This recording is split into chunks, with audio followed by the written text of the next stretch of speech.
First, our millions of viewers would like to know what your film focuses on. Thank you very much, Mavi, for having me. Hello, Zimbabwe, and hello, the world.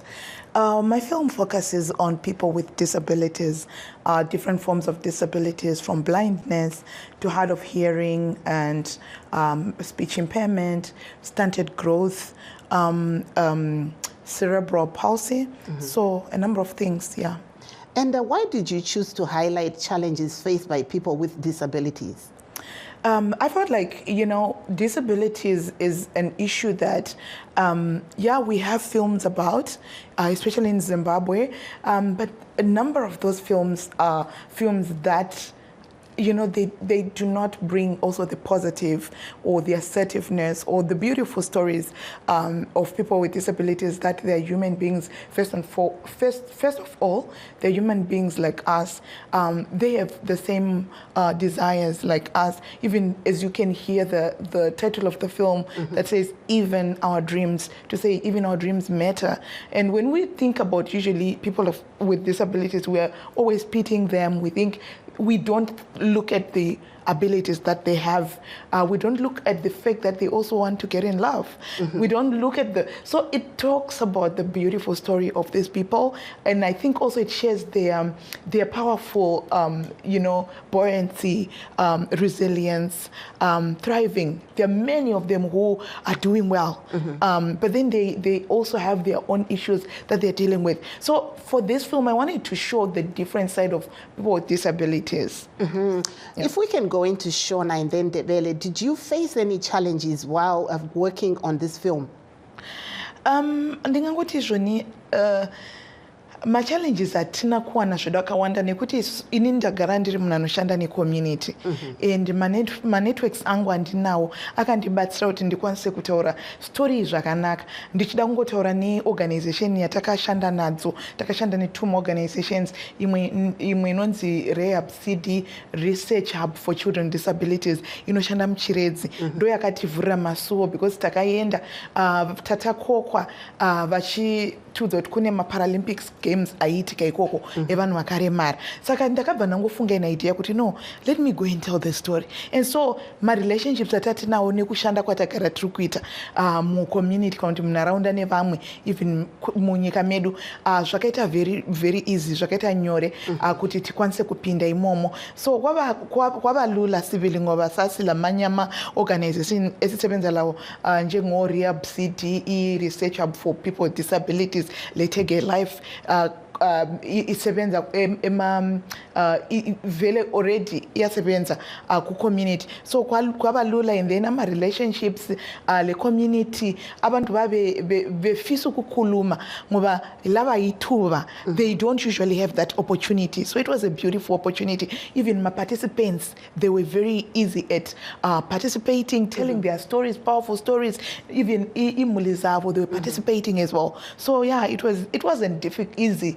I mean, of course, we were funding was not very easy, but also tambotaura panandri paredio nchiti takaona kubata kwe United Nations Women vakatitengerawo macameras makore maviri kana kuti 1 yapfuura. Saka ndo kukosha kwakaita kuti tikwanise kutora story zviri easy. Yeah. Tiri ipapo tinoona kuti munoita mabasa ekurwira kodzero dzemadzimai nevanasikana.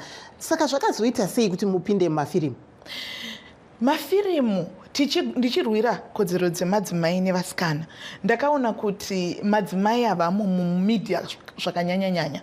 Takatarisa kuti vane masimba mumedia kana kuti zvekutorwa kwenhau izvi akana kuwanda kanenge keVoice of America yatinoona ine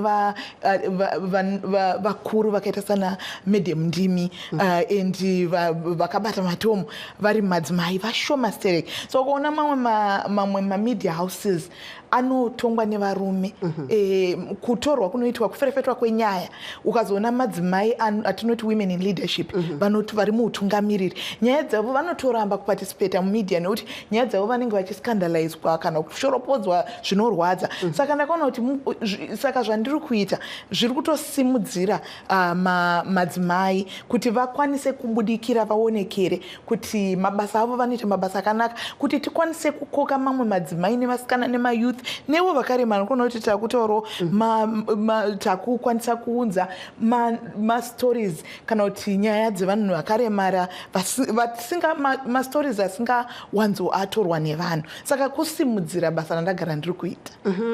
And we know that filmmaking in Zimbabwe is dominated by men. How are you perceived in the sector as a female filmmaker? I think I have some good and bad experiences. The good experiences are that there are also people who want to support women. There are also people who get it. They also, because they are also storytellers, fellow men who are storytellers, they are highly likely to support you. But I can also talk about me being a threat. You know, you can also easily be seen as a threat. And also, how so? I don't know. I mean, this is a competition, like this is a business, right? You're in competition. People are used to occupying a certain space. And when you're entering that space, there are people who feel like you're here to take over. But also, practically speaking, you see that it's still somewhat a boys' club.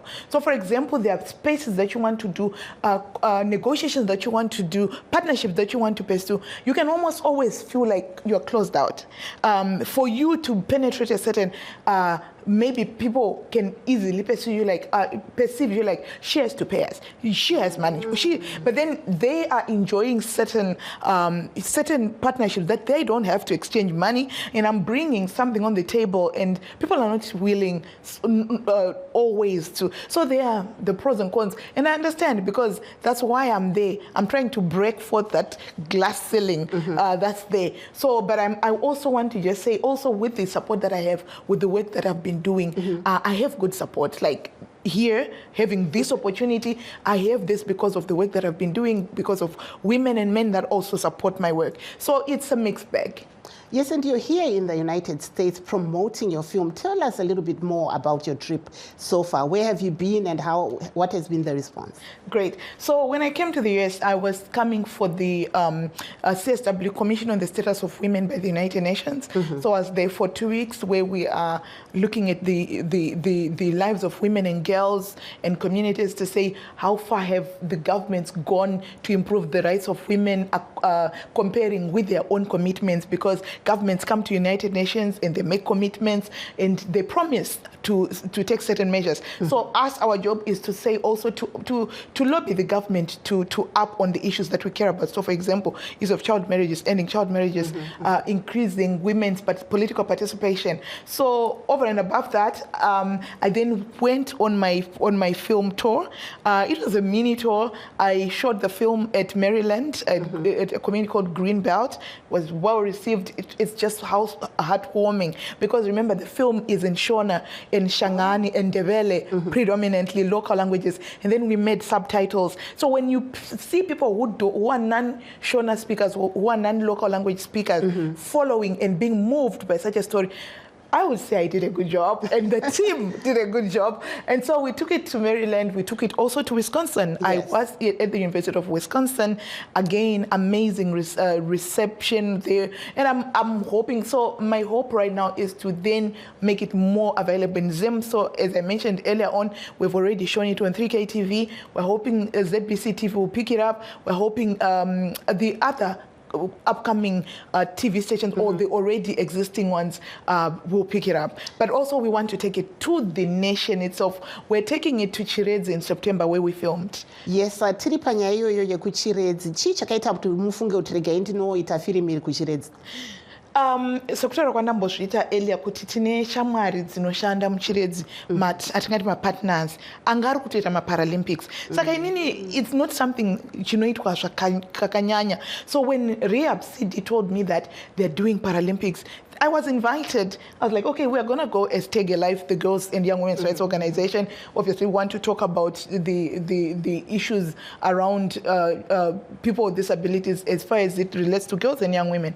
But then an idea came to say, no, man, we don't have inspiring films about people with disabilities. And I said, I'm going to film. And then I reached out to them and say, you're going to have 3 days of Paralympics that are going to happen. Can we at least film this, make this film? They were excited. And when we launched the film, we actually premiered it on the 10th of December, the International Human Rights Day. And we brought the actors, the characters. Yes. It was beautiful. We'll share with you the photos so that you can put and people can see. Thank you so much. Thank you there, Nyari. Please just bear with us as we take a short break. Please don't go away. In times of change, when the world seems uncertain and what we hear doesn't reflect what we see, we seek the truth.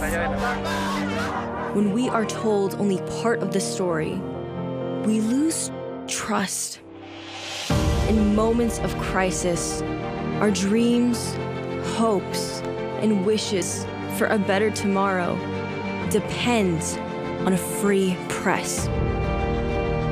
At Voice of America, we bring you the stories that people take risks to see. We connect the world and unite it with truth. At Voice of America, we show you the whole picture.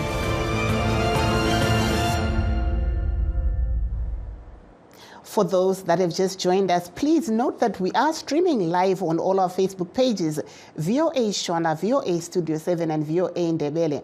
And we're also live on YouTube at VOA Zimbabwe. Now we're going back into Zimbabwe, where Zimbabweans are enjoying the Easter holiday, with some saying they had a bleak Easter holiday due to economic hardships. Our correspondent Ezra Chisa Sbanda spoke to Bongani Sbanda and Vusimuzi Ngube, who said they could not go to their rural homes for Easter holiday as they usually do because they had no money. Let's hear what they said.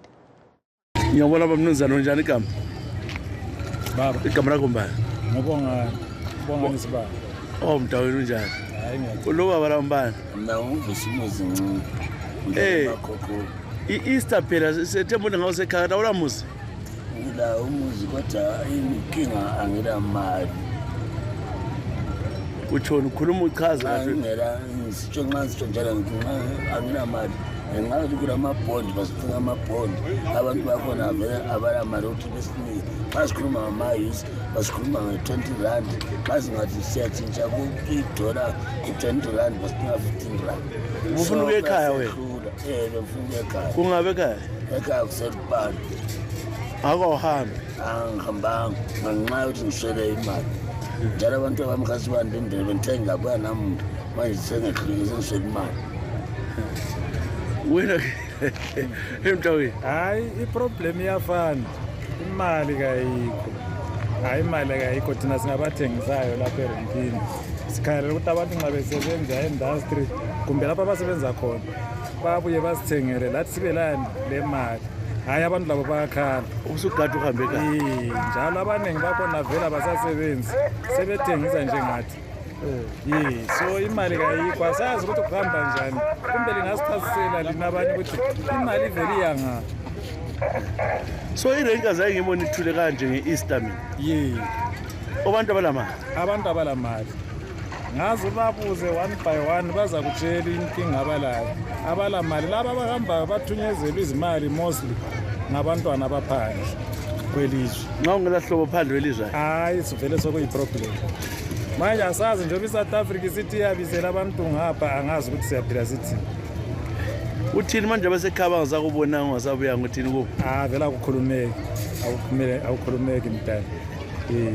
So ukuthi uthule kuphela babona ngabuyanga. Uthule uyafona lawe kumbe uphozela ichukela nxa wenelisile phasela nje encane kodwa akakumnandi ikusasa yakho imi nje ngoko hayi vele ayikho kumnyama lawo kusasa kunzima kusasa ke kunzima kumnyama ngenxa yokuthi nanga impahla zalo nezigadi nasalibhasi siswini so uthi ngesikhathi sangani kumele ukuthi ngabe nje itikiti akwanise ukuthumeza impahla zami kade sikangikhleki. Coming back to you, Nyari, you heard what the people were saying about Easter. What is the situation like for the people in Chiredzi where you shot your documentary? Thank you so much, Mavi. The situation in Chiredzi, just like everywhere else, is not the easiest, especially as we look at these socio-economic issues.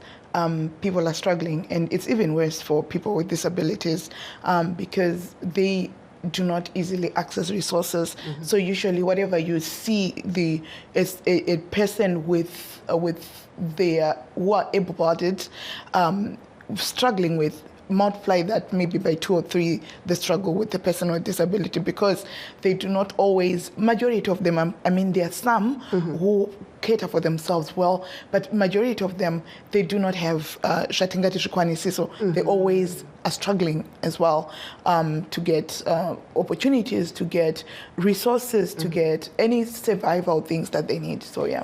Tiri paponyari kurukudara.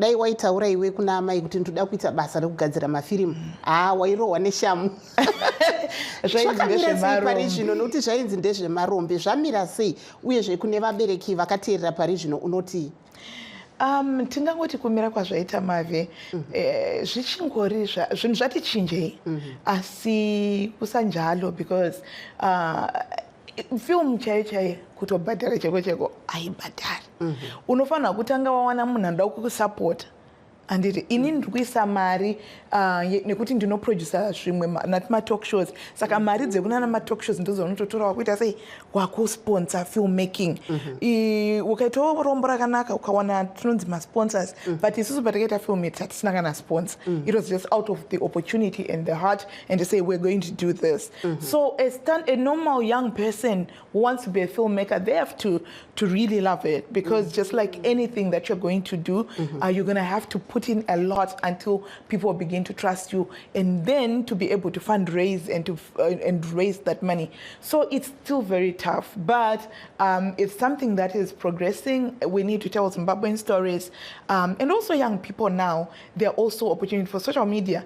You no longer just have to wait for mainline. You can actually create your own content, which is actually we've started seeing a lot of young people sprouting in them, creating content, putting it on social media, getting paid. People actually are getting paid. So actually, I had on a second thought, it's actually more paying, and I think we need to support the young people, even older people, because we're seeing Vanamai Mazoe, a lot of people who are taking up the space, and those people are cashing in. So yeah.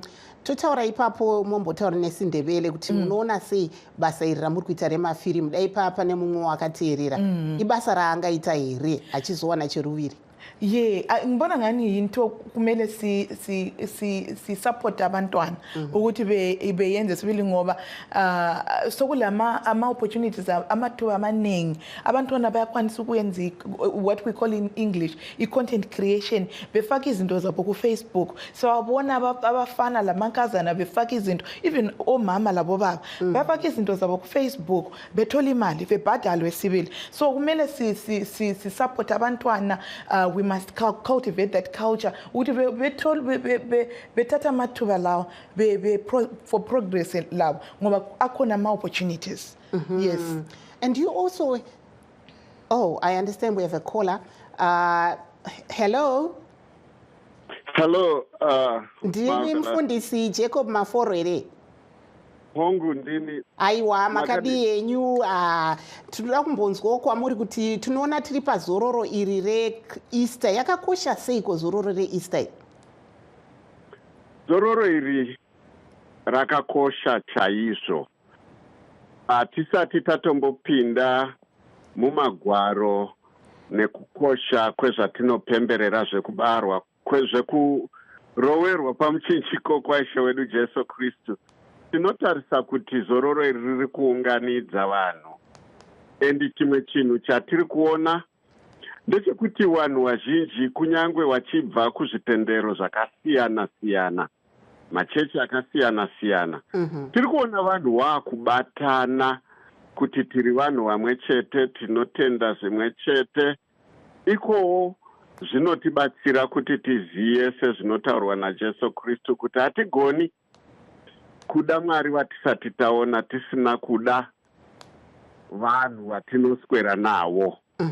Saka zvinotikoshera isusu. Ndofunga takaona pazvifananidzo zvivhiti-vhiti munyika yedu yeZimbabwe kuti vanhu vanga vachiungana, vachipembera, vachifara vari pamwe chete, kunyangwe vanhu vachisangana mumazuva ese nezvinhu zvingavaomera nezvingadini.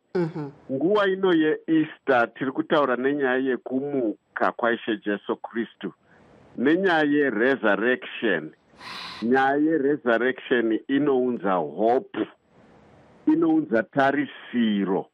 Saka kunyangwe vanhu vanga wakaomerwa, tiri kuona munzvimbo dzavari kuungana vanhu vachiimba, vachiridza ngoma nehosho, vachipemberera. Saka zvakatikoshera izvezvi kuti vanhu wasangana. Asi chikuru ndichocho chekuti tisakanganwe kuti zororo irori izororo rekupemberera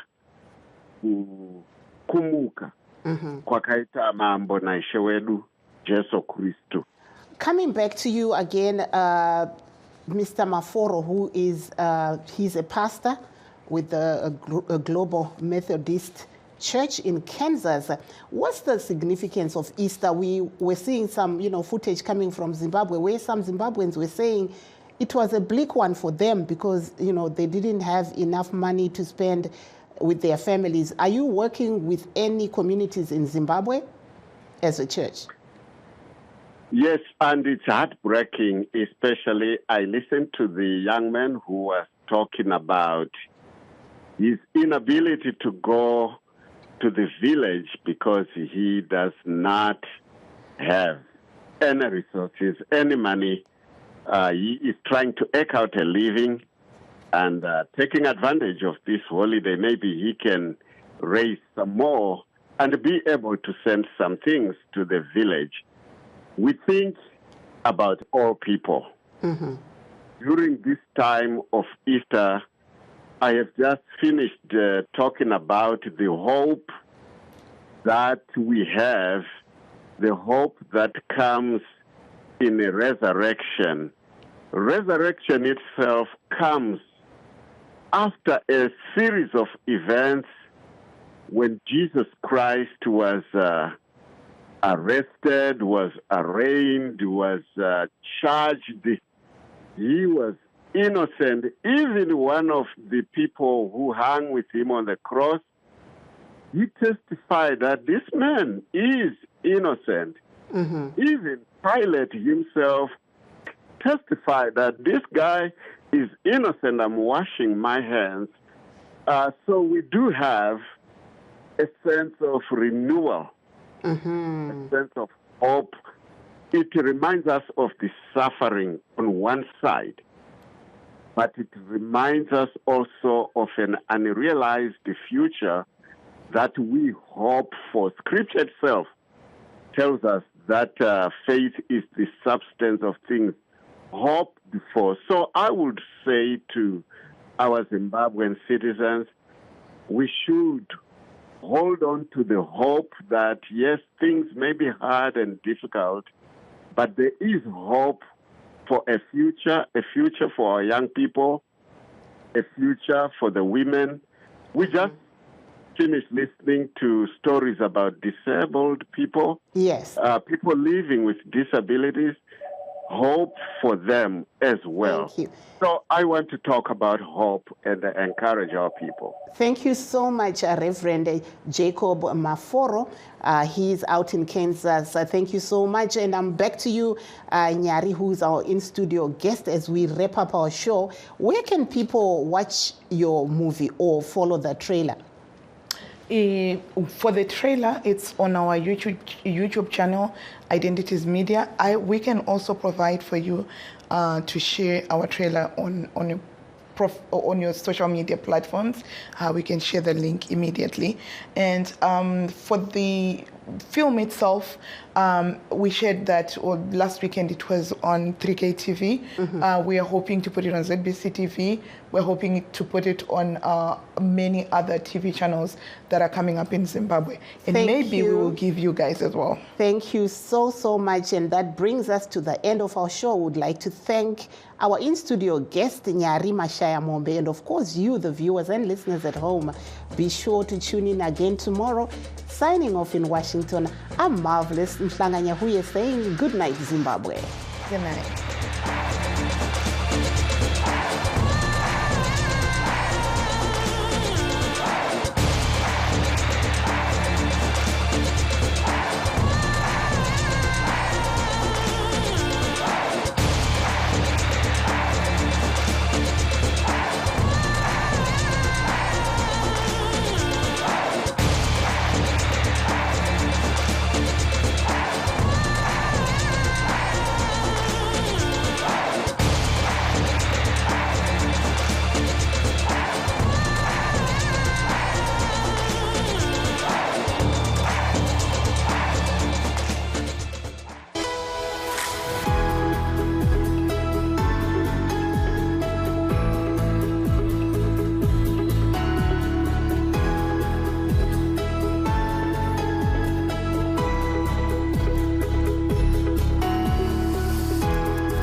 La Voz de América presenta.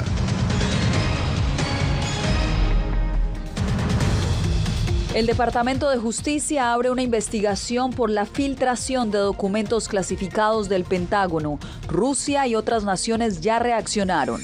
Estados Unidos anuncia la puesta en marcha de un plan piloto que determinaría en cuestión de horas la elegibilidad de los solicitantes de asilo.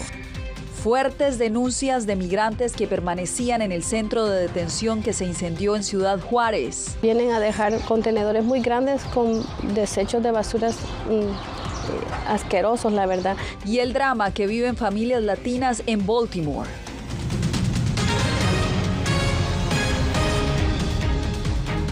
Feliz lunes, aquí comienzan las noticias en El Mundo al Día. Soy Yasmín López. El Departamento de Justicia de Estados Unidos investiga la filtración de una serie de documentos clasificados que exponen información de inteligencia sobre la invasión rusa a Ucrania, además de datos sensibles sobre China y otras naciones. Jorge Agobián, todo esto ha salido a la luz y también ha dejado dudas sobre su veracidad. Cuéntanos de qué se trata.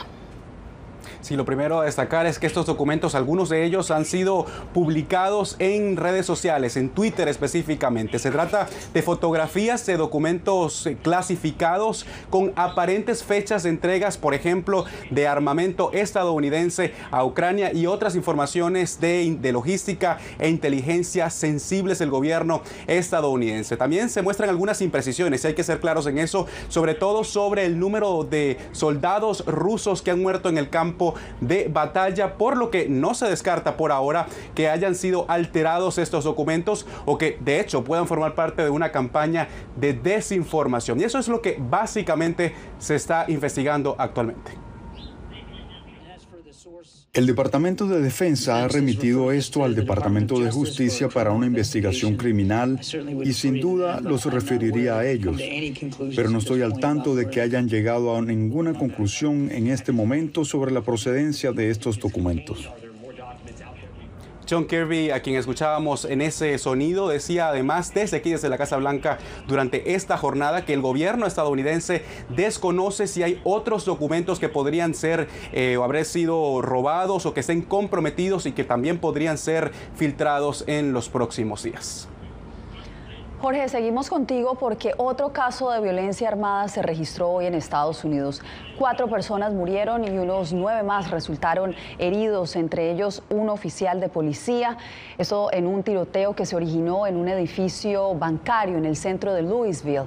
La policía de Kentucky identificó al tirador como un joven de 23 años que trabajó en el banco y utilizó también un rifle de asalto en este ataque. Jorge, sabemos que el presidente ya reaccionó. ¿Qué fue lo que dijo?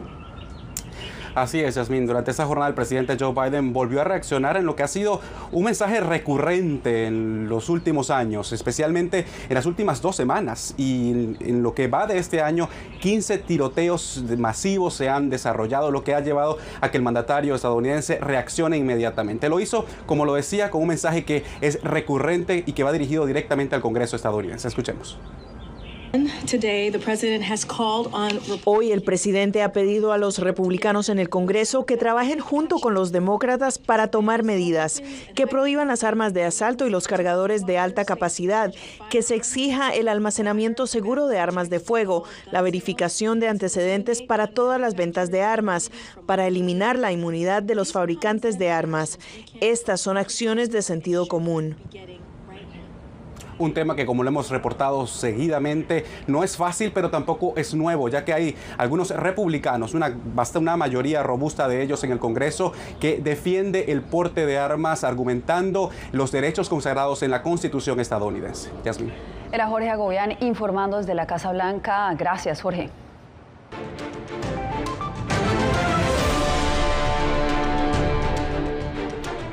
El Departamento de Seguridad Nacional anunció que a partir de la próxima semana Estados Unidos pondrá en marcha un plan piloto que busca en cuestión de horas evaluar la elegibilidad de los solicitantes de asilo. Vamos a nuestra sala de redacción con Jacopo Luzzi, quien nos tiene los pormenores de este plan. Jacopo, te escuchamos. Bueno, Yasmín, hablamos de los migrantes que cruzan ilegalmente y meten una solicitud después de ser detenidos, no los que entran legalmente por los puertos de entrada. Y es importante aclarar que este plan piloto comenzará con un limitado número de migrantes y no se ha anunciado exactamente en cuál parte de la frontera se implementará. Claro, de ser adoptado permanentemente será un cambio importante en la forma en que se procesa a los solicitantes de asilo que llegan a Estados Unidos. Evaluar muy rápidamente la solicitud de asilo de los migrantes que cruzan ilegalmente la frontera con México y son capturados por los agentes fronterizos. Es este el plan piloto que el Departamento de Seguridad Nacional de Estados Unidos empezará en los próximos días. Esto es parte de los preparativos para el fin de las restricciones fronterizas de COVID-19, o sea, el título 42, el 11 de mayo. Las entrevistas se realizarán por teléfono y los migrantes tendrán acceso a asesoría legal durante estas rápidas evaluaciones. Esta administración continuará analizando todas las herramientas disponibles para hacer que el procesamiento de asilo sea más eficiente, al mismo tiempo que defienda el debido proceso y otras protecciones, ya que el Congreso se niega a actuar para arreglar nuestro sistema de inmigración que lleva décadas defectuoso.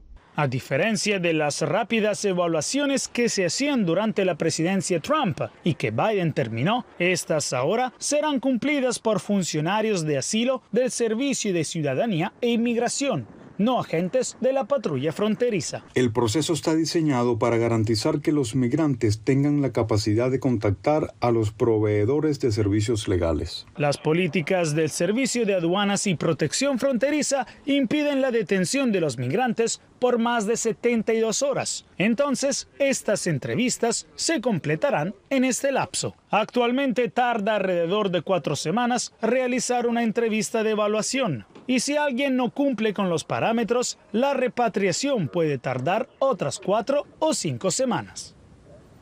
Las autoridades dijeron que este plan podría ser una buena respuesta a los temores de un tsunami, Yasmín, de migrantes que llegaría pronto a la frontera sur. Los funcionarios de Seguridad Nacional han estimado que las entradas ilegales desde México podrían aumentar a 13.000 un día después de que expire el título 42, en comparación con los 5.500 de este febrero y marzo. Gracias por acompañarnos, Jacopo.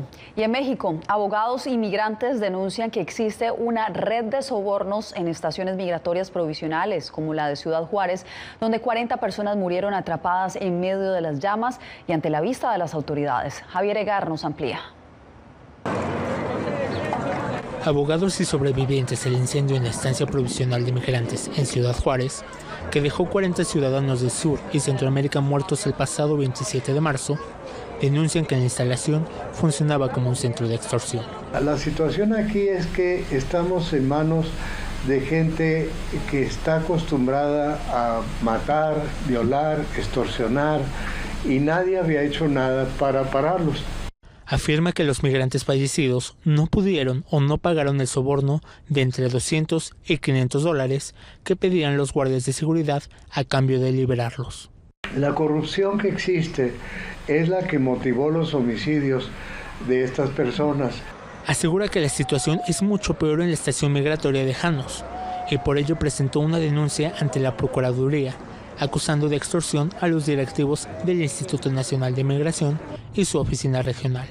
Juárez y Janos es una locura. Lo cobran a los coyotes y el dinero no lo pagan en Juárez, lo pagan en bancos americanos. La Voz de América solicitó comentarios al Instituto Nacional de Migración y a la Alcaldía de Ciudad Juárez sin obtenerlos de inmediato. Esta inmigrante guatemalteca coincide con el testimonio del abogado.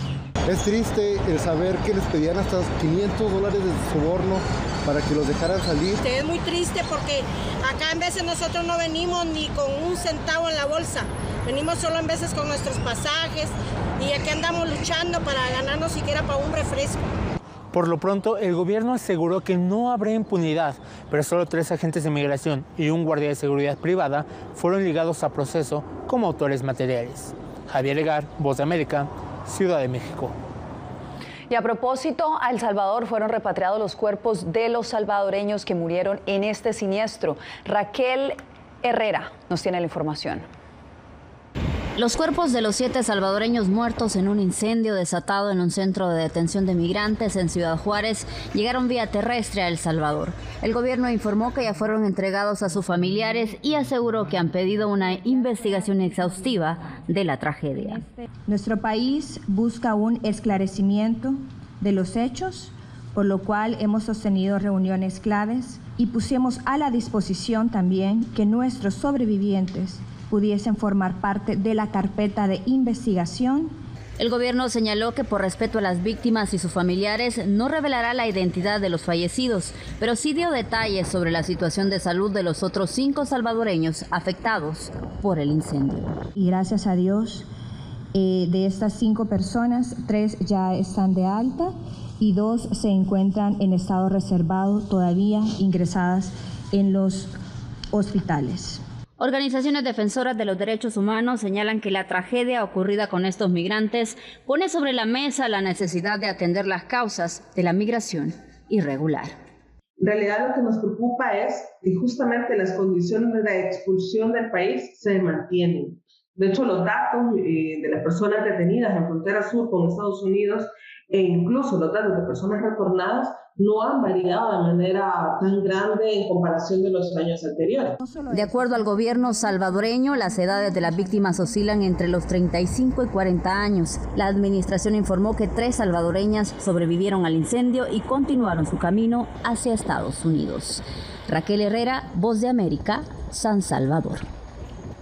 Familias latinas migrantes en Baltimore, Maryland, sufren por la basura excesiva y el flagelo de la drogadicción.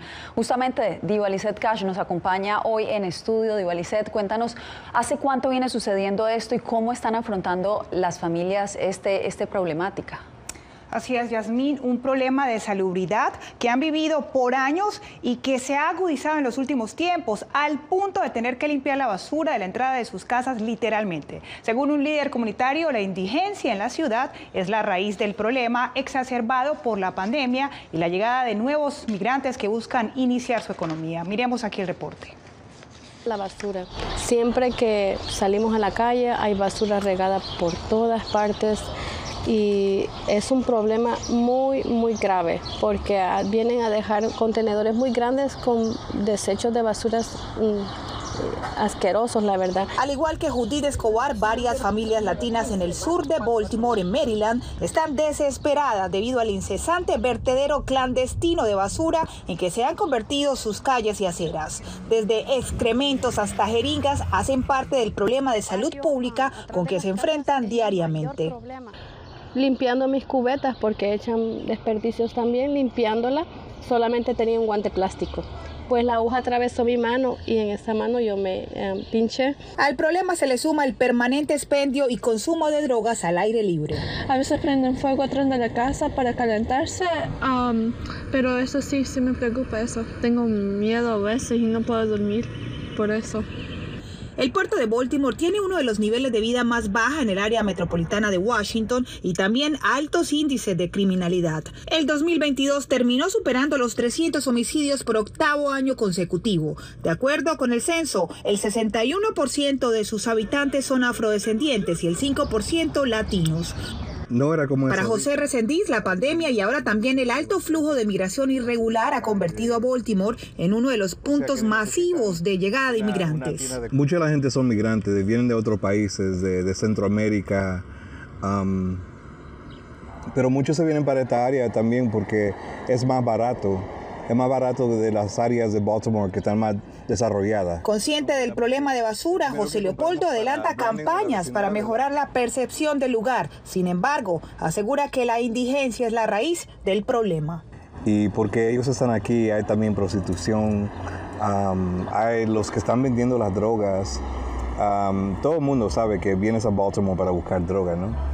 Y Yasmín, varios miembros de la comunidad latina del área nos aseguraron que necesitan llamar al menos 20 veces para obtener un servicio de limpieza. Algunos residentes abandonan sus casas, otros simplemente por razones económicas se ven obligados a permanecer en esta área del sur de la ciudad. Pues Divalicés, muchas gracias por acompañarnos y te invito a que te quedes porque después de la pausa un nuevo enfrentamiento genera el tema del aborto en Texas, esta vez entre entes judiciales. Después de la pausa tendremos los pormenores.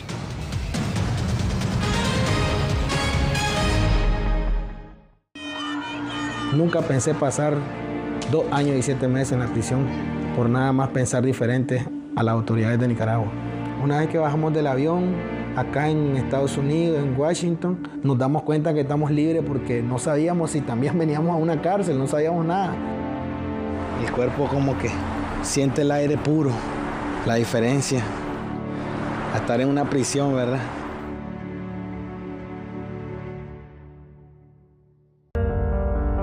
En tiempos de cambios, cuando el mundo parece incierto y lo que escuchamos no refleja lo que vemos, buscamos la verdad. A través de la pantalla de la... Cuando nos cuentan solo una parte de la historia, perdemos la confianza. En momentos de crisis, nuestros sueños, esperanzas y deseos de un mejor mañana dependen de una prensa libre. En La Voz de América te traemos las historias que la gente se arriesga a ver. Conectamos el mundo y lo unimos con la verdad.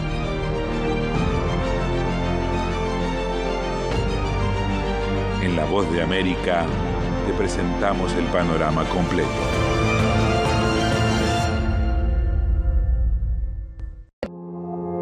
Puertorriqueños somos unos animales raros porque tenemos esta ciudadanía americana. Llegamos a Estados Unidos y nos damos cuenta que somos diferentes. Sí, tenemos un pasaporte americano, pero nuestra idiosincrasia no lo es. Si queremos hacer un mejor Puerto Rico, que es lo que buscamos nosotros, tenemos que ganarnos el respeto y la confianza de todos los sectores del país.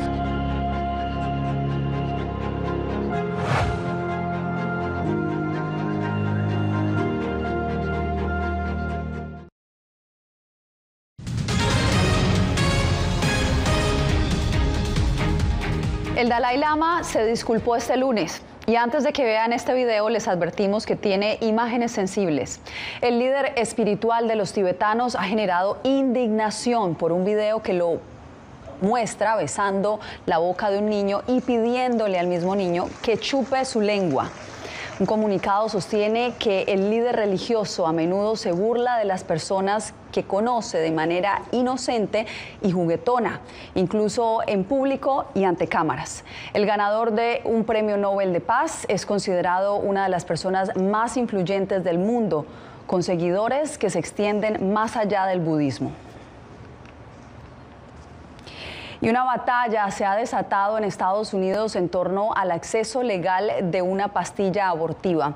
Tras 2 decisiones judiciales contradictorias, la disputa podría llegar a la Corte Suprema de Justicia, como nos informa Celia Mendoza.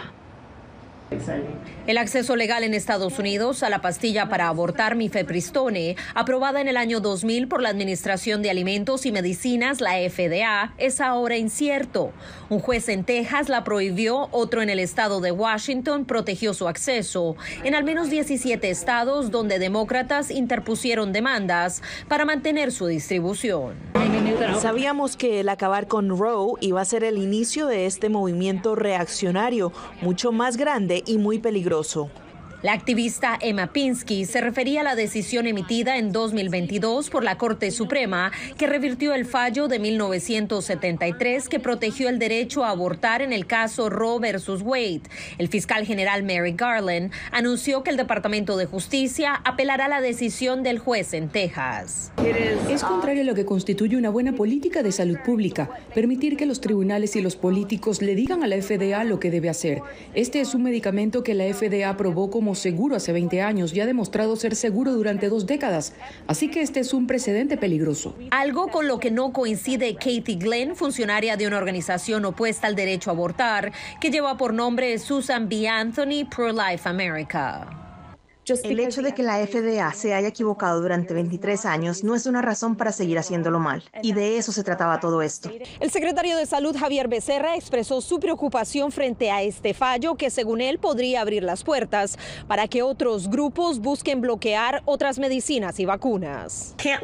Lo que significa que tiene que ir a la Corte Suprema. Celia Mendoza, Voz de América, Nueva York. En Colombia continúa la alerta naranja por los eventos sísmicos registrados recientemente en el Nevado del Ruiz. Jair Díaz nos envía el reporte. Ya son más de 12 días desde que las autoridades emitieron una alerta naranja en el volcán Nevado del Ruiz. Calamidad pública se ha declarado en los departamentos de Tolima, Risaralda y Caldas, mientras que decenas de pobladores de la zona se niegan a evacuar frente a la disminución de los sismos. La actividad del volcán Nevado del Ruiz, 6 de abril, se caracterizó por una disminución del número de sismos. Tienen las características interesantes. Primero, se acercaron un poco más al cráter y disminuyeron levemente su profundidad, es decir, están un poco más superficiales. Entre tanto, las autoridades han logrado evacuar a más de 1.500 familias en la zona de influencia del volcán y más de 1.000 estudiantes reciben clases desde sus casas, mientras se conocen más detalles sobre lo que pueda suceder en el volcán. Tenga su kit de emergencia listo, conozca dónde debe ir, por dónde debe ir, siempre obviamente sin generar alarmas y sin generar traumatismos, pero sí muy alertos y muy atentos. Se mantiene el puesto de mando unificado liderado por la Unidad de Gestión del Riesgo, que no descarta el uso de la fuerza pública para evacuar a más de 2.500 familias que niegan a irse de sus hogares si la alerta sube a roja. A todas se les ha avisado, fue ir y decirles, mire, a evacuar, estamos preparando los albergues, estamos preparando sus sitios en donde pueden llegar. El 13 de noviembre de 1985, el volcán Nevado del Ruiz acabó con la población de Armero, dejando más de 25.000 personas muertas. Por esto, las autoridades lo monitorean permanentemente. Jair Díaz, Voz de América, Bogotá. Quédese con nosotros, volvemos con más información. En tiempos de cambios, cuando el mundo parece incierto y lo que escuchamos no refleja lo que vemos, buscamos la verdad. A través de la pantalla de la... Cuando nos cuentan solo una parte de la historia, perdemos la confianza. En momentos de crisis, nuestros sueños, esperanzas y deseos de un mejor mañana dependen de una prensa libre. En La Voz de América te traemos las historias que la gente se arriesga a ver. Conectamos el mundo y lo unimos con la verdad.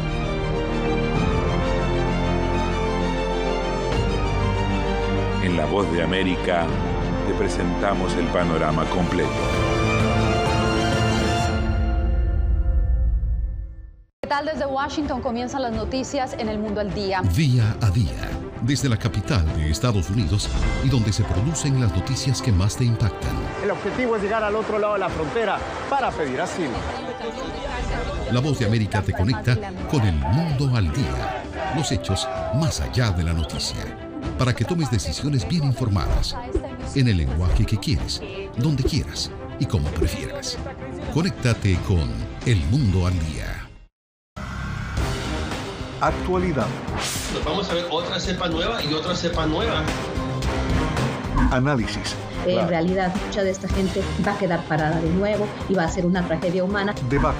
Dejen la obsesión. La obsesión la tienen ustedes. Con la información más allá de los titulares. El tema energético es algo que se está analizando. La inflación es un problema global. 30 y 50 metros están ya las tropas. Su respuesta, doctor. Todas las semanas por La Voz de América.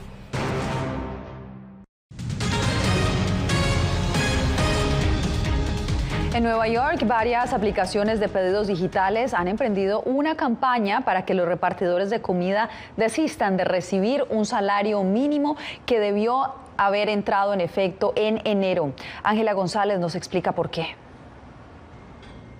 Varios repartidores de comida esperan desde enero de 2023 la aplicación de la Ley 115 aprobada en 2021 por el Consejo Municipal de Nueva York, que les permite ganar un salario base que comenzaría en $17.96 por hora, pero han recibido cartas por parte de las mismas plataformas de las empresas de aplicaciones de pedido digital para que desistan de este beneficio. y que dicen que firmáramos para que no se pasara el pago mínimo, ya que iba pues ya no nos iba a pagar como antes, que según ganábamos 50 o 30 la hora, cuando es totalmente mentira, ¿no? Compañías como Really, Uber Eats y DoorDash alegan que el dinero de las propinas para los repartidores de comida coinciden con el salario mínimo y aseguran que los repartidores ganan un promedio de $30 por hora. Muchas veces mandan deliveries de $3 por hasta 3 millas, eso es algo que es irracional.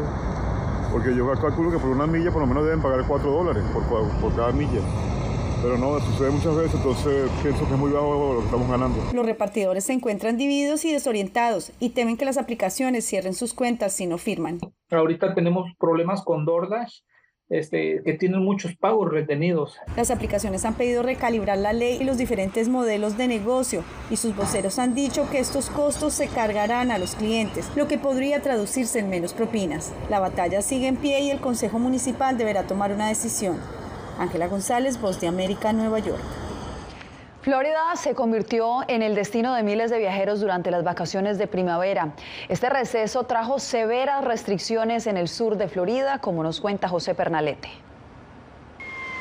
El receso de primavera, o Spring Break, moviliza a millones de estadounidenses en todo el país y muchos coinciden en Florida. Lamentablemente, Miami Beach fue objeto de alteraciones de orden público por tiroteos en medio de las celebraciones con saldos trágicos, provocando la imposición de medidas restrictivas. No pedimos vacaciones de primavera en nuestra ciudad. No queremos vacaciones de primavera en nuestra ciudad. Es demasiado ruidoso, genera demasiado desorden y es simplemente demasiado difícil de vigilar.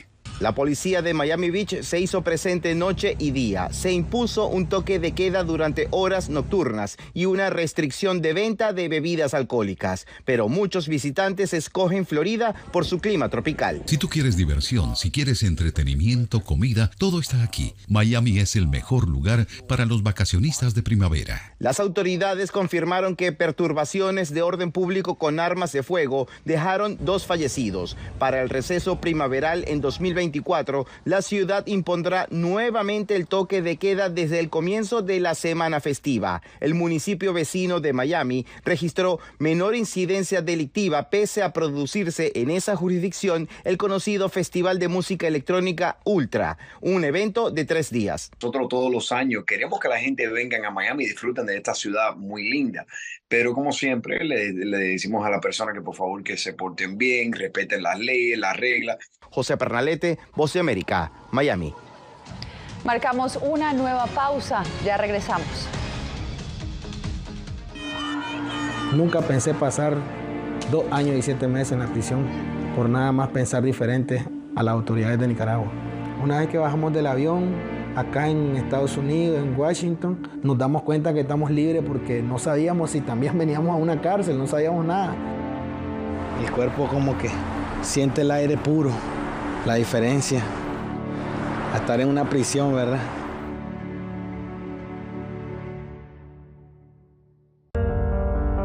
En tiempos de cambios, cuando el mundo parece incierto y lo que escuchamos no refleja lo que vemos, buscamos la verdad. A través de la pantalla de la... Cuando nos cuentan solo una parte de la historia, perdemos la confianza. En momentos de crisis, nuestros sueños, esperanzas y deseos de un mejor mañana dependen de una prensa libre. En La Voz de América te traemos las historias que la gente se arriesga a ver. Conectamos el mundo y lo unimos con la verdad.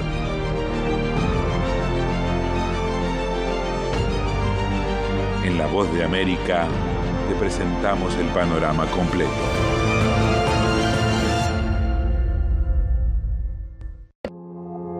Los puertorriqueños somos unos animales raros porque tenemos esta ciudadanía americana. Llegamos a Estados Unidos y nos damos cuenta que somos diferentes. Sí, tenemos un pasaporte americano, pero nuestra idiosincrasia no lo es. Si queremos hacer un mejor Puerto Rico, que es lo que buscamos nosotros, tenemos que ganarnos el respeto y la confianza de todos los sectores del país.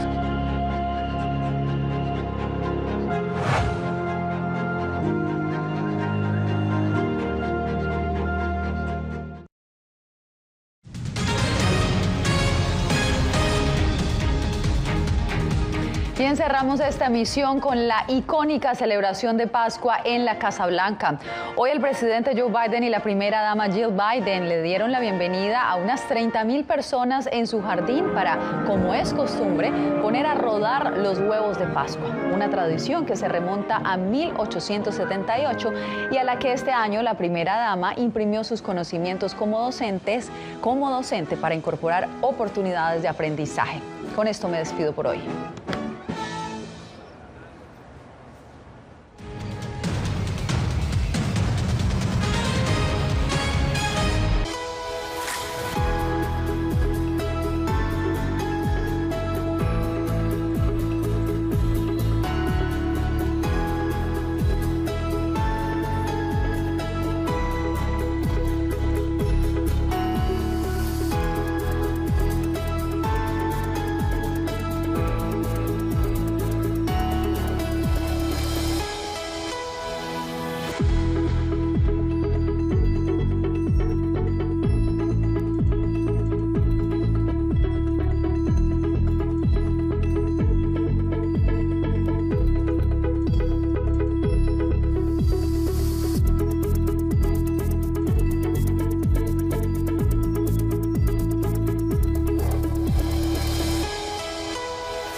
Hi, this is Larry London. Welcome to Border Crossings. Today, we have a singer-songwriter who became very, very popular on television recently on a show called The Voice on NBC TV. Of course, she's been making music for a long time. She was a part of the Disney Channel family many, many years ago.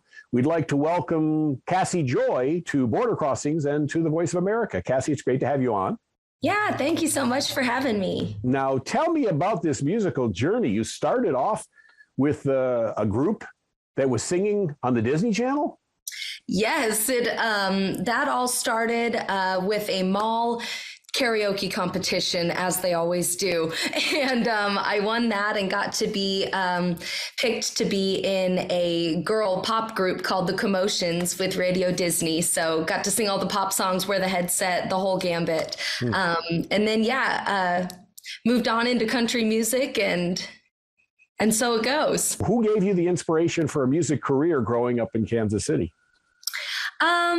You know, I think it was just my love for music. And I would always sing in my room and everything. And then I got wind of another talent show when I was 5 in my hometown and begged my parents to let me sing in the talent show. And ever since that moment, I was just obsessed with being on stage and performing and just kind of kept going from there. And my mom was a really huge part in booking my shows my whole life, basically, until I was an adult. And just stayed on the road pretty much until, well, now we got the bus and everything. Yeah, you're married and your husband, I guess, remodeled the bus?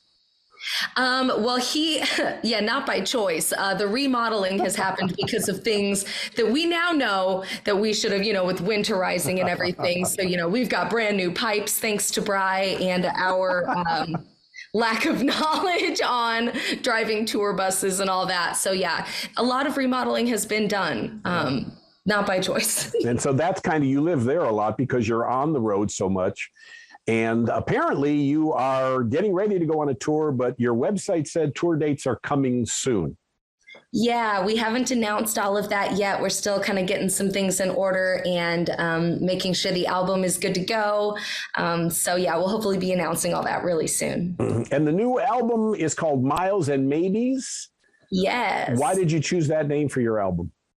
So I was writing Under the Hood with my friends, Justin Klump and Lauren Tauber, and I had come up with the pre-chorus line on the second pre-chorus of Under the Hood, and it was Miles and Maybes, Skylines Changing.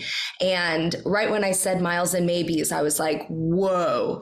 Was that not like the title of my whole life? I feel like it's just being on the road for, a bunch of maybes and, and also getting to live my dream. But it's, it's such a journey to be able to do that. And so I thought it'd be really cool to just kind of focus everything around that line from a song that's, super special to me. Mm-hmm. And so why the change from pop music to country music? So I actually started in country music when I was 5. At that talent show, I sang an Alabama song, Angels Among Us, and did the whole country opera circuit when I was 10 until when I was like 13 is when the Radio Disney thing happened. So I did pop music for like 2 or 3 years. And then I actually went to rock and roll music with the Paul Green School of Rock, and then came back to country in 2015. We've got Cassie Joy on the program, and she's going to do a song for us right now. What's the song you're going to sing? The first one I'm going to do is Under the Hood. Oh, that's the new single, Under the Hood? Yes. And so what's this song inspired by?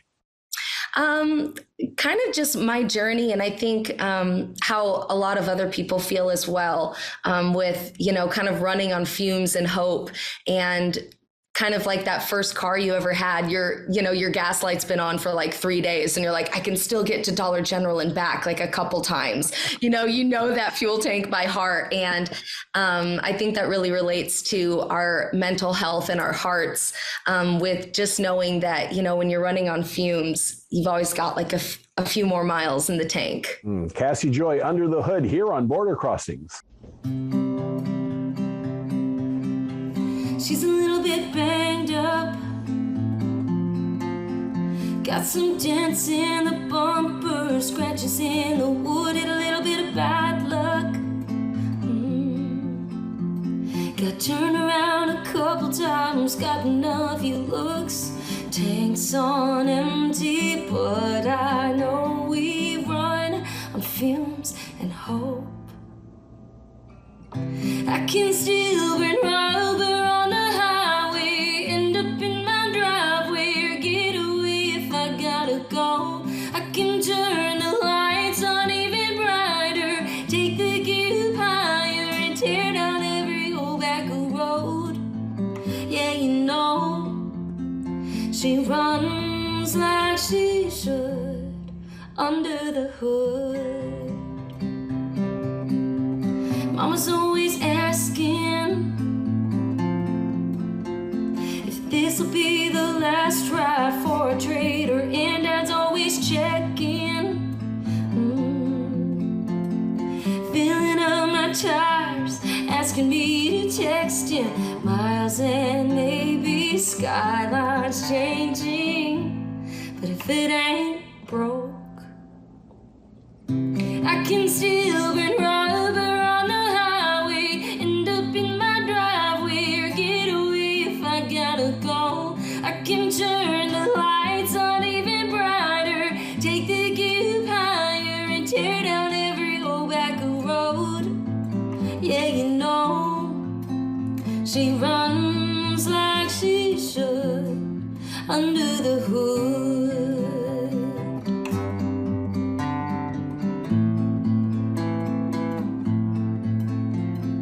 Tanks on empty, but I know we run on fumes and hope. Miles and maybe skylines changing, but she ain't broke.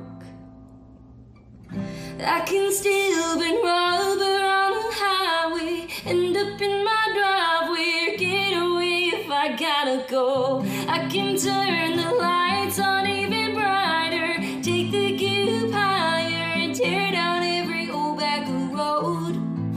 Yeah, you know, she runs like she should under the hood, under the hood. Border Crossings, that's Cassie Joy with her newest single, Under the Hood, which is going to be on the new album, Miles and Maybes, when the new album comes out. Do you have a date for releasing the new album yet? We haven't announced the official date yet, but it will be the end of March. The end of March. We can make this worldwide announcement right now. We get the exclusive from Cassie Joy. So there's so much going on about you, and you talk about, you know, the song and how personal it was to you. And I know that you are a person who's very much involved with charities. You give to kids, you love animals, and also autism. So what's the connection to all of those different things in your life? Yeah, my biggest causes are children's education and welfare, and animals, of course. I'm a huge dog rescue advocate. There are plenty of dogs laying on the floor around me. But yeah, and just anything to be involved with children. And I come from a family of educators, and I also got my degree in early childhood education. So that's always been really near and dear to my heart. You know, if I can't be in a classroom, I can at least help them. Mm-hmm. So is it special ed? Is that how why autism? What made you decide you wanted to support that cause? Yeah, my mom actually worked in a special education classroom and had a few children with autism in the classroom, and I would go there and play music for them, and that would just, their worlds would light up with music, and that I just, really gained a really big connection with those kids. And so, yeah, anytime I get to be a part of anything with special needs, I am all about it. Mm-hmm. Well, God bless you, Cassie, because my son has autism. I have a 13-year-old who's on the spectrum. So I know exactly what that's all about. And we really appreciate your support, and your backing and using the platform that you have been given for such an important cause and such a good cause. Now, as far as the songwriting goes, do you write all your own songs? Do you like to collaborate with other writers? What's the process normally for you? I do. I write a lot by myself, but also I love to co-write as well. I used to, be a little too nervous about it because I thought I was like too slow of a songwriter, and I really like to like get in my feels and like sit right here at this piano for like days. But once I started co-writing, I mean, it just opens a whole new door and just all these new perspectives and vocabulary that, I would have never come up with myself. So I like to go both ways with that. Mm-hmm. And you do a lot of shows with, opening for other bands. You've been with Rascal Flatts, Arcade Fire, Brad Paisley, quite a few concerts that you've been a part of. And then COVID shut everything down, and now we're coming back out on the other side of COVID. So I imagine you've got quite a busy schedule, and hopefully you won't keep the tour dates a secret too long. I know. I'm keeping so many secrets right now. I hate it. Yes. Everything has to be a secret. On the new album, can you tell us, are there collaborations? Is there any guest appearance by anybody? No, there's no guest appearances. Actually, there is. And it just warms my heart so much. I actually convinced my husband, Brian, who's not a musician, but he has the greatest voice. And he's not really a singer, but just his speaking voice is just so warm and crunchy.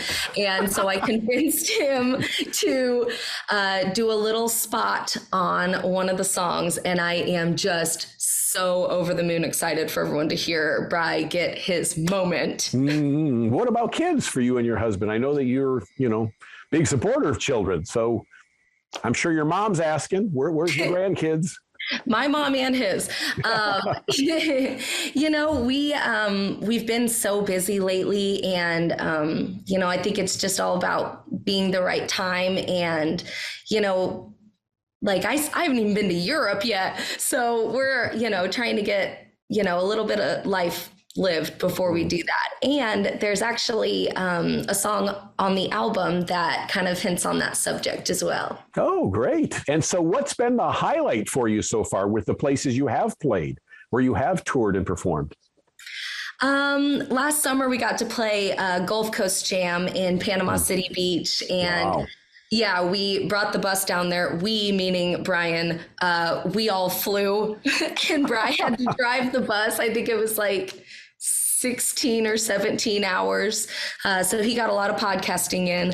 But yeah, he brought the bus down for us so we could have our AC and a shower and everything on the festival grounds. And it was just such a blast. It was so hot, but so fun. Do you have a podcast? I have been thinking about starting a podcast, but I want to make sure I'm not like too busy, because I feel like at this moment, if I did it, I'd do one episode and be all gung-ho and then be like, wow, that's too much. Cassie Joy is with us, and it's Miles and Maybes. That's the name of the album coming out. And so would you do another song for us? Yeah, I'm going to play you guys Hey Dad. This is a kind of emotional song for me. It's obviously about my dad, who is the absolute best and has always been a huge supporter of mine. Yeah. All right, here is Cassie Joy on Border Crossings. Hey Dad, what a memory. Just found a note that you wrote to me from my lunchbox back in 3rd grade. Hey honey, hope you have a great day. Flashback to a simple time, hair in the breeze, teaching me to ride on that pink bike in the summer sun. You were running and cheering like a stadium. When you let go, I didn't know we both got a little older. I thought that I'd spend my whole life riding on your shoulders. Hey Dad, lately I've been missing waking up, seeing you in the kitchen, making jokes just to hear you laugh. Wish I could frame that sound like a photograph, 'cause time passes faster than a birthday. Pencil marks faded on the door frame remind me of the time we had and all the days we won't get back. Hey Dad.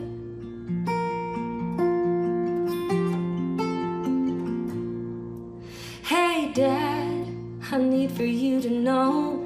You've always been like a superhero in my mind. Now I realize in all my years I've never seen you cry. Well, you were carrying the world. We both got a little older, but you taught me to share the weight. So put some on my shoulder. Hey, Dad, maybe you've been missing someone just to sit and listen and make a joke just to hear you laugh. Wish I could frame that sound like a photograph, 'cause time passes faster than a birthday. Pencil marks faded on the doorframe remind me of the time we had and all the days we won't get back. Hey, Dad.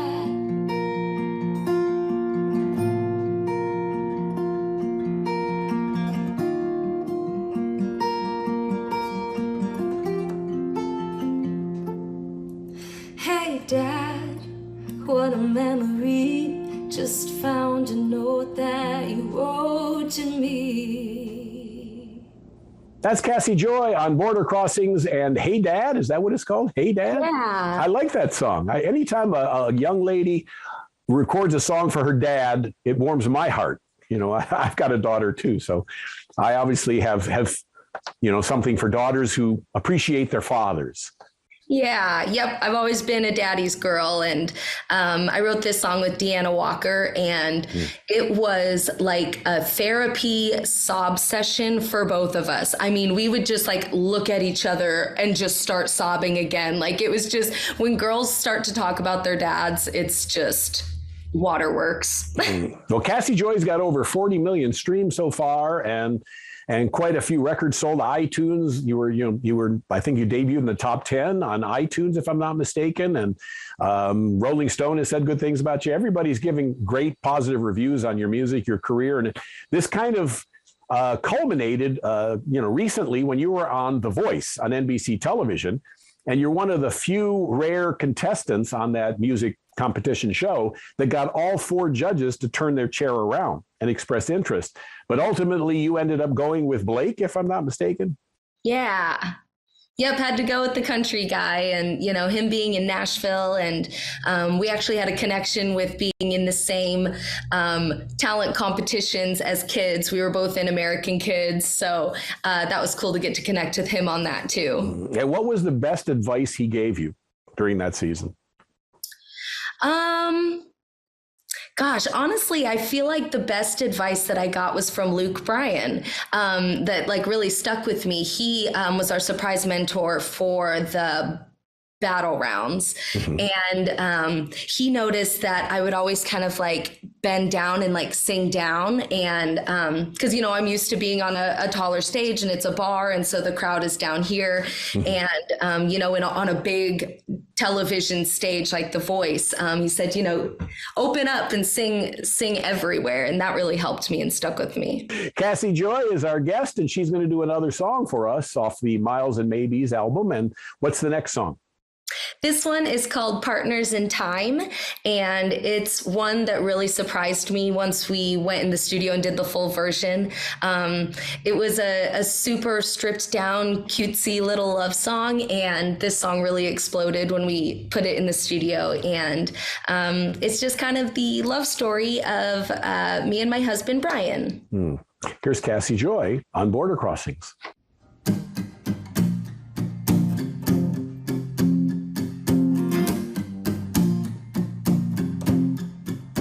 January shut down the hometown bar at 3 a.m. Took you 2 weeks to get the nerve to kiss me. And you did suddenly. The world stood still, but 10 years flew right by. You right by my side. We still got our whole lives. I'll be Bonnie, you be Clyde, partners in time. Let's lock this down without the crime. Minute for life. You be Johnny, I'll be Joe. Stand by you and walk that line. Partners in time. Partners in time.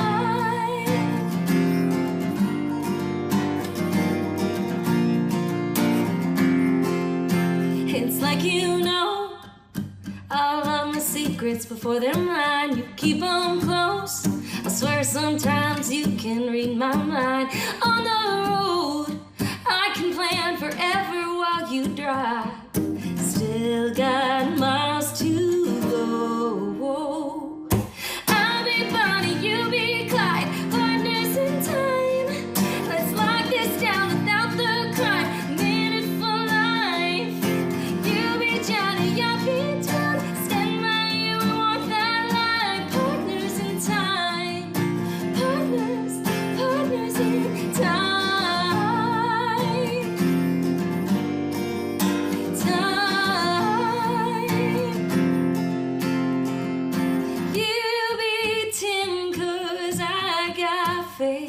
That will always be okay. I'll be Bonnie, you be Clyde, partners in time. Let's lock this down without the crime. A minute for life. You be Johnny, I'll be June. Stand by you and walk that line. Partners in time. Partners in time. Border Crossings, we're joined by Cassie Joy. Now, that was a love song with your husband, and how did he propose to you? If you could let us in a little bit. Was there a special? Did he get down on a knee? Was it Jumbotron kiss cam? How did it happen? All of it. All of the above. So I had surprised him with a trip to Disney World. Disney World. It's the one in Florida. Is it World Disney or Land? World, yeah. Disneyland is Anaheim and Disney World, Florida. Yeah. So we were at Disney World. I surprised him with this trip, and he one-upped me and proposed on this trip. Bigger surprise. Wow. He was actually going to do it at the fireworks on the Friday night fireworks or whatever. And somebody else proposed right in front of us. And so we're almost 5 years into this relationship. And so when I saw that, I was like, So then the next day we went to Universal, and he told my dad he was going to wait until I was the happiest I could ever be. And that moment was when I walked into Diagon Alley in Harry Potter World, and he got down on one knee right then. We should have asked you when you were on the needle, whenever you drop down, straight down. Right? Yeah. Cassie Joy is on the show. I was in a fanny pack. The fanny, there you go. So when you do go on tour, is this going to take you to Europe? Is your dream going to come true? Do you get to actually go to Europe? Gosh, I hope so. If you know anybody, tell them to call me. Well, we're on in 100 countries around the world right now. So many people in many places are getting to meet Cassie Joy today. So you never know, might open up some doors, hopefully. Yeah. Have you done any USO tours with the military? I haven't. That's something else I would totally love to do. Do you ever look at the music you wrote when you were 10 years old, when you were a little girl writing songs, and say, what was I thinking? Yes. I used to be in a rock band, and there was a song that I think I had heard, like a Red Hot Chili Peppers song or something. And I was like, you know what? That's like so deep. And I don't even know what any of it meant, which is probably just because I had no vocabulary at that time. And so this song that I brought to my rock band, and they let me put it on an album, it just makes no sense. Like, I was just trying to be so deep that it meant absolutely nothing. And thank goodness I can look back on that and laugh and use it as a learning experience. But songs should make sense. Yes. Where's the most unusual place you've ever gotten inspiration to write a song? I was in a cave bar one time, and there was no Wi-Fi there or anything, because you're in a cave.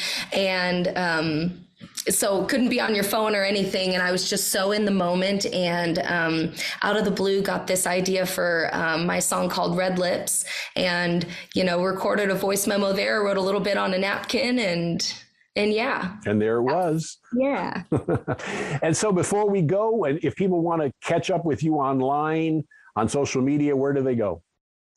You can just go to cassiejoy.com. That's where you can find the tour dates, stream all my music, find all my social media, or you can just go to any of the social media sites at Cassie Joy Music. You're a lot of fun to talk to, and I'm very excited about the new album. And when you're in DC, come into the studio. You bring the band. You can perform here, on the show, and we can do something special in the studio with you if you after the album comes out.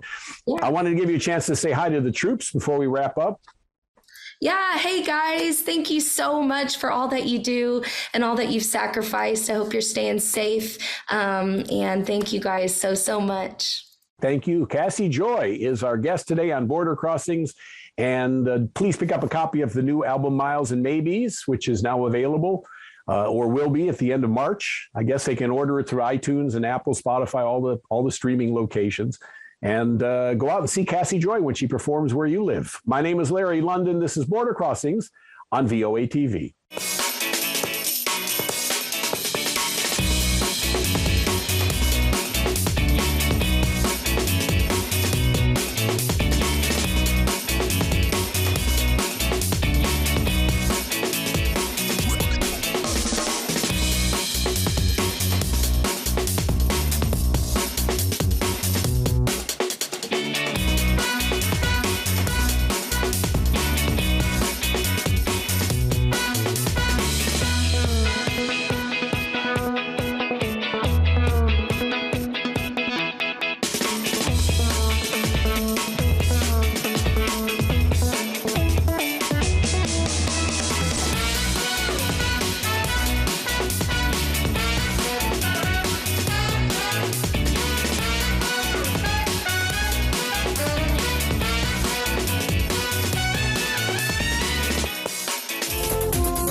Trung Quốc chỉ ra quan ngại của Việt Nam trước chuyến thăm của Ngoại trưởng Mỹ. Hãng xe công nghệ và hãng thời trang xin lỗi vì ứng dụng đăng bản đồ sai lệch về chủ quyền biển đảo Việt Nam.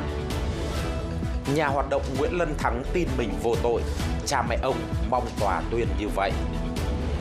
VinFast giao hơn 900 xe trong tháng 3. Hà Nội vất vả đối phó với ô nhiễm không khí nghiêm trọng. Tổng thống Belarus nói cần được đảm bảo Nga sẽ bảo vệ nếu bị tấn công. Lực lượng tuần duyên Ý nỗ lực giải cứu 1.200 di dân trôi giạt trên biển. Hàn Quốc, Mỹ sẽ không sụt giảm niềm tin về vụ rò rỉ thông tin tình báo. Tại Đài Loan, cơn sốt huy hiệu gấu Formosa đâm gấu Winnie the Pooh.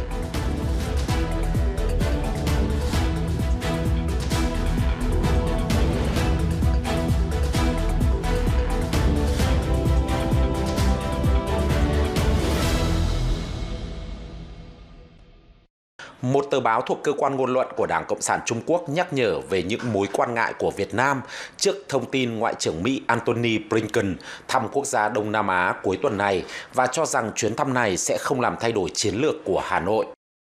Reuters hôm 10 tháng 4 đưa tin rằng Ngoại trưởng Mỹ Blinken tuần này sẽ tới một số nước, trong đó có Việt Nam.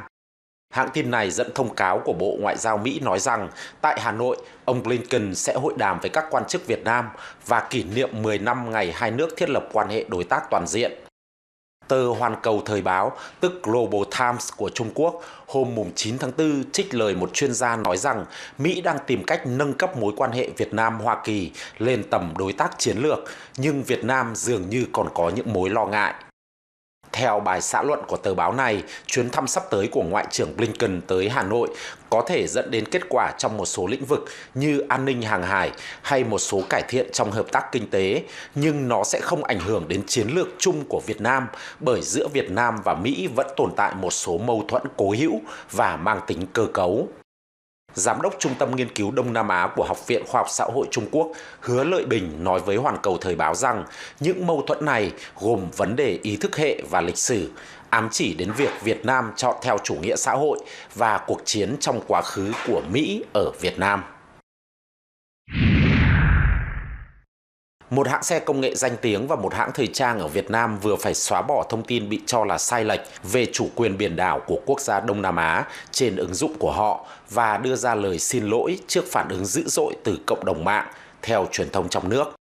Các báo mạng ở Việt Nam cuối tuần qua đưa tin rằng bản đồ trên ứng dụng của hãng công nghệ Grab hiển thị thông tin mà người dùng phát hiện ra là không đúng về chủ quyền biển đảo của quốc gia Đông Nam Á.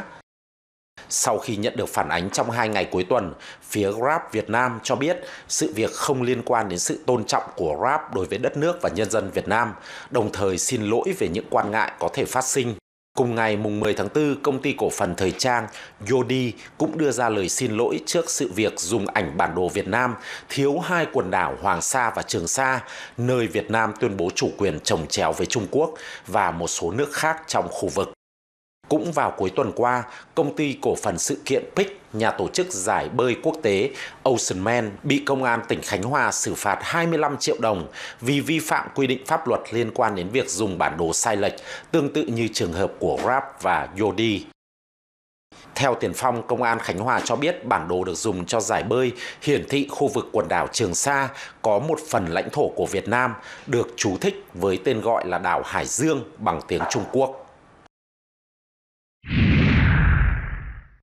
Luật sư Lê Văn Luân, một trong những người bào chữa cho nhà hoạt động Nguyễn Lân Thắng trong phiên tòa ngày 12 tháng 4, nói với VOA rằng ông Thắng có tinh thần tốt và tin rằng ông vô tội và cha mẹ ông mong tòa sẽ tuyên như vậy.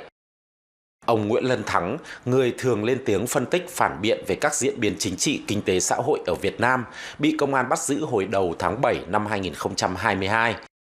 Sau 7 tháng, gia đình ông được biết rằng nhà chức trách đã hoàn tất điều tra và ông đối mặt với tội danh tuyên truyền chống nhà nước.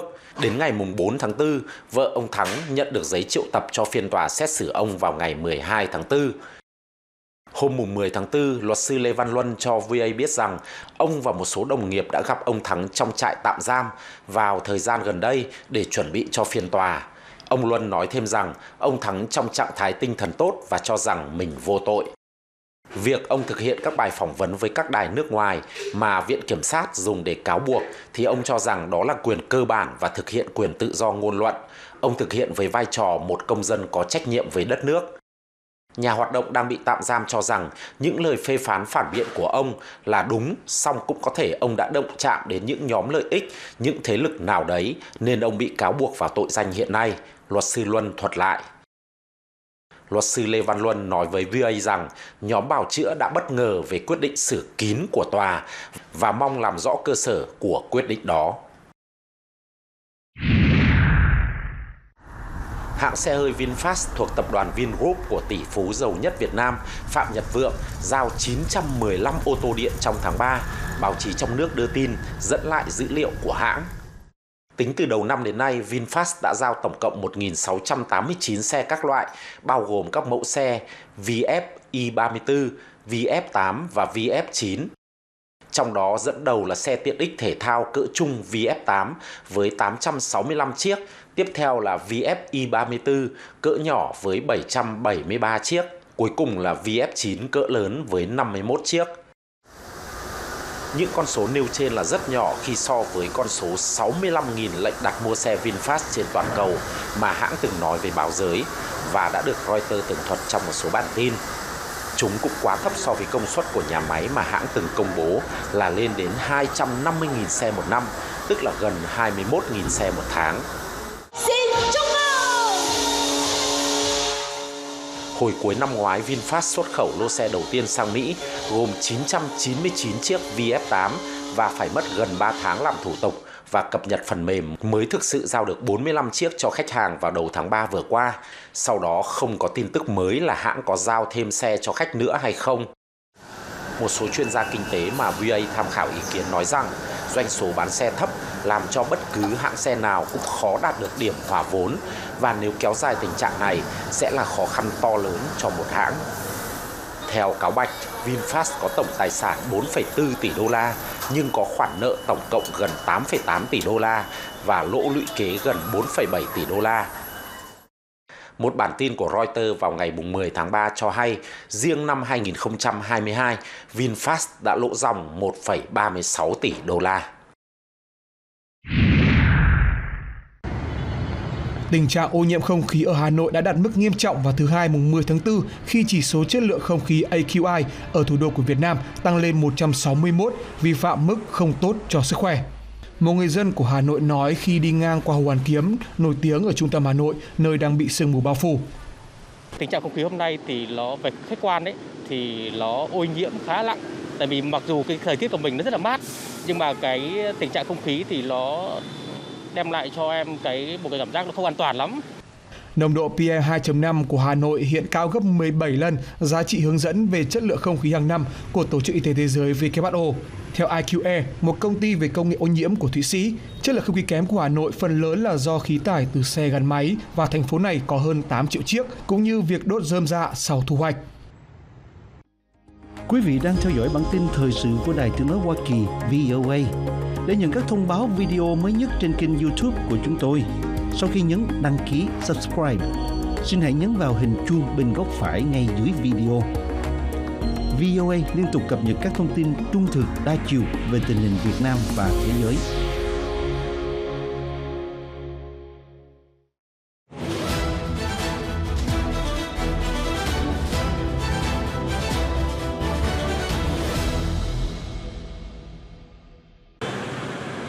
Ghi nhận trên đường phố thì với những xe đẩy hàng rong này, khi buộc họ phải nhín nhúc hầu bao để đóng tiền cho con em của mình dự các chương trình ngoại khóa ở trường học thì quả là điều chẳng đặng đừng. Đã vậy, nhiều khi học sinh cũng thấy nhàm chán. Chủ như mới tổ chức chuyến đi tham quan Củ Chi hồi thứ Chủ nhật tuần trước. Em nghe mấy bạn nói cỡ hơn 400.000. Em không có đi tại vì là có nhiều bài học. Em có đi hồi tiểu học rồi. Đi lại sẽ thấy chán. Trong các buổi ngoại khóa này, với học trò thì đó như dã ngoại mang tính phong trào, nhưng phụ huynh phải tốn tiền. Nói hỏi về những cái di tích lịch sử rồi, mục đích của em để đi chơi cho vui, rồi trường có bài thu hoạch. đồng ý những tiết học ngoại khóa sẽ giúp học trò mở mang thêm nhiều điều về đời sống. Song theo ý kiến của một phụ huynh thì ước gì toàn bộ chi phí đều được ngân sách quốc gia tài trợ, chứ riêng khoản đóng học phí thôi cũng mệt mỏi lắm rồi. Thì học cái ngoại khóa là rất là tốt, cho nó tiếp xúc, chứ nhiều khi nó ở nhà tối ngày không biết làm gì, chơi game cầm máy không à. Cho đi càng nhiều càng tốt, mà nhưng đi là phải an toàn. Nếu mà nhà nước mà đừng có lấy tiền bạc gì hết, đi học mà chính đàng hoàng thì ok. Chứ mà có cái vụ mà thâu tiền là không đúng. Thì cái người có tiền người ta đóng tiền người ta đi, rồi người không tiền thì sao? Người ta đâu đi đâu. Cùng bàn luận chuyện tiền bạc nơi học đường theo một phụ huynh khác thì ông ngờ vực về yếu tố lợi nhuận kinh doanh.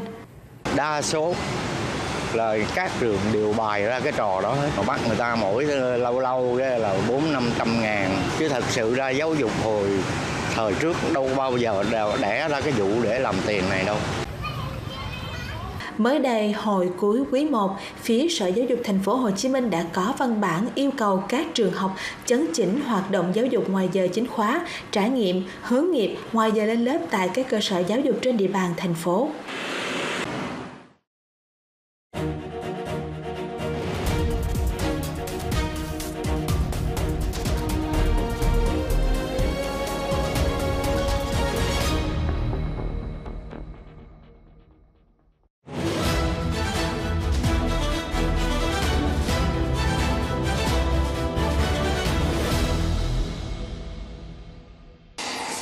Trong bối cảnh hội nghị thượng đỉnh giữa Hàn Quốc và Hoa Kỳ đang đến gần, hai nước sẽ không thực hiện bất kỳ biện pháp nào có thể làm suy yếu lòng tin giữa họ về vụ rò rỉ thông tin tình báo cho đến khi có xác nhận chắc chắn, một chuyên gia ở Seoul cho biết hôm thứ Hai, mùng 10 tháng 4. Các tài liệu mà xuất hiện trên mạng với các chi tiết khác nhau từ hệ thống phòng không của Ukraine cho đến cơ quan gián điệp Mossad của Israel khiến các quan chức Mỹ phải cố gắng xác định nguồn rò rỉ, với một số chuyên gia cho rằng có thể đó là một người Mỹ.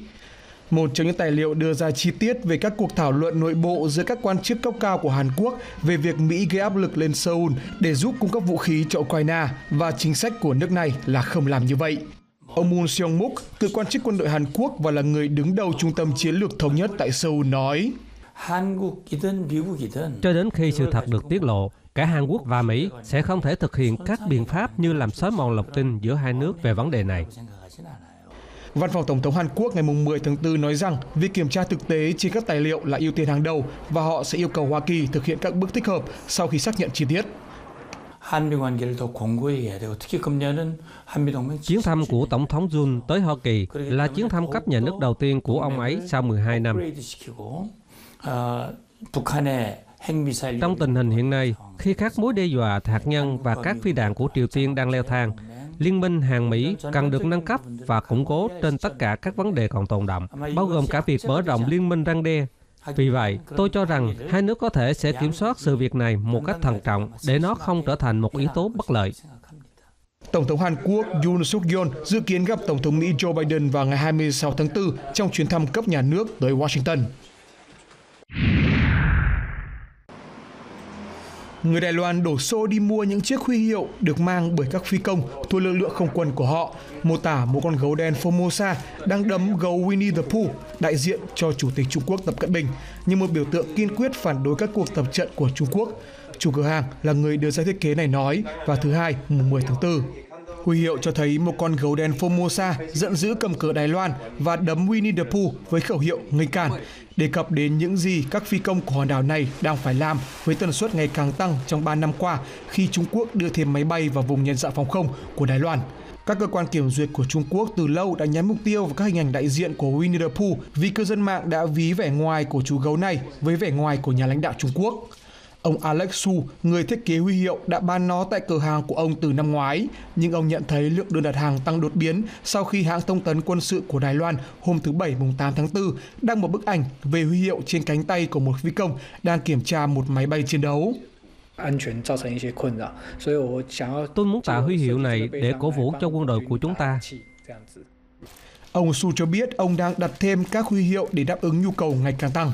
Khách hàng bao gồm các sĩ quan quân đội và thường dân.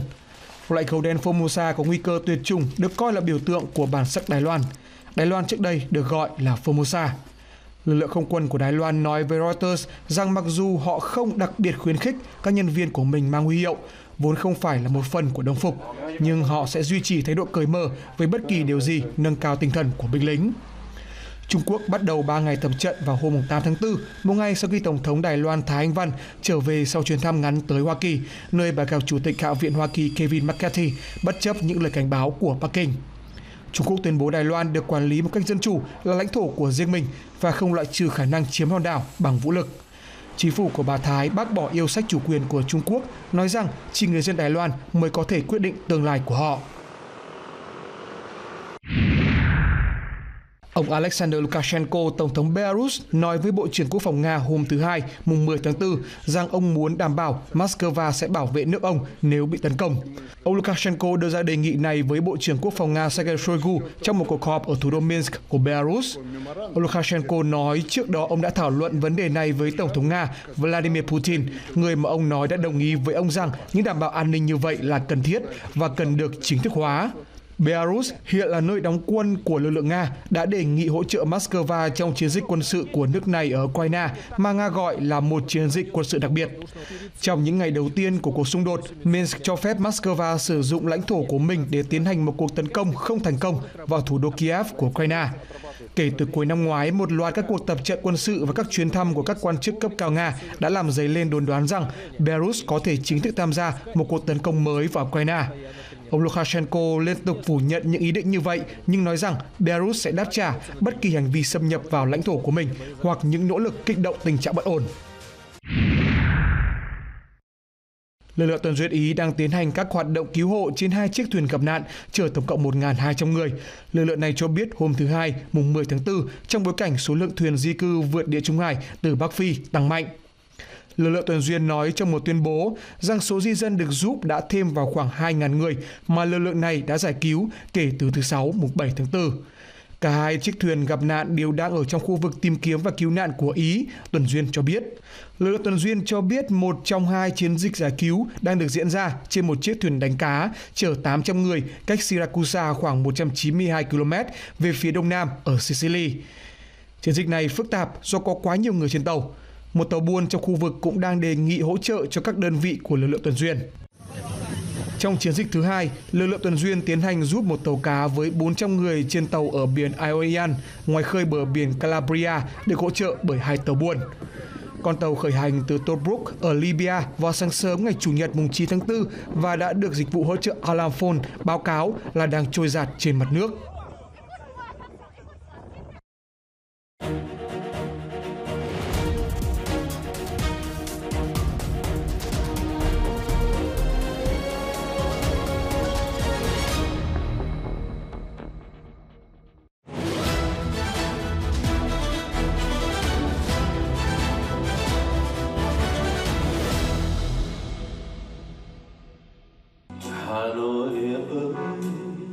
Vào chiều ngày 8 tháng 4 ở ngoại ô thủ đô Washington DC, một chương trình văn nghệ và triển lãm đã được nhà Việt Nam tổ chức nhằm kỷ niệm biến cố 30 tháng 4 năm 1975.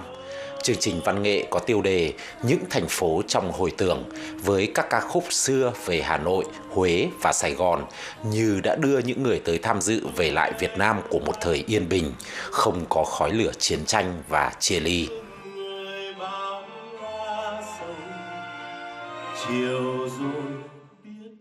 Sau khi mà Việt Nam Cộng Hòa bị cưỡng chiếm thì là người Bắc Việt thì nói rằng là ngày thống nhất, nhưng mà chính ra là không thể thống nhất được, tại vì cái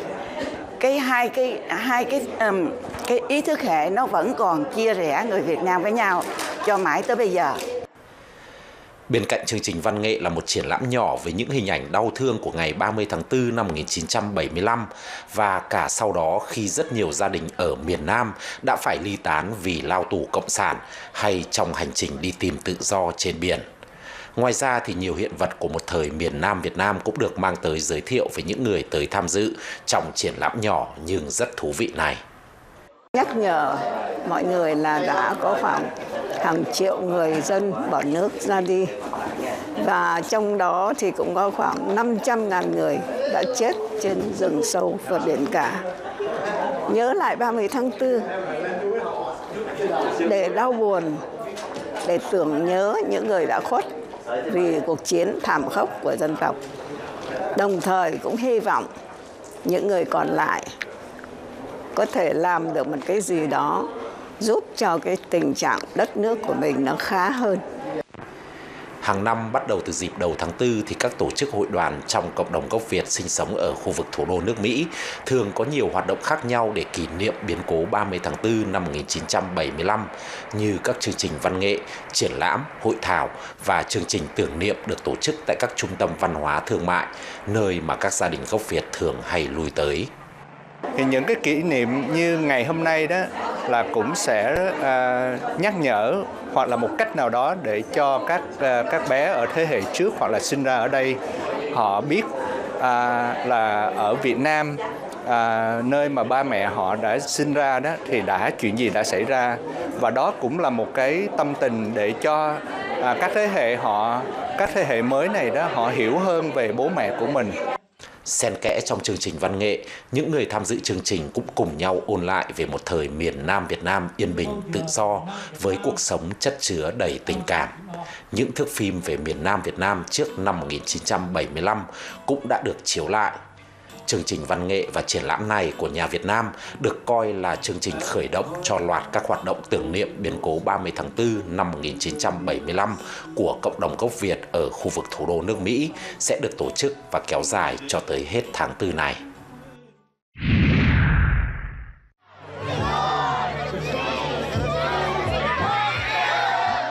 Lượm trứng vào mỗi mùa Phục sinh là một trong những nét sinh hoạt văn hóa vui nhộn dành cho thiếu nhi ở Mỹ mà hầu hết các gia đình đều hào hứng tham gia. Đây là một truyền thống tôn giáo của đạo Thiên Chúa có từ thế kỷ 16 ở Đức, nhằm giúp các em nhỏ và gia đình hiểu hơn về ý nghĩa ngày Chúa Phục sinh, tượng trưng cho một ngày mới bắt đầu. Đây là sinh hoạt lượm trứng của cộng đồng chúng tôi. Chúng tôi chào đón tất cả mọi người từ cộng đồng Orange, quận Cam đến đây để thu hoạch trứng. Chúng tôi có tất cả loại trứng ở đây.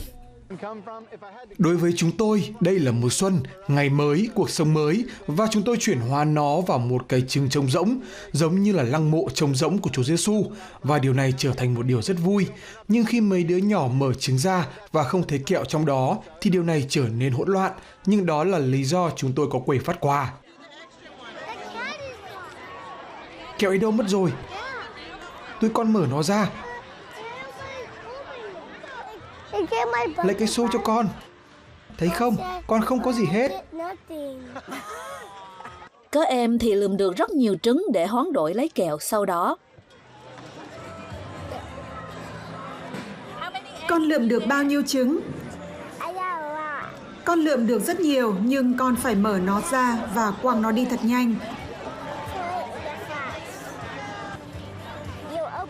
Con phải mở hết chúng ra.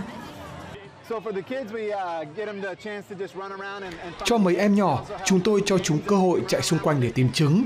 Chúng tôi cũng có trò chơi để chúng chạy quanh gặp gỡ nhiều nhân vật như là Chúa Giêsu, mẹ Maria, Thánh Phêrô, Thánh Gioan và Thiên Thần để có dịp nghe những câu chuyện và được bấm thẻ để lấy quà.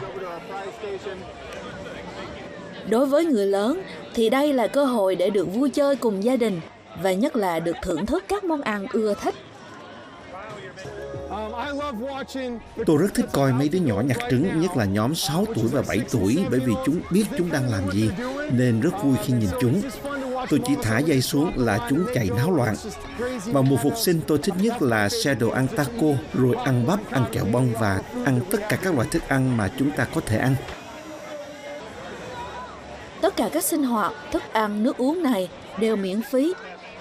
Và lượm trứng là một trong những nỗ lực nhằm giúp xây dựng cộng đồng và tạo cơ hội cho gia đình có thời gian bên nhau để cuộc sống được lành mạnh, tốt đẹp hơn trong tinh thần Thiên Chúa giáo.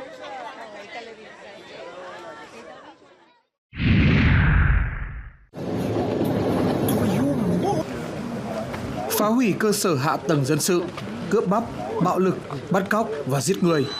Trung tâm Raphael Lemkin về tư liệu tội ác của Nga ở Ukraine truy tìm bằng chứng về những vi phạm này. Trung tâm được thành lập bởi Viện Pilecki có trụ sở tại Warsaw, một tổ chức nghiên cứu có một phần chuyên nghiên cứu các chế độ toàn trị.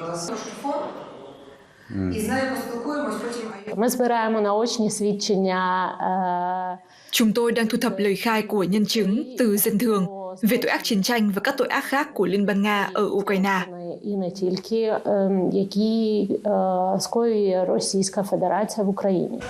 Được thành lập ngay sau khi Nga bắt đầu cuộc xâm lược toàn diện, trung tâm được đặt theo tên của một luật sư Do Thái, người đã giới thiệu và định nghĩa thuật ngữ diệt chủng, nghĩa là sự hủy diệt quốc gia hoặc một nhóm chủng tộc. Nga phủ nhận phạm tội ác chiến tranh. Tại đây, hàng chục chuyên gia đọc và xử lý lời khai của những người Ukraine. Chúng tôi đang làm khảo sát được tạo riêng cho dự án này bởi các nhà khoa học, sử học, luật sư, dựa trên các nguyên tắc của luật pháp quốc tế và cả các nhà tâm lý học. Các chuyên gia thường tìm kiếm các nhân chứng tiềm năng trong các trung tâm tị nạn. Một nhóm cũng hoạt động ở Ukraine. Theo đối phối viên của trung tâm Lemkin, Katerina Sukhomlinova, việc thuyết phục được một người kể chuyện là thách thức lớn nhất. Tôi bắt đầu bằng cách nói với mọi người, xin chào, nếu bạn là nhân chứng hoặc nạn nhân, từng ở trong các khu bị chiếm đóng, trại sàng lọc, hoặc là nhân chứng của các tội ác khác, xin hãy nói chuyện với chúng tôi. Sukhomlinova cũng là người tị nạn. Cô đã trải qua 21 ngày ở Mariupol bị chiếm đóng. Cô đồng ý làm chứng cho trung tâm Lemkin khi chạy lánh sang Ba Lan. Chẳng may là tôi đã chứng kiến đủ trong 21 ngày ở Mariupol. Và bây giờ, tâm nguyện của tôi là trở thành một sứ giả của Mariupol để mang sự thật đến với thế giới. Tôi thường được nhờ giúp những người từ Mariupol làm chứng vì tôi biết một chút, chỉ là một chút, về cảm giác của họ. Có thể mất vài giờ để trả lời bài khảo sát. Một số nhân chứng chọn viết, một số chọn nói chuyện có thu âm. Mỗi người đều được đảm bảo tư cách ẩn danh. Nhưng ngay cả với điều kiện này, lời khai có thể được sử dụng trong các lập luận pháp lý. Điều kiện duy nhất là lời khai phải đến từ các nhân chứng. Điều này rất quan trọng. Nhưng vì chúng tôi có đầy đủ dữ liệu cá nhân, nên cũng có thể gọi các nhân chứng một lần nữa trước các công tố viên. Ngoài ra, các lời khai có thể được sử dụng để tìm kiếm những người mất tích. Có thể trong vài năm nữa, một số gia đình nạn nhân sẽ tìm kiếm những gì đã xảy ra với người thân của họ và họ sẽ tìm thấy thông tin về điều đó một cách chính xác trong kho lưu trữ của chúng tôi. Trung tâm đã thu thập được 800 bảng khảo sát từ người Ukraine từ nhiều khu vực bị Nga xâm chiếm. Mọi người sẵn sàng nói nhiều nhất về sự phá hủy cơ sở hạ tầng và lưỡng lự nhất về các vụ hãm hiếp. Theo trung tâm Lemkin, thời gian gây bất lợi cho các nhân chứng. Những sự kiện bi thảm xảy ra càng lâu, họ càng khó nhớ lại chúng.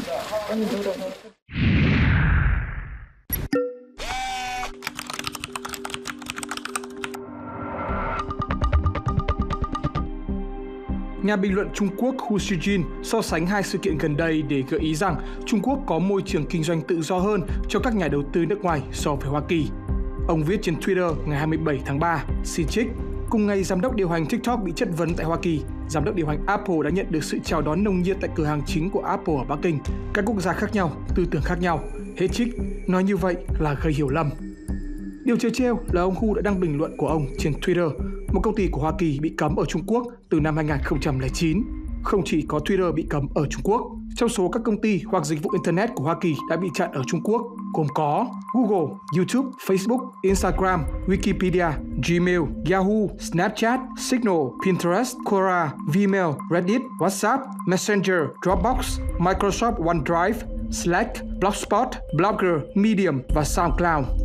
Trung Quốc cũng chặn các hãng truyền thông lớn của Mỹ, bao gồm The New York Times, The Washington Post, The Wall Street Journal, Bloomberg, Time, NBC và Đài Tiếng Nói Hoa Kỳ cùng các đài khác thuộc cơ quan truyền thông toàn cầu Mỹ. Trung Quốc ngăn chặn các dịch vụ đó bằng cách sử dụng vạn lý hỏa thành, hệ thống kiểm duyệt của nước này nhằm chặn các trang web nước ngoài và lọc thông tin bất lợi cho Đảng Cộng sản Trung Quốc cầm quyền. Ngoài ra, các công ty Hoa Kỳ nói chung phải đối mặt với nhiều hạn chế hơn ở Trung Quốc so với các công ty Trung Quốc ở Hoa Kỳ. Những hạn chế của Trung Quốc bao gồm giới hạn đầu tư, bắt buộc liên doanh với địa phương và bắt buộc chuyển giao công nghệ.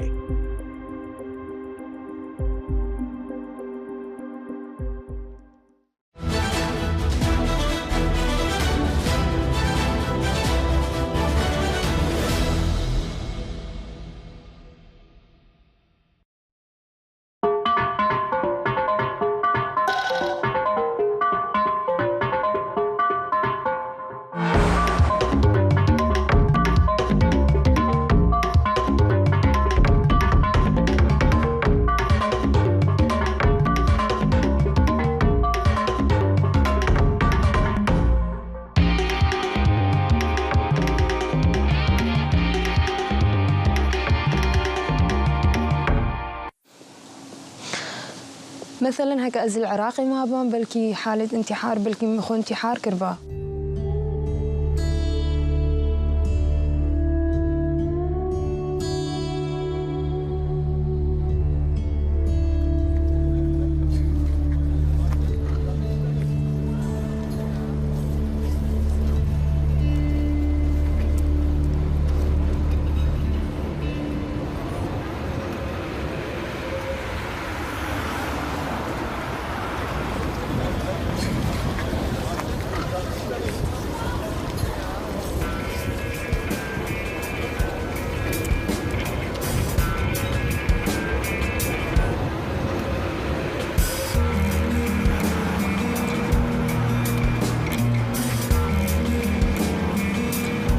This is Stuttgart, an industrial city in southwest Germany, a manufacturing hub.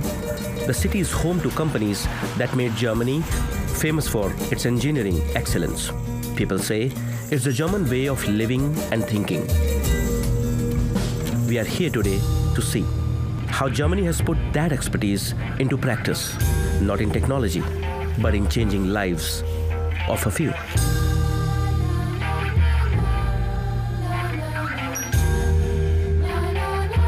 We took only those that couldn't be helped there.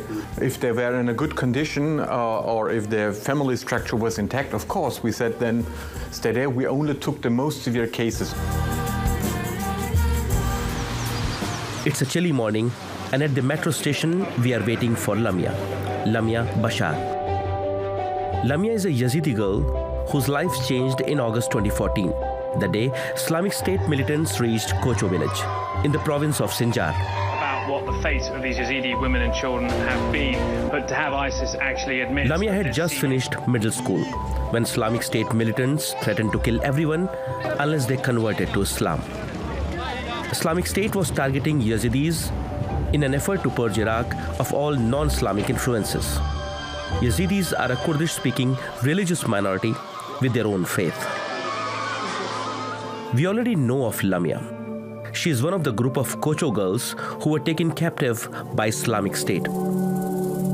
One girl. In August 2017, we produced a short feature on missing girls. With the help of watercolor paintings, our small story was named The Last Dance of Kocho and Its Missing Girls. Escaping in March. After seeing our story, Yazidi activist and humanitarian Mirza Dinnai called us to say that he knew where the girls were. And he said Lamia was here in Germany.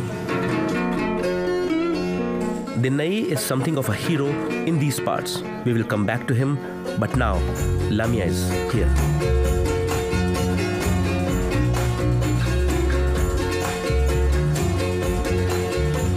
My excitement at finding Lamia in person is so intense that I cannot focus my camera when she first appears with her brother Wad and friends from Sinjar. She's tiny, beautiful, and mature for her age. Life has tested her more than many of her peers. The girls knew they were going to be sold as sex slaves. Lamia just had face surgery. She's ready to talk to us, but only after a week of rest. So total, how many girls you said? 1,100 women and children were in... We used the time to find other missing girls in southwest Germany.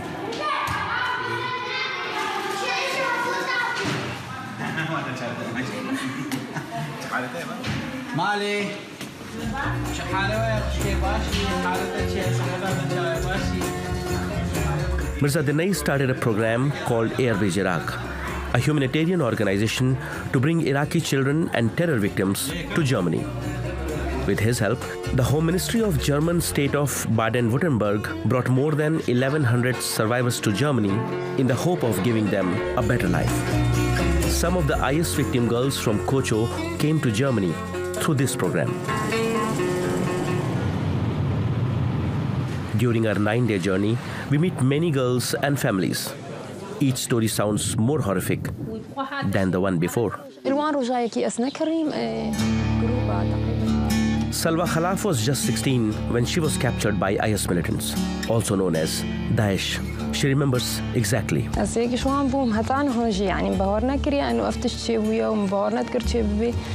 وقتی روزا سی هشت حتی ساعت هشتی صبح از آن وستی بوم نزانی چوبو یا شکینا حسیاب میشه معنا ساعت سی شرط سپیکر و ساعت سی دعشاتن هابين بو دنيا قرم بو العراقي خلق السر خانيوان نبي مسر خاني تنستي بون الساعة سيف شيف أزبيجم مامي مو أو تلفونا بابي مقربون قود بون شرة إجبر أمل شنقال دبون بداية شر الشنقال نبو القندادة دس فكر وان تلفونا بابي مقربو قود بون شر الفيدري داكو بابي مزاني بس نقود نما ساعة هشتي سبع نوم رابون ساعة هشتي سبع كم بخو حسيان بتلفونا كيف بخو حسيان كوري خالي من تلفون كر قود كاهم شتكن أم تشغينا حسياب ونجي هذا أسراب مسر خو بجا قصرا موسى دي طابق بقولك أبلندبو أسراب موسى مال شارع نيري شارع تجي خلق بو خلق بيع بازدان هريكي بدرك إذا بازدا متشك في منتكر يعني شو ما الدنيا قاعدة منزاني أو أبدا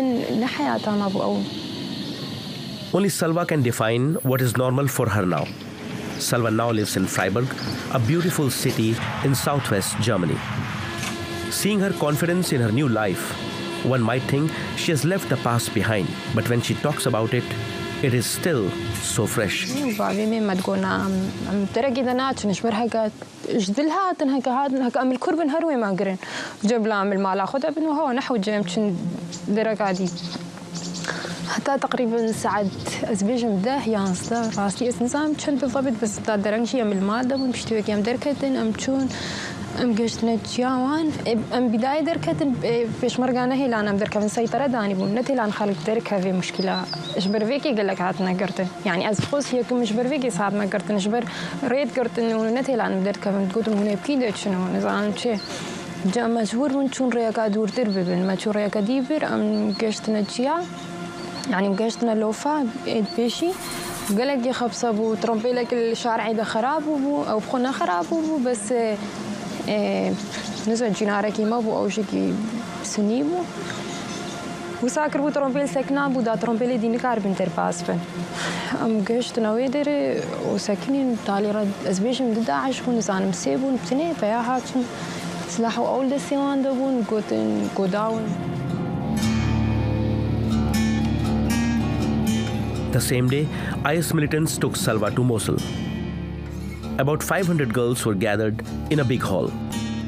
After 15 days, she finally understood what was going on. IS militants were coming to buy girls and take them. Almost at the same time, Salina Haji Bashar was being captured with other girls in the small village of Kocho. Salina knew everyone who went to Kocho's school.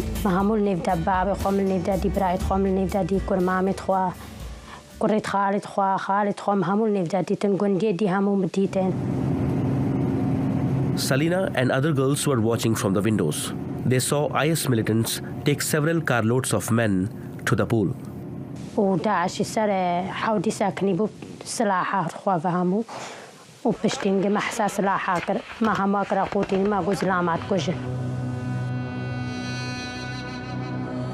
Within moments, hundreds of brothers, fathers, uncles, husbands, and sons were gone. Khudir Hassan was one of them, down below. Khudir could see everything. One IS militant was filming with a camera, and the others were around. پشتوا یکی گوته دا سه جارا بان کر گو الله اکبر همال پیرا سه جارا گو الله اکبر و درا وی دیساوی که گوتی الله اکبر گو ارمی مخالف فرحتایل برده خست او تلقل وان دانب سر مدک هاتن تلقا کل من نکهت جارا بری تلقا کل من نکهت بو پشتی که خلاص کرن پشتی که تلقا لیدن هچی حس و جهاد بازانی بانا هیجی ساغا وأويكا قوتيا دا أويكا أمر داي قوتيا إرمي تات بواروريا كديل سري ويدا ودهار ويجيل من هذا بشتيكا تشغيش بام دور كتن ويتشوبانا فاني ركي قمسة لكي رساسي المبو جو ياكي قوتا ويجو هاي رساسي جو نامريا جو ساغا نظام مخالفان نظام شلوس ديتم جو ساغا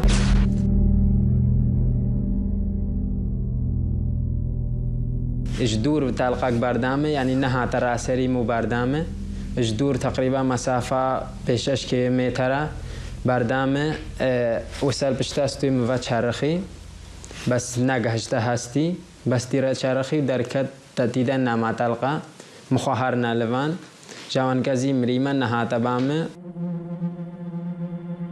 While Khudair was still figuring out that he was alive and wondering how to escape, the girls at the nearby school were terrified, not knowing what was going to happen to them. IS militants picked all the girls who did not have children and took them to a park. هم سادو هناك كاتك داري خصنا حديقة دربة بيزارو قلتنا بنتزوجينا داري خصناش دربة هتا ساعات دهي بشيبل نفوي حديقة دابون وباس عنينا باسيد مازن النفرة ددوجي عنينا مكرني دا برنا موسل كاتك برن كنا مالا كموسل دا سيتا بقى مازن بو برن كرني دا هنا كاتك دي ديزي دي تيدابو أو كوي ما قلت شلون كنا بالدا كو وسا قلتين شيخي وان أميري وان تيانيف ماكو مات فروشيا هرياكو يا فروشيا ياكو هرياكي ياكي دي دا هادي أبيو.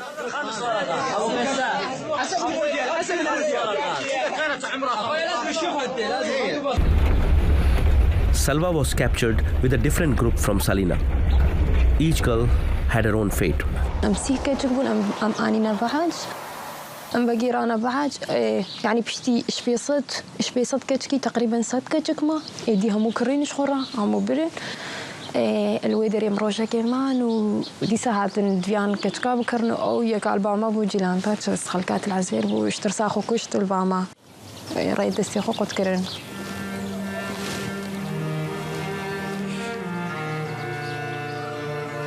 جيلان مقابلي من نارو نشتيبو وبري جيلان شي خرابي مقوت هفالا خو مقوت جيلان طبيعية هفالا مقوت أم هموت وسانا قو يكيش ما هاجي خلينا قو يعني في حالي دكيش ما هاجي خو هيا. Salwa learned that Jilan's sisters had an idea that she could commit suicide, but they didn't stop her. وزبيجم يعني نحلبو ما بخو يعني قالك جارة ما محاولة كر أسخبو كشم يعني لهناك ظروف هذا بس كشت النحلة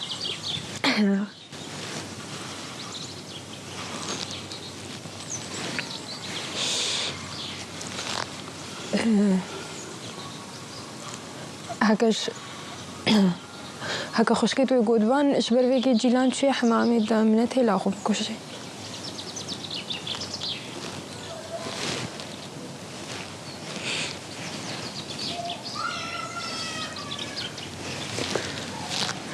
ولحظة كشي هرب زحمة ريبو وقت جيلان خو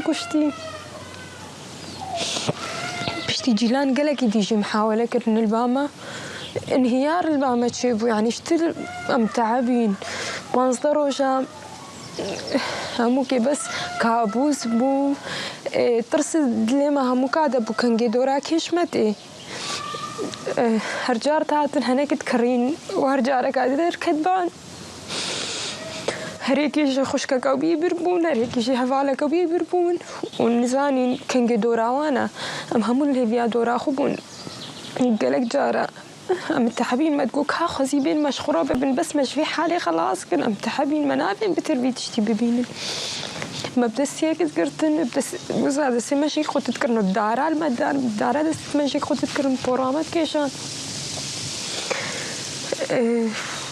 يا بشتي جيلان هنا جدي محاولة كنو خبكوشن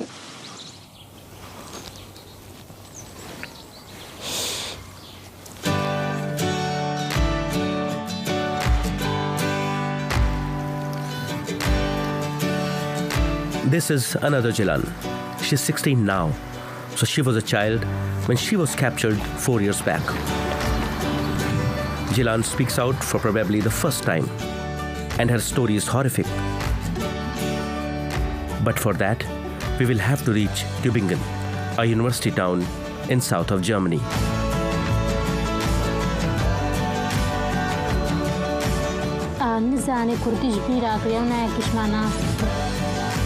By this time, Lamia is also ready to talk. Lamia is Salina's sister. They live in the same complex.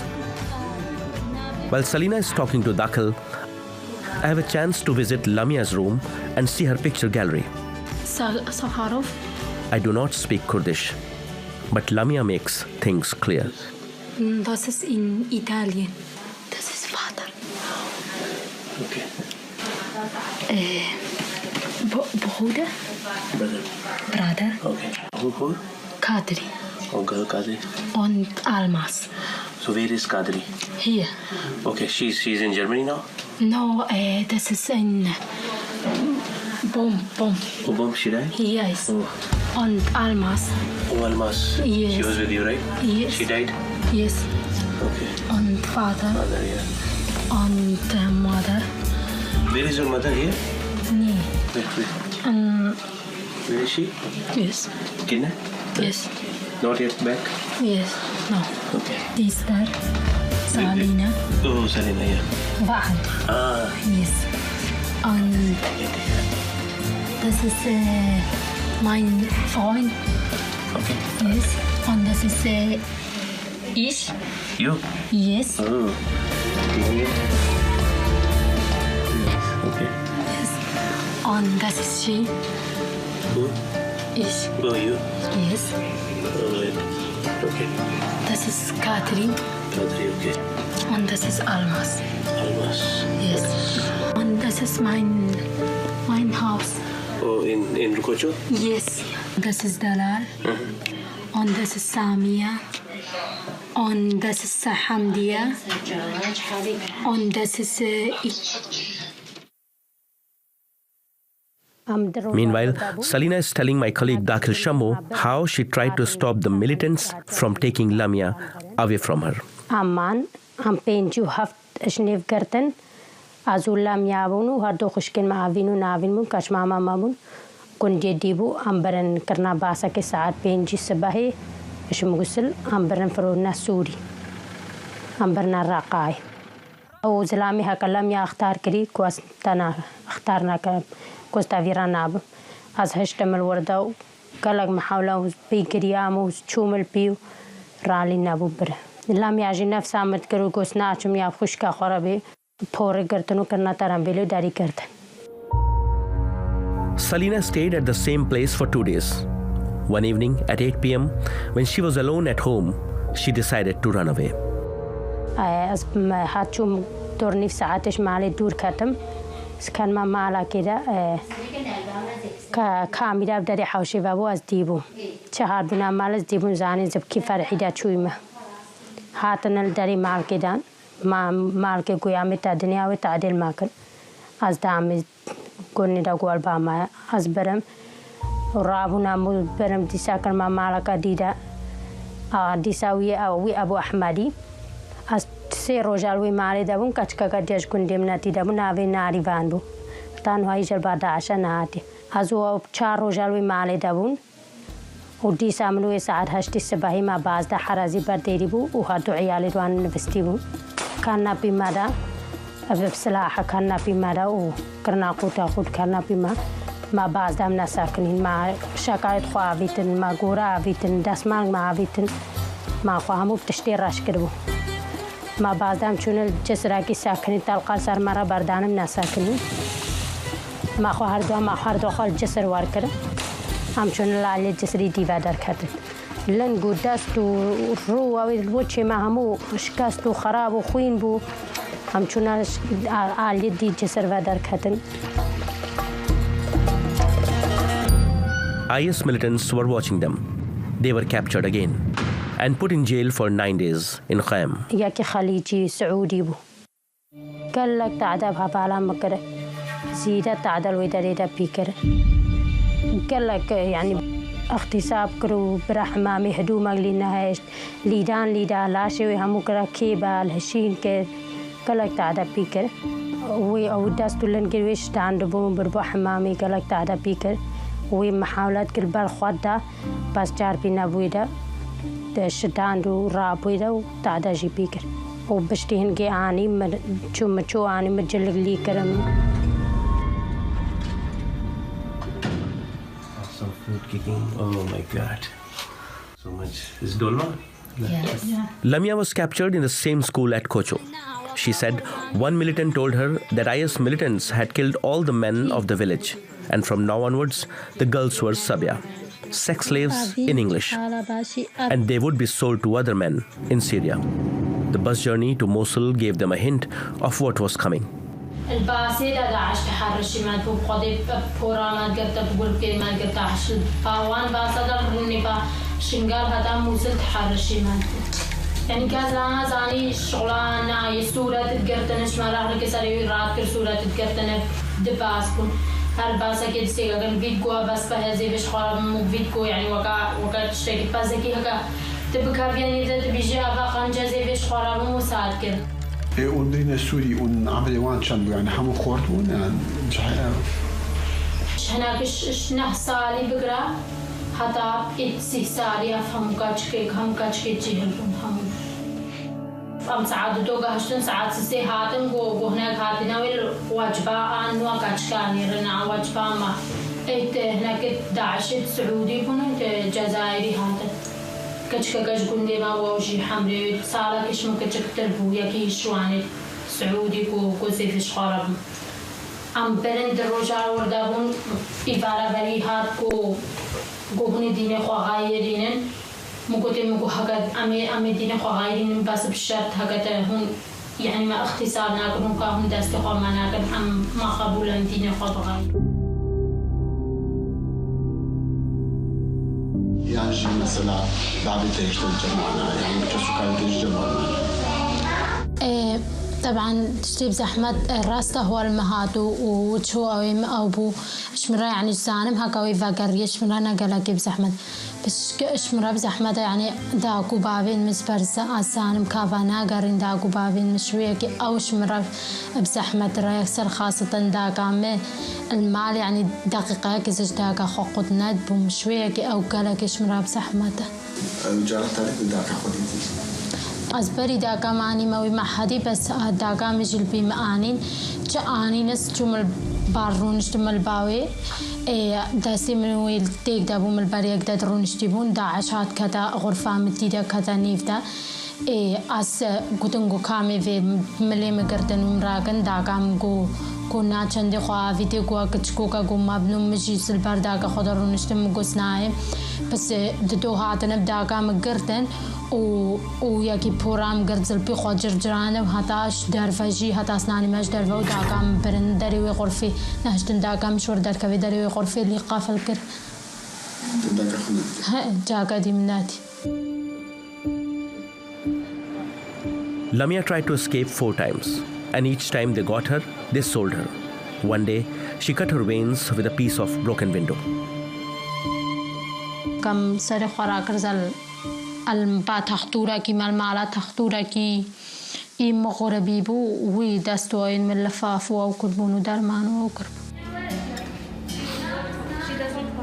وي السعودي أزوخش كام برنش غين دروجة يعني أم اختصاب كرنو ولي دان قلق المدى أم آنين القاعدة آنينو وكتشكا قاديش خرابر لما تقولي هرو أم آنينا يعني تشلا هافتن كرينو فروتني ماتكن قواف أفهون سبعة يعني أقول حلال الماكو كما ديمي جانا روجي مدي كتشكن بين جارات عدنا فروتن الروجي دا بين جارات عدنا فروتن وجنجي جنيت هكا فيتاليا جنيت هكا 4000 وان بنش داكا وان تاني نبتني زارو كهركة دانا ياكي كركت برنامج عسكرة تدريب كرن. A landmine exploded. The explosion left Lamia blind in her right eye. Lamia's little brother Wad stays glued to his sister while we interview her and is eager to watch our filming. At the age of 7, Wad was captured too and sent to a training camp. وتجابر بونو وتبيت القمارو بون قالك سلاح بيدا بونو تجابر بون رهانة تجابر بونو داعشي بيز بو هكا يقرانا بوبا بدارا الراد بوني دا بزورا الراد كرن زارو اشتاك دوان قطت كرن متحلم عنا السلاح قومو دا هنا داكو بابي تخاكو جنو شو السلاح الوجد؟ جيسي بو ورور بو دوشكا بو بيكيسي بو وانس حلمان نقول في إقسامي واكيشن وندي كندا وفيكيشن وساعدو كنا وتلاقي سهرة ديتنا هنا بعد ساكر مزاجور كندا بقول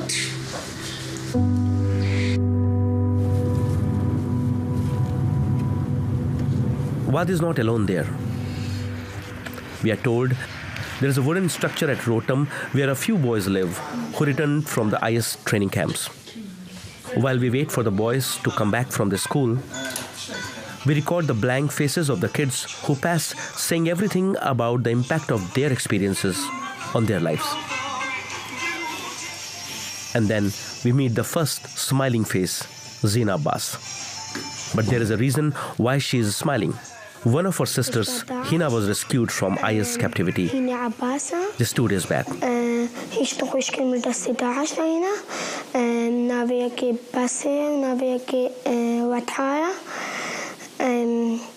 وخدي بقى إزدي هموبين وعمري مكبا أدوان سيدا وسكالا كيفو خلاص. Go call your friends.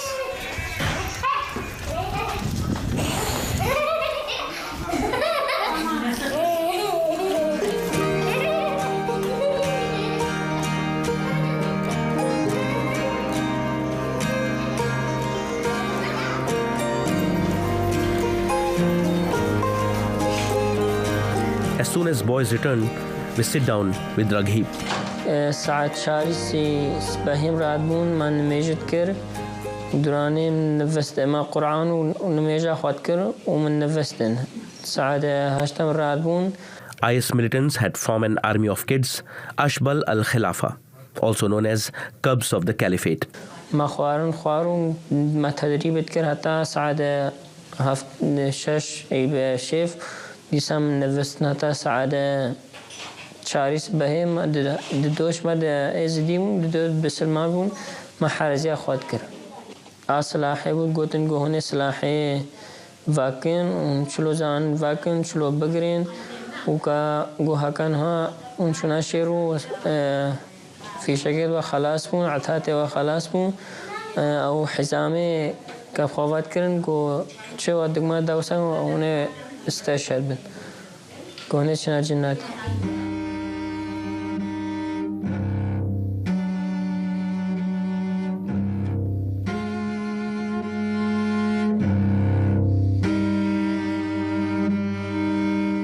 Raghib says that after his release from captivity, he does not want to think about Islamic State or what happened to him. He wants to forget the Quran.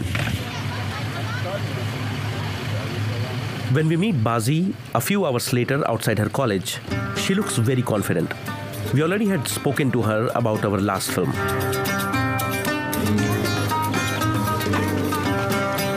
Now, we want to see her school.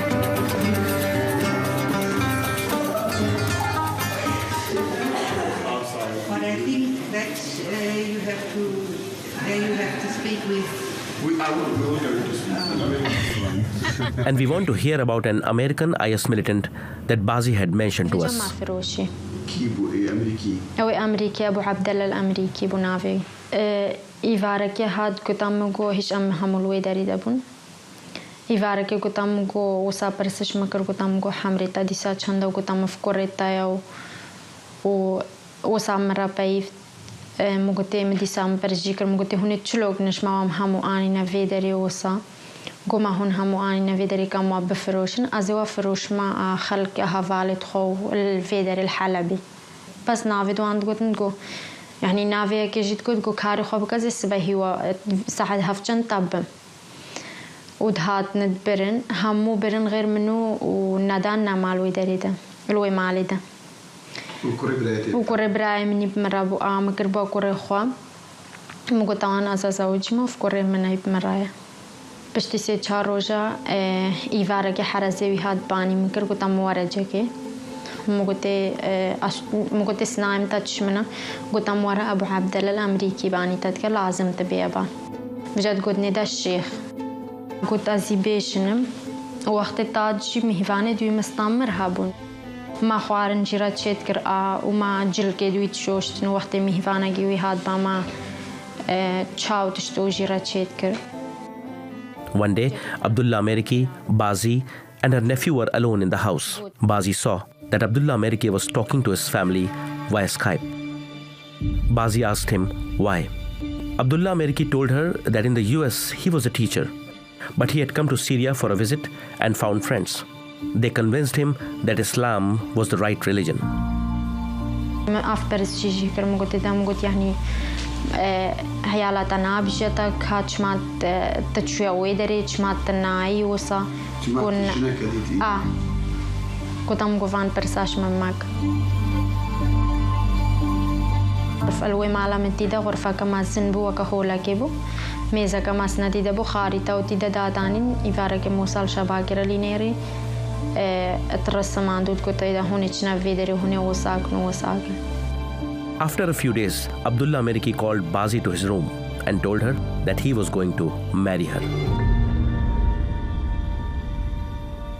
أسوساس جريامو مقدي مقو قريم هاي وتشتي وسات شينا أبي أو قد كتاك نامني قد أفيد ما آنينا فيدري اتكالباما هامو وزاوجن قد غير بحاملة وكرنا يعني تشتكي بيمكن دورة بوسعة يانزة تشتكي وصا قلتم لازم تشوخوا بشويز بسورة كرما حمامتها وقلتم مخا خلاص كر قلتم ورا غرفة متها هات برما غرفيدا قلت بازا بحاملة يما كوسا بشتكي قلت بحاملة كرنا ام فيرا بزوجن مو قلت إذا بحاملة يما وقلت دي تمام أزي الصباح أزي تم بعد دكتور بشتي دسي روجا قلتم قلت الدرواتكي وهات بزورة دي ساز برما غرفيدا وتشتب مكرن يعني باش اشتغل يعني خرابة يعني تبي عجز بوقت بسياجتك ناول البام بخوا يعني وقت از بيجم وقت از چنده بيجمو داري نماس مرتاح ترد بم يعني هر كواكل سكتابي وهر دي مسبيت فكرم بس وقت از بيجم وقت اشتكيز دار تيخم باش ترش مرة.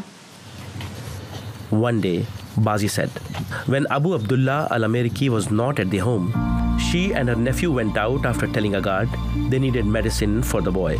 am دركات نشمال am تشون بنف حلب ده نف بيجير ده مال درياجي ده هناك هات المفكر وكم مقركي وانبو وقت وان دري فكري وساق يعني ما وصادتين داعشكي هات دري فكر الما ما مقددا مكو موسام بعربي مقددا مكو كهاقودينا جناك الفيدرية وصا الجنب بحاله بحاله أو تنيري عمليت كارين قلت ما قلنا أقول تشتكي وصال فرنينا قوس نزانم أم تشون مال دارية كيديدا جنكا كي هاد داري فكر نقلك يا مازن بدور حملي ويستيه سالبون ما خود داخلي وان كر ما قلت أمكو قوزي تلفونا أحيالي خواك ما سيبش ميدا أصلامي خوا قوزي بيش ميدا وين ويتشلو مساعدة وقنو وداريخ نجبر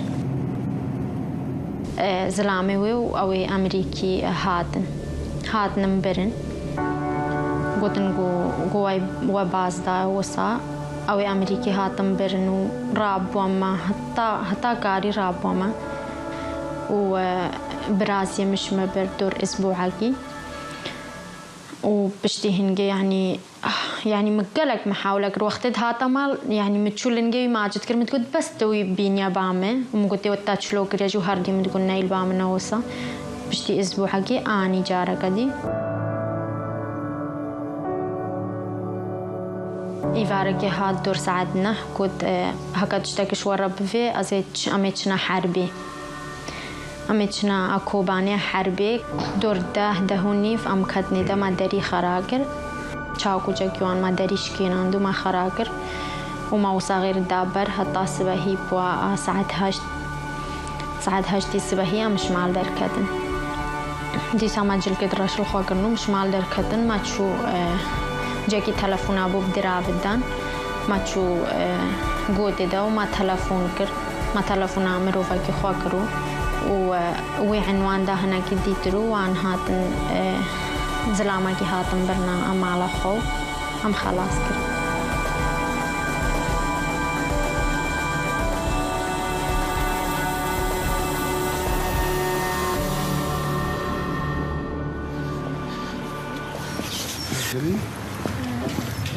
Even after 4 years, Bazi still goes to see a psychologist every week. The trauma is not over. If we about the psychiatric diagnosis, it's called post-traumatic stress disorder, which means post is over. But in the case of Yazidis, we have a mixture of historical trauma, collective trauma, and still the trauma exists because the future of the Yazidis in Iraq is not clear, whether they will survive or not survive.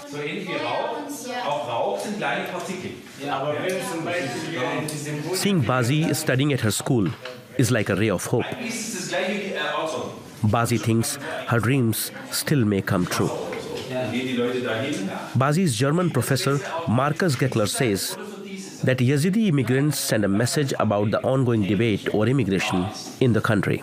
For Germany, it's a real win to have people like them in our country.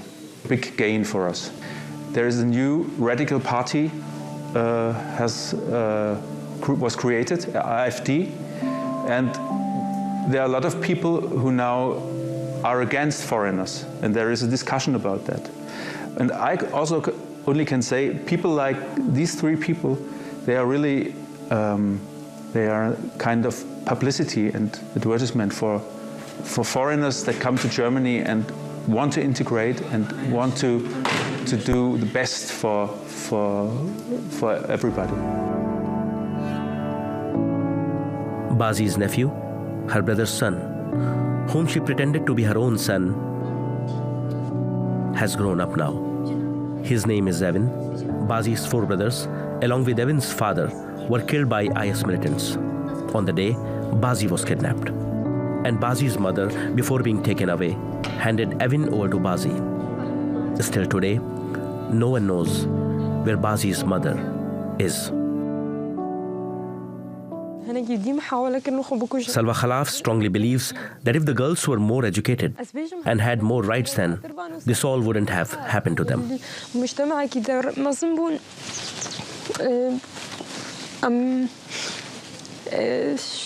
صدي بيستش ما نتشونا مدرسة أم نتشوفوا المدرسة أصلاً ما تشكش دنياي نديد وما تشك فيهم نكرهو بخيل ميزانية تاب كي درجة ما الفحص تاخد كر ما وصل كر ما بهور كر إنه أمي وصل مرن يعني ما فهم نكر إنه يك نكاري وصل بكوشي يعني تاب في تشتي ما فهم نكر بوها تاب بدرجة أم تجاهل بون يعني شدل بس نسان وقتك ما ببيني أزبجم أزجاهلم بلكي فهمناك إيش مرة تشكي مصنعك إنسانك بشي أزجاهلم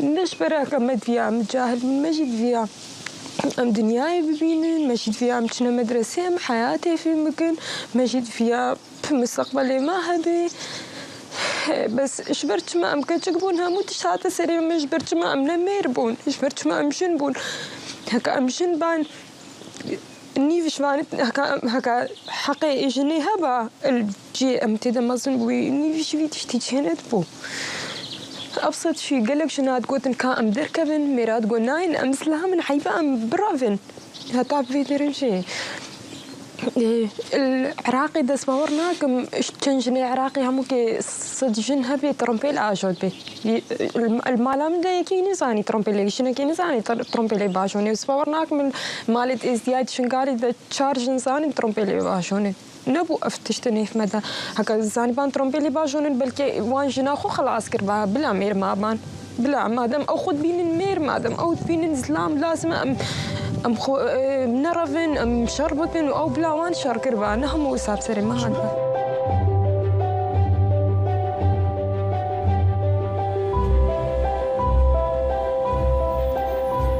Salwa was in captivity for 8 months. Towards the end, she was kept with an Iraqi family from Baj. Then they held her in Mosul for 4 months. رسالة بابي خشانت ردمنا دا شبر باورنا كرازم. شار هيفا بابي موان نزاني إنه إذا صاغ مش بردعش قد هو هفاليت موان سلوا خو كشتي.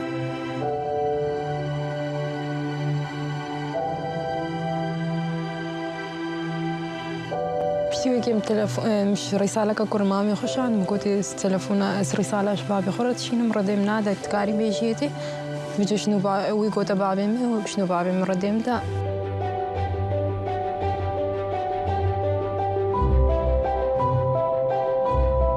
روجك أسر كتم تاكسي أشوما ويدري تلفونا بابي خوكر ومجودي أز الفلان دري ما أسكارم خو خلاص كم بس عنوانك يبدأ دليلك يبدأ رأيك يبدأ أس خو خلاص كم أسكارم خو خلاص مسكارم درك تني بس أس نسام كده شو همو أون همو داعش بون رجع هذالك بابي مي الويدري ده ما بون عنوانك دامي يا روجك أس شو ما هو مالي بس أسبوع كل باون بشتوي كيس تزي دركتهم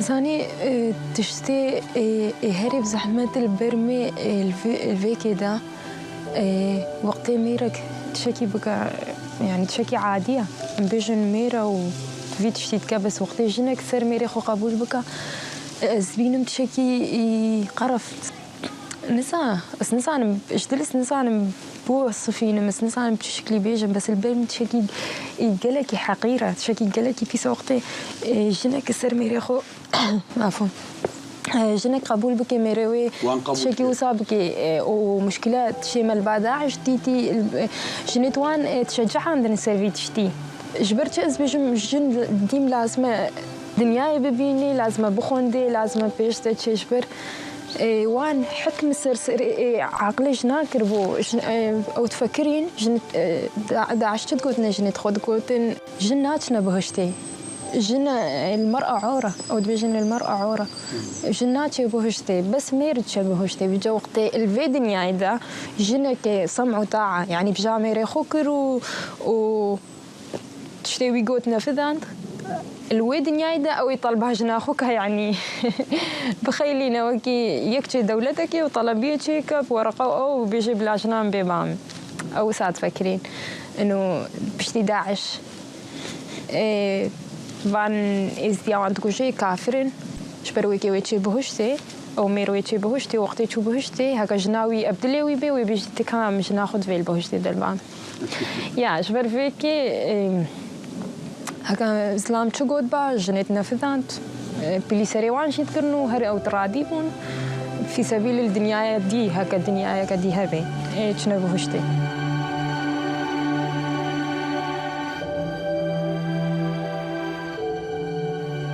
بيستو 4 ساعات هم قرحان تخوندي هنا كاجي بين جارة وشش جارة خلاص تكرهم مكاسر دلساني وقتي تقول باي ورد هروي أو كديني قد با آيات كديني قد ما نشترى يعني هم تشتل ديني وان ديني بيسي بو سر ديني طبق عندن بس فا نهوب نظرا منا وي وقتي جدل اسلامها مو كرهانت واسلامها مو البرجابي مرشبو وقالك جارة تهديدات كشتني وان دانم قالك جارة السلاح السعودي بمبان بو شكي طبيعي اصلا قالك جارة وقتنا هذا هي شو عندرني خصيم بسلاحات كرت سرسري خدار يعني جبل بام بو شكي عادي وسا سرسري مدى ثاني قوتن بيجن امي مسلم بالمقوت امان كافيجنا مش برشي تشكي يعني هتان هو اف شاربين شايفن وي وقتي شاربين شايفون زد استوان ده ومجو هتان هو من نقطة قنجل ديني وده نديتيا هتا اسبيش مسيح مسلم هكذا هو صد جاري بيش ما هو اسا مسلم اللي خد اسمها مسلم شبرها كأف اسلام من نافي بس كشتن بو اختصاب بو زارو داك شيء قلت تذكرن يعني متشكي باش سيدا ندي تجدلن وي وقتي يعني هكا كي إنساني برسا إسلام جب إيش مكربا مني بيظاهرة جبرتلي الدنيا إذا سر قود وعمني قود بات شهري بيستري الدنيا إذا بس بشتي أس خلاص ومو بشتي أسعاد مدركة مش عراقي ومخلبتي تمديد نوسا نوكا قود نامي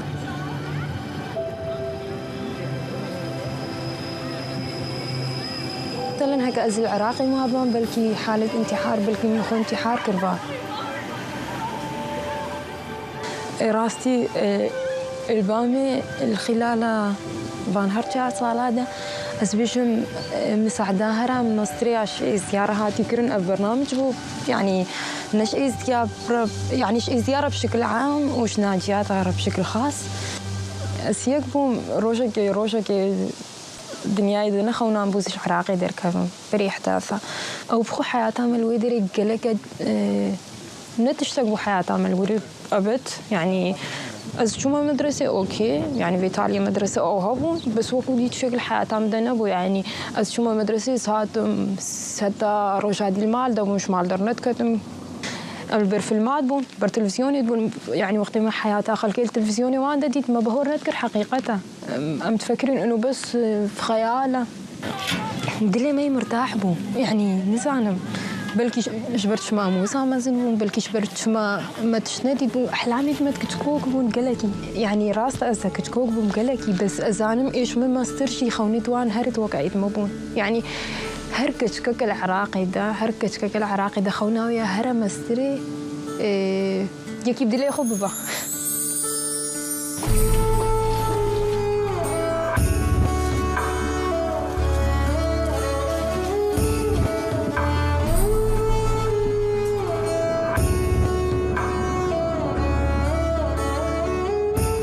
On weekdays, Salwa changes trains to go to her school. And on weekends, she works. از مطعمك شغل مطعمك هندية شغلي خدمة صباحا وقتي يك بمطعمي مخارني شي تقدمين وبام شغلك قالك خوش كيفهم قالك تيسف مروفا راه شغل عين خلكي ببين مو نادية أفكار ترينا. When Lamia tells us about her escape, it sounds like a perfect plan that went wrong. She started from her last owner's house, the doctor in Havija. The plan was to run away in the dark. يفاري بشيف ساعات هفتي يفاري كتن جوارن محاربة جوارن بقهنا مامي الفلاندر اللي هي فيها وابن أمرابون ما جل كده راشن خاكرن يدعش هتاب آلماس مرابو خيمارو عباوا ولي كرن و أمتشون قشينا باراني بو أرتهمو حريبو بزورة لامن ماشيا أمتشون حتى هرج بينا كما بينا خدر داني وقدوم ماشيان حتى ساعات شاري صباحي أم ماشيان محارب دي ميل بيشياما بو سي محاربون ياكل بيشياما بو تدول باش بونش بر نفا حويجا وكاركو قلق عبو تدا چان دي بون قو بسا كننا خوابقنا ريزم وقدون ماشيان قو بسا هرك شوية كل بيا كي ورن قو جا وقول لنجي خال دوساي مدابا فيشن جاش بر عبوه هر سه محارب چونه پیشیه و کادرین بو و ازبوم و المازر دی رخیم بو دستویلی مدبو و عایلی دی همویل پیش ما بو قابجا باران بو دنیا حری بو و شیف بو کابنه کادرین از بهار کملنگی خونن دوسایوی آبید بجا پیلی کر بویدا و گبال ما بطا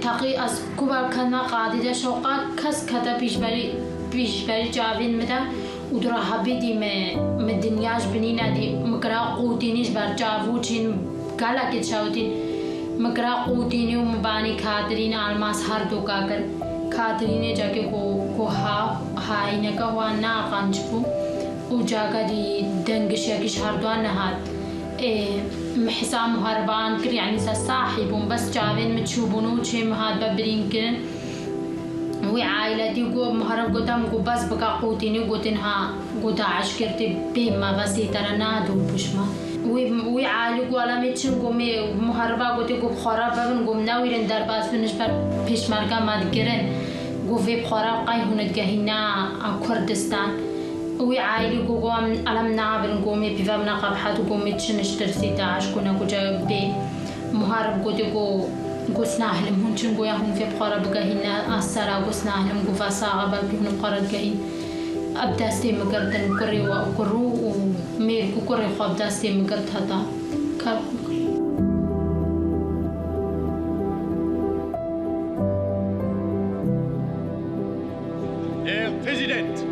إسلامي قندي من كشتن وبابو براين من شين لنا أخوان دابو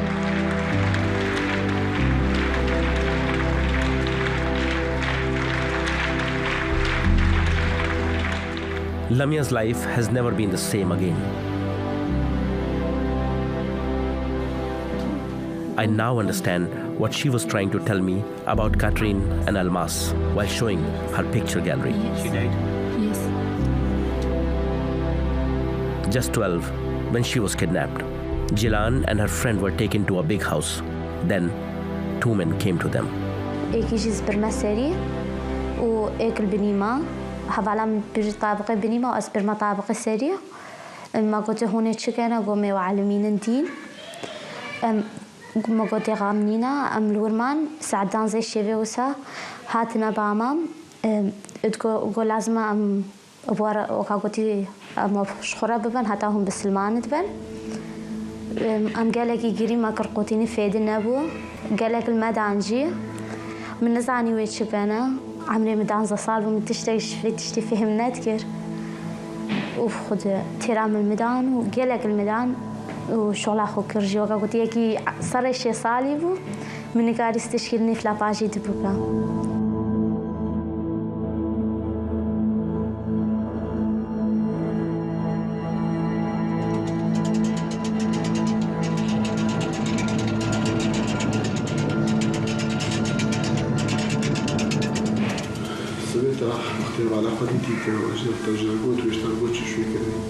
أري ما جيكراغوت وجوجو وهانكيا وهاب سري وجي كربون شوف سري مكرم أزل بها فعلا خمام هتاني فرول وماليدا دورا هردوك هاتن هركش مالطرم بيلا كيكرن أز برما نف عائلة خدا أسبوع كيوها أز النف عائلة تمام النف عائلة جيدات هات هاكا في بايتي وقاقوتي شغلة خبكت هاتا بام ديار عائلة همي عائلة وان زاني وتعديل أري هما زاني يعني تليوان ولا أري باب تليوان بتشتغلنا قوتي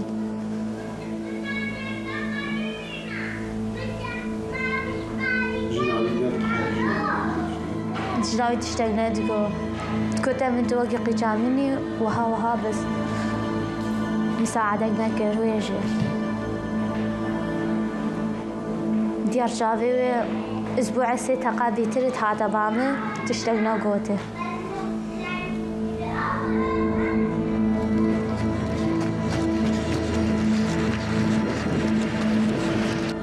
تبين انت ناس بكي اري تدري لا تصوير مجيء لا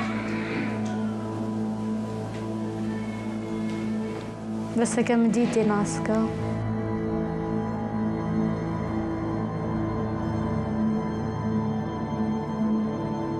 بشتيت حاتي بالهطانة بتاع معنا بلاتك قالك شي فانا نفهم هردي من برشافي من خونا قالك يدبينهم والفرجي قالك محاولة عند شون بعد تختارها بس في دنينا وقت تبحث كي تشوف سيرتها عنديها مش كي بينا تفراد دفا بعشتري عن خرابت ردفة انت نها ايش رجل نعمل نزعل بس بلا عادية ما هرج بيرنا كم هتعتني اقا رجلك محكمك هذا وقوي شيخ اي محكمة بالسكنين تحازم تبتشي مع الشهادة بدي بيجي راسة أفزل أمامه أري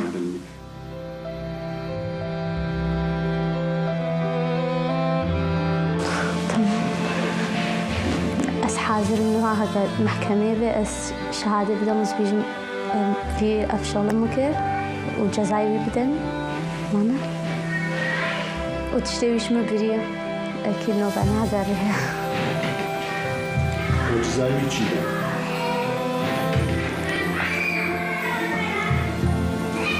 إنسان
كنا متحاصرين ورمي علينا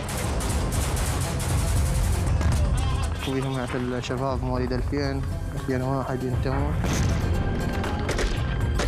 كان طلقة الموت وتعدينا قررنا بس بالدين يعني كان المجاهد يقول لك أنت تجاهد في سبيل الله.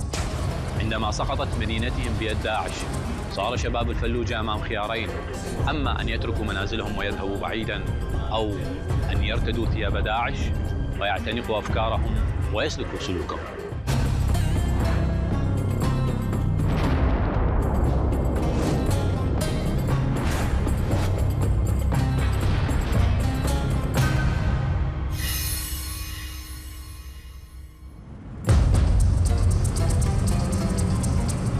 بالطريق إلى حيث يتواجد ضيفنا كان علينا أن نمر من معبر بزيبز.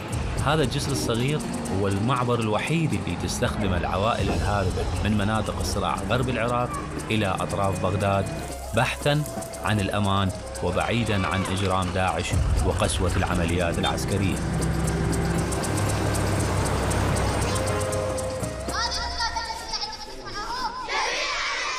نحن الآن ننتظر أبو عبيدة ليحكي لنا هذه القصة وتفاصيل أخرى عن حياته مع داعش. أنت يعني عمرك شباب. نعم. وانتميت قبل 4 سنين، يعني كان عمرك 18 سنة 19 سنة. نعم. يعني شنو أحلام طفولتك؟ هسه العالم تعرف الشباب كلهم عندهم في أيام الطفولة عندهم أحلام. أنت شنو كانت أحلامك؟ والله كانت أحلامي يعني أحقق كل شيء ببالي، دراسة بس ما تحققت، لا الدراسة لا كل شيء تحقق. فمن جت هاي شغلة الدولة الإسلامية انتميت أنا إلها. يعني قبل أنه نحكي بموضوع الانتماء، يعني أنت بعمرك يعني هل تعتقد أنه صحيح تترك أحلامك طبيعية، يعني أحلامك اللي هي بسيطة شرعية إلى حد ما، وتروح إلى جهة تاخذك إلى السلاح وتاخذك إلى القتل وتاخذك إلى التفجير؟ يعني شنو اللي خلاك أنه تتجه هذا الاتجاه؟ والله مو قلت لك الأحلام كلها ما تحققت يعني عندي يعني.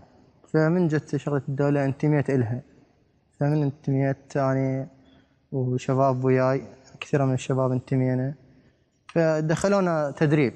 بس قبل التدريب يعني هل أغروكم بمال؟ هل أغروكم بنساء؟ هل أغروكم بمناصب؟ هل واعدوكم إذا كنت تقول هم يعني علماء دين أو رجال دين، هل أغروكم بالجنة؟ يعني صدقتوا أو يعني اقتنعتوا بفكرة أنه وجود الجنة فيما لو تقتل الناس؟ قررنا بس بالدين، يعني كان مجاهد يقول لك أنت تجاهد في سبيل الله. فمن جم علينا وانتمينا لهم التقينا بشيوخ دين وجاهدنا مجاهدين يعني على شكل مجاهدين. كان ضد من الجهات هذه؟ جهات ضد القوات الأمنية. هذا كانوا يقنعوكم انه جهاد؟ نعم، جاهدنا يعني جبناها من القرمة إلى مدينة الفلوجة، فبقينا بمدينة الفلوجة. أعمالك يعني فعالياتكم كانت كلها بالفلوجة؟ نعم. منو كان يقودكم؟ كان يقودنا شيخ كبير عالم ديني. تعرفون اسمه؟ لا، لأن هم ما يعلمون باسمه. عراقي؟ نعم. وأكو المعاون مالته يمكن عربي. يعني كانوا كثيرين من العرب داخل هاي التنظيمات؟ نعم، موجودين الكثير من العرب. يعني كانوا هم القادة أم هم عناصر والعراقيين يقودون؟ لا، كانوا ضباط وشيوخ دين، قادة كبار هم قادة والمعاونين مالتهم. بس يدفعونكم أنتم للموت وهم يبقون في الخطوط؟ أي القائد ما يطلع ويانا. يعني أنتم كنتوا تضحون وهم في مكانات؟ نعم، كان هو يبقى العملية اللي نرجع خسرانين بيها أو شيء يقتلنا. إذا تخسرون؟ أي إذا خسرنا. فلازم تربحون؟ أي، فلازم نحقق الشيء الهدف رايحين عليه احنا. التدريب اللي يدربوكم إياه هل هو تدريب منوع مثلا على القتل، على الاغتيالات، على التفخيخ، على تدريب الدرب ثاني على التفخيخ، قسم التفخيخ. تفخخون سيارات؟ اي نعم. السيارات منين تجيبوها؟ سيارات الفورويل مال الشرطة اللي بقوا هناك من تحاصروا واللي ناخذها من القوات الأمنية. تاخذوها وتفخخوها؟ ندرعها، أنا تشتغل حداد يفخخ وأنا أدرع له بس. وبعدين من يجي يسوق الانتحاري؟ اي، عاد هم يسوون قرعة، فيطلع 10 مثلا يطلعون يسوون قرعة، يطلع واحد من عندهم يصعدون بها يطلع يقول له فلان المنطقة أنت متوجه. الانتحاريين عراقيين؟ نعم. ماكو عرب؟ اكو بيهم عرب بس اكثر شيء يعني العراقيين. يعني اللي يطلع نفس المدينه، اللي يطلع اسمه بالقرعه معناته طلع اسمه بالموت. نعم. كان يفرح لو كان يحزن لانه راح يروح يموت؟ كنا فرحانين. اللي يطلع اسمه يفرح؟ اللي يطلع اسمه بالقرعه فرحان لانه راح يموت. لانه هو يقول له انت راح تتغدى ويا الرسول او تتعشى ويا الرسول، فكان هناك يروح يعني مكيف. ويعني احنا ما يتراجع. اكو افلام شفناها مثلا مثل الزفه يسوون للانتحار، صحيح هاي؟ نعم صحيح. يسووا له زفه، اذا هو كان ميت يسووا له زفه، واذا قتل اكبر عدد يسوون زفه بمدينه الفلوجه. بعد ما شفت انه يعني هاي السيارات تروح على القوات الامنيه وعلى الناس الابرياء، شاركت بعمليات اخرى؟ شاركنا بعمليه على العناص، فهناك شاركنا احنا خطوط اماميه شاركت، واحنا خطوط خلفيه دفاع اسنان. على شنو هجمتوا؟ على قريه؟ هجمنا على قريه وبها قوات امنيه من جيش وشرطه. والناس بها ناس مواطنين؟ بها ناس. اكو ضحايا؟ اكو ضحايا بس قليل مو هواي. واكو عمليه اللي هي يعني حكينا عنها اللي هي عمليه قريه زوبع. نعم. شنو كان دورك بها؟ انا كنت بالخطوط الخلفيه، قائد مجموعه اسناد. شلون العمليه هاي كانت؟ شنو سببها يعني؟ هل هي على القريه على العشيره لو على القوات الامنيه اللي بالعشيره؟ لا، القوات الامنيه كانت موجوده متواجده يعني بنفس القاطع، فمن هجمنا على القوات الامنيه، اسرنا منهم 2 من الجيش واخذناهم الى مدينه الفلوجه. سووا بهم الفلوجه؟ عدموهم ما خلوهم. شفت عمليه الاعدام؟ لا، بس ابن عمي عدمناه لان تصوب من عندنا ويانا، تصوب وعدمناه مكانه وطلعنا. يعني ابن عمك كان وياكم؟ نعم ويانا. يعني كان بالفرقه اللي تهجم؟ نعم. وتصوب؟ نعم تصوب. ليش عدمتوه؟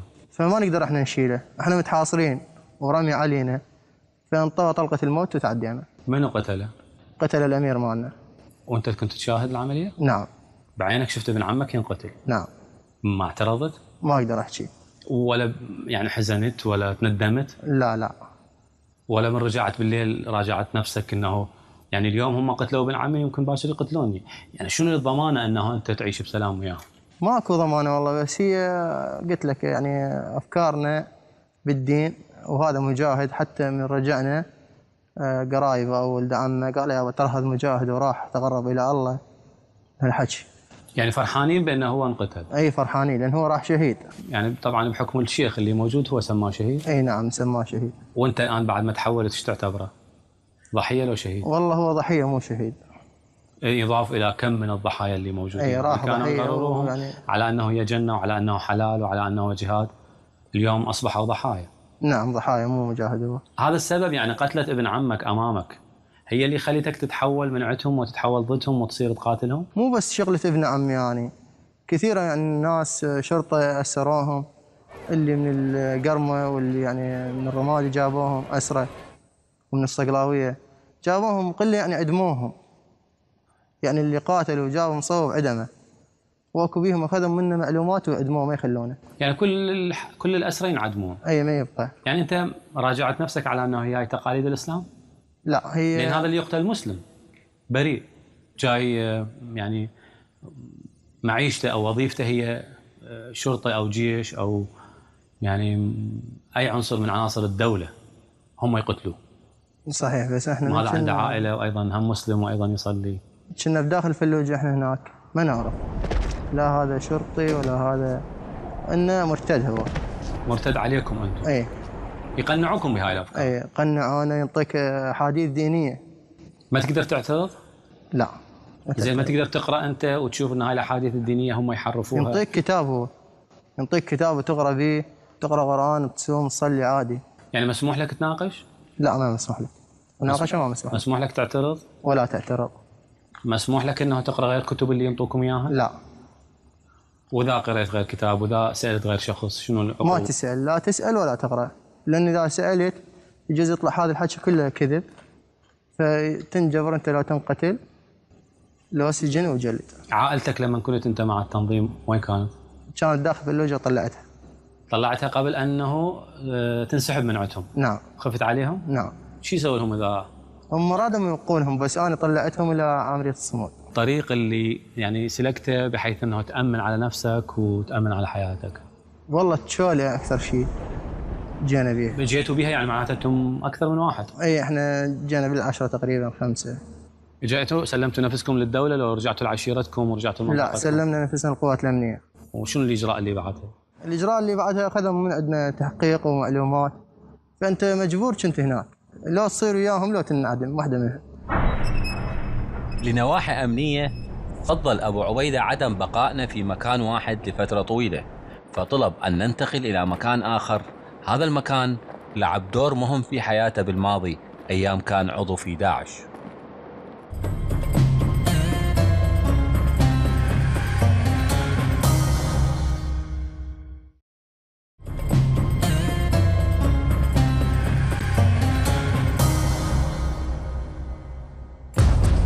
بعد هذا الحوار مع أبو عبيدة أخذنا إلى المناطق اللي كان يقاتل القوات الأمنية بها أيام كان مع داعش، وهي مناطق صحراوية تقع على أطراف مدينة الفلوجة. احنا قلنا أكو عندك كانت فعاليات ولما كنت بتنظيم داعش. نعم.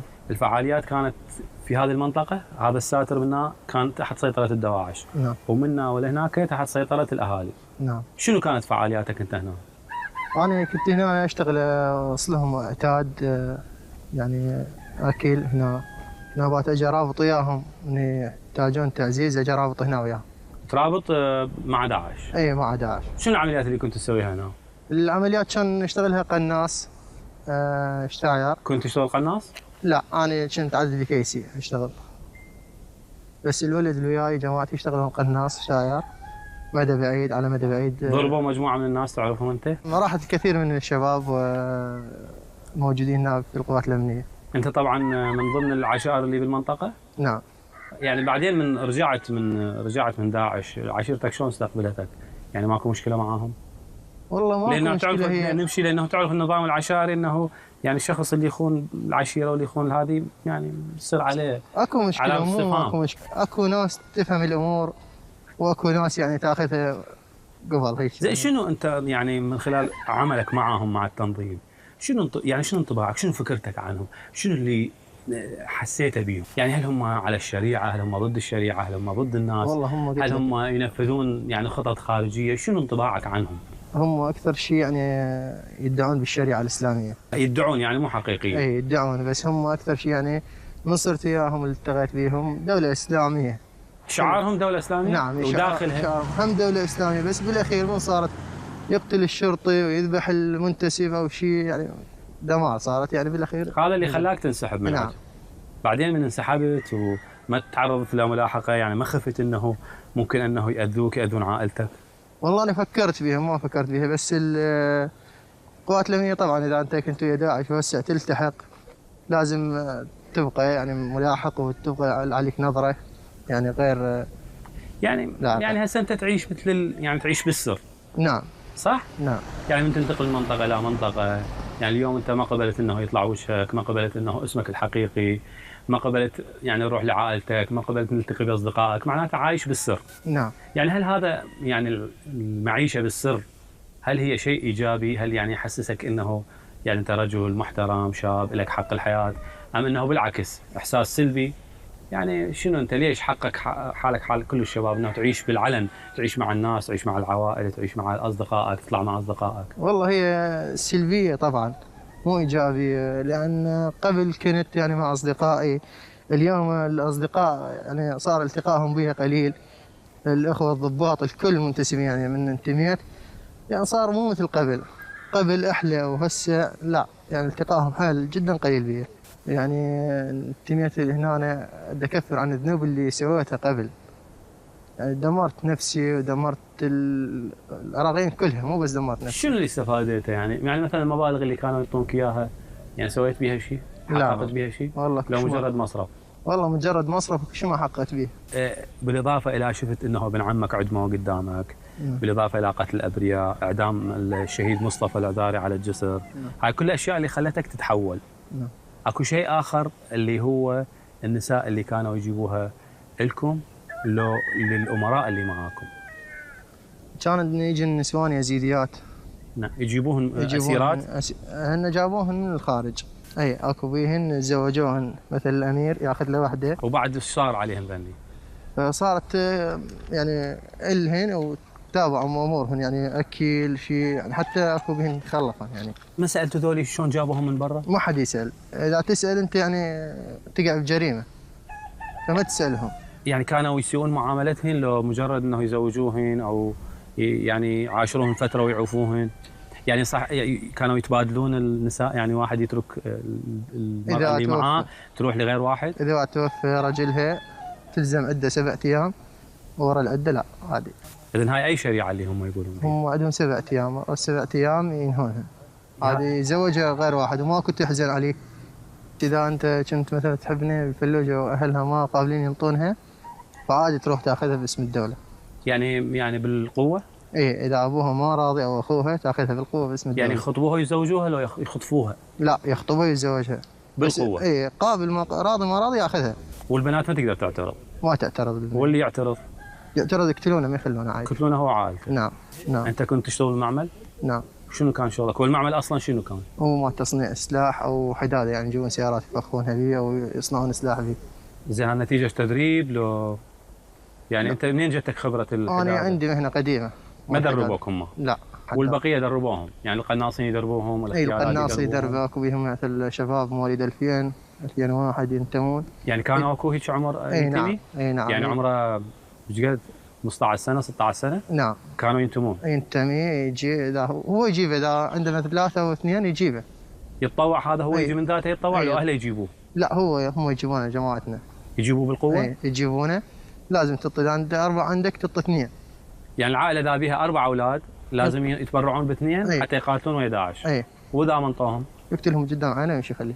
بس قضيه مصطفى اكو واحد من اهل الفلوجه منزل نعم جثه مصطفى يوما بقى على الجسر معلق مصطفى العذاري، فاجوا ونزله فعدموه همين على الجسر نفسه.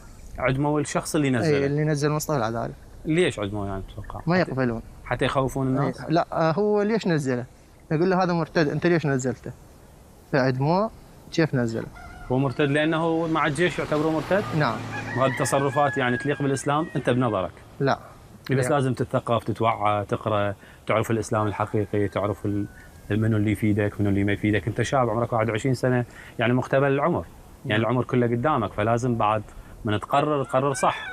والله صحيح، بس قلت لك يعني هسه شباب اصدقائي يعني قله عندي اصدقاء، بينما كنت قبل لي اصدقاء هواي، هسه القله يعني قاعد يجي يحكي محمد ترى هاي خطا هذيك يعني. نعم. اكو انفاق كنتوا تستخدمونها، كنتوا تحفرونها ايام كنتوا يبغى داعش؟ نعم.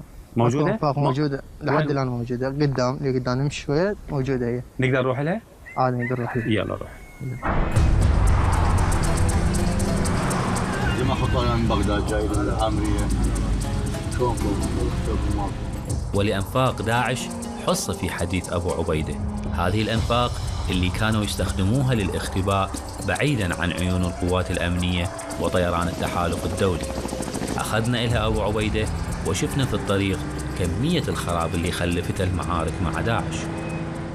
يعني مثل هاي الأنفاق يعني حفرتوها أيام كنتوا ويا داعش؟ نعم. هذه لغم مو؟ نعم. هذا مال صاروخ مال قاذفة. يعني هذا ممكن ينفجر؟ نعم. بعد ليش ما يشيلوها هاي؟ لحد الآن ما منظفة هاي. يعني يحتاج جهد هندسي، يحتاج شيء؟ نعم يحتاج له جهد هندسي، وهذا النفق بعده. بس هاي خطرة يمكن يعني خطرة.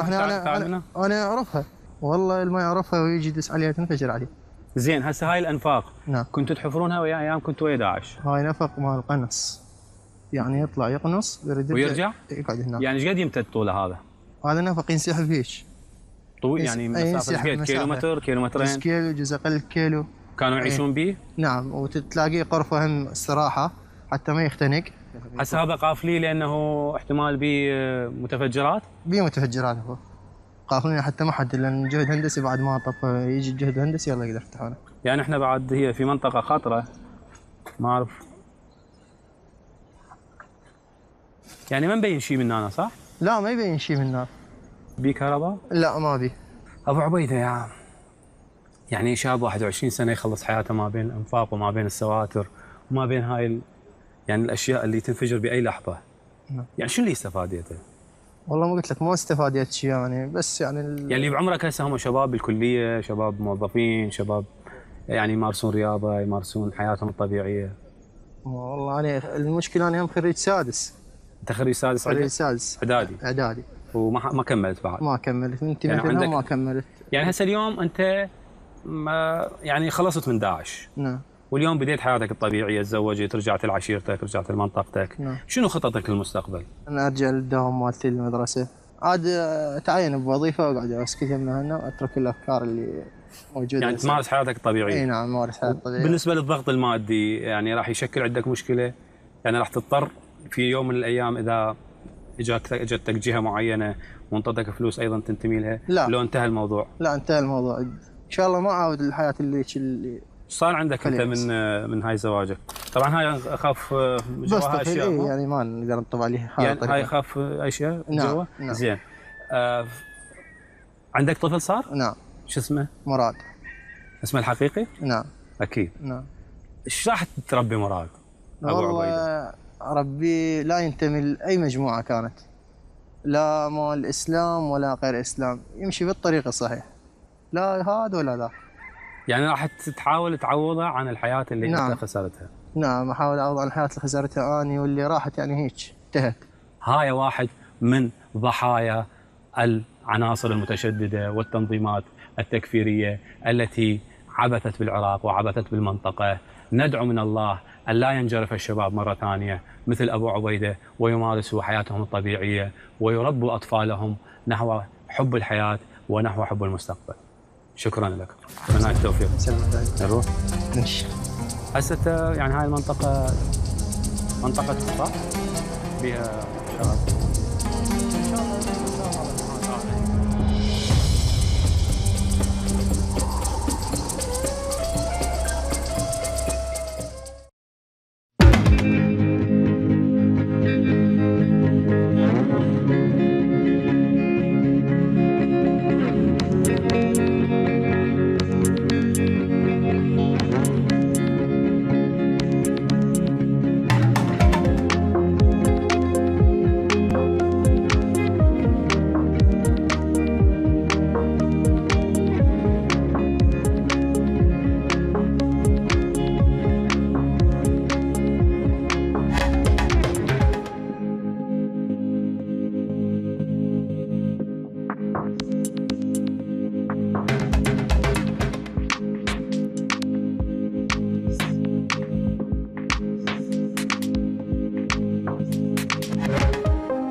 좁은 팰리세이드의 거리에 행진 밴드의 음악이 우렁차게 울려 퍼집니다. 한국 전쟁을 비롯해 여러 전쟁에서 숨진 이들을 기리는 현충일 행사가 열리고 있는데요. 아침부터 줄기차게 내리는 비는 좀처럼 그치지 않고 있습니다. It is a great honor to be speaking to you as we remember our service members and honor the sacrifices they made in protecting our liberties and our freedoms throughout the world. 저도 한국에서 ROTC 18기로 장기로 근무했습니다. 그래서 오늘 이렇게 미국서 복무는 안 했지만 군복을 입고 나와서 미국 사람들 너무 좋아하고요. 저보고요 고맙대요. 그러면서 감사의 표현을 해갖고 제가 오늘 참 뿌듯합니다. 예. Aim. Mark. 행사장 무대에 한국 장교 군복을 입고 있는 한 사람, 바로 펠팍의 한인 부시장인 이종철 씨입니다. 이종철 씨는 부시장이라는 타이틀보다는 마스터 리로 잘 알려져 있는데요. 바로 이 사범님이란 뜻이죠. 마스터 태기 사범 모신다고. 오케이. 리브 오픈. 됐어요. 오케이.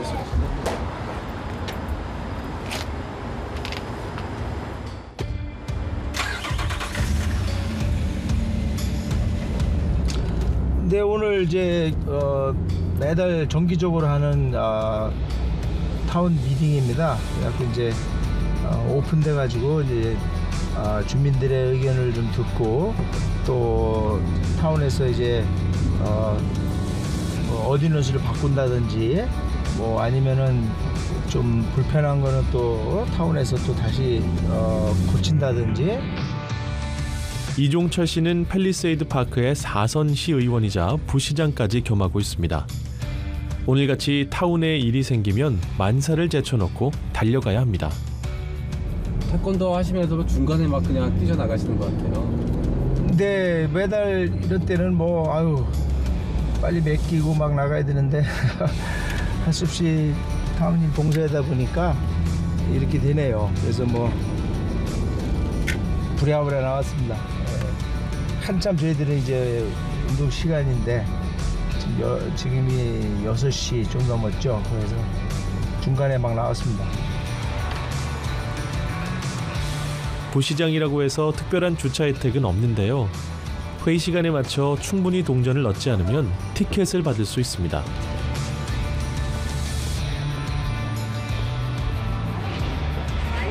마침 팰리세이드 파크의 제임스 로툰도 시장이 이종철 씨를 기다리고 있습니다. 팰리세이드 파크시에는 여러 한국인 직원들이 공공기관에서 근무하고 있습니다.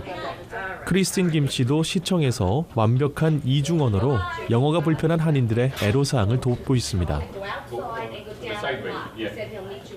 아무래도 지금 팰리세이드 파크 파퓰레이션이 한 과반수가 대다수가 이제 파퓰레이션이 한국분이시다 보니까요. 뭐 식당 같은 거, 뭐 데이케어 같은 거 아무래도 인스펙션 하러 나가면은 거의 한 70% 이상이 한국분들이시니까 제가 가서 한국말로 설명해 주시면은 뭐 좀 더 편하게 느끼시고 그다음에 뭐 언더스탠드 더 이제 쉽게 하시고 이러시죠.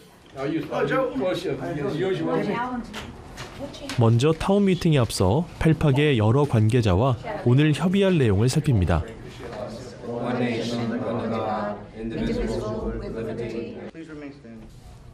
일찍부터 지방자치제가 뿌리를 내린 미국에서 주민들의 미팅 참여는 아주 중요한데요. 그동안의 행정 문제와 불만 사항들이 쏟아져 나올 수도 있는 만큼 서로 간의 긴장감이 흐르기도 합니다. What do we know about the school budget and how it's going to affect our taxes? And I have to tell you, we've been really making sure that they understand that they're not got a blank check in this deal. So. 팰리세이드 파크는 이제 뉴저지 최북단이에요. 북단이고 여기서 이제 뭐 맨하탄도 가깝고 지금 인구는 한 2만 명 이상이고요.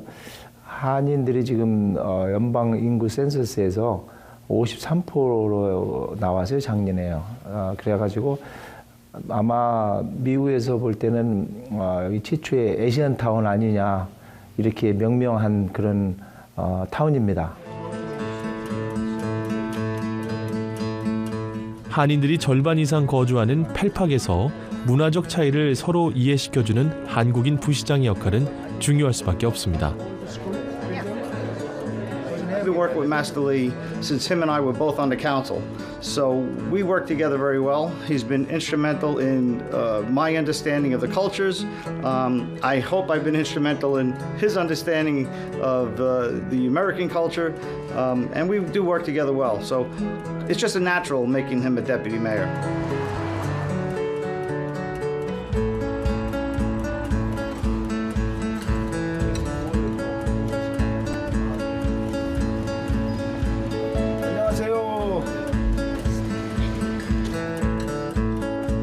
좋은 점은 이제 뭐 타운에다가 뭐 좀 건의하고 싶은 것도 이제 그냥 편하게 얘기할 수 있고, 그리고 최대한 이제 부시장님이 좀 들어주시려고 하시고, 좀 한국 분들 너무 불편하지 않게 최대한 힘써주시고 계시니까 저희는 근데 뭐 부담 없이 가게도 자주 찾아오셔가지고 좀 친근하니까 좀 많이 부담 없이 얘기할 수 있는 거예요. 그게 좋은 것 같아요.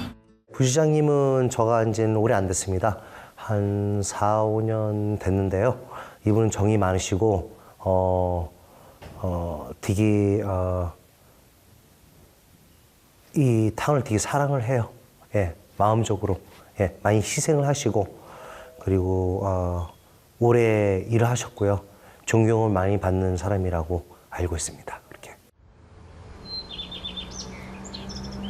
이종철 씨의 부시장 업무는 집에서도 끝나질 않습니다. 주차 문제, 가로등 문제 등 해결해야 할 일들이 많은데요. 한국인 부시장이라서 한인들이 더 많은 요구를 하기 때문이죠. 이렇게 막중한 책임을 지고 있지만 펠팍의 부시장은 봉사직이나 다름없습니다. 우리 봉급이 없는 건 아니에요. 5,000불 연봉 1년에. 또 여기서 뭐 펜션도 띄고 뭐 이것저것도 띄고 그러면 2주에 한 뭐 100 얼마 예. 거의 봉사직이라 보면 되죠 뭐. 빠듯한 이민 생활, 본업인 태권도장 운영과 타운의 부시장 역할까지 하루 24시간이 모자란데요. 가족들에게는 미안한 뿐입니다. 지금도 제가 그만둔다고 하면은 막 아이고 잘했다고 할 정도예요. 진짜. 예, 뭐 봉사직이 그러다 보니까 툭하면 나가야 되지, 툭하면 행사 나가야지, 막 이러다 보니까 뭐 굳이 그냥 막 해라고는 안 하죠. 하지만 이종철 씨가 부시장 일을 놓지 못하는 이유는 자신의 노력이 펠팍 그리고 한인 사회의 발전을 위한 작은 밑거름이 되고 있다는 것을 알기 때문입니다.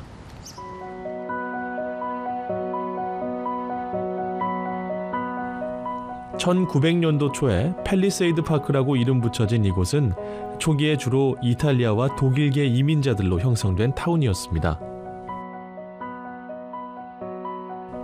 지금은 미 동부 한인들의 최대 상권이 형성되어 있는 팰리세이드 파크지만 불과 30년 전까지만 해도 이방인인 한국인들에 대한 일부 주민들의 반감은 거칠었습니다. 그때 당시 1989년도에는 한국 가게가 한 10개 미만 정도 있었어요. 이 동네가 굉장히 조용했었고 상점이 많이 비어 있었기 때문에 고스트 타운이라고 하고 그랬다고. 그 거칠은 아이들이 유리창을 깨기 시작했어. 동네 던지고 고홈, 김치 고홈이라고 던지고 아침에 와 어머 유리창이 깨져 보면 돌멩이에다 휴지를 싸가지고 거기다 김치 고홈이라고 써가지고 이렇게 열어보고 그러면 왜 이렇게 스케일하고 겁을 내게 해줬다고. 많은 역경을 이겨내고 지금에 이른 팰리세이드 파크. 미국의 그 어느 곳보다 한인들이 마음 편히 살 수 있는 곳이 되었습니다. 타운이 지금 우리 시장님하고 시의원들하고 굉장히 우리가 관계가 좋아요. 그리고 이 타운은 자꾸 한인들이 유입이 되면서 발전이 되고 있고, 그래서 저는 미국 속의 한국, 아주 미국 속의 한인 타운, 진짜 그런 타운을 좀 만들자는 게 저희들이 목표고요. 지금 그렇게 가고 있습니다. 저가 살아서 그런 게 아니라 진짜 편리하고 한국 사람들에서 많이 도와주고 서포트가 많고 학교도 ESL 제일 많고 그리고 뭐 한국 음식 그리웠고 그러면 여기 처음 맛있는 데가 없고요. 그리고 그리고 시의원님들 한국 사람이 2명 있고 교육위원도 한국 사람이 4명이 있습니다. 경찰도 지금 5명이 돼 있고 시에 오면 영어를 못해도 한국 사람을 위해서 통역하는 사람들이 꼭 있습니다.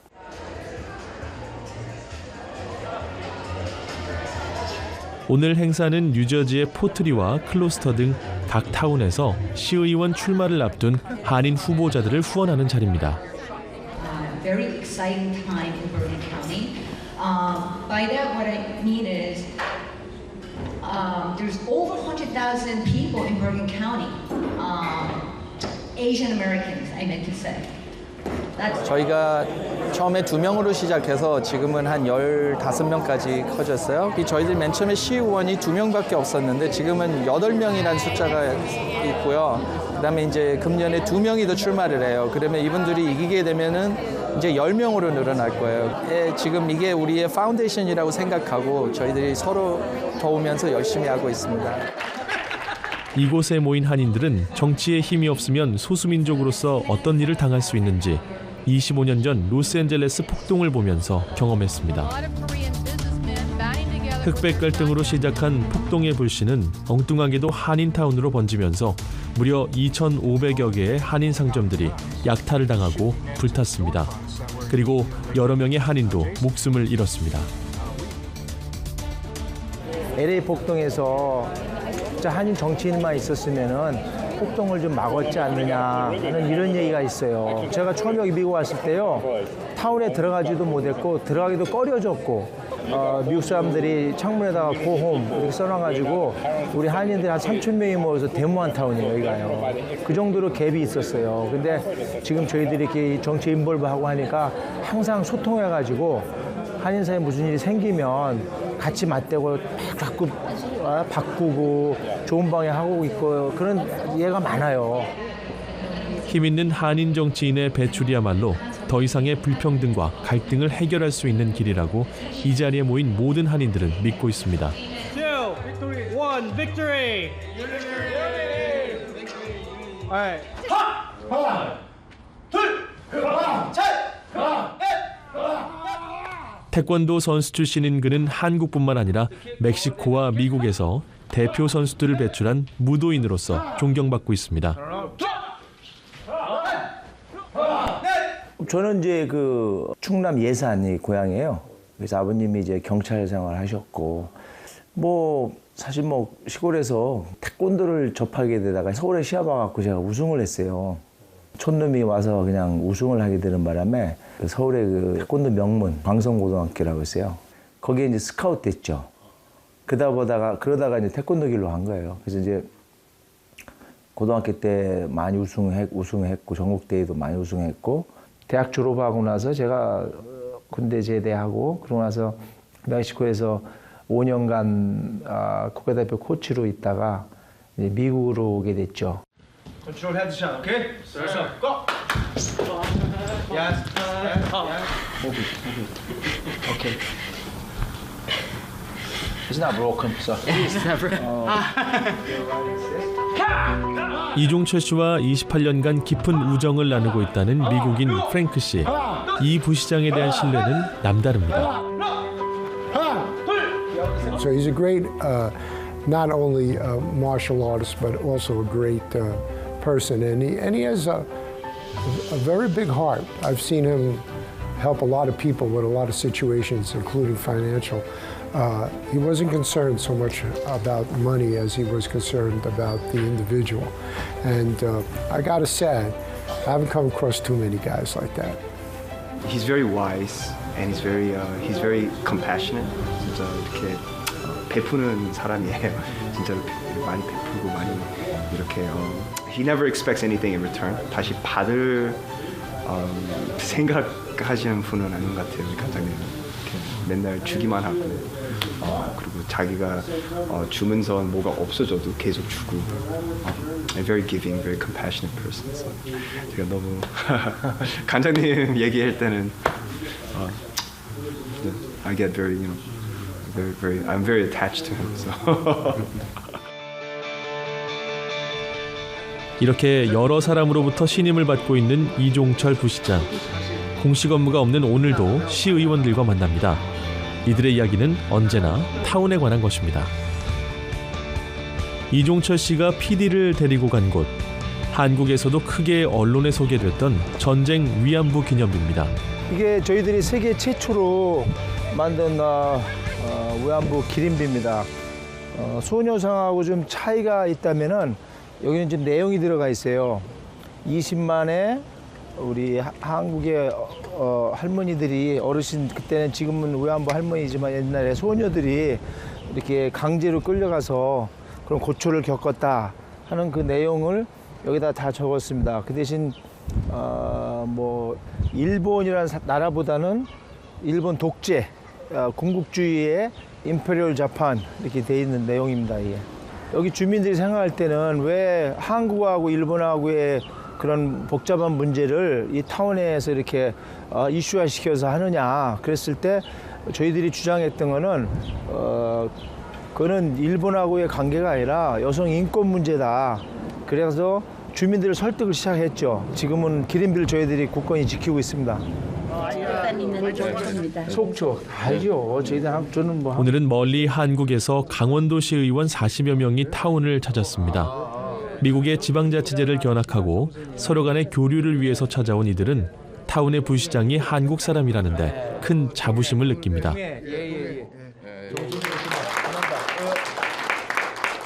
네, 저는 강원도 정선 중에서요 한백에서 태어났어요. 네, 신동읍 맞아요. 신동읍 한백에서 태어났고요. 여러분 너무 웰컴합니다. 고향분들 만났네요 오늘. 우리 이종철 부시장께서는 정말 우리 강원도에 대한 많은 사랑과 애정을 갖고 계시는 것 같아요. 시군별로 모르는 곳이 없어 더더욱 아주 친근감을 느끼게 됩니다. 근데 제가 알기로는 한국에는 그 자립도가 아직 부족해갖고 지방자치가 하기 힘들다는 얘기를 많이 들었어요. 그래서 미국 지방자치가 뭐 물론 100% 좋다 안 좋다를 떠나서 또 장단점이 있습니다. 장단점이 있는데 하여튼 미국은 완전 지방자치예요. 옆에 타운에 뭐 하는지도 법하고 우리하고 틀려요. 물론 연방법은 같습니다. 이민법 뭐 이런 거는 몇 가지 똑같은데 나머지는 저희들이 법을 만듭니다. 미국에서 만난 자랑스러운 한인 정치인들. 이들의 모습은 한국에 돌아가서도 오랫동안 기억될 것입니다.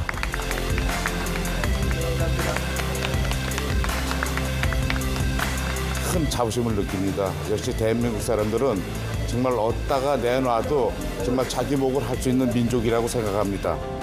저는 지금 제 입장은 한인이기 때문에 팔이 안을 굽는다고 한인 편을 많이 쓰는 입장이잖아요.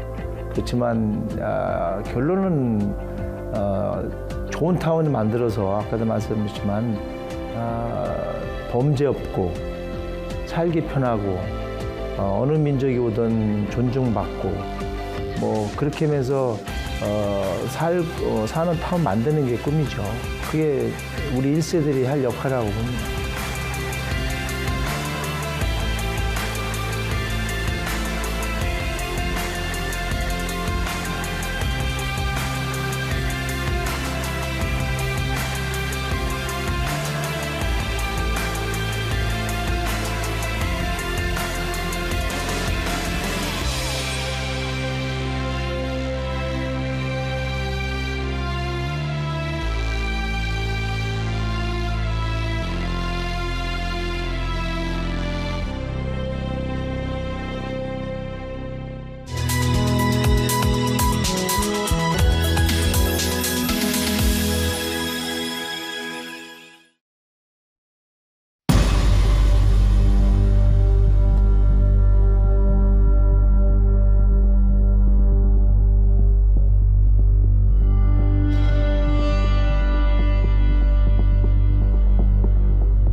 Hi, this is Larry London. Welcome to Border Crossings. Today we have a singer-songwriter who became very, very popular on television recently on a show called The Voice on NBC TV. Of course, she's been making music for a long time. She was a part of the Disney Channel family many, many years ago. We'd like to welcome Cassie Joy to Border Crossings and to the Voice of America. Cassie, it's great to have you on. Yeah, thank you so much for having me. Now, tell me about this musical journey. You started off with a group that was singing on the Disney Channel? Yes, that all started with a mall karaoke competition, as they always do.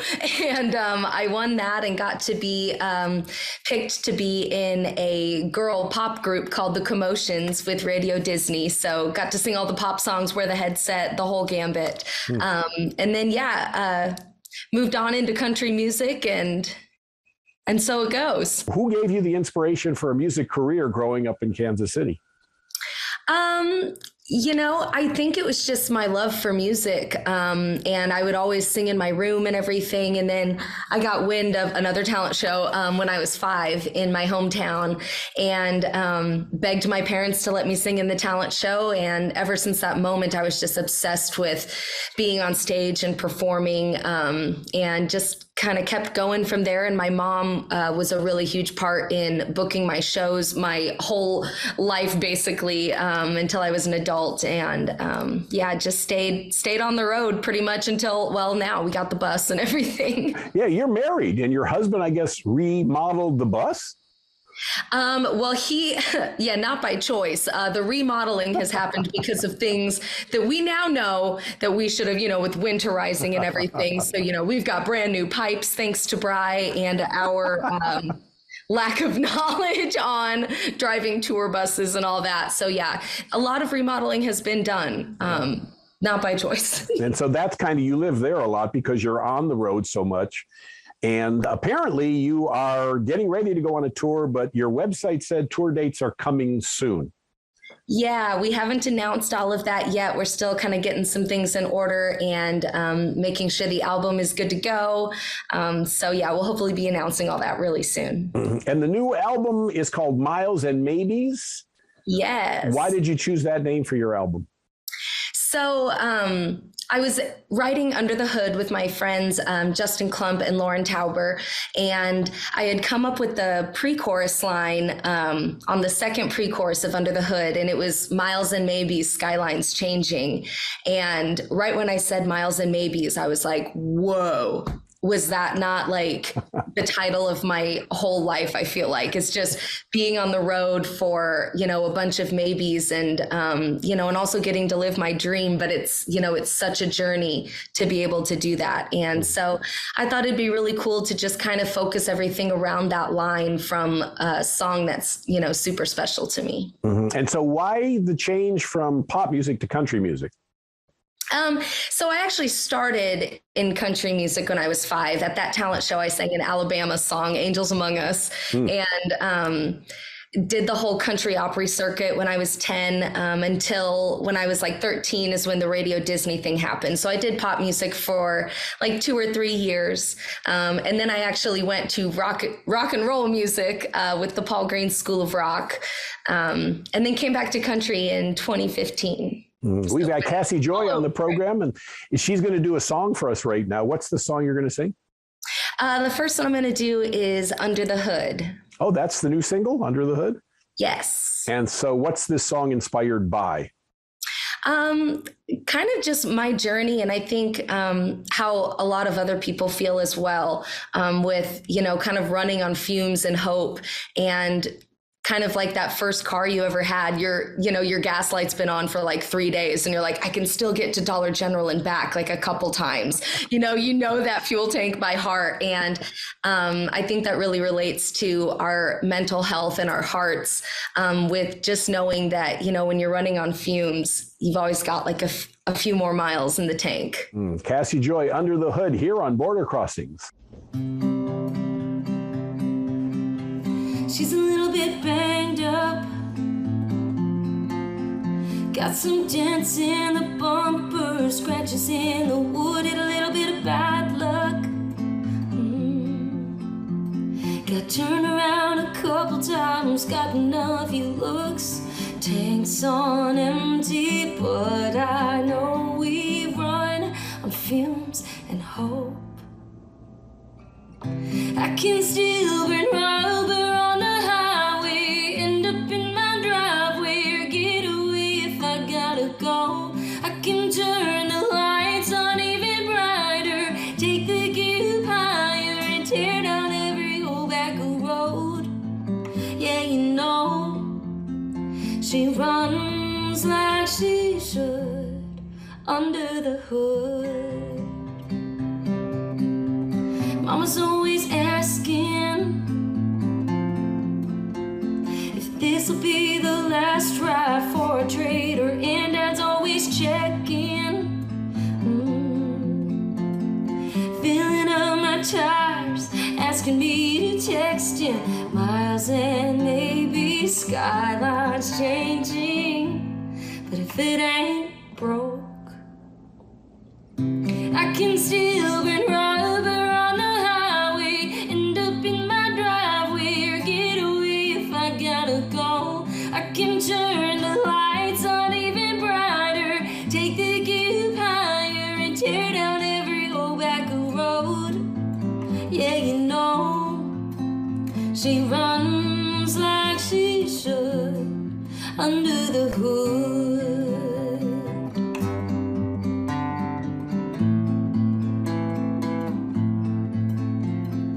Tanks on empty, but I know we run on fumes and hope.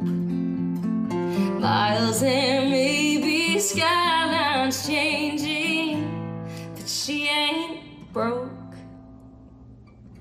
I can still burn rubber on the highway, end up in my driveway or get away if I gotta go. I can turn the lights on even brighter, take the gear higher and tear down every old back road. Yeah, you know, she runs like she should under the hood, under the hood. Border Crossings, that's Cassie Joy with her newest single, Under the Hood, which is going to be on the new album, Miles and Maybes, when the new album comes out. Do you have a date for releasing the new album yet? We haven't announced the official date yet, but it will be the end of March. The end of March. We can make this worldwide announcement right now. We get the exclusive from Cassie Joy. So there's so much going on about you, and you talk about, you know, the song and how personal it was to you. And I know that you are a person who's very much involved with charities. You give to kids, you love animals, and also autism. So what's the connection to all of those different things in your life? Yeah, my biggest causes are children's education and welfare, and animals, of course. I'm a huge dog rescue advocate. There are plenty of dogs laying on the floor around me.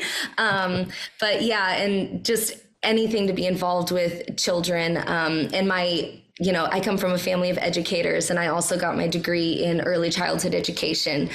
So that's always been really near and dear to my heart. You know, if I can't be in a classroom, I can at least help them. Mm-hmm. So is it special ed? Is that how why autism? What made you decide you wanted to support that cause? Yeah, my mom actually worked in a special education classroom and had a few children with autism in the classroom, and I would go there and play music for them, and that would just, their worlds would light up with music, and I just, really gained a really big connection with those kids. And so, yeah, anytime I get to be a part of anything with special needs, I'm all about it. Mm-hmm. Well, God bless you, Cassie, because my son has autism. I have a 13-year-old who's on the spectrum. So I know exactly what that's all about. And we really appreciate your support, and your backing and using the platform that you have been given for such an important cause and such a good cause. Now, as far as the songwriting goes, do you write all your own songs? Do you like to collaborate with other writers? What's the process normally for you? I do. I write a lot by myself, but also I love to co-write as well. I used to, be a little too nervous about it because I thought I was like too slow of a songwriter, and I really like to like get in my feels and like sit right here at this piano for like days. But once I started co-writing, I mean, it just opens a whole new door and just all these new perspectives and vocabulary that, I would have never come up with myself. So I like to go both ways with that. And you do a lot of shows with, opening for other bands. You've been with Rascal Flatts, Arcade Fire, Brad Paisley, quite a few concerts that you've been a part of. And then COVID shut everything down, and now we're coming back out on the other side of COVID. So I imagine you've got quite a busy schedule, and hopefully you won't keep the tour dates a secret too long. I know. I'm keeping so many secrets right now. I hate it. Yes. Everything has to be a secret. On the new album, can you tell us, are there collaborations? Is there any guest appearance by anybody? No, there's no guest appearances. Actually, there is. And it just warms my heart so much. I actually convinced my husband, Brian, who's not a musician, but he has the greatest voice. And he's not really a singer, but just his speaking voice is just so warm and crunchy. And so I convinced him to do a little spot on one of the songs. And I am just so over the moon excited for everyone to hear Bri get his moment. What about kids for you and your husband? I know that you're, big supporter of children. So I'm sure your mom's asking, where's your grandkids? My mom and his. We've been so busy lately, and I think it's just all about being the right time, and I haven't even been to Europe yet. So we're, trying to get, a little bit of life lived before we do that. And there's actually a song on the album that kind of hints on that subject as well. Oh, great. And so what's been the highlight for you so far with the places you have played, where you have toured and performed? Last summer we got to play Gulf Coast Jam in Panama City Beach, and wow. Yeah, we brought the bus down there. We, meaning Brian, we all flew, and Brian had to drive the bus. I think it was like 16 or 17 hours. So he got a lot of podcasting in. But yeah, he brought the bus down for us so we could have our AC and a shower and everything on the festival grounds. And it was just such a blast. It was so hot, but so fun. Do you have a podcast? I have been thinking about starting a podcast, but I want to make sure I'm not like too busy, because I feel like at this moment, if I did it, I'd do one episode and be all gung-ho and then be like, wow, that's too much. Cassie Joy is with us, and it's Miles and Maybes. That's the name of the album coming out. And so would you do another song for us?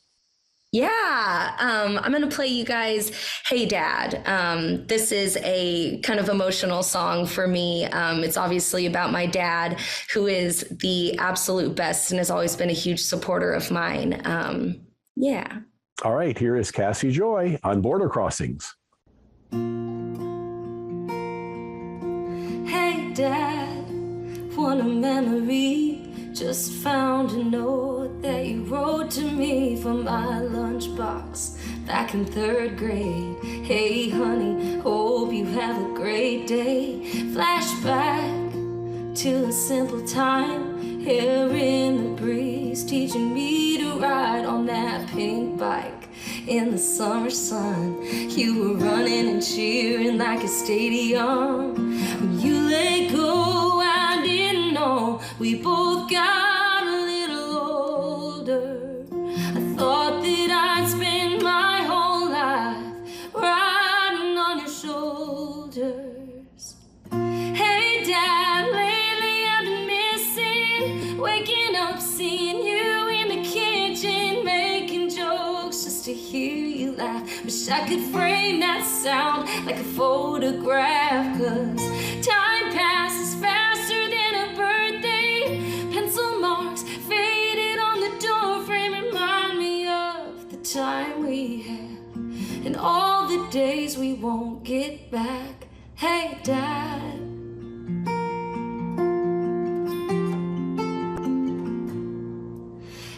Dad, I need for you to know you've always been like a superhero in my mind. Now I realize in all my years I've never seen you cry. Well, you were carrying the world. We both got a little older, but you taught me to share the weight. So put some on my shoulder. Hey Dad, maybe you've been missing someone just to sit and listen and make a joke just to hear you laugh. Wish I could frame that sound like a photograph, 'cause time passes faster than a birthday. Pencil marks faded on the door frame remind me of the time we had and all the days we won't get back. Hey Dad,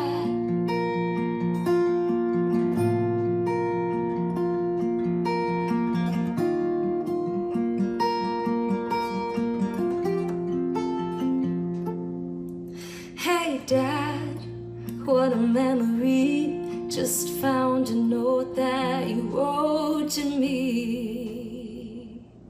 That's Cassie Joy on Border Crossings and Hey Dad. Is that what it's called? Hey Dad? Yeah. I like that song. Anytime a young lady records a song for her dad, it warms my heart. You know, I've got a daughter too, so I obviously have something for daughters who appreciate their fathers. Yeah, yep. I've always been a daddy's girl, and I wrote this song with Deanna Walker, and it was like a therapy sob session for both of us. I mean, we would just like look at each other and just start sobbing again. Like it was just when girls start to talk about their dads, it's just waterworks. Well, Cassie Joy's got over 40 million streams so far, and quite a few records sold. iTunes, you were, I think you debuted in the top 10 on iTunes, if I'm not mistaken. And Rolling Stone has said good things about you. Everybody's giving great positive reviews on your music, your career. And this kind of culminated, recently when you were on The Voice on NBC television, and you're one of the few rare contestants on that music competition show that got all 4 judges to turn their chair around and express interest. But ultimately, you ended up going with Blake, if I'm not mistaken. Yeah. Yep, had to go with the country guy, and him being in Nashville, and we actually had a connection with being in the same talent competitions as kids. We were both in American Kids, so that was cool to get to connect with him on that too. And what was the best advice he gave you during that season? Gosh, honestly, I feel like the best advice that I got was from Luke Bryan, that like really stuck with me. He was our surprise mentor for the battle rounds. And he noticed that I would always kind of like bend down and like sing down. And because, I'm used to being on a taller stage and it's a bar. And so the crowd is down here. And, on a big television stage like The Voice, he said, open up and sing everywhere. And that really helped me and stuck with me. Cassie Joy is our guest, and she's going to do another song for us off the Miles and Maybes album. And what's the next song? This one is called Partners in Time, and it's one that really surprised me once we went in the studio and did the full version. It was a super stripped down, cutesy little love song, and this song really exploded when we put it in the studio. And it's just kind of the love story of me and my husband, Brian. Here's Cassie Joy on Border Crossings.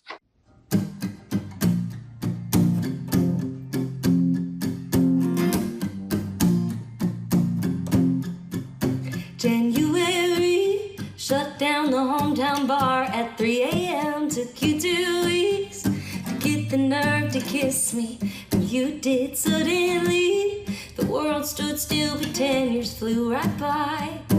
You right by my side. We still got our whole lives. I'll be Bonnie, you be Clyde, partners in time. Let's lock this down without the crime. Minute for life. You be Johnny, I'll be Jude. Stand by you and walk that line. Partners in time. Partners,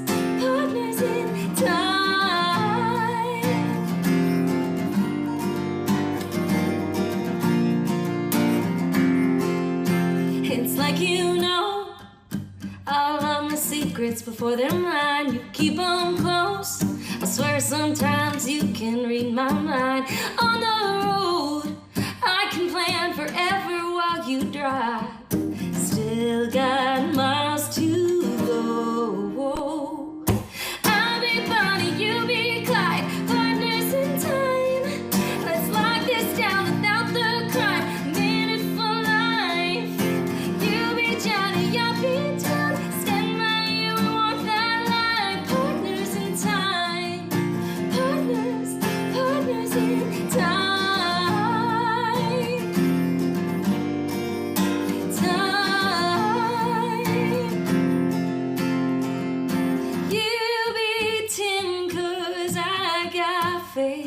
That will always be okay. I'll be Bonnie, you be Clyde, partners in time. Let's lock this down without the crime. A minute for life.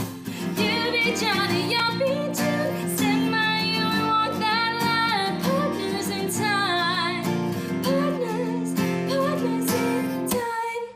Border Crossings, we're joined by Cassie Joy. Now, that was a love song with your husband, and how did he propose to you? If you could let us in a little bit. Was there a special? Did he get down on a knee? Was it Jumbotron kiss cam? How did it happen?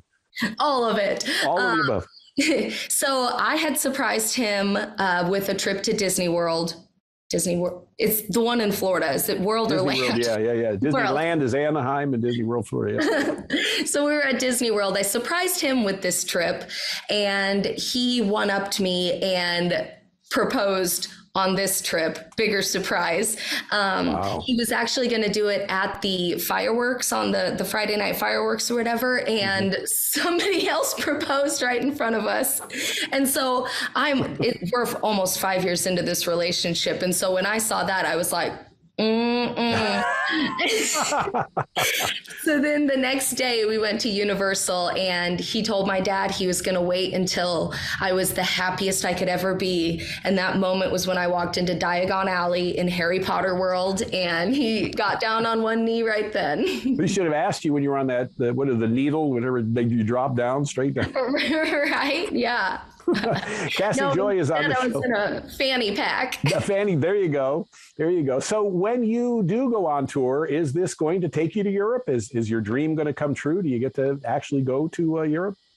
Gosh, I hope so. If you know anybody, tell them to call me. Well, we're on in 100 countries around the world right now. So many people in many places are getting to meet Cassie Joy today. So you never know, might open up some doors, hopefully. Yeah. Have you done any USO tours with the military?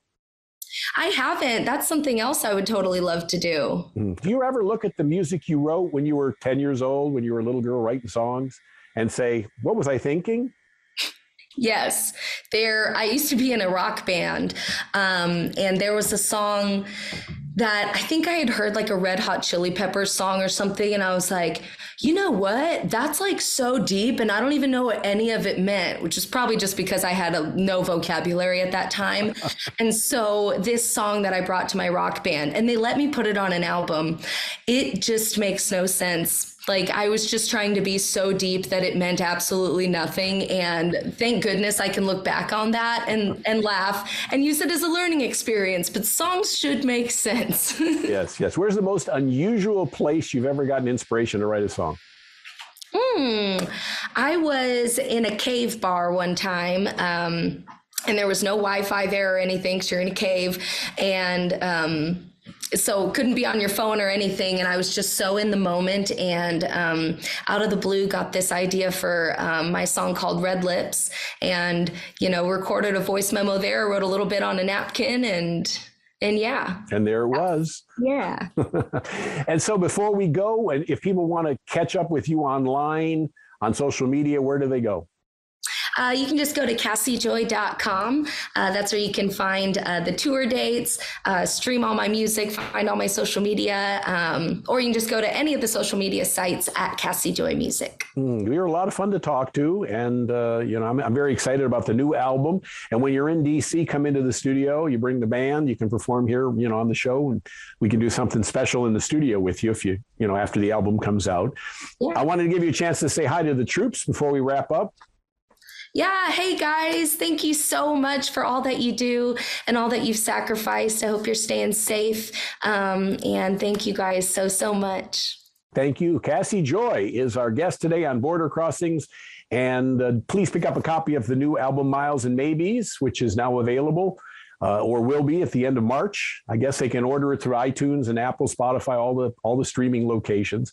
And go out and see Cassie Joy when she performs where you live. My name is Larry London. This is Border Crossings on VOA TV.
لما اقتحمنا منطقة المروجدة صاروا يخطفوا النسوان السبايا ويقتلوا الأطفال. شفت بعيني يعني 14 ونص واحد ركب عليه عم يقوص على البيت. في صبي هو طلع من البيت قوصوا بروسه، صيب بروسه، عباله روسه على جسمه.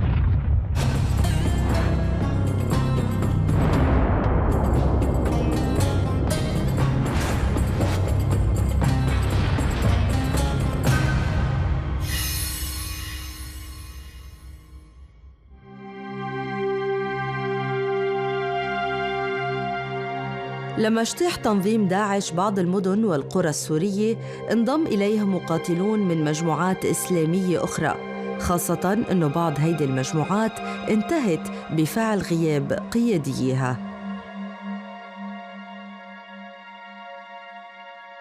عمر شاب في بداية العشرينيات من عمره، لكن رغم صغر سنه إلا أنه بيحمل تجربة قاسية، فهو من شباب شمال لبنان اللي حملوا السلاح في عمر مبكر لاعتقادهم أنهم عم بدافعوا عن المسلمين.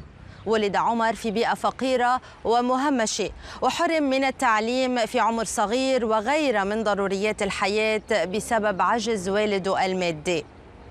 في سن المراهقة تأكد عمر أنه أفق مستقبله مسدود مثل مئات الشباب اللي بيعيشوا بأحزمة الفقر، وحين طلب منه المشاركة في الدفاع عن المظلومين في سوريا وافق على الفور لاعتقاده أنه حيغير بمستقبله من خلال الجهاد، لكنه وجد نفسه بعد فترة في صفوف تنظيم داعش وشهد على ما يتنافى مع الأفكار اللي راح كرمالها.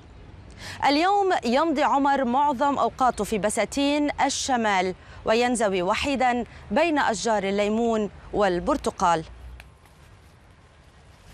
مرحبا عمر. يا عمر كيفك؟ تفضلي. شكرا.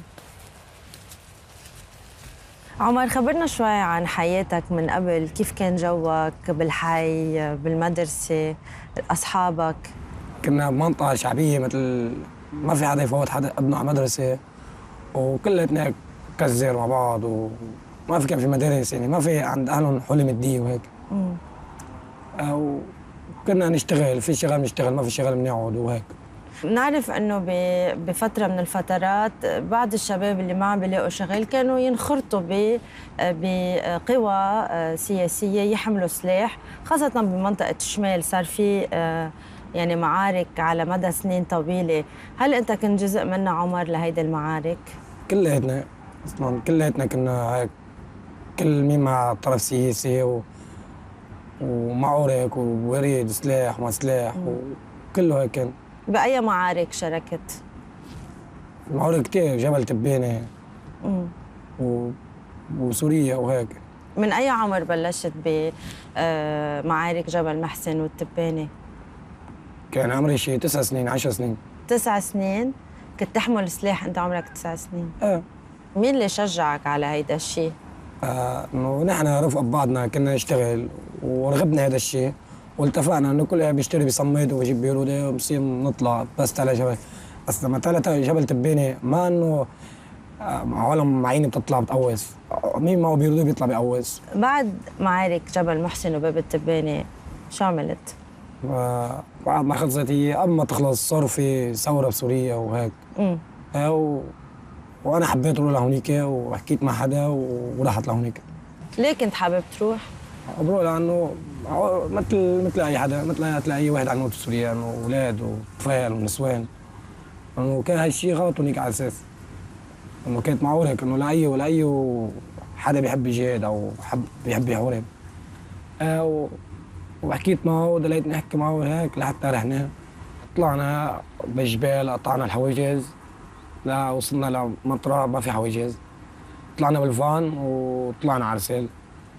وصلنا على رسال، قعدت عند عيلة دليتني حوالي شي 10 أيام عندها فوق، ولحتى ظبطوا أمنوا لي الطريق لحتى أنزل. وكان في علم هنيك لتنزل، نزلنا مع بعضنا كلياتنا. لما طلعنا نزلنا على مشاريع وبعتونا، راح معنا دليل، يعني هن كانوا أغلبيتهم سوريين وأنا الوحيد لبناني، أنا والدليل، دليل بس بيوصلنا وبيرجع لأنه حافظ الطريق. نزلنا بقلب الجبال وهيك، صار يطلع علينا مثلا كمين والجيش السوري وهيك، نطلع بعض المسافة، يعني المسافة كل ما قريبة نحن مبعدها، الدليل هيك تاخذنا لو وصلنا لحماص، يعني مشينا حوالي شي يومين 3 أيام ماشي لو وصلنا حماص. وصلنا اجت المجموعة استلمتني، مجموعة لواء الحق. لواء الحق دك معاقل النظام في قرية المشيك. فت علي وقعدت مع الشباب وعملوا لي سلاح وكل شيء عليه، وصرنا كل ما يكون في ضربة نيجي بنجتمع ونطلع بنروح بنعمل مثلا نقوص على الحجز ونقوص على فانات بقلب النظام ونشبيها وهيك شيء، نطلع بيكونوا في حدا عم يروح بالطريق ونطلع نضربهم. أول ما بيطلع الضوء بشاشة الضوء بنطلع، أما بنرجع على المقر لعشية أو للظهر أو للعصر حسب، طالما أنا شغلي معركة نحن موجودين فيها. شو أبرز المعارك اللي شاركت فيها؟ أبرز المعارك اقتحام الضبعة، مركز عسكري للضباط وهيك المسائيل، كان أصعب ضربة وسقط كثير من علم من عندنا ومن عندهم، صار في كثير قتلى وجرحى وهيك. في شي مرة أنت انصبت عمر؟ في مرة انصبت بمعركة وواقف من قوس، يعني واقف ورا الدشمة، اجى ضرب بوزي بيودي واجى بوجهي، ونزلت داويت هيك شوي، طلعت إصابة خفيفة، رجعت طلعت وتصوبت بكتفي. بالنسبة لغيري كانت إصابة خفيفة كثير، يعني داويتها بعد ما رجعنا على المقر وهيك. قد ايه ضليت بلواء الحق؟ تقريبا شي 5 أشهر 6 أشهر. وليه فليت آخر شيء؟ لأنه فرطت المجموعة وقائد المجموعة مات. بعد ما فرطت المجموعة تقسموا، كل مين يروح انتمى لمجموعة ولحزب، شي فات مع داعش، في شي فات مع جيش الحر، وشي مع الثوار، تقسموا. عمر لوين راح؟ في أنا واثنين صاحبتي انه قالوا لي انه ليه ما نروح بنصير مع داعش، هن مناح وهيك على اساس ومو فوتيهم. حسيتها صعبه شوي، انه ما دغري حيقبلوا فينا او هيك. حاولوا انه يحكوا مع حدا لحتى قدرنا وطلبونا ورحنا لعندهم، فوتونا يعني راقبونا. وين باي منطقه؟ بيبرود.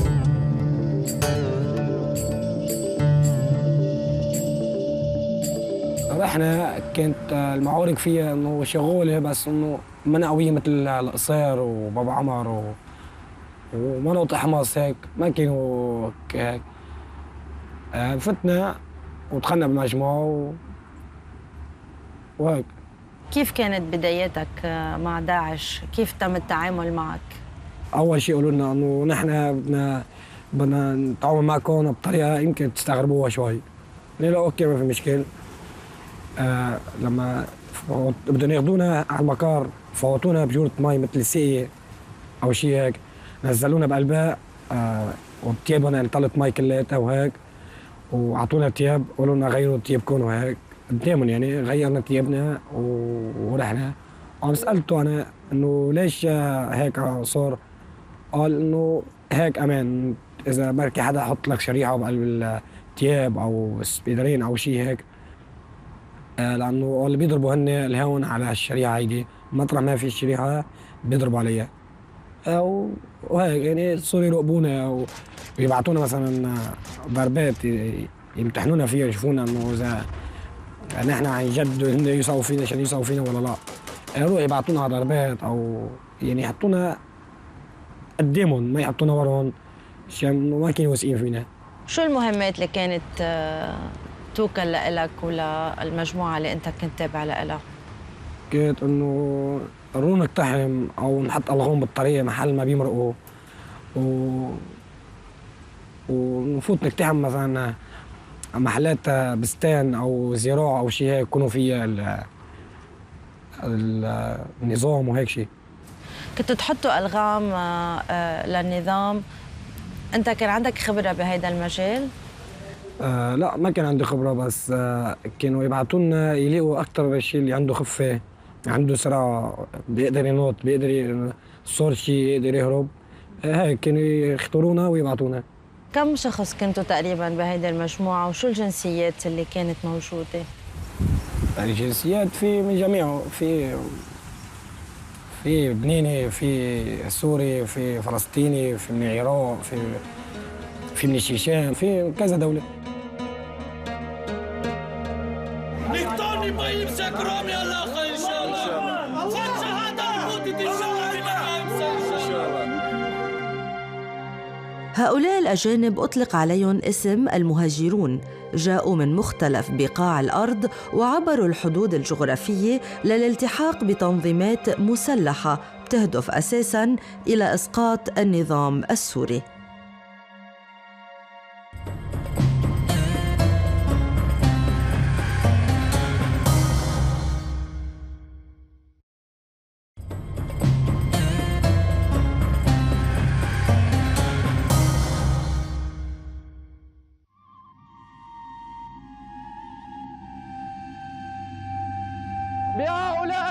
ذاع صيت المهاجرين بسبب أساليبهم الوحشية وقساوة قلوبهم أثناء المعارك وعمليات الإعدام.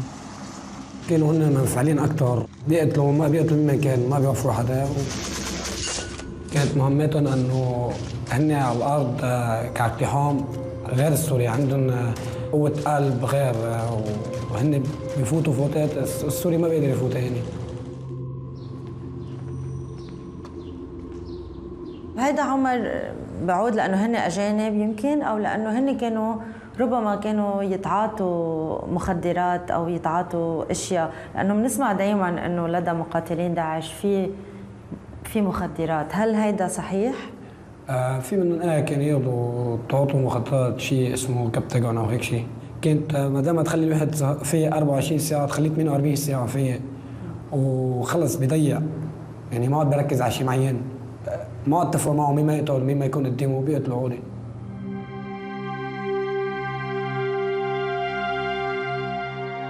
المقاتلين الأجانب كانوا يجبروا عمر ورفاقه على تعاطي المخدرات، وهيدا الشيء اللي كان يخلي المقاتلين يتصرفوا بوحشية أكبر.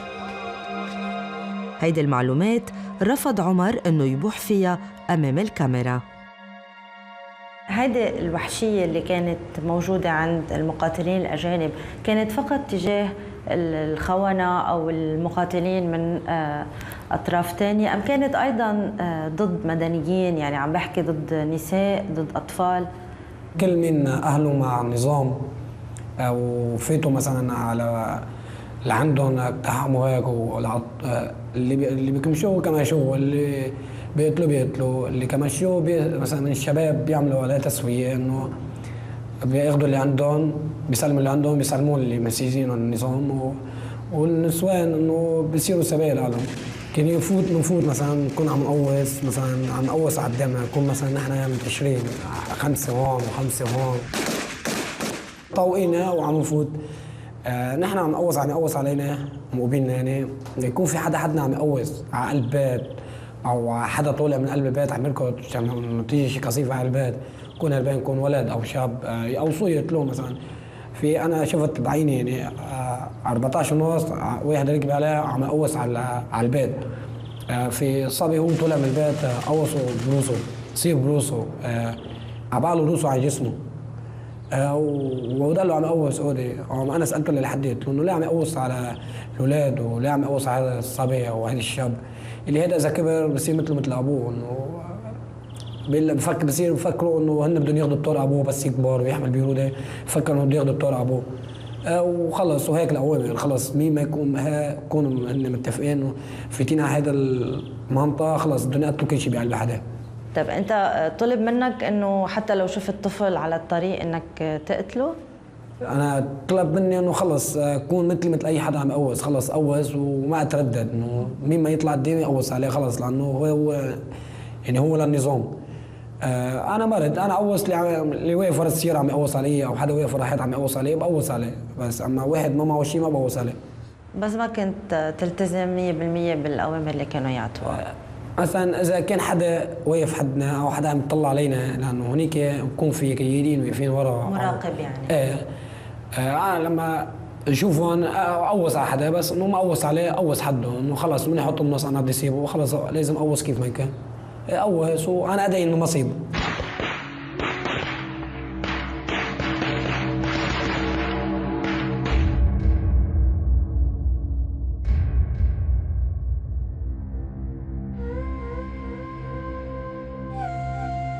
انا رحت كرمال شغله واحده انه على اساس ريح جهاد انا ما انه هنيك ما حدا يعني صار بطلت تشوف حدا عنده مبدا واحد، كل مين عنده مبدا، كل مجموعه لها مبدا لها معين يعني ما انه خلص كله عم يجاهد وكلياته بده يسقط النظام.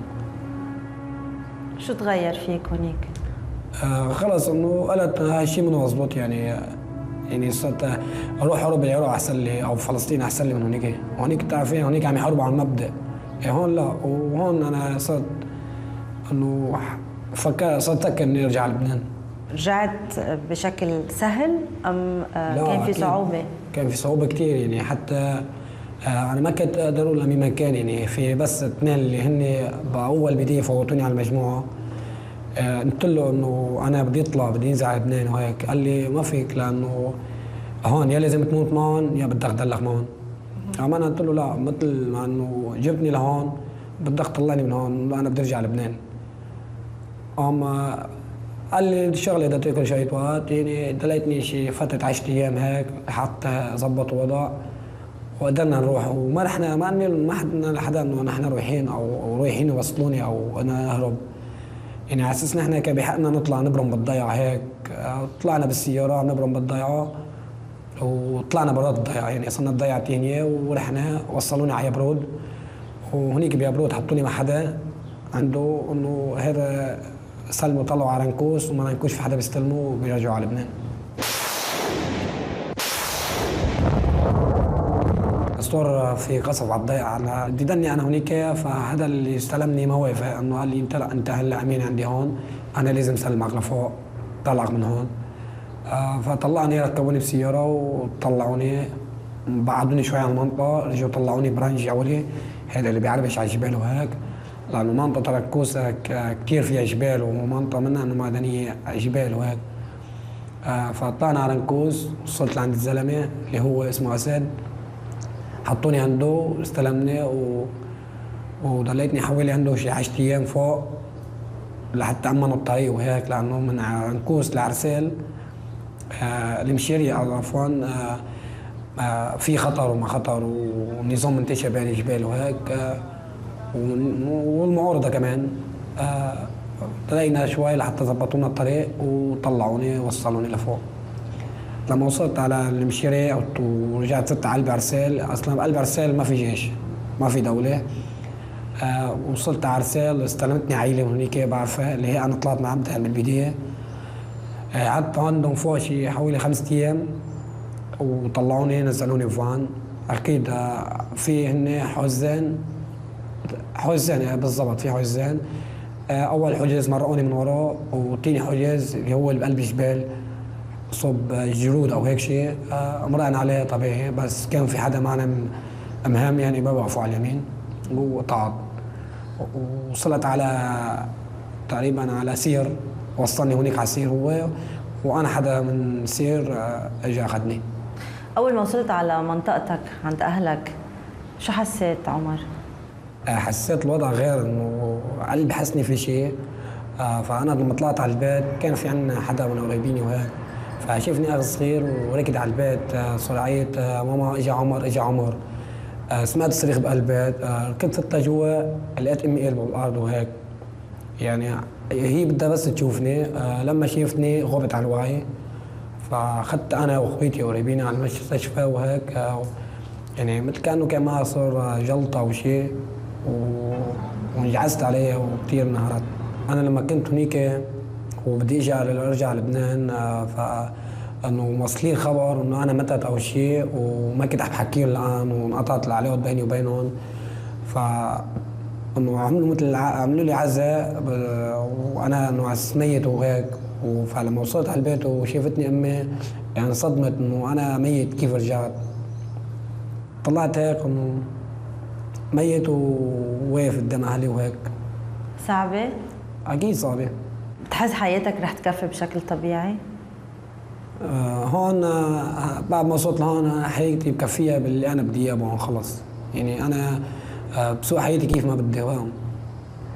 يعني هون لما بعد ما رجعت لتربيتي مثل قبل كان حب الموتور وحب هيك شغلات ورجعت لها وخلص ما بتخاف انه يفسدوا عنك يقولوا انه عمر هرب من داعش ليك وينه؟ ما بتخاف على حياتك منهم؟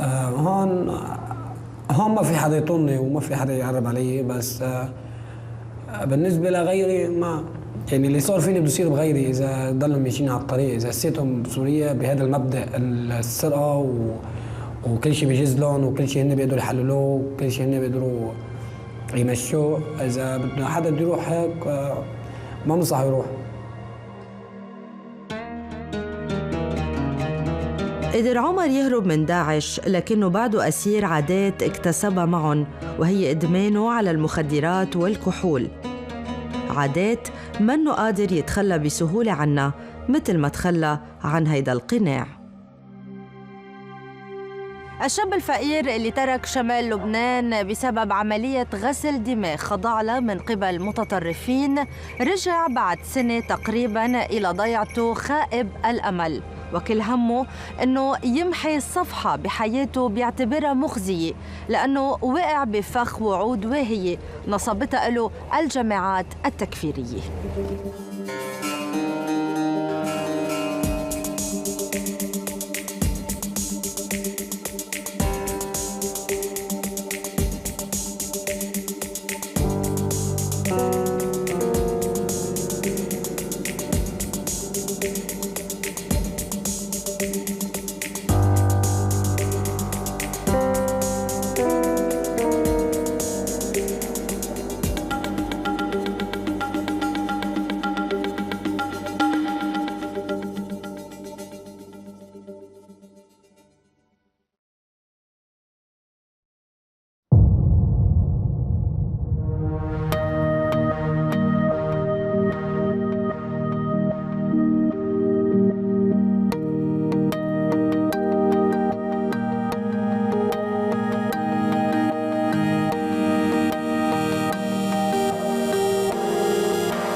Hello, I'm Esther Gidu-Yuat. It's Monday, April 10th. This is Africa 54.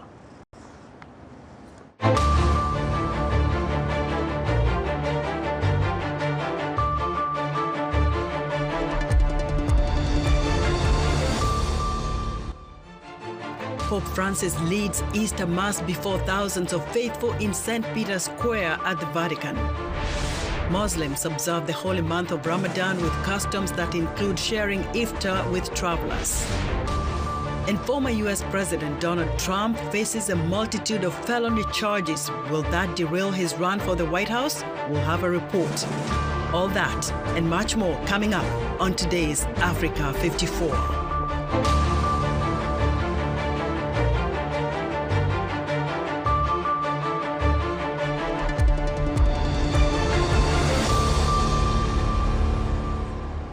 We begin our broadcast in West Africa, where the killing of Cameroonian journalist Martinez Zogo earlier this year brought into focus the threats members of the media face. VOA's Jackson Vunganyi and Salem Solomon have the story. Haman Mana, publisher of the Cameroonian daily newspaper Le Jour, is haunted by his last conversation with friend and fellow journalist Martinez Zogo. He said he's scared about to be killed. Yeah. He was worried for his life. He was worried for his life. And he told me, when they will kill me, they will kill you too. Zogo, managing director of radio station Amplitude FM, had been receiving death threats for several weeks. On January 17, Zogo sensed he was being followed and headed to a police station hoping for protection. He found none. The gates were closed. Police would not allow him in, and he was dragged out of the car by 4 hooded men. On January 22nd, Zogo's naked and mutilated body was found near Seoul, a suburb of capital Yaoundé. Mana said he was so badly disfigured that his wife struggled to identify him. Police arrested several people, including media mogul Jean-Pierre Amogu Belinga, whom Zogo had reported on, and members of Cameroon's DGRE intelligence agency. Known for his connections to the cabinet of longtime President Paul Biya, Belinga rose to prominence in the 1990s. Since Zogo's killing, investigative reporters have looked into allegations that Belinga used his own media empire to promote his interests and threaten critics. Now he is charged with complicity in Zogo's torture. Belinga's lawyer has denied the charges and says the arrest is unlawful. A bail hearing is expected later this month. But even with swift arrests, the killing reflects a wider concern over press freedom in Cameroon, with journalists facing harassment, arrest, and intimidation. Members of Zogo's family, too, say they are being threatened. Quintal says acts of violence against journalists are intended to silence the press. We need to ensure that there's some sort of accountability and that those who have killed him are held to account. Because unfortunately, when you silence a journalist for good, but you also silence others around who are scared. As police investigate Zogo's killing, advocates are pressing to ensure justice for the journalist and protection for his family. Salem Solomon with Jackson Mvunganyi, VOA News. Pope Francis on Sunday helmed the celebration of Easter Mass before tens of thousands of faithful in St. Peter's Square with a traditional speech about troubled places in the world. The pontiff spoke about the processes of peace and reconciliation ongoing in Ethiopia and in South Sudan and prayed for an end to violence in the Democratic Republic of Congo. Francis also asked for consolation to victims of international terrorism, especially in Burkina Faso, Mali, Mozambique, and Nigeria.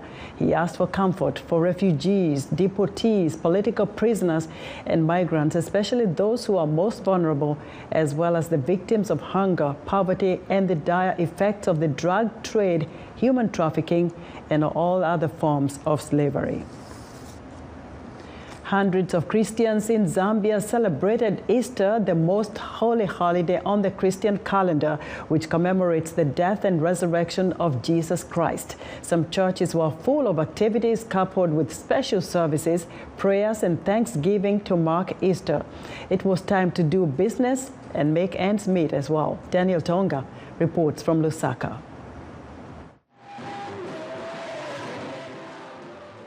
Easter is a time to remember the death and the resurrection of Jesus Christ. Like in other parts of the world, Christians in Zambia celebrated their redemption during the Easter period. Easter celebrations were characterized by night prayer vigils, preaching and singing. Easter church service was the most significant activity for Christians. To some Christians, this year's Easter was different after COVID-19 pandemic. This Easter is different from last year because remember we are coming from this COVID-19 pandemic, which actually hindered us from celebrating fully the past 2 years. So this year is very special because people are free. As you see, the church is full and we are having celebrations to the full.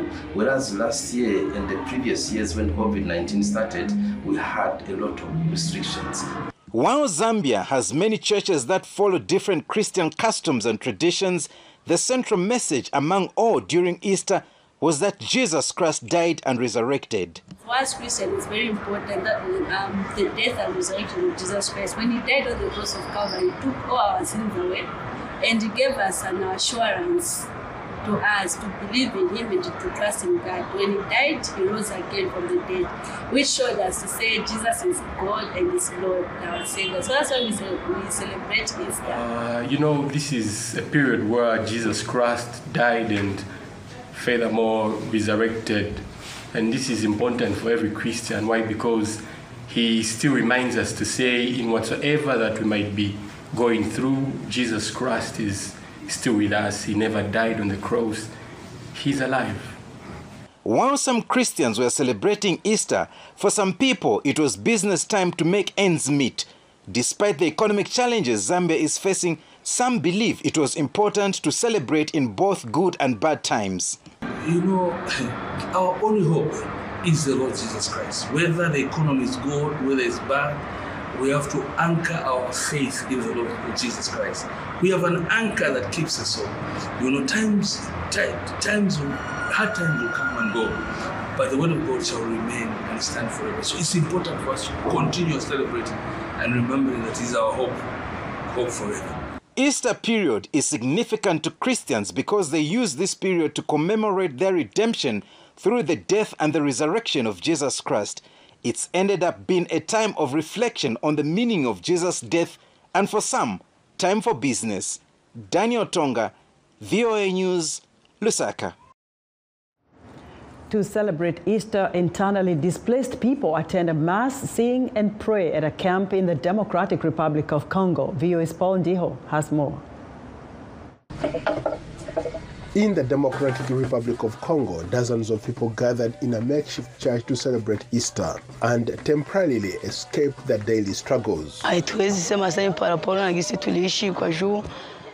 When we were at home before fleeing, we lived well. We could even wear new clothes. But despite that, today, God gave us the grace and the strength to celebrate Easter because we are healthy, we have forgotten the suffering we are going through, and we celebrated our Easter without a problem.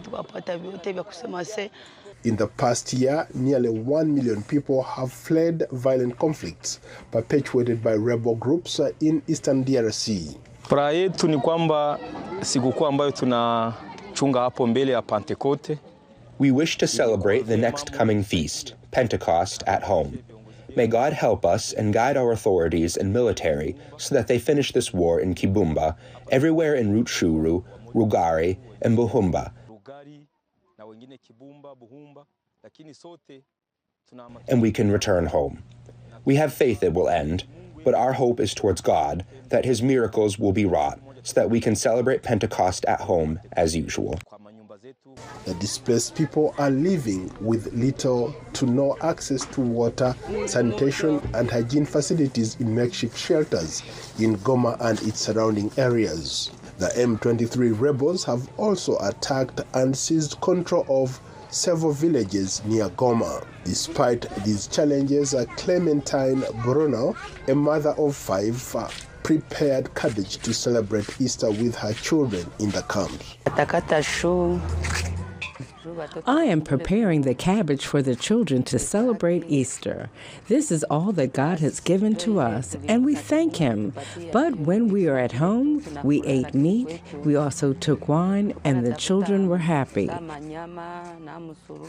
Thrilled, but as we are in a camp of displaced people, it is challenging. That is why I prepared cabbage, because it is the one I found. Poor living conditions in the region has triggered a cholera outbreak in North Kivu province, which has claimed the lives of more than 600,000 individuals since January, according to the United Nations. Paul Ndiho, VOA News, Washington. Despite Sudan's economic woes, Muslims are observing the holy month with customs that include sharing iftar with travelers. Sid Ahmed Ibrahim spoke to residents in Khartoum and has this report narrated by Africa 54 managing editor Vincent Makori. Cars rush past as young people spread carpets for prayer. And this is what the streets of Khartoum look like moments before Muslims in the city break their fast with an evening meal. Sudanese people observe the holy month of Ramadan with special rituals that include decorating the streets and preparing food. A resident of the Al Daim neighborhood says it is customary for men to break their fast in the streets. It's one of our customs to gather and break the fasting in the streets daily during Ramadan. The purpose of this practice is also to share food with people who might not be able to reach their destination on time. These are rituals celebrated for decades all over Sudan.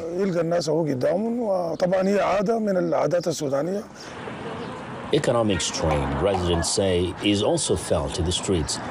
They say there is a lack of basic staple foods, including the wheat flour used in asida, a common dish in the Arab world, and other food items people depend on during Ramadan. It's clear that the prices are increasing. Everything is increasing. We thank God for everything, even though we have to adapt to that uncertain economic situation in the country, which makes us suffer to meet our daily needs. The prices of the meats are settled, but the vegetables are not. We don't have a choice except to be patient and help each other with our non-Sudanese hospitality. Ramadan remains a special month for the Sudanese who strive to preserve its rituals and uniqueness. For Sid Ahmed Ibrahim in Khartoum, Sudan, I'm Vincent Makori, VOA News. Muslims across South Africa are also observing Ramadan with prayer and fasting. Some see the holy month as an opportunity to reach out to those in need within their communities. Zahir Kasim has more from Johannesburg. In Fordsburg, a predominantly Muslim area in Johannesburg, the streets are quiet during the day, as fasting for the holy month of Ramadan is well underway. But Imam Shanil Kasim, principal of a school for underprivileged children in Cape Town, is hard at work.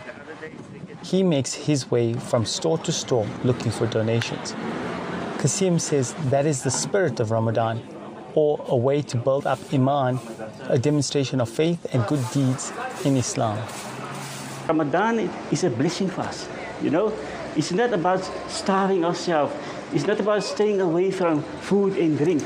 It's building up of Iman. So Allah subhanahu bring everything to a standstill and remind us, listen here, this is a month, you must try to uplift yourself spiritually. Non-profit organizations in the city, such as Islamic Relief, also collect food donations for those in need. The organization provides food to more than 1,000 families across the country, but members say economic troubles limit their work. Groceries that used to cost 300 Rand last Ramadan are now almost double, 600 to 700 Rand. And that also being said, the amount and the costing of the hampers and you know the food aid that we also distributing has also increased because of the economy. So the economy has taken a toll. The need is definitely, it's increasing, I think, every day rapidly. But the price increases haven't stopped the festivities. Shalima Delights is an institution in Fordsburg specializing in sugary confections known as sweetmeats. The store gets busy closer to iftar, sunset, with Muslims wanting to end their fast with a treat. Musa Ayami has been a cook for 8 years. He is currently fasting but manages to get orders out without feeling any temptation to take a bite.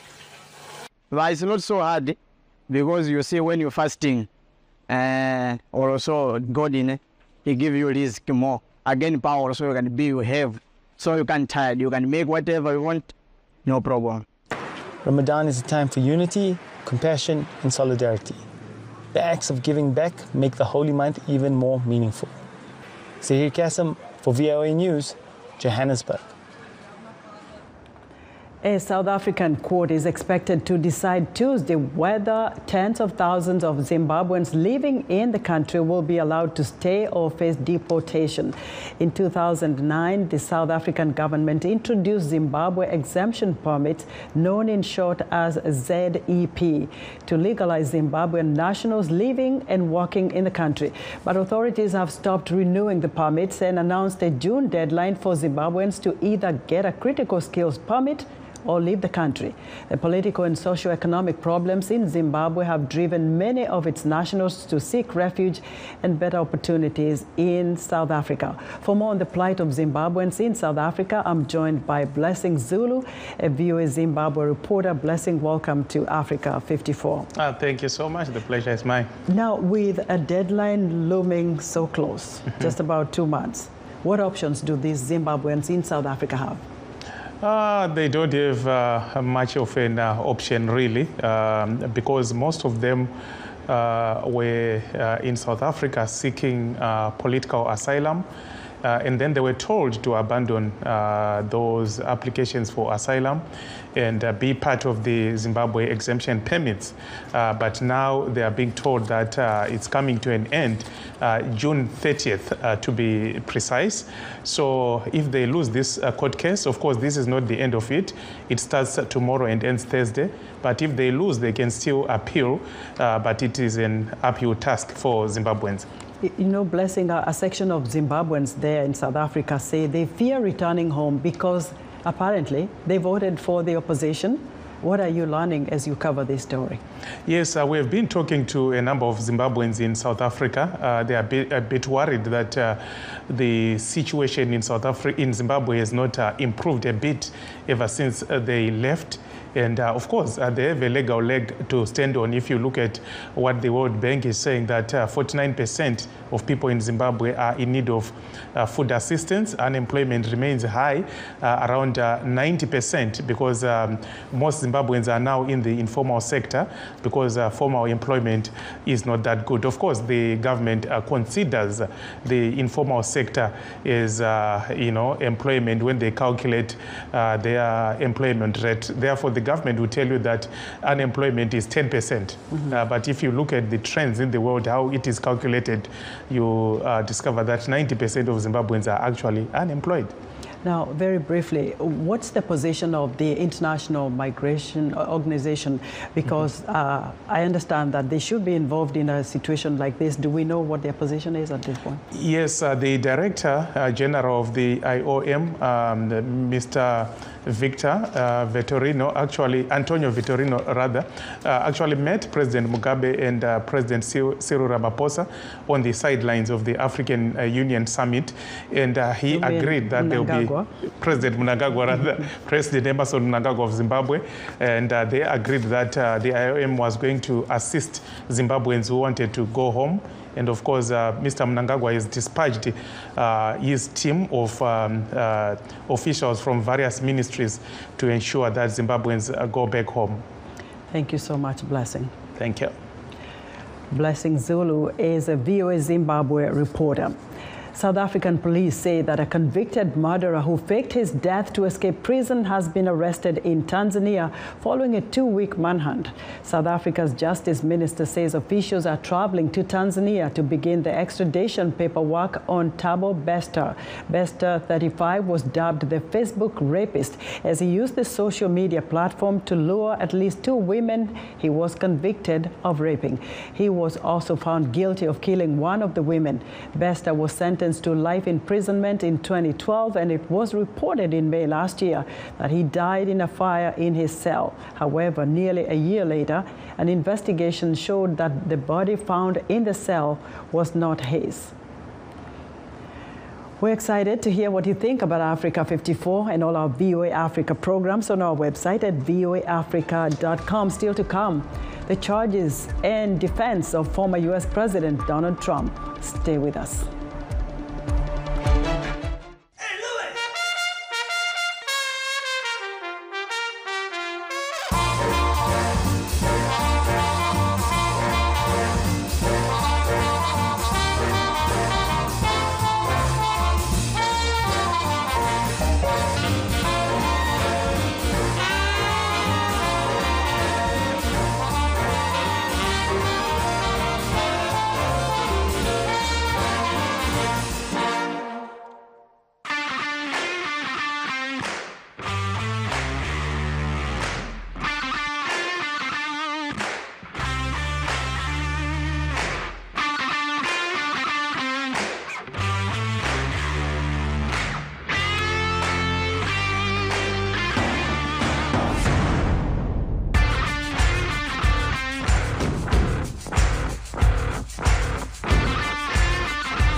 In other news, gunfire was heard in at least 2 towns in Ethiopia's Amhara region on Sunday as thousands protested against a federal government order to integrate regional special forces into the police or national army.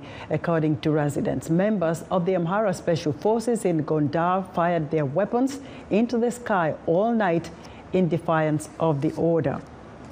In the aftermath of Cyclone Freddy, which pummeled southern Africa in February and March, flood waters in Mozambique have created a fresh threat from cholera. Cholera cases have nearly doubled in 1 week to 19,000 amid a shortage of health facilities, many of which were badly damaged by the cyclone. And amid a changing, modernizing world with climate change threatening his home, Senegalese singer, songwriter, and activist Baaba Maal releases Being, his first album in 7 years. The genre-crossing album showcases traditional African instruments along with futuristic electronic sounds. Following former U.S. President Donald Trump's arraignment in New York on 34 felony charges, his lawyers have begun working on his defense. This is just the first of several investigations that Trump faces and that, according to some experts, could have very serious consequences for him and his political future. Veronica Balderas Iglesias has the details. How will former President Donald Trump approach his defense after being indicted in a hush money case and brought before a court to hear the charges against him? That's not something that his lawyer, James Trusty, was keen on disclosing while interviewed on ABC's This Week.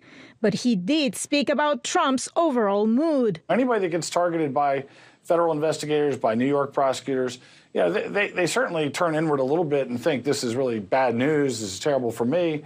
But he very quickly pivots to the big picture, the historic picture, and I tend to agree. This is a bad moment for this country. Trump faces 34 felony charges of falsifying New York business records to conceal that he allegedly ordered hush money payments to a porn actor who had damaging information about him right before the 2016 presidential election. He has pleaded not guilty. The case, put together by prosecutor Alvin Bragg, has no merit in the eyes of former Attorney General Bill Barr. Falsifying a business record is a crime if it is part of a fraudulent scheme. And I don't see anywhere specified in here exactly what the fraud was. But there are a host of other problems having to do with the statute of limitations, his failure to specify exactly what the other crime was that was being committed.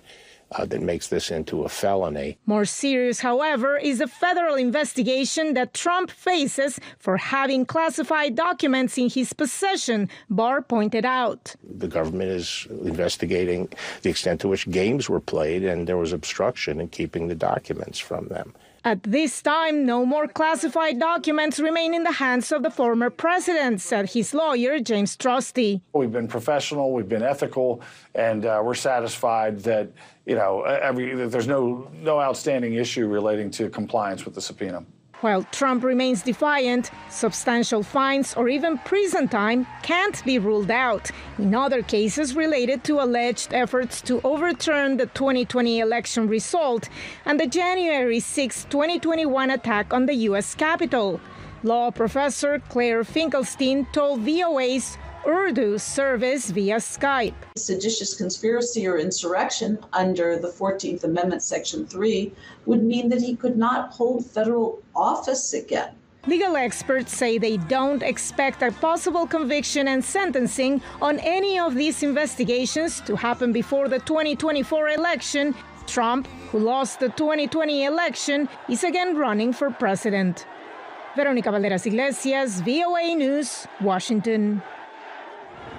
And that's our show for today. Be sure to watch Africa 54 on our website at voaafrica.com. From all of us here in Washington, thanks for watching.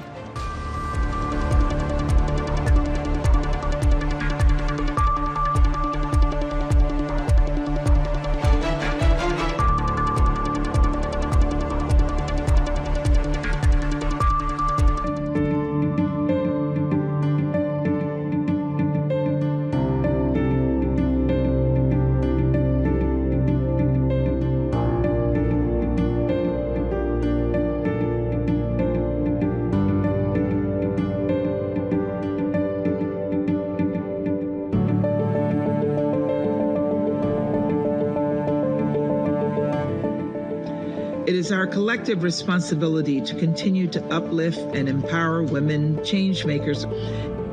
It has been proven time and time again that women's full, equal, and meaningful participation in peace processes as leaders, negotiators, peacekeepers, and peace builders increase the chances of a just and lasting peace.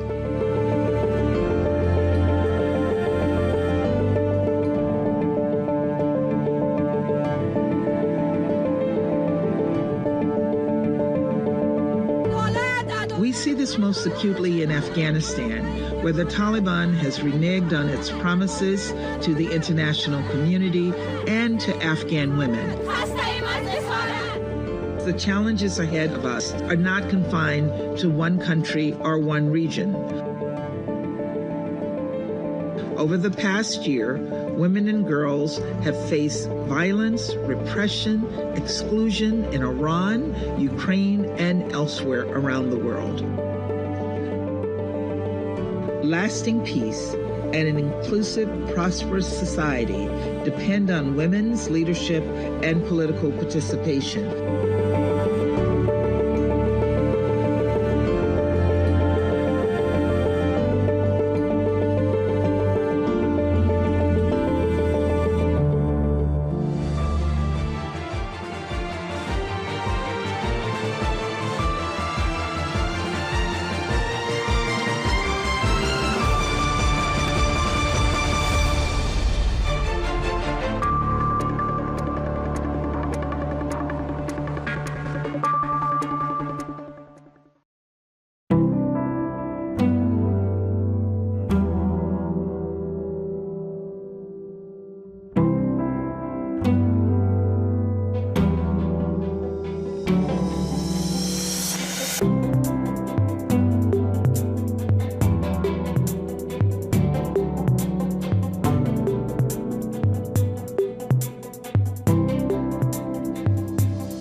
A historic moment as former U.S. President Donald Trump turns himself in to face arraignment before a New York state court in the first ever indictment filed against a current or former U.S. leader.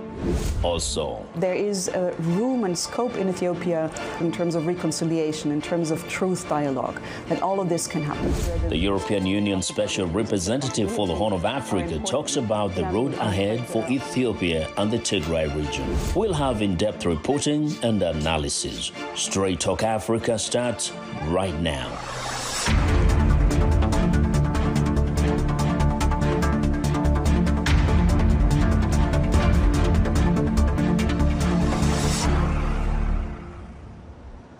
Hello, I'm Vincent McCory in for Haiti Adams, coming to you from VOA's headquarters in Washington. Welcome to Straight Talk Africa. Former U.S. President Donald Trump pleaded not guilty Tuesday in a New York state court to a 34-count indictment accusing him of falsifying business records in furtherance of an unspecified crime. Prosecutors described it as a bid to hide a harsh money payment to a porn actress to help him win the presidency in 2016. In the first ever criminal case against a current or former U.S. leader, Manhattan District Attorney Alvin Bragg alleged in a statement of facts accompanying the indictment that Trump repeatedly and fraudulently falsified New York business records to conceal criminal conduct that hid damaging information from the voting bloc voting public during the 2016 presidential election. Well, we go now to New York City, and Jonathan Murithe from the Swahili service of the Voice of America joins me from the courthouse. Jonathan, welcome. And first up, I want to ask you, there was a heightened kind of sense of alert there in anticipation of the indictment and the arrival of former President Trump in New York. How do you describe the situation soon after that and on to today? Thank you, Vincent. Indeed, right behind where I am standing was, of course, a beehive of activities here. The moment was awaited for. The anticipation had been building up until yesterday. And probably I should just mention that we were not allowed to get inside with our cameras because we had applied for that, but the judge did not let us get in with video cameras. Only a few journalists were inside with still to be able to take a still photograph. Mm-hmm. And so outside here were very many of his supporters, as well as people who were against him in many ways, saying mm-hmm. that it was indeed the right thing that was done in this courthouse. Now, to some, it looked like such a brief moment. The former president was in court for just a few minutes or for just a short time, and then it was all over. Can you describe to our viewers what yesterday was all about? Indeed, Vincent. So when he walked through the door here, he waved at the crowd that was waiting outside here. And when he got in there, those that were observing from inside say that he was just looking around, looking a bit lost, so to speak, as he scanned to see who was in the courtroom. And then he sat next to his lawyers. And that is when, later in the afternoon, that is when, as you know, the 34 felony charges were read to him. So generally, that was the situation in the courtroom. There was not a whole lot. He only uttered a few words, like saying that he was not guilty, or he was denying the charges, so to speak. Yeah. Now, people have been talking about this. There's been a lot of media coverage. What are you hearing in New York from New Yorkers themselves? What is the media reporting about the case up to this point? Well, probably we should start with all the major newspapers and not even just here in New York, but around the United States. So the headlines are, of course, the president charged in court, a former president charged with felony charges in court here in Lower Manhattan. And on social media, there has been a lot of chatter since yesterday. People are having different opinions of what happened here in this courtroom yesterday. Of course, this depends, Vincent, on who is writing on social media, because as you know, the former president has quite a following, and he, in equal measure, has many people who do not believe in what he stands for. And therefore, many people that are speaking or writing on social media do say that there was a political angle to this case going towards 2024, when he is expected to be one of the candidates in the election. Well, thank you very much, Jonathan, for your excellent reporting. That is Jonathan Murithi of VOA's Swahili service. Now, here on the Washington, in Washington, D.C., at the U.S. Capitol, we have VOA congressional correspondent Catherine Gibson. Catherine, well, at the Capitol, we know that for quite a while now, the talk has been that this is a political case from the Republican side. The Democrats have said the law should take its course and that former President Trump would get a fair trial. First, why do those who support former President Trump say it is a political witch hunt, and that this is not a legal issue, but it's a political issue?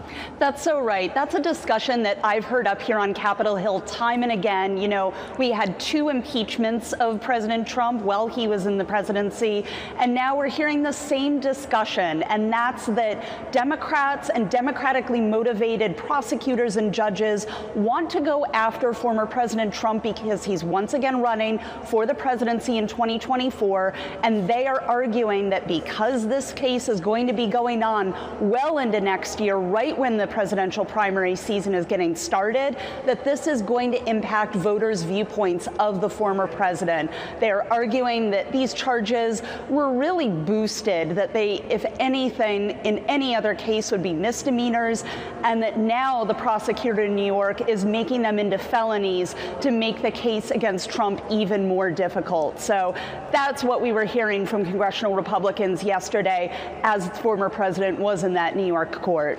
So for the sake of our viewers, it's not so much about the charges, but the timing, is it?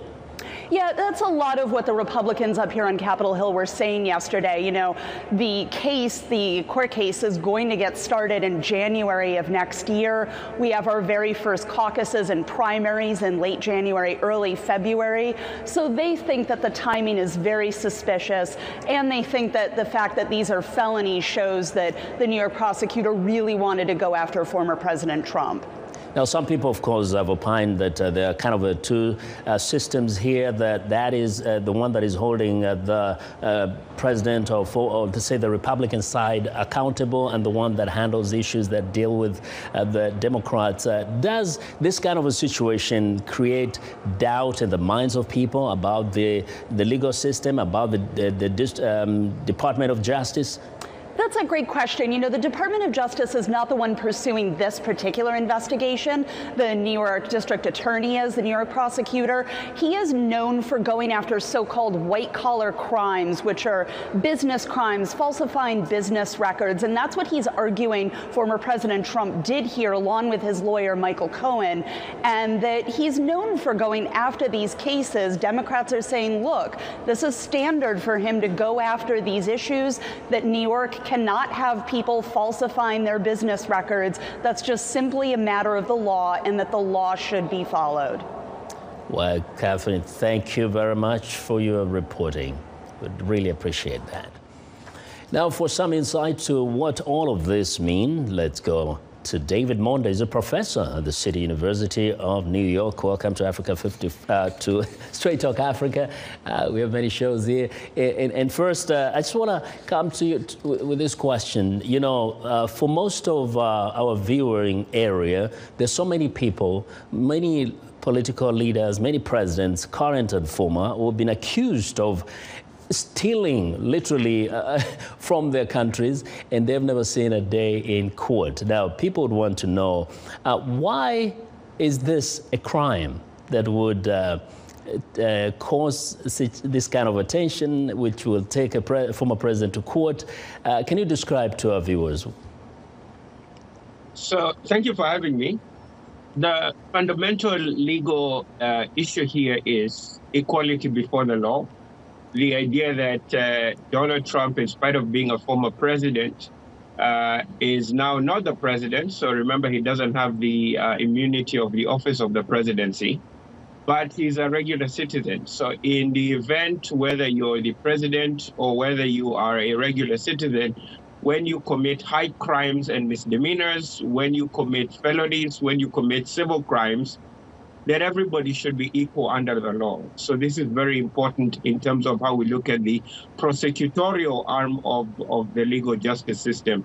But also for our viewers, it's also important to remember that in spite of Donald Trump being indicted, every individual is innocent until proven guilty, which is why you saw him fly from Florida to New York to face the charges. So he gets a chance, his attorneys get a chance to look at the evidence and to defend him against charges from the prosecution. So it's those two angles, equality before the law, but also those who are accused are innocent until proven guilty, and they get a day in court, which is what happened with Trump yesterday. And you know, there's that part that he has been very critical of the prosecutor, of the judge himself, but he actually showed up. He handed himself in to be presented before a court of law. What can that tell us about the U.S. judicial system and how people hold these institutions? I think it's important because Donald Trump could not ignore this indictment, because what would happen then is a warrant would be issued for his arrest, just like would happen with anybody else who ignored an indictment, and that would not be good. So he had to submit himself before the court. But I might also add that district attorney in New York and from state prosecutors are election officials. So he, in his campaign as a Democrat, Alvin Bragg promised to go after white-collar crimes in addition to this Donald Trump case. Federal prosecutors are somewhat different because they are appointed.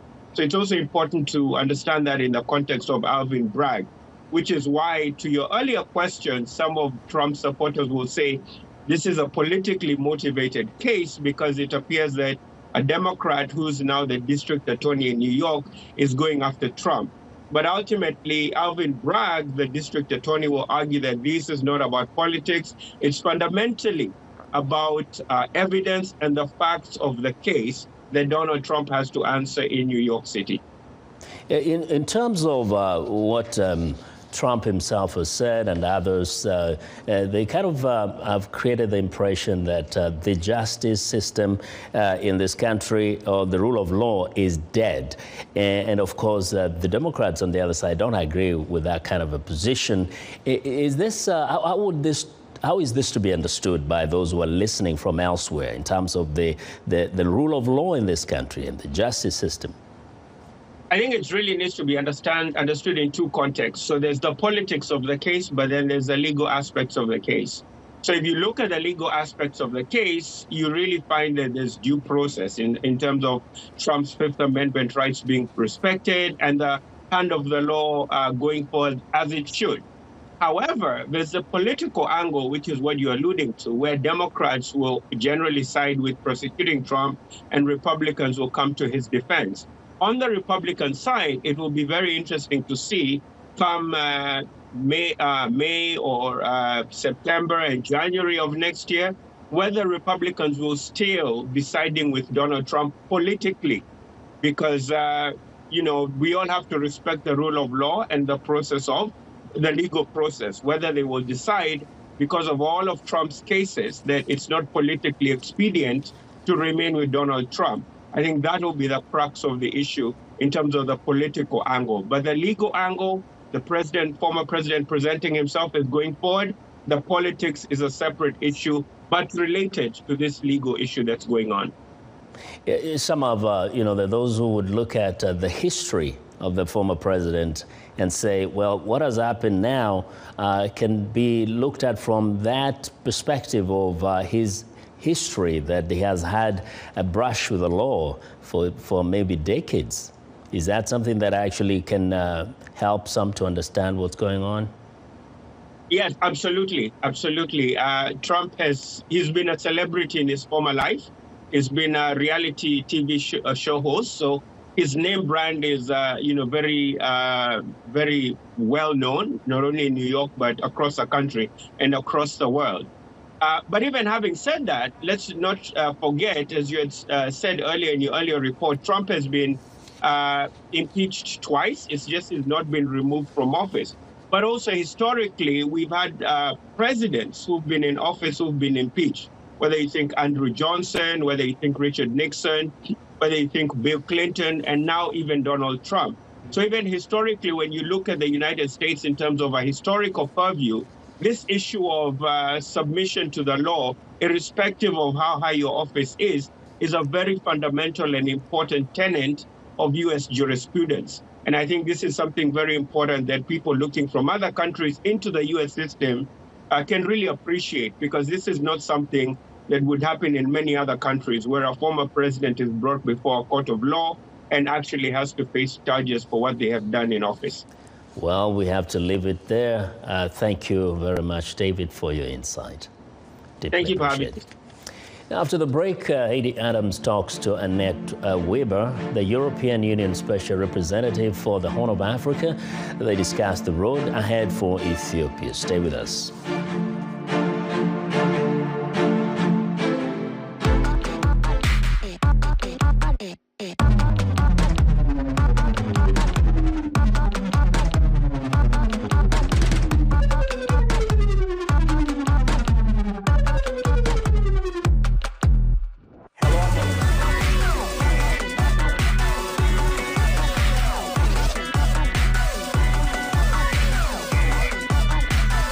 From around the world, let's go. Well, Annette Weber is the European Union Special Representative to the Horn of Africa. Haiti Adams talked to her about what the road ahead looks for Ethiopia and how can the people heal from the wounds of war. Madam Special Representative, you recently visited Ethiopia. What were your discussions there? For the last 2 years, the EU was engaged with the Ethiopian government basically on 3 baskets, as we call it. One was cessation of hostilities, ceasefire to end the war, access to have humanitarian access to Tigray and to northern Ethiopia, and the third one is accountability. We've made it very clear that we hugely appreciate the pace with which the ceasefire has been signed, but also implemented. I think this is incredible that there has not been a single shot fired since the signatory. So I think this and humanitarian access, I think they're moving quite fast. What we were discussing since January, basically, is the question of accountability. What kind of accountability system are the Ethiopians looking at, both sides, both parties to the war? And of course, to us, it's really about the victims. It needs to be a victim-based justice system, transitional justice system. So for the last couple of months, we are discussing, of course, with the Minister of Justice, whom we met, and with the Ethiopian Human Rights Commission, but of course also with the UN OHCHR, with the UN Human Rights Council, because we feel very strongly that an independent body needs to play a role in, establishing basically the justice basis, the evidence basis, and the monitoring, the humanitarian and human rights monitoring on the ground. The Biden administration is determined that war crimes have been committed in northern Ethiopia, and they believe that it's been committed by all sides in this conflict, and not just in the Tigray region, but also in neighboring regions. What is your assessment of the Biden administration's determination here? I think what is necessary right now is to see how we can take these next steps with the Ethiopians, where the Ethiopians made it very clear, both sides, that they agree on a transitional justice system in conjunction with the African Union. So we would need this now to be implemented. The Ethiopians have started consultations with the population, with the society, but I think it also takes that next steps with the OHCHR to have these international components. So, reflecting on what the findings are, what the findings will be, that there is a justice system that can really also deliver and show the victims and show the families of the victims, that it's not just the end of the shooting, it's not just the end of the war, but that justice is taken serious. Speaking of taking justice serious, can transitional justice really be achieved in Ethiopia? We talked about seriousness here. Are both sides equally serious, not just about the peace deal and not just about the cessation of hostilities, but also seeing real justice for the victims? I think this is where the question of accountability comes in right now. And I think accountability can really only come for your own population, for your own society. And I think what we've seen after this very cruel conflict, this very cruel war, is more and more people calling their authorities to be accountable for justice. So I'm quite hopeful that justice can be done, and that there is room and scope in Ethiopia for this necessary, the justice part, but the transitional justice part in terms of reconciliation, in terms of truth dialogue, that all of this can happen. And this is in the making, but I think, the implementation now counts. Well, I'm sure a big part of your visit is also about the very relationship between Brussels and Addis as well. What is the nature of that relationship now? I would say we always kept relations, but of course for us, we stopped budget support with the beginning of the war. What is becoming very clear, and this is, where the EU and EU member states have a huge interest, as you know, in terms of trade relation, Germany, the EU, other member states are basically number 2 and 3 of trade relations with Ethiopia. So this is the investment, the interest in keeping and re-engaging with Ethiopia. We need Ethiopia to play a regional role. I think this region is quite important to us as Europeans. The Red Sea is basically our trade route, is important for our LNG, energy diversification. So the aim is really to re-engage, to have this strategic relationship back again. And I think this is where we hope that the Ethiopians can take those steps. And of course, we're very hopeful that, also coming back to the economic reform agenda that we've seen before. So I'm quite hopeful and very positive after our, relations and the visits of our foreign ministers of some of the member states. I think we're building up, but of course, it's really that question of how do we come back to the development cooperation? I mean, the humanitarian aid was ongoing, but development cooperation was also ongoing in specific sectors, but how are we coming back to basically normalize this relation? And I think this is where the steps we talked about in terms of accountability are important, but I'm quite optimistic that we're getting there. How does the EU see the role of another player that was part of this conflict, and that is Eritrea? How do you see the role of Eritrea, and what can the EU do to help improve people-to-people relationships in the region? The Horn of Africa initiative, funded also by the EU, but World Bank and others as well, started in the 2018 peace agreement between Eritrea and Ethiopia. And I think to me, this is really what I would like to come back to. Regional economic integration, people-to-people contacts across borders between Ethiopia and Eritrea, between Ethiopia and Sudan. This will take time because I think, the question of trust, the question of accountability needs to be solved first. But I think if you look at the region as a larger component, as a region that needs to grow together, that needs to be stronger, I think the region needs to grow in interconnecting itself. To become a region, you need trade relations. You need relationship where basically your people, your societies can travel. Mobility is important. And I think this is where the region is engaging further and further. We, as many other countries, we have never stopped talking to Eritrea. But of course, the question is, how much is Eritrea willing to also play a positive and constructive role in the region, but of course also in regards to the accountability question in Ethiopia. I want to get back to transitional justice. How do you see that? Or what would that look like in Ethiopia? Could we see a tribunal like we did in Rwanda after the genocide, or peace and reconciliation, a truth and reconciliation commission like the one we saw in South Africa? And especially given Ethiopia's track record with trying to establish these sort of reconciliation commissions and attempts at reconciliation. How do you see that playing out in the country? I think it's a very big shift in the Ethiopian history, because as in all the changes in Ethiopia, reconciliation and truth transitional justice at large was not really the full focus. I think we see a shift in this and the seriousness in this from both sides. But how it's going to look like in specific is something that they try to work out right now with the consultations. Now, the question will be, of course, is the justice part in transitional justice remain? I mean, how big is the justice part in the transitional justice? They are looking into different models from the continent, as you already, referred to Rwanda or South Africa, but they're also looking into models of, Colombia and other places in the world. How is that working somewhere else? How can you bring basically such a big issue into 120 million country with 120 million people? How can you bring this as part of the national dialogue as the third step of transitional justice, as they're looking into it right now? But I think this is also where the clarity needs to come from the Ministry of Justice in terms of how is the criminal investigation? Is it going to be an independent body? What kind of mechanisms are they looking at? But I think they're working on this right now in a serious way.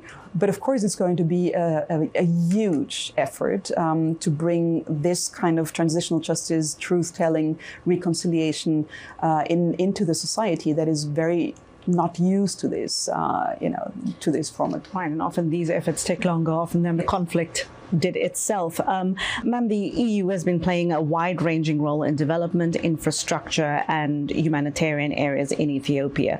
How has the war affected those efforts, and what can you tell the people of Ethiopia they can expect in terms of this kind of support from the European Union? I mean, we want to come back, to this relation, to this support. As we've talked about it before, we stopped the budget support, but we didn't stop our relations. We continued with development. We continued with people support, but we would like to come back to normalization. I think we would like to come back in terms of having our companies investing, having our relations with the government where we can come back to budget support, where we can come back into a long-term planning, because of course the war has affected everything. I mean, the economy is totally affected by the war. Everything that was supposed to go into investment, into building up an infrastructure, into building up, an industrialization, bringing people from the schools, from the universities into jobs, that has been disrupted massively by the war. This needs to come back. So we do need to see, of course, the reform agenda coming back from the government. And we're willing to come back to this as well. And it really requires movements on the three baskets, especially accountability right now, before we can fully, normalize. But I think we're getting there. It's a gradual approach. But yes, of course, we would like to come back to this normalization. And I think it's something that is doable, it's reachable. But after such a brutal war, it will also take time to come back to the trust, to gaining that trust in the region, to gaining that trust, especially with their own population. Well, that was Haiti Adams talking to Annette Weber, the European Union Special Representative to the Horn of Africa. And that's our show for today. Thank you for watching and listening. Follow us on Facebook, Twitter, and YouTube. Have a good evening.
and welcome to Our Voices. I'm Amina Aliyu, joined by my colleagues Aryan and Seminesh. Hello, ladies. Hello. Today today we're going to enjoy the company of our colleague Anita Powell, White House correspondent. Welcome and thank you for joining us, Anita. Always a pleasure.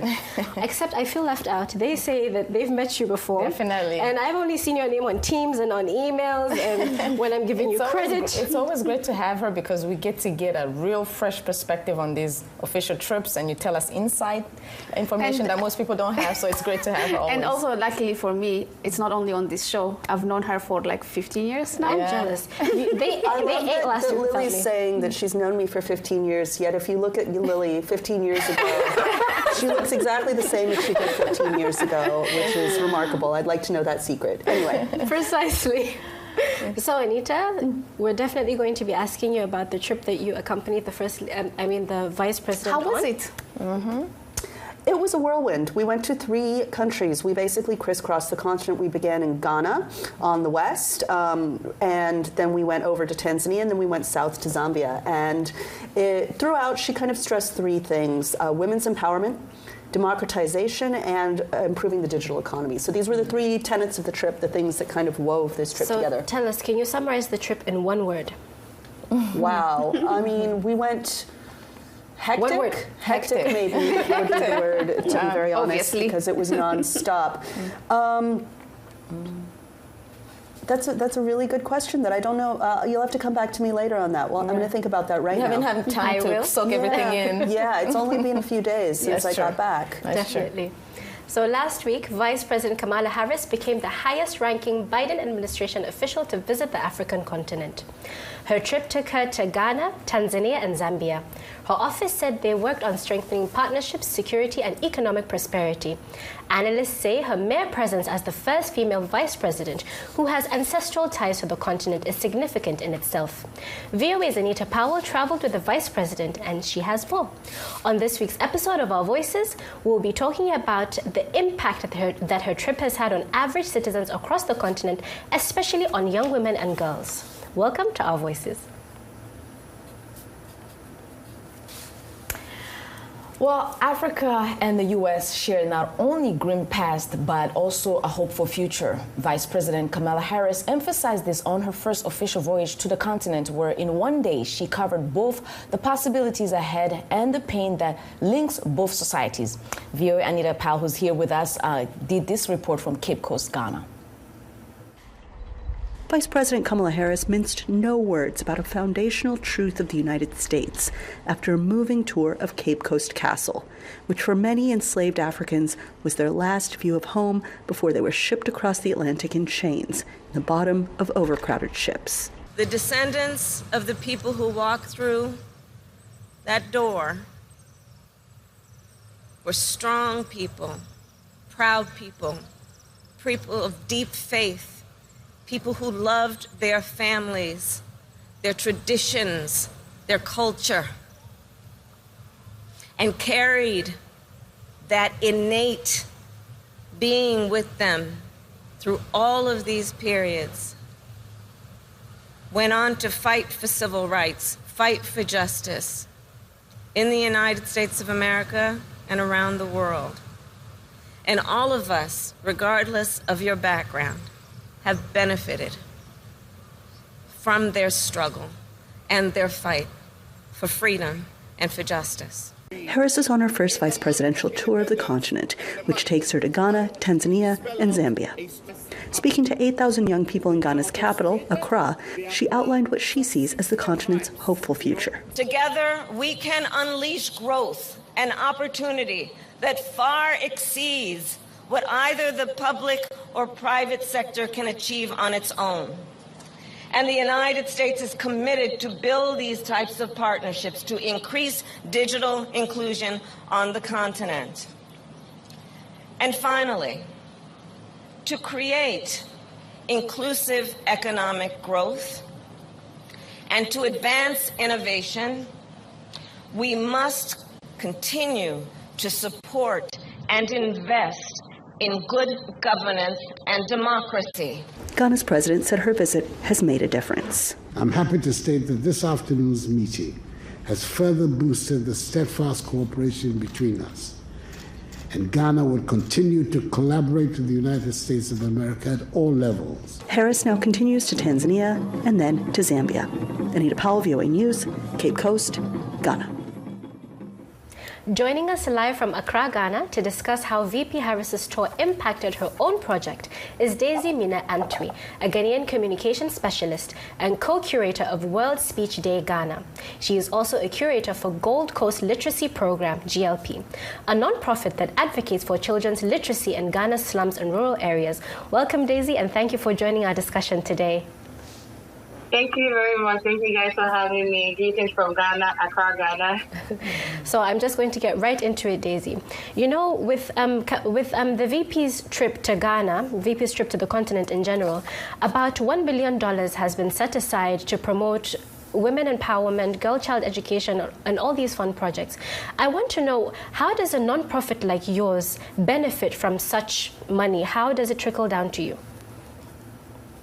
And so we have an issue. I think I'm going to go viral after this, but I have to say my piece.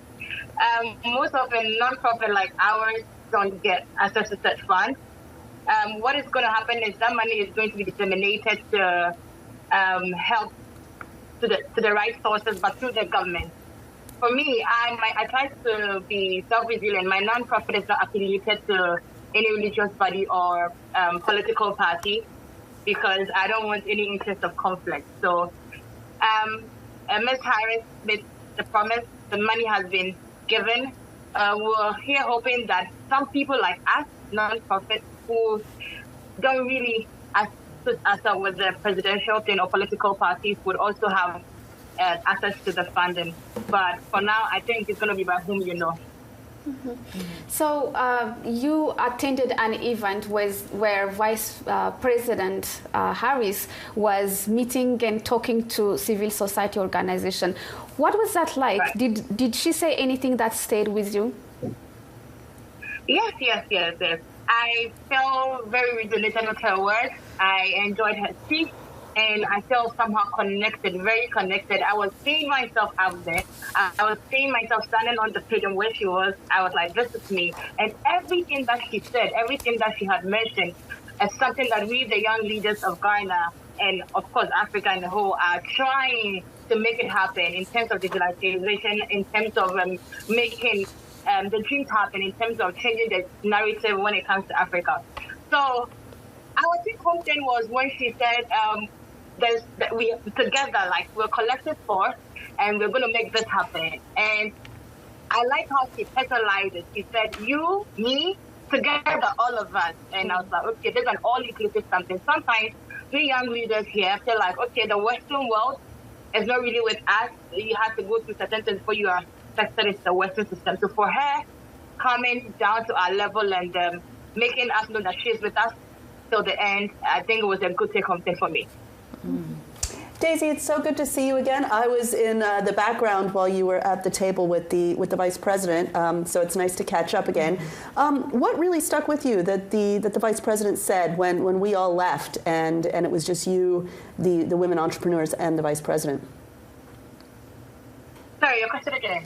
Just what stuck with you after all of us left the room and it was just you guys and the Vice President? What did she say that resonated with you or that stuck with you? Did she give you any advice? And did you ask her for anything?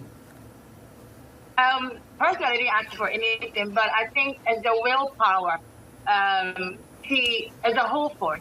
She's an epitome of a woman can, woman lead. And so even if she doesn't say anything, she just seems there with us and encouraging us in her own way. Her life is an example that we all want to be like, but not really be the next VP, but of course, go through the milestone that she has channeled into her success. And so being in that room with her, it was like a dream come true. It was like, this is it for us. And we tried our best to assimilate whatever advice that she gave, especially she hammering on the importance of women in this world and what we can achieve as women, not slacking as women, and being women leaders.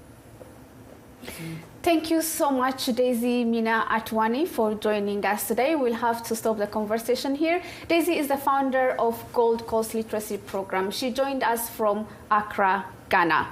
It's now time for a break. We want to ask you, our audience, to share your voice on Vice President Kamala Harris' visit to Africa on our social media platforms. We are on Facebook, Instagram, and Twitter at VOA Africa. We are also on WhatsApp, and our number is US country code +1 202 503 9025. Use the hashtag VOA Our Voices. When we return, we'll have more on the historic implications of the first female US Vice President with ancestral ties to the continent, as we take a closer look at Kamala Harris meeting Africa's only female head of state, Samia Suluhu Hassan of Tanzania. Stay with us. We'll be right back.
Welcome back. You are with Our Voices. U.S. Vice President Kamala Harris pledged continuing cooperation with Tanzania as she met with the country's president, the only female head of state in Africa, on her first official visit to the continent.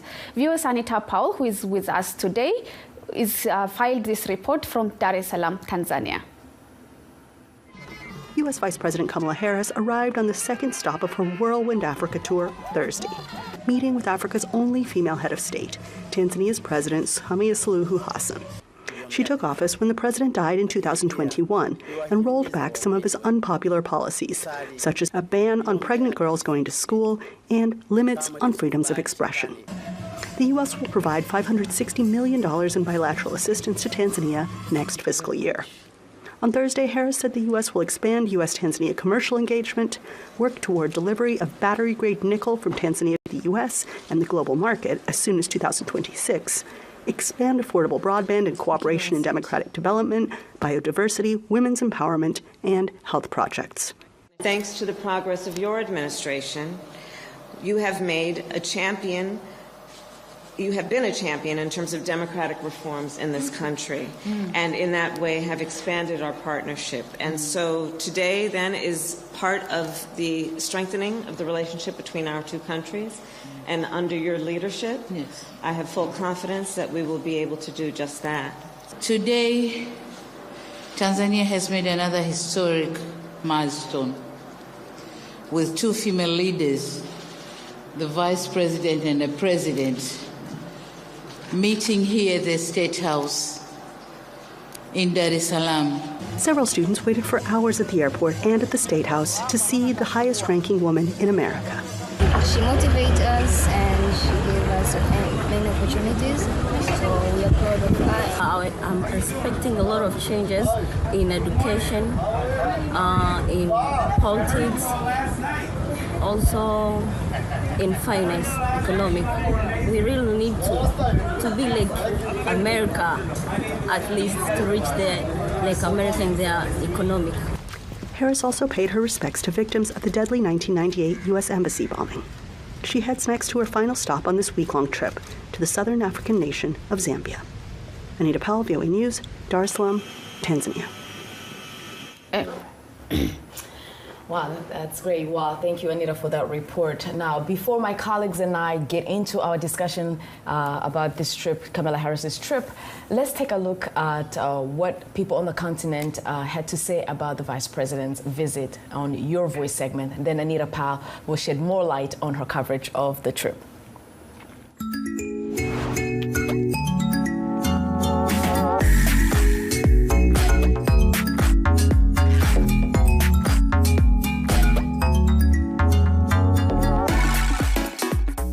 what clearly happened in Ghana. And Mrs. Harris's visit to Zambia clearly has one agenda.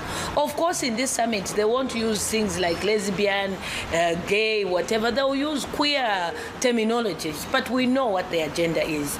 And we are saying this is a Christian nation. This is who we are. And indeed, if it is a democratic summit, and if indeed America is really worried or really want to enhance the democracy of Africa, they should allow Africa to govern. They should allow Africa to make its own decision. They should allow Africa to guard its identity, to guard its culture. In Tanzania, we have a saying that goes, a guest should come and the host should be healed.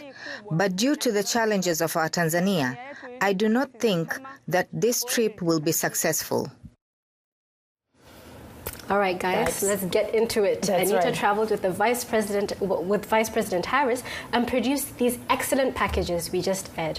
What else would you like to bring to our attention with regards to, the significance of this trip? Well, she is the highest ranking woman in U.S. history. And I think that without saying a word, Vice President Harris managed to speak volumes. She's, of course, not the head of state, and Africa has had several female heads of state. So this is a continent that already understands... Very familiar with female heads of state. To some extent, female leadership. Until we have all 54 countries taken care of, I'm not sure we can say that. I mean, let America have one, and then, Right. Yeah, but, as we've just watched in the Vox Pop and how the women were strongly expressing themselves, and we will continue to see U.S. officials go on the continent to strengthen the relationships and, of course, to follow up on the U.S.-Africa summit. But there is a topic that constantly comes up whenever the West goes onto the continent, which is different from when the East goes on the continent. And I can say maybe the LGBT issue we just heard. Is that where things fall apart? Between the relationships? I would put this under the wider umbrella of human rights, which is, of course, something that's very top of mind in U.S. society. And I think we have to remember that U.S. officials, especially at the level of Kamala Harris, who has to be responsive to her population, they have to mirror that. They have to echo that. So it might be that we're seeing the vice president speak about these human rights issues because her electorate really does care. And that is important. That's important in a democracy because we expect our leaders to speak up about the things that matter to people. So the division will continue to be there as long as they're seeing things differently, I guess. Well, I think I'd just like to emphasize one very important distinction between the Russian and Chinese visits to the continent and the American visit. China is not a democracy. Russia is not a democracy. These are leaders who send envoys to the continent or deploy them around the world. But their mandate is not to speak for their population and to be accountable to their population in the same way that we expect of American leaders. And I think that is a big distinction. So yes, there was a lot of back and forth about should she have brought this up. This is a very delicate discussion that American leaders have when they travel anywhere and they encounter these things that their voters care about. Now, since you mentioned China and Russia, frankly, I don't have a question, it's more a comment. I'm just simply not impressed by this trip. I see it as the West realizing that Africa is useful and that they're losing their hold on Africa because you look at Hollywood is declining. There's a rise in Eastern pop culture, K-pop, K-drama, anime, I don't know, Bollywood, like everything else is rising. And I look at this trip and I just see them using women to just mirror progress because these days you just sprinkle women on everything and then it looks like it's progress. So what I see is the West America on this particular trip desperately trying to hang on to their space in the world as the hegemon when they're looking at China coming in with infrastructure and business and so many other things. And just like Ariane said, it's like you've been fighting for Africa's liberation for God knows how long. Now a country like Uganda, for example, is bringing out laws.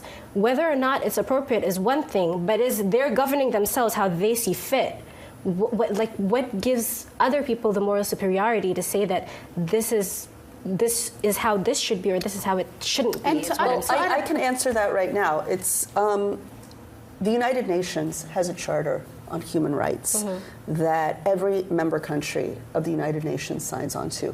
Now, the norms and the language evolves and has in the last 60 years, but to say that we should, as the Uganda bill, which was colloquially called the Kill the Gays bill, to say that law is in keeping with any of their international legal commitments is just not true.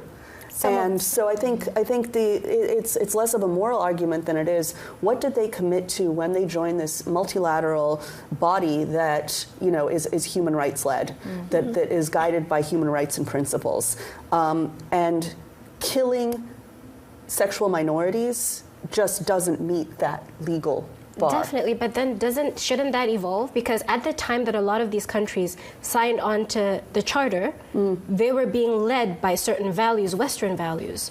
Yet people are finding themselves, people are celebrating their culture, people are rediscovering their culture. Shouldn't this evolve as well, where we respect other people's values? Maybe to add on that point, you said China is not democratic, Russia is not democratic.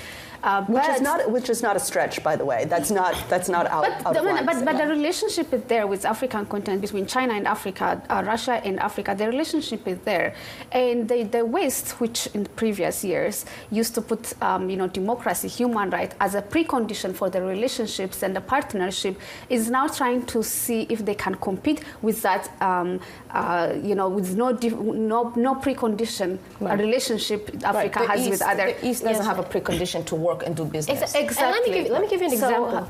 In the 1990s, we had what the Western world called a dictator, Sani Abacha, and they put so many sanctions and XYZ because he had the state had executed Ken Sarua for being a traitor at that time. And all the sanctions were put on Nigeria. And you know what he did? He just looked to the east. And he opened up business with China and Russia, and that's what Nigeria still benefits from. And guess what? Eventually, the West still had to play ball because whether we like it or not, a country like Nigeria is useful in that region. So he used it as power play to gain respect. And he was a lot of things. He's on the spectrum. It really just depends on how you look at who Sani Abacha was. Like Museveni says, if you don't want to be friends with us, we'll find other friends. And that's kind of like how they have been working, African leaders have been doing. U.S. is not trying to catch up and trying to make that strong relationship there. But as we heard from the young lady in Tanzania, people still think that this is not going to work, this is not going to be successful. So what do you see was different from the VP trip? We had the First Lady there, we had other U.S. officials traveling there in the last few months. So what is different? Well, so this is the highest level trip that we've had to the continent so far. And I do have to note that every head of state did slyly work in, we would like to see the president visit. So that I thought that was very interesting that they all said, it's nice that you're here, but we'd like the president to come as well.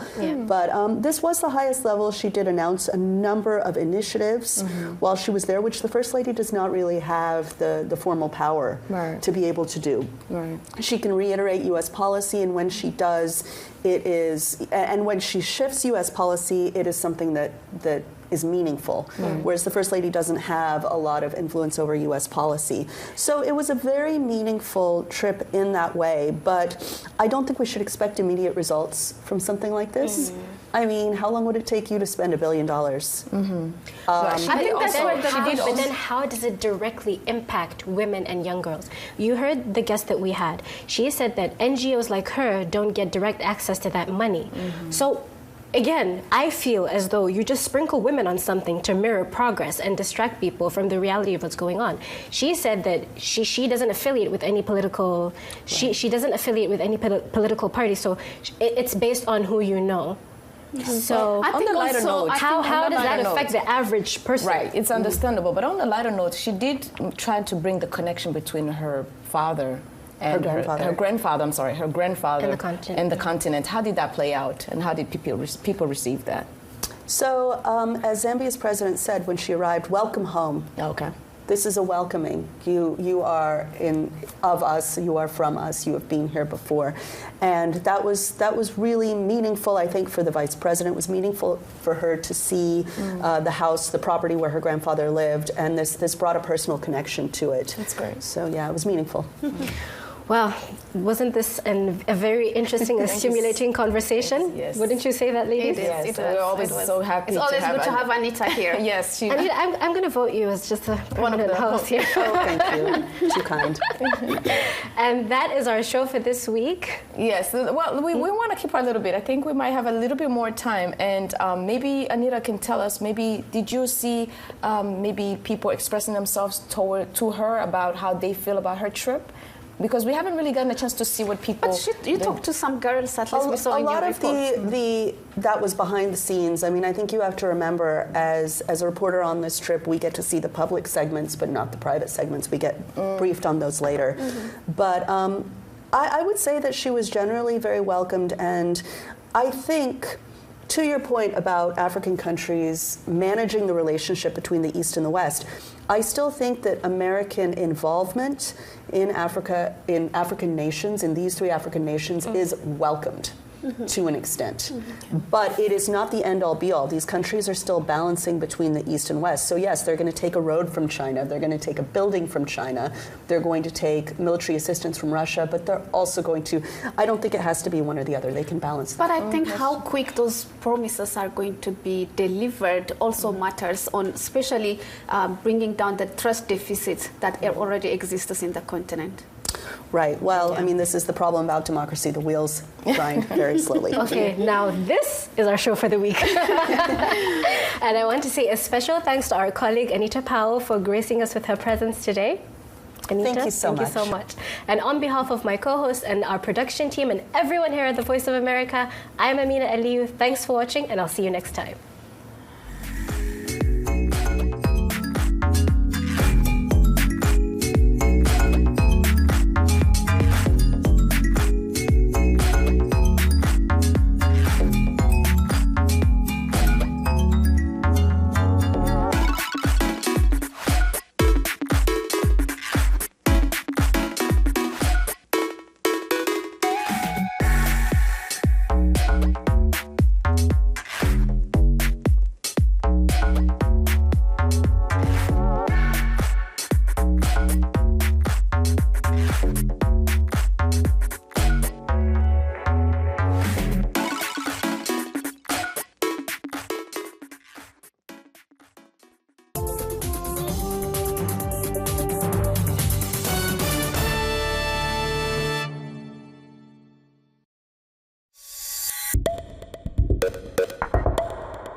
This week on Healthy Living, as World Health Day focuses on health for all, what does it mean for access to vaccine for all in Africa?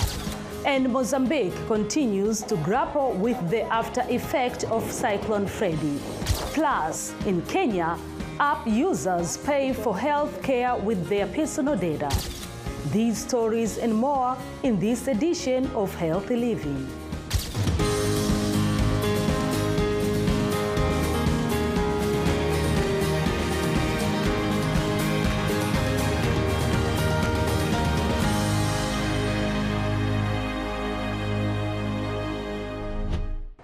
Hello and welcome to Healthy Living. I'm Kamiti Kibayasi.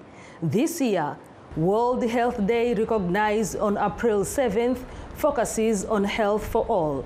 At least half of the world's population does not receive the medical treatment they need, according to the World Health Organization. In addition, many people in the world do not have access to key vaccines to prevent emerging outbreaks, such as COVID-19 or recurring outbreaks like measles and the flu. WHO says 10 million people die every year from preventable diseases. Nigerian authorities say more than 2 years after commencing vaccination for the coronavirus, the country is yet to inoculate up 70% of its eligible population needed to reach herd immunity. Nigeria rolled out vaccination against the coronavirus in March 2021, but health experts say hesitancy, funding gaps, and lack of local vaccine production are inhibiting factors. Timothy Obiezu reports from Abuja. In February 2020, Nigerian authorities announced the country's first case of the coronavirus. It was an Italian citizen from Milan. And by the end of the year, Nigeria had recorded more than 1,000 deaths from over 68,000 cases. But as the virus spread in the country, so did myths and misinformation about it. Alheri Isa says she feared for her family. Not easy for us, but we manage ourselves, and people, they are bringing something to help us. About half of Africa's population has been fully vaccinated according to the Africa CDC, but that is still below the World Health Organization's target of 70% by the end of 2022. Nigerian authorities began vaccinations in March 2021 and say myths and misinformation about the virus have been persistent problems. Well, we're doing a lot of work to mobilize the public for the important to know the importance of vaccination among vulnerable groups, because it's essentially meant to protect individuals. But experts say inadequate funding and infrastructure to locally manufacture and store vaccines also play a role. In 2021, about 1 million doses of COVID vaccines expired in Nigeria, the highest single number in any country. Last year, Health Ministry announced a deal with Serum Institute of India, the world's largest producer of vaccines, to start local manufacturing of vaccines. It's obvious now that the will is there, the realization is there, but we still have a lot to do to make it happen. In 2021, African leaders pledged to increase vaccines production to 60% by 2024 to reduce dependence on imported vaccines. But experts say African leaders must integrate routine vaccinations into regular public health plans. And so we think of vaccinations as programs, as projects. Oh, it's vaccination day. Then a vehicle is driving around. We hire young people, knocking doors. And so vaccination will not work with such sporadic interventions. We have to be more systematic. Rwanda, Liberia, and Mauritius are among African countries to fully vaccinate 70% of their populations against COVID-19. Timothy Obiezu for VOA News, Abuja, Nigeria.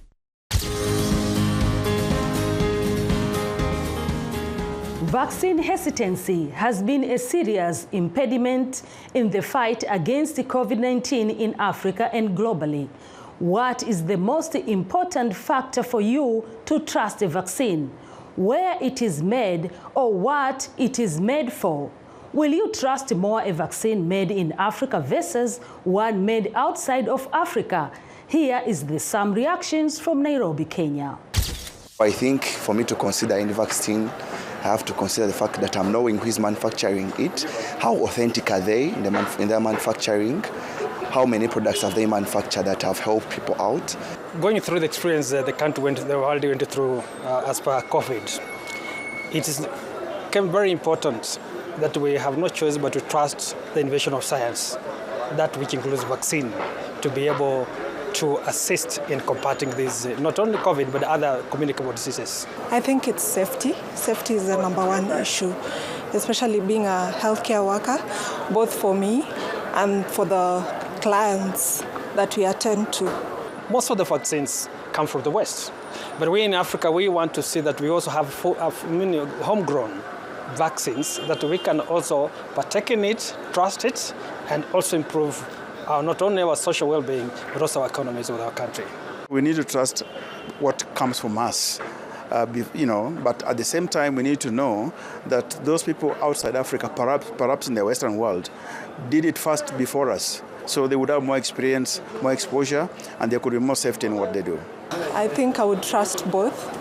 I'm not going to be biased about where it's made. I believe Africans also have the knowledge, the capability of producing quality vaccines. I would trust the vaccine that is being made in Africa, and I show them that I can also make a vaccine, and I'm trusting it because I'm making it myself. Because I don't know what they're putting in this vaccine, but if I'm having researchers in my African continent who are doing these vaccines, it gives me more clarity about where the vaccine is coming from.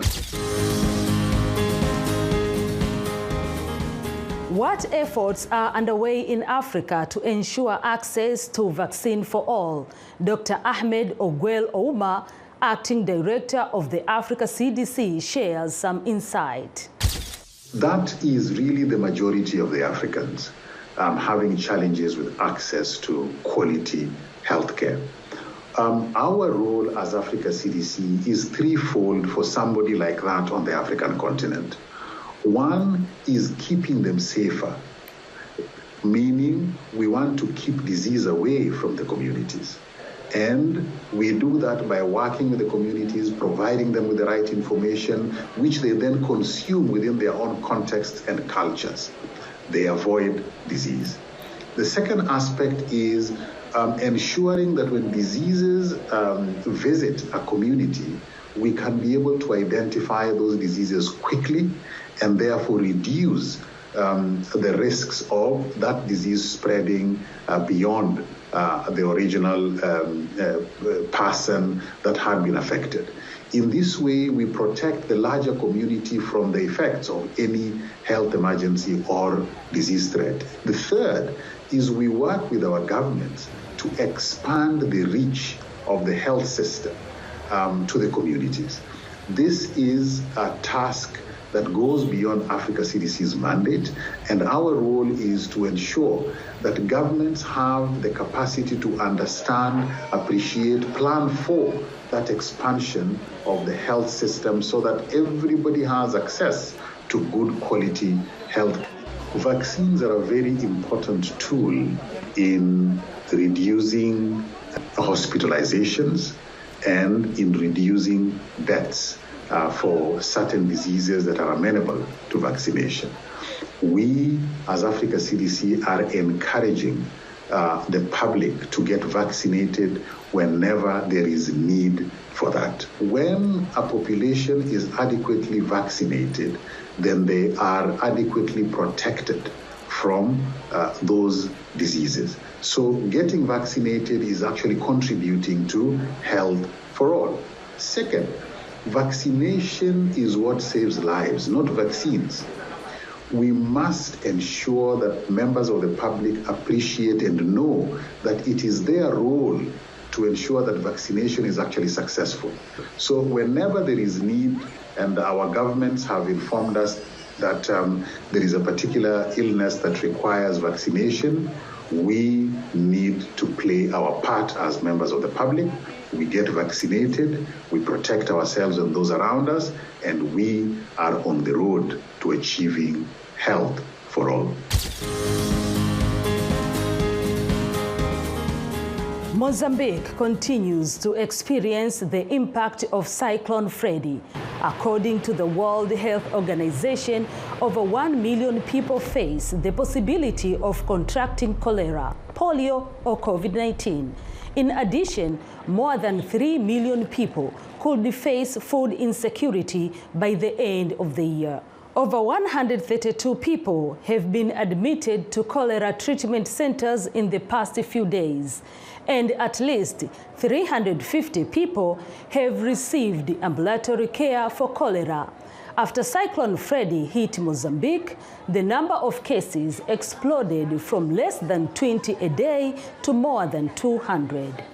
While the cholera outbreaks regularly occur in Mozambique between October and April of every year, with more than 21,000 cases currently and 95 deaths, this is the largest outbreak in the last 20 years. Luckily, the case fatality rate in the cholera treatment center is below the threshold of 1%, which means we are able to save lives. In the coming weeks, the number of malaria cases will drastically increase, and the malnutrition rates, already very high, will go up. Now to Kenya, where, to address the relatively high cost of healthcare in Africa, a Kenyan mobile application lets users pay for medical service by selling their personal data through blockchain technology.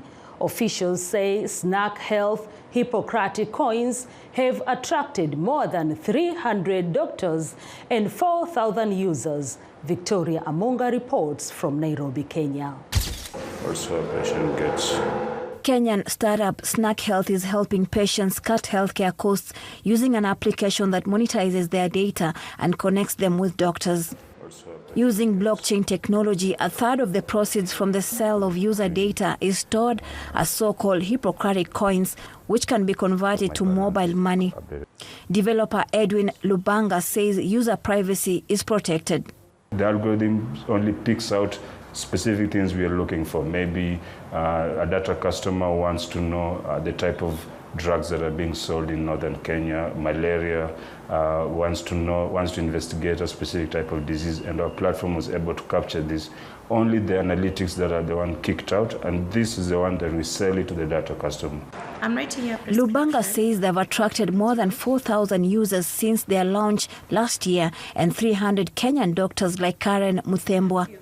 Muthembwa says the app, which also gives doctors a third of the sale of their data, has also boosted her earnings. I can book my patients anytime I want to, including at night. I can say between 5 and 8 p.m. I have this time, and I get my patients booking at that time.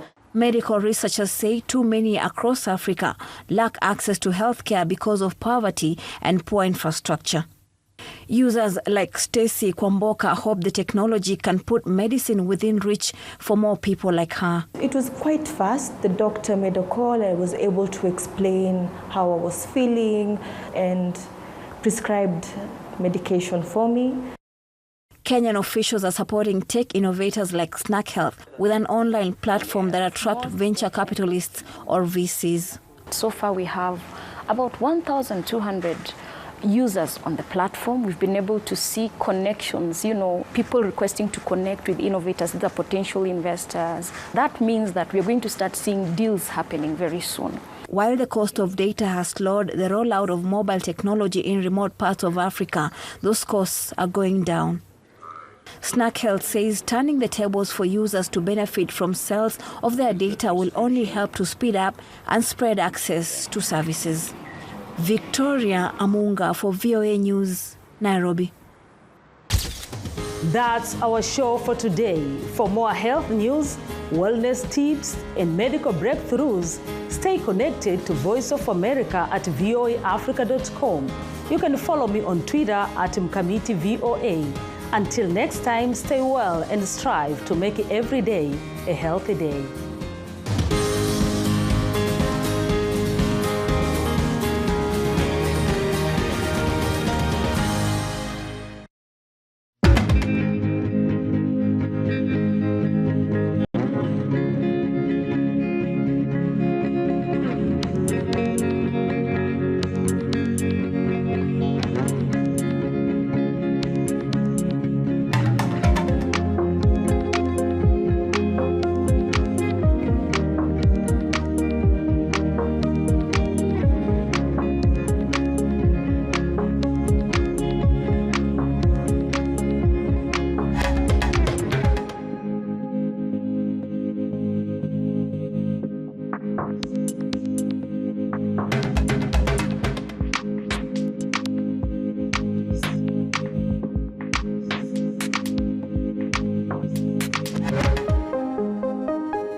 there's an experiential side to it.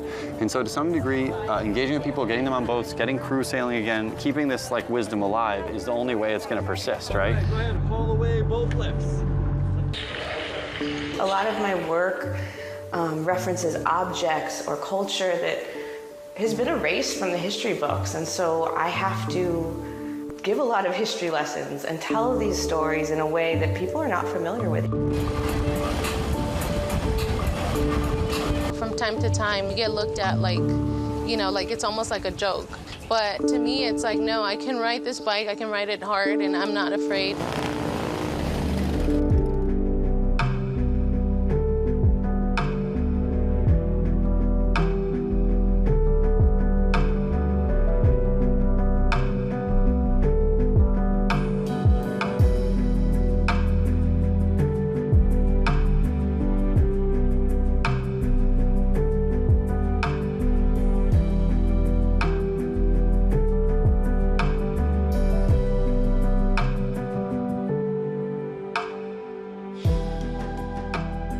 Hi, I'm Sam Merritt. I'm captain and team leader of the schooner Apollonia, which is the wonderful ship we're all aboard right now.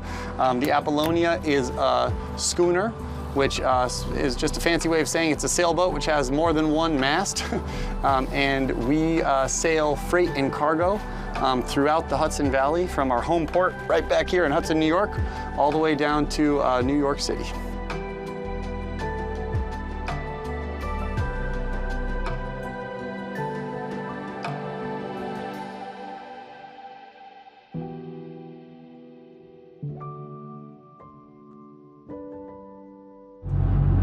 All right, everyone ready on their lifts? Yep. All right, go ahead and haul away both lifts. You know, using the wind to transport things sustainably, but with the purpose of weaving together all of these amazing producers throughout the Hudson Valley. So we're connecting people who make maple syrup right here, people who make hot sauce right here with consumers down in New York City. And then we're even flipping things around. When we turn around, we're sailing up cargoes like coffee and things like that that you can't really grow around here.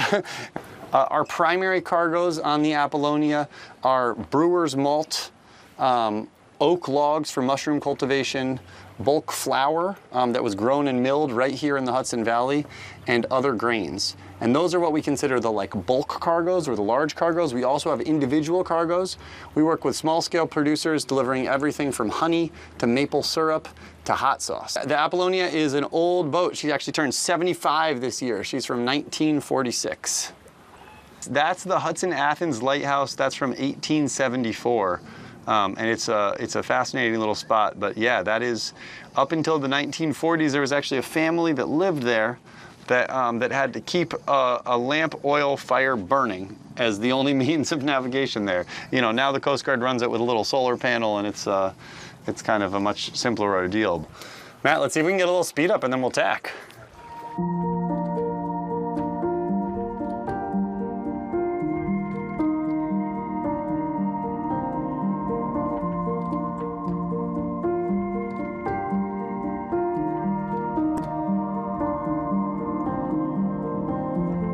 The Hudson River is an amazing body of water.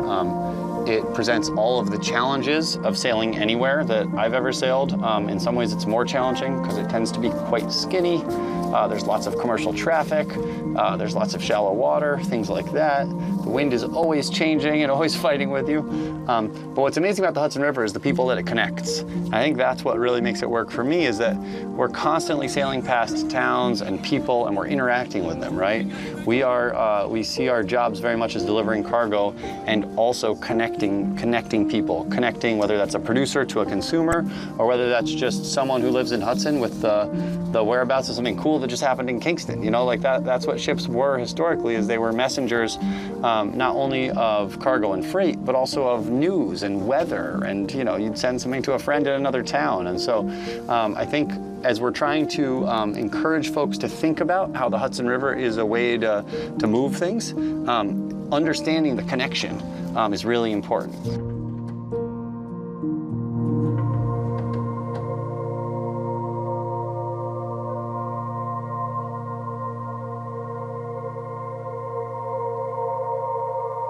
This is definitely a new thing at the same time because it's just started within the last year to make these runs from Hudson, New York, down the Hudson River to here in Brooklyn, New York, and really connecting a lot of different towns and communities along the way and showing people that there's a way forward on sustainable freight and cargo.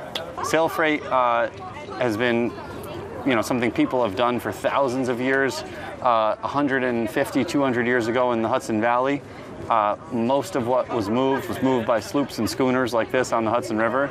And of course today there's this crisis we're having with the climate, and we're looking for some solutions, and I feel inspired by the past and feel like this is still a realistic solution. So the concept is to try it out and see how it goes. We are looking to the past, but not in some living history kind of museum way, just in what were practical solutions, like horses, total renewable energy. The wind obviously still exists. The Hudson River, still a resource that's here. Once it was the superhighway of the region, maybe it has utility as such again. Today I came down to pick up some honey and some cider that I ordered on the Apollonia. So Lou right here is riding this is our standard distribution rig right here, and you can just take off whenever you want. It is a Tern e-bike equipped with a Carla trailer. In the trailer's 400 pounds of malt from upstate farms, and Lou's about to ride it for distribution. In addition to that, what we've got today is some friends came out with a team of horses. I mean, this is kind of we've got, in some ways, a reappropriation of 18th century technology to be the green version of the future, and horses are obviously a renewable solution.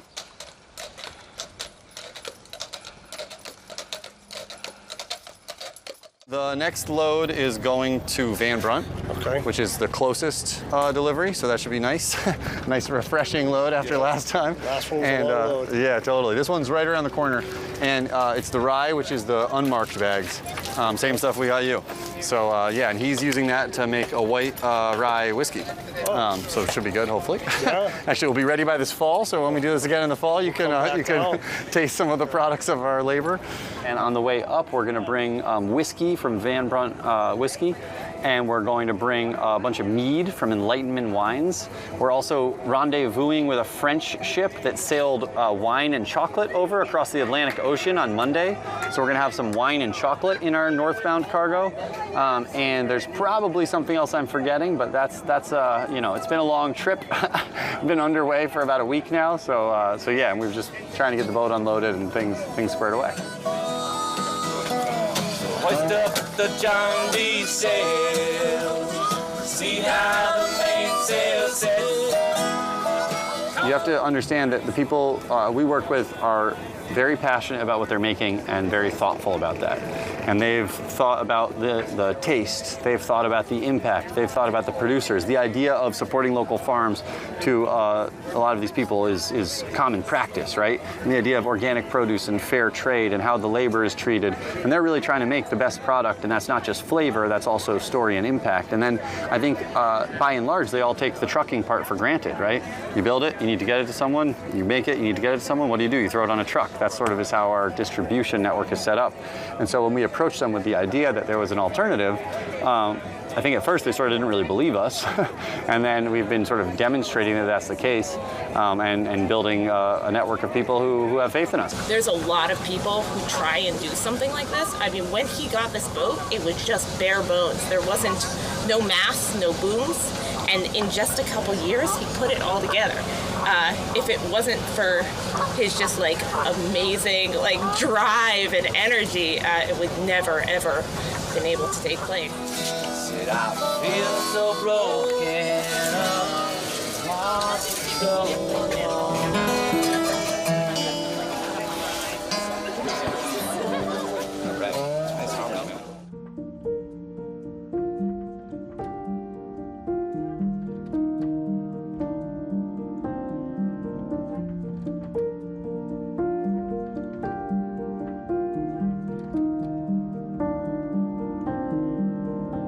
For us, part of this is that sailing and many of the sort of traditional crafts, you can't preserve them in books. I mean, you can write amazing stories about sailing, obviously, and you can write down the goods, but the truth is, if you don't do it, you'll never really know how to do it, right? There's an experiential side to it. And so to some degree, engaging with people, getting them on boats, getting crew sailing again, keeping this like wisdom alive is the only way it's going to persist, right? When people hear we're delivering by sail, they're at first confused and just like, no way. Like, no, really? No fossil fuels? Yeah, none. And then interesting, and then their second question is, well, do the numbers add up? It's like, well, that's the point. That's what we're working on. And I think when we explain what we're doing, I think people overwhelmingly just understand that, you know, the system that we have working now just does, well, it's not working. The system that's in place right now is not working, and it's not sustainable. And it's just the power structure, trade structure, everything. It's not sustainable. It's good for now. It's good for maybe 10 years, but it's not going to be good in 50 years. And it's sure as hell not good for our grandchildren. So there's got to be a way to change things. And this is a small attempt, and it's, you know, a test case, but it gets the conversation started. So that's the point.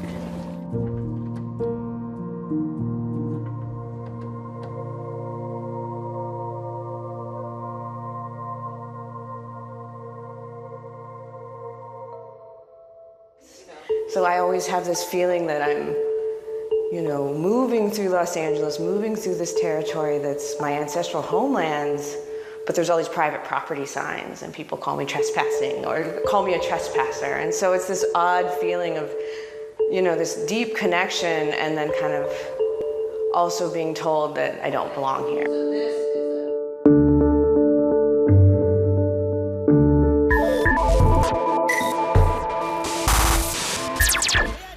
For many worldwide, smartphones are used for everything from financial transactions to social media.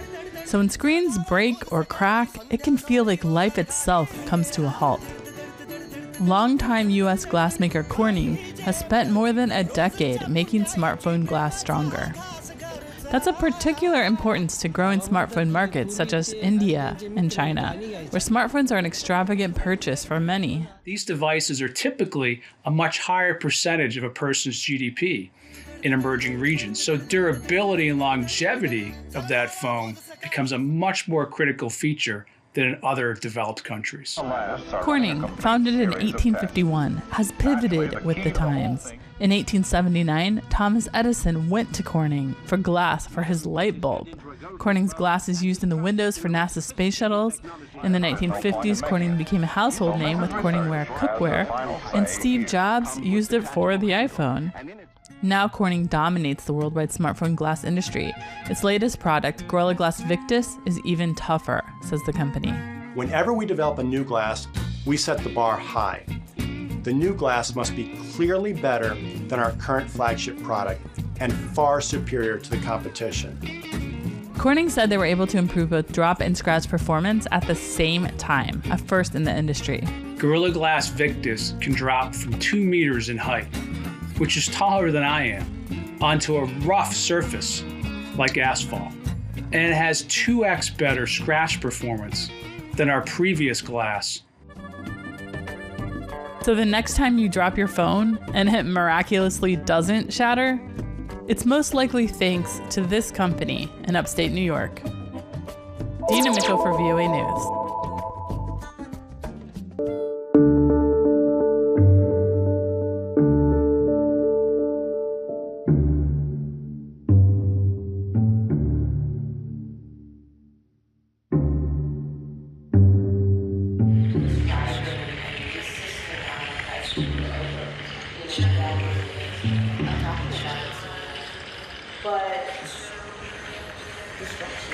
But there are these gaps.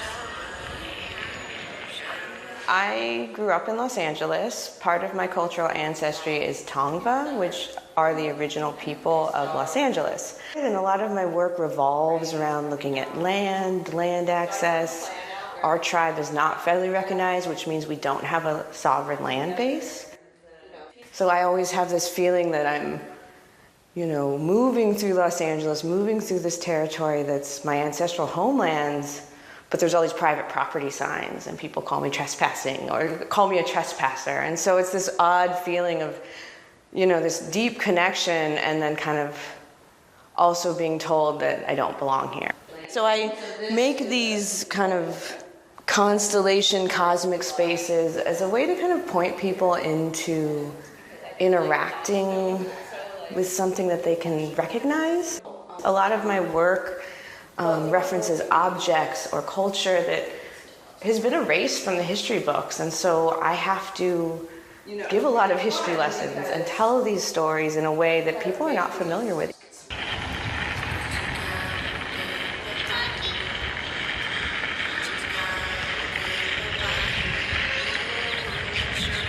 Translating my physical work and my installations into this digital kind of augmented reality space really points this indigenous presence, this Tongva presence, to the future for me.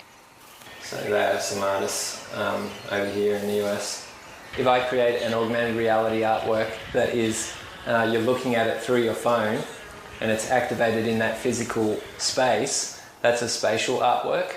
So what we have at the LACMA is a spatial artwork. As my hand moves around this environment, I'm holding down the trigger and the red string is growing out of the controller. So what I'm doing here now is like I can grab the artwork with my controllers and I can scale it up and look at it very closely. And what I've done is I've pulled in a photo of Mercedes' artwork, which I'm using as a reference at the bottom of this sculpture, and I'm then sculpting on top of it everything else, the ropes and the rocks, and then I recreated it in a 3D program. This is Snapchat's Lens Studio, what we're looking at the moment. So what you can see here is the same painted artwork. It's now been placed on the floor in this 3D environment. So I'll send it to my device. So now we have the artwork, it's in my living room. I don't have a lot of space in my living room, so I'll shrink it down a bit. And you can see the artwork is now on the floor. And then I can go in close and I can look at the details. We have these big long ropes stretching out everywhere in every which direction. And immediately when I gave it to my friend's daughter, who is like 5 years old, she started crawling under the ropes and climbing over the ropes and like literally on her back on the ground, sliding around the ground. And it was really motivating her to explore the art from all of these different vantage points. We can do that with physical art, but it was interesting to see that we also can do that with these virtual artworks, that something that's not tangible has that power. Like, you know that you can walk through it, but still she was kind of going underneath it. The stones kind of have their own life. The stones, which was really fun, which I can't do when I'm making an installation like that, are like up in the air and they kind of create their own little constellation around the piece. Utilizing these new technologies and these things that maybe I haven't engaged with in the past is a way for me to insert and proclaim that, you know, Tongva people belong in the future visions of place, the future visions of art, and the future visions of technology.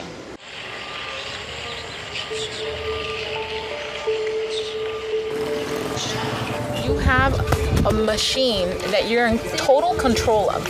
You just sit on it and take it for a ride, and you have the power to slow it down. You have the power to throttle all the way through. It's an amazing freedom. It's an amazing feeling of power.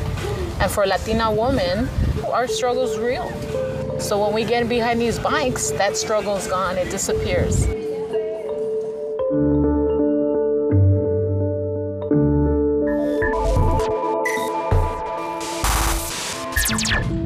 When all the other workers have left, this robot gets busy, cleaning hospital rooms. It is disinfecting using a form of ultraviolet light called UVC. UVC light in particular is the optimal germicidal wavelength to deactivate bacteria, fungus, and viruses. And it does it either on surfaces or whether they're in the air. The robot was originally designed for hospital use to reduce hospital-acquired infections, which is a major problem in every health system globally.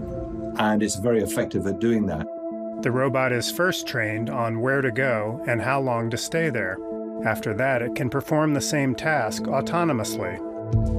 Since COVID-19, all of a sudden we were inundated with interest in the technology in a number of different sectors. UV robots are now at work in hotels, offices, and airports around the world. For safety, people must leave the area or wear protective gear. All forms of UV light are known to be harmful to the skin and to the eyes, and so it's very important that people exit the room or the space before the lamps come on. Light-sensitive stickers can be used to determine how well the robot has performed. And we know exactly for each bacteria or for each virus exactly what energy level is required to deactivate it. We'll be able to see exactly what disinfection is happening, give reassurance and confidence that the disinfection is a sufficient level to deactivate what needs to be done. Manual cleaning of high-touch surfaces is still recommended by experts, but the robots are adding another line of defense in the war against deadly microbes. Matt Dibble for VOA News.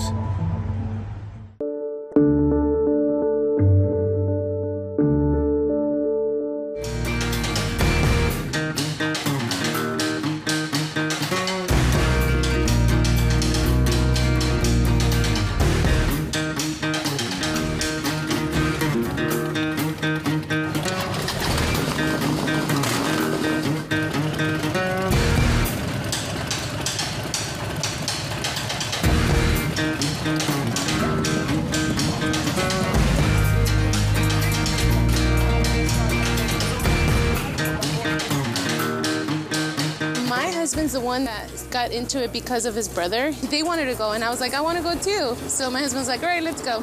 So we took the class. It was like a 4-weekend course. I passed. They didn't. So that's the biggest joke ever. By being the shortest. That's because she was a girl, and the instructor was a male. I'm kidding. I don't know. I don't know what happened, but yeah, that's true. At that time, when I first started writing, there wasn't females taking the class. It was predominantly men. And the fact that my husband was like, okay, let's go. I thought it was a joke because I never saw myself writing, especially because I'm super short and I could never reach the floor on a regular bike. So when I got there, they had little bikes. They had like smaller bikes, and I was able to reach on my tippy toes. After I got on that bike and I figured that I can actually do it, there was no stopping from there. When you start learning how to ride and you conquer that fear and learning to face your fears, that was, for me, what really got me into writing.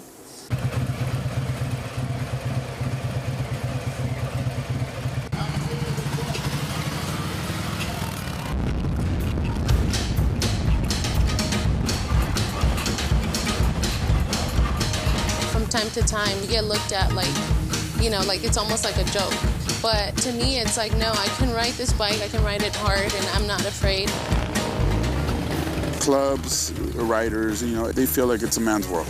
The women need to be on the back end, and they do and say as the man does. I look at it different. If they're capable of doing it, why not? More power to you. Let's do this.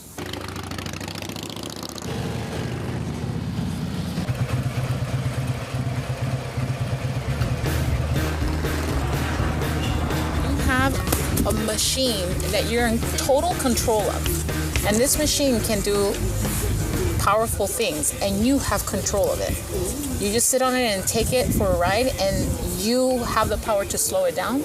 You have the power to throttle all the way through. It's an amazing freedom. It's an amazing feeling of power. And for a Latina woman, our struggle is real. So when we get behind these bikes, that struggle is gone. It disappears.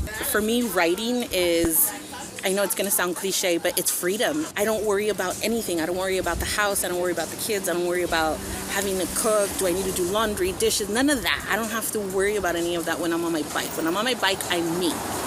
I'm not the wife. I'm not the mom. I'm me. So I get a little bit of me back every time I get on.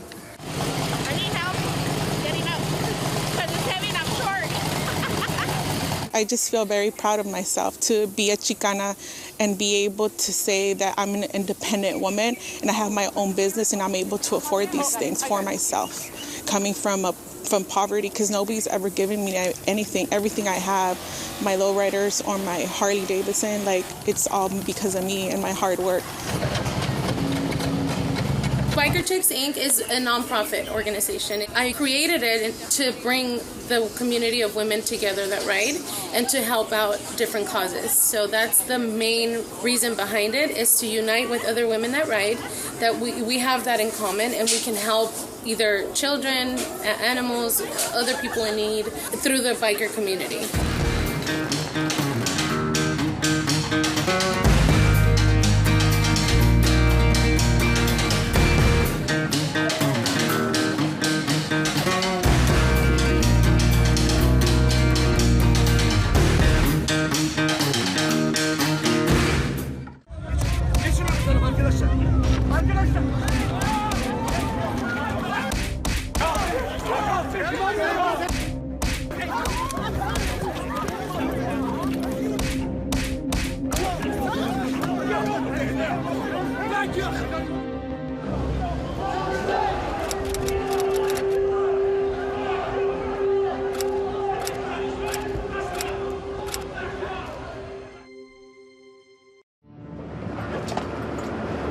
It's 0 hours of the 20th of June. It's 2019. Maritime police from Frontex, the European Border and Coast Guard Agency, will search for refugees trying to cross from Turkey into Greece. This year, more than 50 people have died trying to cross. 2 this month. At the same time, it is early morning in Indonesia. Attendees at morning prayers will include Afghans who fled here. They thought they would be safe once in the world's largest Muslim country. The reality is different.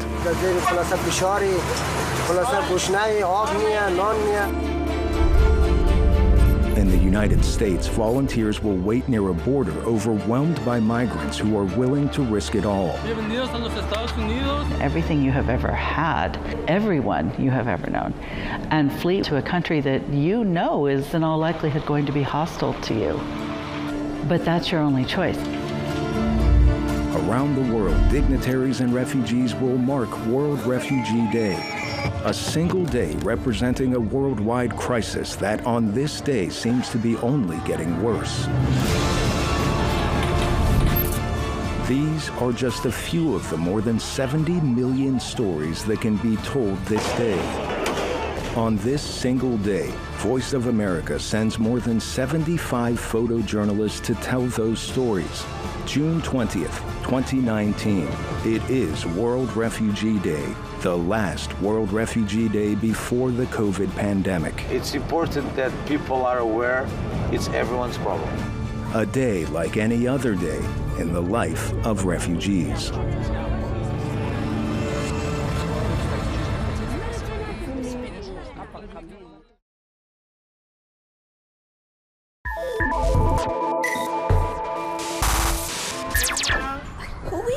Imagine having Alzheimer's disease or having a hard time seeing and hearing. These age-related health challenges can now be experienced through virtual reality or VR. It's part of our own future of aging. So if we can see ourselves in older people that might have these slight changes, just a matter of patience and knowledge could help reduce the stress and stigma of that disease. Carrie Shaw founded Embodied Labs, a company that immerses a user into the world of the elderly to better understand their reality. The experiences include hearing the confusion related to memory loss from Alzheimer's. What was I looking for? To visual impairment. Shaw's mother suffered from Alzheimer's disease. She realized even professional caregivers found it challenging interacting with her mother. Some would treat her like a child, and she would sense that, and you know, she would kind of push back and say, I don't want to be talked down to like I'm a child. The company offers the software and hardware needed for the VR experience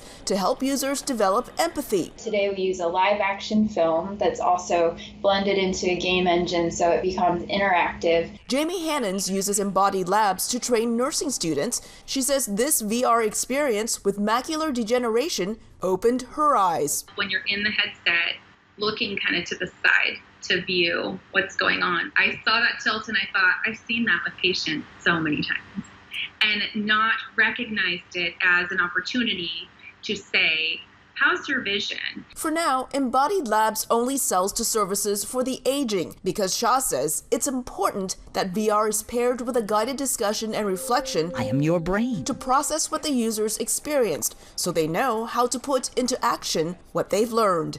Elizabeth Lee, VOA News, Los Angeles.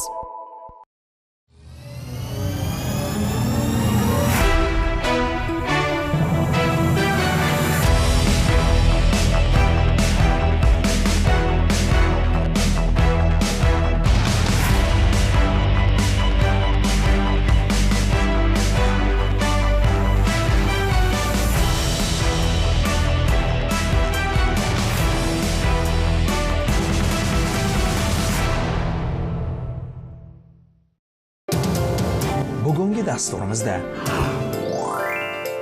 Ukrainaga yordam nazorat qilinyaptimi? Urush vakolatlari Kongressda muhokamada. Bayden iqtisodiyotni yashillashtirishga bel bog'lagan.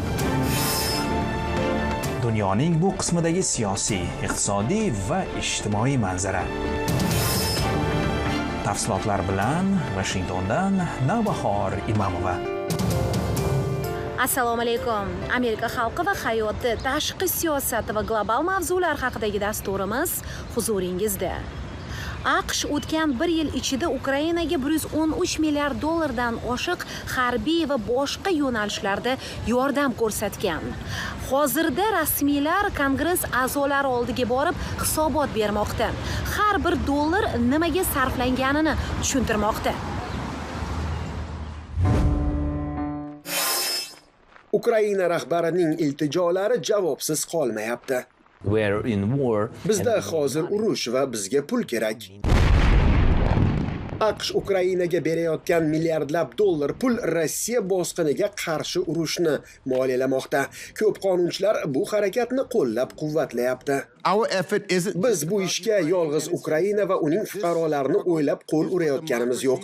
Biz dunyo bo'ylab demokratiyalar uchun, Putin kabi zolim avtokratlarga qarshi bosh ko'targan erkin xalq uchun kurashyapmiz, dedi demokrat qonunchi Gregory Mix. Biroq ayrimlar Ukrainaga berilayotgan pul qanday sarflanayotganini tekshirmoqchi. I'm in support of 100% audit. 100% audit tarafdoriman. Mutlaq shaffoflik bo'lsin. Sarflangan har bir dollar qayerga ketganini bilishimiz kerak, deydi respublikachi vakil Cory Mills. O'tgan yili vakillar palatasining spikeri Kevin McCarthy AQSh Ukrainaga cheksiz yordam bermaydi deb aytgan edi.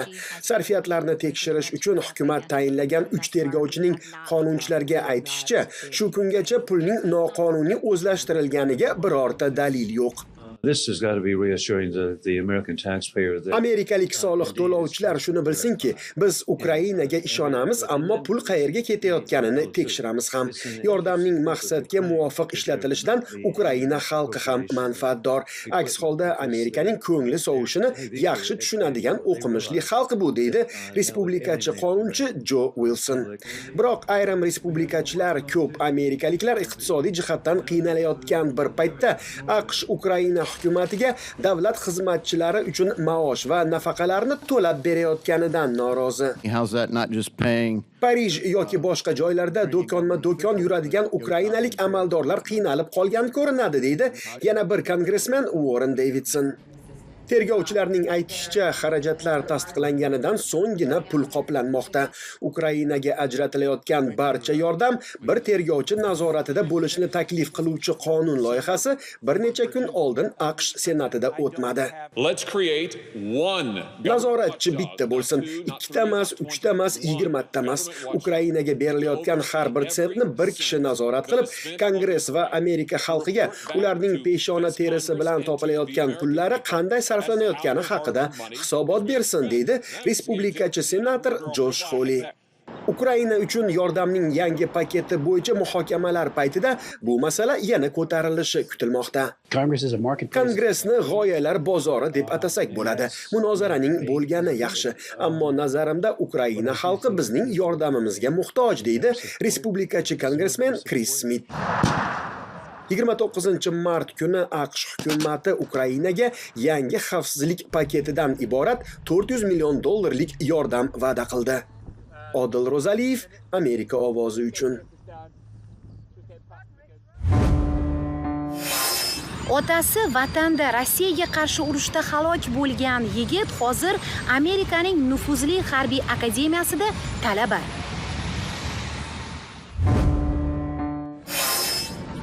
Vadim Kharodniy doimo harbiy bo'lishni orzu qilgan.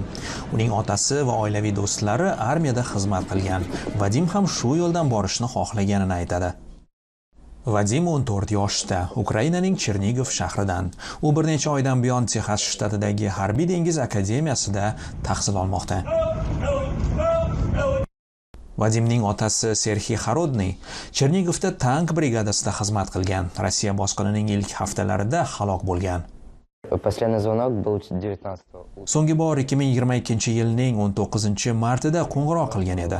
Dushmanni siqib chiqarib, har daqiqa o'qqa tutilayotgan joyga ketayotganini aytgandi, deydi Vadim. Otasidan bir necha oilaviy suratlar, portlash va evakuatsiyalardan omon qolgan shaxsiy buyumlar qolgan xolos. Onasi hamon Chernigovda, Vadim esa Qo'shma Shtatlarda. Halok bo'lgan ukrainlarning farzandlariga yordam beruvchi xayriya jamg'armasi ko'magida u Texasdagi harbiy dengiz akademiyasida tahsil olmoqda. Ota-onalari harbiy bo'lganmi, yo'qmi, bizga ahamiyati yo'q. Otasi yoki onasi urush davomida halok bo'lgan bo'lsa, yordam beramiz, deydi Galovach. Texasdagi akademiya 7-sinfdan 12-sinfgacha bo'lgan o'g'il bolalar uchun xususiy internat maktabdir.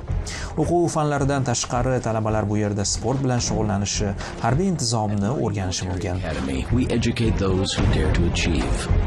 Barcha darslar ingliz tilida. AQShda yashovchi o'qituvchi Tatyana Simashko Vadimga til muammolari bilan yordamlashadi. Darslar onlayn, lekin Vadim ta'til paytida o'qituvchisi bilan ko'rishadi. Qo'limdan kelgancha yordam beryapman.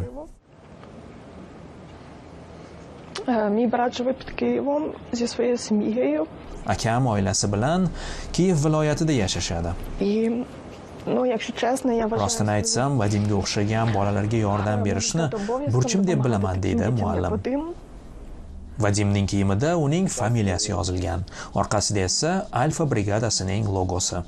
Sinfida u eng yaxshi o'quvchilardan biri.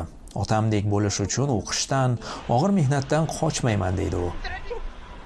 Nina Vishnova, Shohruh Hamro, Amerika ovozi uchun. 2001-yildagi terror xurujlaridan keyin avval Afg'onistonda, so'ngra esa Iroqda urushlar ochilgach, Amerika prezidentining bu boradagi vakolatlari kengaygan edi. Endilikda qonunchilar ularni kamaytirmoqchi, qaytib olmoqchi. AQShda Kongress prezidentni urush olib borish vakolatlari bilan ta'minlaydi.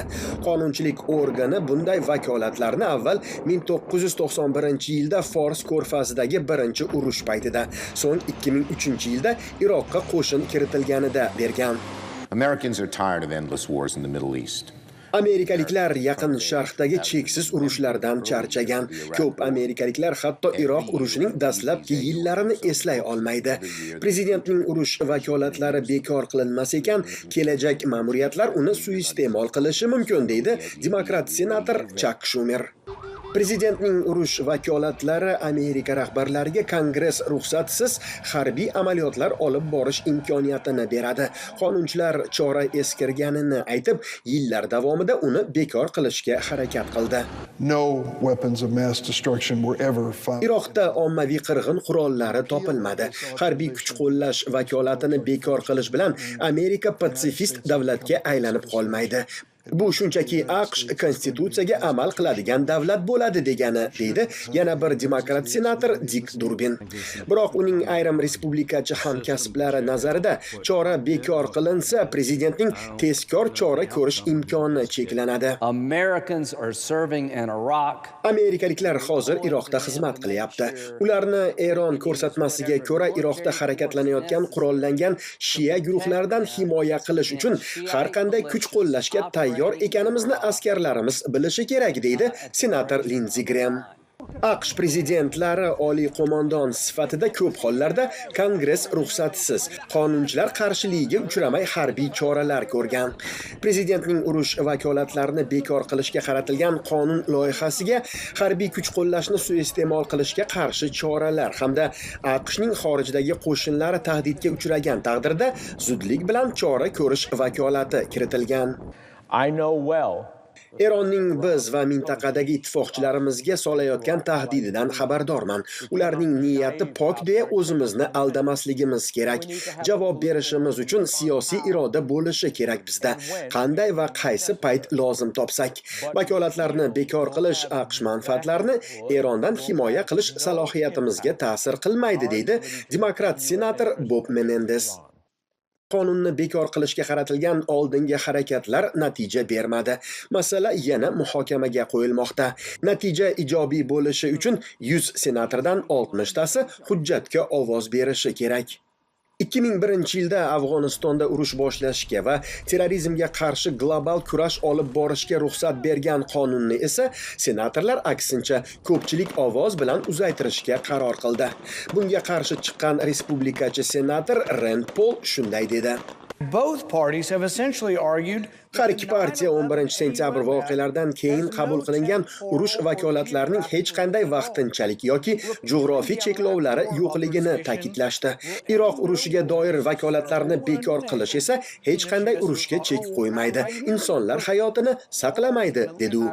Chora senatda ma'qullansa ham vakillar palatasi tasdig'idan o'tishi kerak bo'ladi. Quyi palata a'zolari masalani yillik harbiy byudjet muhokamasi doirasida ko'rib chiqishi kutilmoqda. Odil Ro'zaliyev, Amerika ovozi uchun. Prezident Joe Biden AQSh iqtisodiyotini yashillashtiraman degan va'dasini bajarishga harakat qilmoqda. Lekin tekshiruvlar shuni ko'rsatadiki, yetarlicha choralar hamon ko'rilmagan. Oq uy bu borada ham tanqid ostida. Tramp ma'muriyati davridagi muvaffaqiyatsiz urinishlardan so'ng ConocoPhillips kompaniyasi Alyaskadagi Willow neft burg'ulash loyihasini kichikroq miqyosda amalga oshirish bo'yicha Bayden ma'muriyatidan ruxsat oldi. Ekologlar unga qarshi kurashni davom ettirmoqda. Biz federal hukumatni sudga berdik, chunki u milliy ekologik siyosat to'g'risidagi qonunga binoan atrof muhitga zararni o'rganib chiqish majburiyatiga ega. ConocoPhillips o'z taklifidagi neftning 92%ni qazib chiqaryapti, deydi Earth Justice nodavlat tashkiloti rahbari Abigail Dillon. Loyiha havo va suv sifatiga, hayvonlarga qanday ta'sir qiladi? Ko'plab odamlar iqlim o'zgarishidan xavotirda, deydi yana bir faol Bridget Pisarianos. Ammo alyaskaliklarning hammasi ham yakdil emas. Inyupiklar ovozi tashkiloti prezidenti Nagruk Harcharek neft loyihasini qo'llab-quvvatladi. Shu joyning o'zida 2,5 mingta ish o'rni yaratiladi. Bizning yashash resurslarimiz, shu jumladan kitlar va quruqlikdagi hayvonlarni o'rganish, shu resurslarni o'zlashtirishdan olinadigan soliqlar hisobidan moliyalashtiriladi, deydi u. ConocoPhillips va hukumat rasmiylari intervyu berishdan bosh tortdi, ammo Oq uy matbuot kotibi Karen Jean-Pierre ma'muriyat qarorini himoya qildi. Kompaniya ba'zi joylarga o'nlab yillardan beri avvalgi ma'muriyatlar bergan qaror asosida egalik qiladi. Ular bu hududni o'zlashtirish bo'yicha qonuniy huquqqa ega, dedi u. Willow loyihasiga ruxsat berganidan so'ng prezident Joe Biden mamlakat bo'ylab federal yerlar va suv resurslarini qayta tiklash bo'yicha yangi choralarni e'lon qildi. U davlat yerlarida yangi burg'ulash ishlarini rad etish haqidagi va'dasini bajarmagan bo'lsa-da, ko'rsatkichlari yaxshi, deydi Tabiatni muhofaza qiluvchi saylovchilar ligasi vakili Tiernan Sittenfeld. Inflyatsiyani pasaytirish to'g'risidagi qonun mamlakatimiz tomonidan amalga oshirilgan eng yirik sarmoyadir. 369 milliard dollar iqlim, toza energiya va atrof muhit yechimlari uchun ajratildi, deydi u. Birlashgan Millatlar Tashkilotining iqlim o'zgarishi bo'yicha hukumatlararo kengashi shu hafta yana bir bor davlatlarni qazib olinadigan yoqilg'idan voz kechishga chaqirdi. Siyosatshunos Stephen Schmidt fikricha, AQShning tez o'zgarishi dargumon. It's not so easy to be environmental when you have so few options. Mavjud energiyani asosan uglevodorodlarga tayanadigan elektr energiyasini ishlab chiqarish va tashish o'rnini bosadigan imkoniyatlar kam ekan, atrof muhitni muhofaza qilish oson emas, deydi u. Kongressda ham o'zgarishlarga qarshilik bor. Vakillar palatasi respublikachilari tez orada ko'mir qazib olish uchun federal yerlarni ijaraga berishga qo'yilgan moratoriyni bekor qiluvchi qonun loyihasiga ovoz berishi kutilmoqda. Veronika Iglesias, Behzod Muhammadiy, Amerika ovozi uchun. O'zbekiston va qo'shni Turkmanistonda majburiy mehnat hamon nozik masala. Yaqinda faollar Washingtonda yig'ilib, bu bilan bog'liq mavzularni muhokama qildi. Tafsilotlar bilan saytimizda va ijtimoiy tarmoqlardagi sahifalarimizda tanishishingiz mumkin. Bu ko'rsatuvimiz esa davom etadi.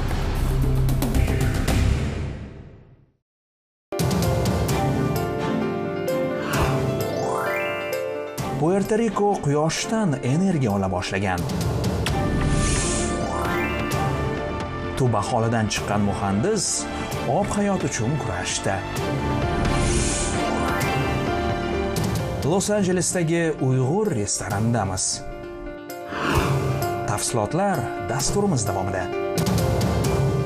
Siz Amerika ovozi telekanalini tomosha qilyapsiz. Puerto Rico Karib dengizida AQShga tegishli hudud. Shtat emas, alohida bir territoriya. O'tgan yillarda Puerto Rico qator tabiiy ofatlardan zarba yedi va hozirga kelib mana kuzatyapmizki, aholi muqobil energiya manbalariga tayana boshlagan.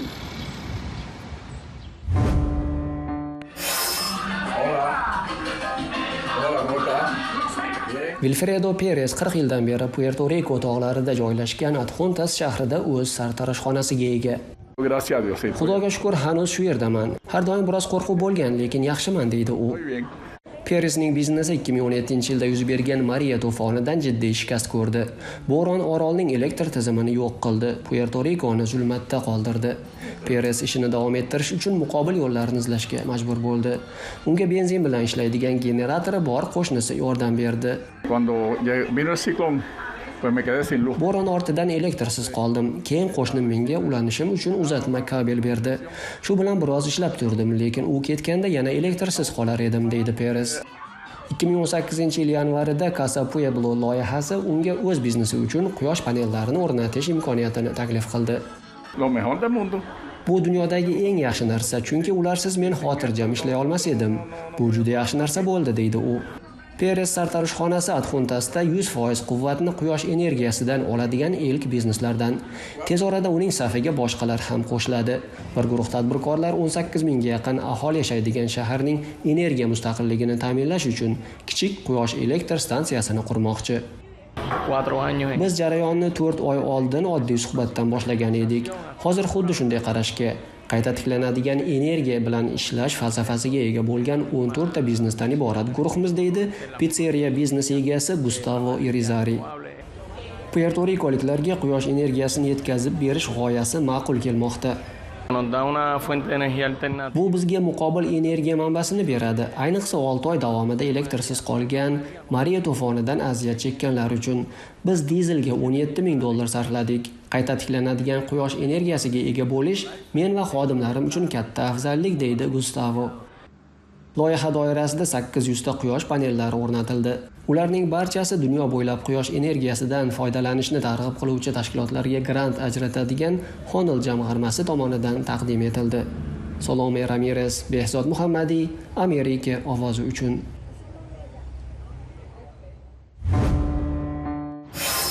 Amerikaning deyarli har bir shtatida ob-hayot uchun kurash ketmoqda. Hozir siz bilan Kaliforniya shtatidagi vaziyatga nazar tashlaymiz.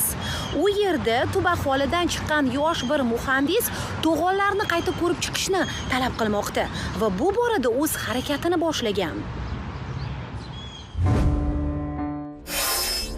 Oregondan Kaliforniya sohillarigacha uzangan Klamath daryosi minglab yillar mobaynida insoniyatga xizmat qilgan. Daryo sohilida yashagan yuruk va boshqa qabilalar asrlar davomida dunyoning eng lazzatli baliqlarini ovlab, umr guzaronlik qilgan. Bolaligimda chodir tortib, butun yoz bo'yi baliq ovlar edim, deydi Brooke. U 2002-yil 7 yoshida baliqlarning yoppasiga qirilib ketayotganini ko'rib, dahshatga tushgan. Baliqlar va daryo fojiasining sabablaridan biri Klamathda qurilgan to'g'onlar bilan ham bog'liq edi. qabilalar va tabiat faollari to'g'onlarni buzish harakatiga kirishdi. Shu ondan boshlab Brukning hayoti va maqsadlari butunlay o'zgarib ketdi. I specifically went into engineering because Klamath daryosida guvohi bo'lganim fojia meni muhandislik bo'yicha o'qishga yetakladi. Muammoning ikki sababi men uchun jumboq edi. Ekologik va siyosiy jabhalarda bu fojiaga eltgan omillarni bilishni istar edim, deydi Bruk. Bruk oilasining Stanford universitetida magistrlik darajasiga erishgan birinchi a'zosi. Ayni damda Kaliforniya universitetida muhandislik va siyosatshunoslik bo'yicha doktoranturada tahsil olmoqda. Bruk o'tgan yil Misrda iqlim o'zgarishi bo'yicha konferensiyada ishtirok etar ekan, vatanidan xushxabar keldi. Qariyb 20 yillik urinishlar ortidan Klamath to'g'onlari buziladigan bo'ldi. one of my larger goals with these conferences is to try to figure out Konferensiyada qatnashishdan eng muhim maqsadim tub aholi vakillarining biz yuzlashayotgan muammolar bilan yuzlashmasligi uchun yechim topish.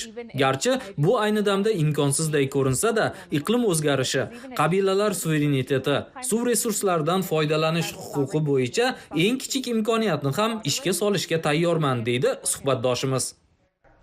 Bruk rivojlanayotgan davlatlar energetik ehtiyojni qoplash uchun yangi gidroelektr stansiyalarini qurar ekan, buning tabiat va tub aholiga ta'sirini yetarlicha inobatga olmayotganini bildirmoqda. Dilshod Asadullayev, Amerika ovozi uchun. Dasturlarimizda sizni Amerikada yashayotgan Uyg'urlar bilan tanishtirib kelamiz. Bugungi hikoyamiz Los-Anjeles shahridan. U yerda o'z restoranini ochgan tadbirkor haqida.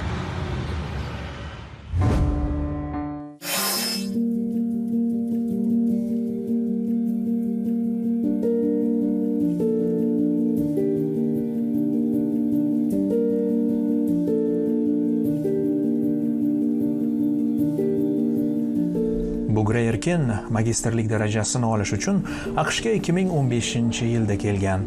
2018-yilda Janubiy Kaliforniya universitetini tamomladi.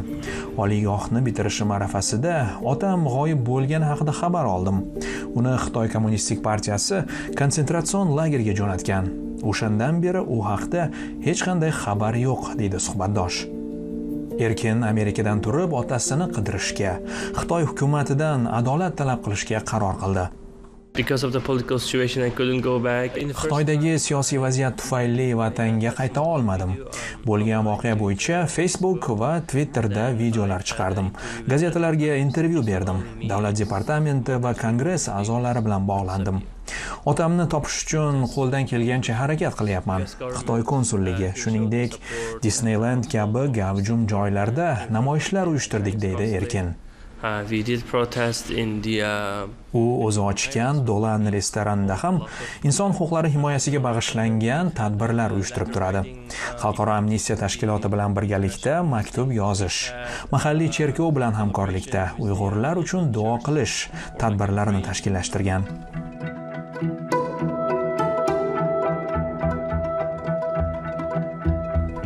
Erkin Shinjonga qayta olmasligini anglagach, AQShda qanday qolish haqida o'ylay boshladi. Xorijiy talabalar uchun viza maqomi va boshqa sabablar tufayli Amerikada ish topish oson emas. Biznes ochsam, balki bu mamlakatda qonuniy maqomga ega bo'lishim osonroq bo'ladi deb o'yladim. Bu binoni va Uyg'ur oshpazni topishga 6 oydan ko'proq vaqt ketdi. Dolan bu Sharqiy Turkistondagi joyning nomi. Shuning uchun restoranga ham shunday nom berdim, deydi Erkin. This food is pretty unique and maybe we are the only one. Boshida qiyin bo'ldi, chunki Uyg'ur taomlari o'ziga xos. Los-Anjelesda faqat bitta shunday restoran bo'lishimiz ham mumkin. Uyg'ur taomlari haqida bu yerda hech kim bilmaydi. Mijozlarimizning 50-60% osiyoliklar. Los-Anjelesning turli qismlaridan Markaziy Osiyoliklar ham restoranimizga ancha yo'l bosib kelishadi. Amerikalik doimiy mijozlarimiz ham bor, deydi restoran egasi. In 2017 they came here to visit me.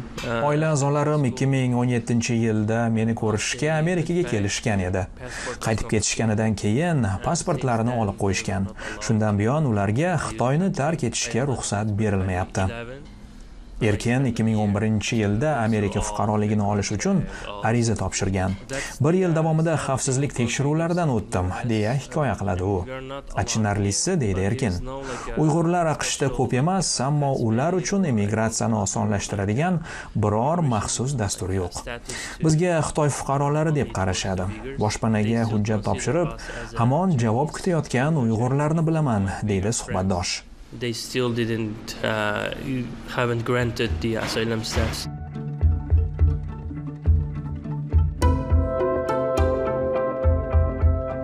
Restoran xodimlarining deyarli barchasi xitoylik qochqinlar. AQShga kelganda erkinlikni darrov his qilasiz. Dangasa bo'lmagan odam bu yerda biror ishni boshlasa, harakat qilsa, ko'chada qolib ketmaydi, deydi Bugra Erkin.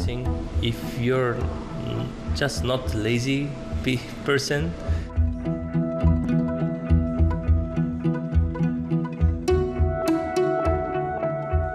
Dolan restorani xodimlari kiyimida Uyg'urlarni Google'da qidirib ko'ring degan yozuv tushirilgan.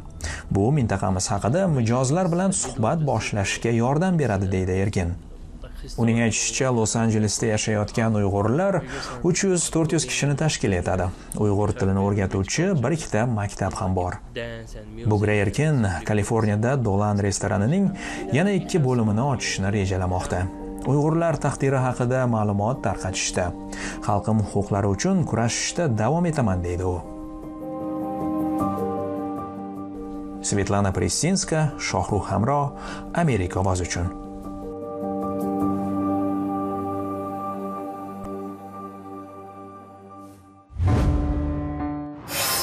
Dunyoning bu taraflarida kunlar ancha isib ketgan, yoz yaqindek, lekin bahor nafasini ham sezib turibmiz, chunki atrofimiz ko'klamga xos gullarga burkangan.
Dasturimiz mana shulardan iborat edi. E'tiboringiz uchun tashakkur. Fikr va mulohazalaringizni kutib qolamiz. Siz bilan xayrlashar ekanman, eslatib o'taman. Kundalik yangiliklar va ular tahlili saytimizda va ijtimoiy tarmoqlardagi sahifalarimizda. Oilangizga va o'zingizga sihat, salomatlik, tinchlik, xotirjamlik va xushxabarlar tilab qolaman. Washingtondan men Navbahor Imamova. Omon bo'ling.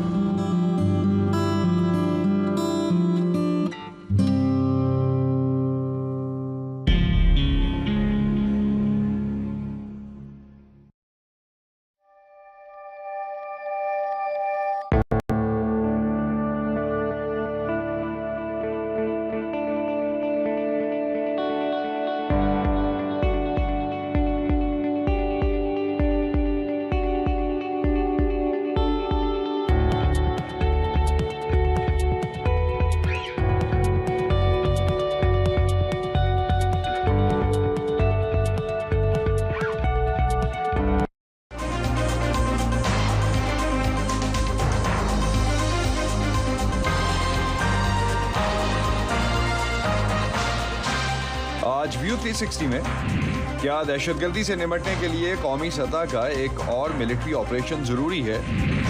Afghan Taliban के साथ पाकिस्तान का सबसे बड़ा मसला TTP की कार्रवाइयां हैं। Khwaja Asif, shower का police line का जो है वो सरे फरिश्त है। और सोल्यूशंस जर्नलिज्म क्या है और शोबा सहाफत पर एक बड़ी तनकीद का जवाब कैसे दे रहा है, जानेंगे आज के शो में। आप मसाइल के हल के लिए की जाने वाली कोशिशों पर खुशी नहीं मना रहे।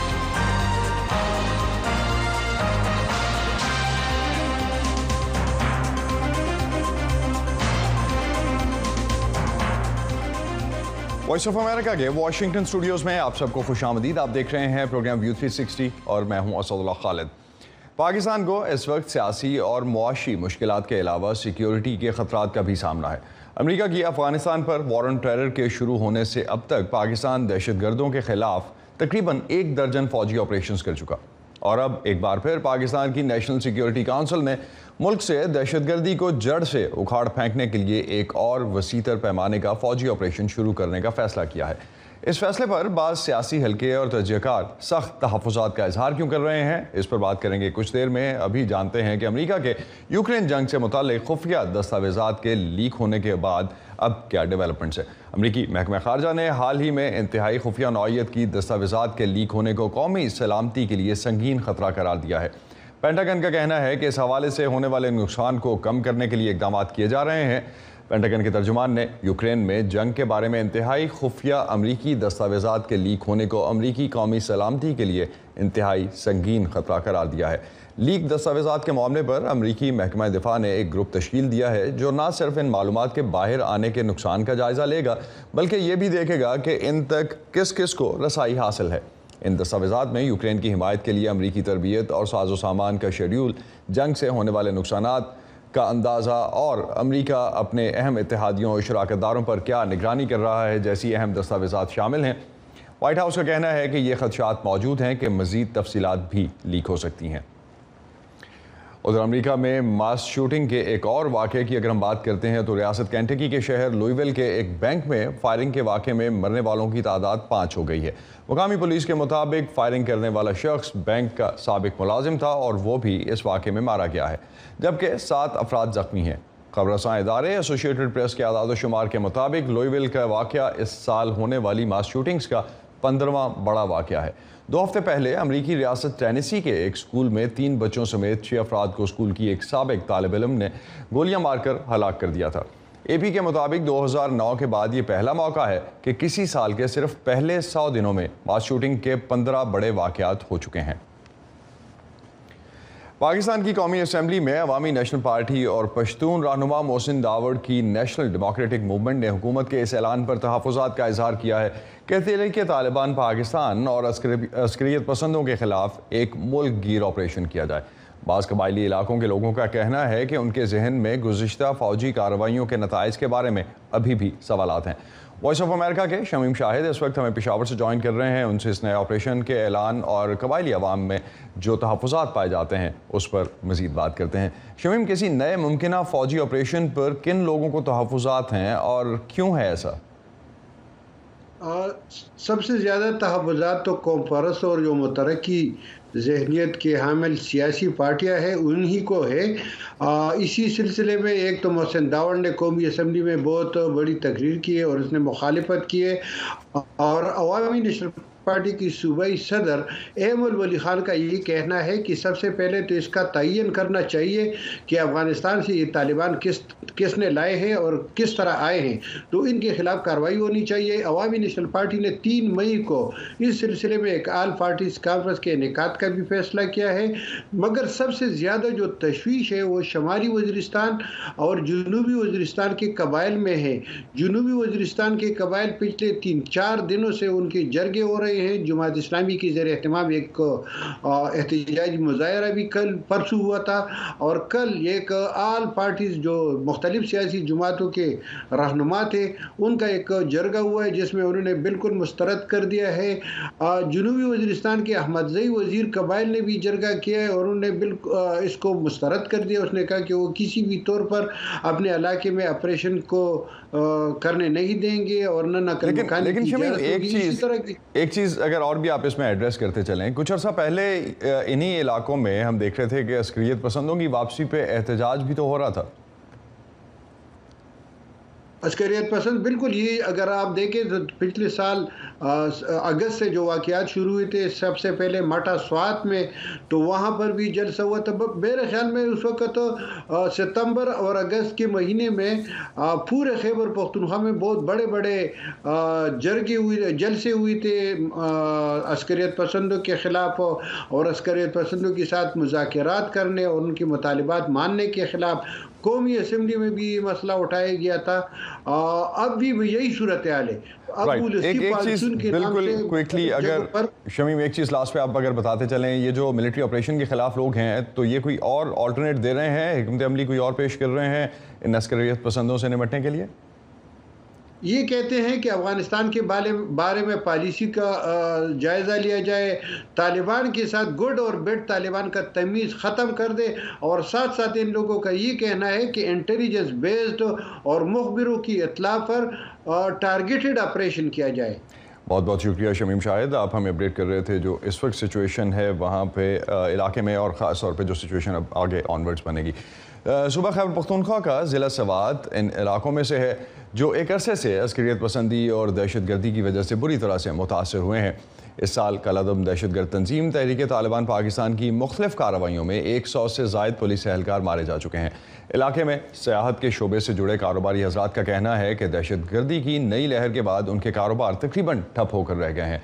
दूसरी तरफ कानून नाफिज करने वाले इदारों का कहना है कि हालिया अरसे में जिन अफवाहों ने जन्म लिया था उनको एड्रेस करने के लिए पूरे इलाके की छानबीन की जा चुकी है और अब सवात एक पुरअमन इलाका है। नजरुल इस्लाम की रिपोर्ट। गुज़िश्ता 10 बरस से सयाहत के शोबे से वाबस्ता मोहम्मद सुहेल कहते हैं कि अगरचे 2009 में एक कामयाब फौजी ऑपरेशन के बाद वादी सवात में दहशत गर्दों को ख़त्म कर दिया गया था, मगर इलाके के सयाहों में पाए जाने वाली झिझक का असर उनके कारोबार पर अब भी है। तकरीबन 8 महीने पहले तक जो भी हमारे साथ बुकिंग करता था वो पहले उसके बारे में पूछता था कि मैं तो आना चाहता हूँ, मैं रूम बुक करना चाहता हूँ, मैं वहाँ पे घूमना फिरना चाहता हूँ, वहाँ के हालात कैसे हैं। तो इतना तो ये सेंसिटिव एक चीज़ है जो 10 साल पहले हुआ था, उसका इम्पैक्ट हम 10 साल में क्लियर नहीं कर पाए थे, और इसके बाद अभी तकरीबन 7-8 महीने पहले इसने दोबारा सर उठाया था। तो जब हम उसका इम्पैक्ट मतलब 10 साल पहले वाला ख़त्म नहीं कर पाए थे, अब दोबारा ये सर उठा लिया था इसने। एक मुहतात अंदाजे के मुताबिक सवात में 300 से ज़ायद होटल्स हैं। शहर की मईशत का ज़्यादातर दारोमदार सयाहत पर है। सवात के शहरियों का कहना है कि मुल्क में हालिया दहशत गर्दी के लहर के बाद उनका कारोबार बुरी तरह मुतासिर हुआ है, जिसके बाद लोगों ने सयाहती मकामात का रुख करना कम कर दिया है। सवात का शुमार पाकिस्तान के बेहतरीन सयाहती मकामात में होता है। सरसब्ज़ पहाड़, उनमें बहने वाले दरिया हर मौसम में सयाहों को अपनी तरफ खींचते हैं।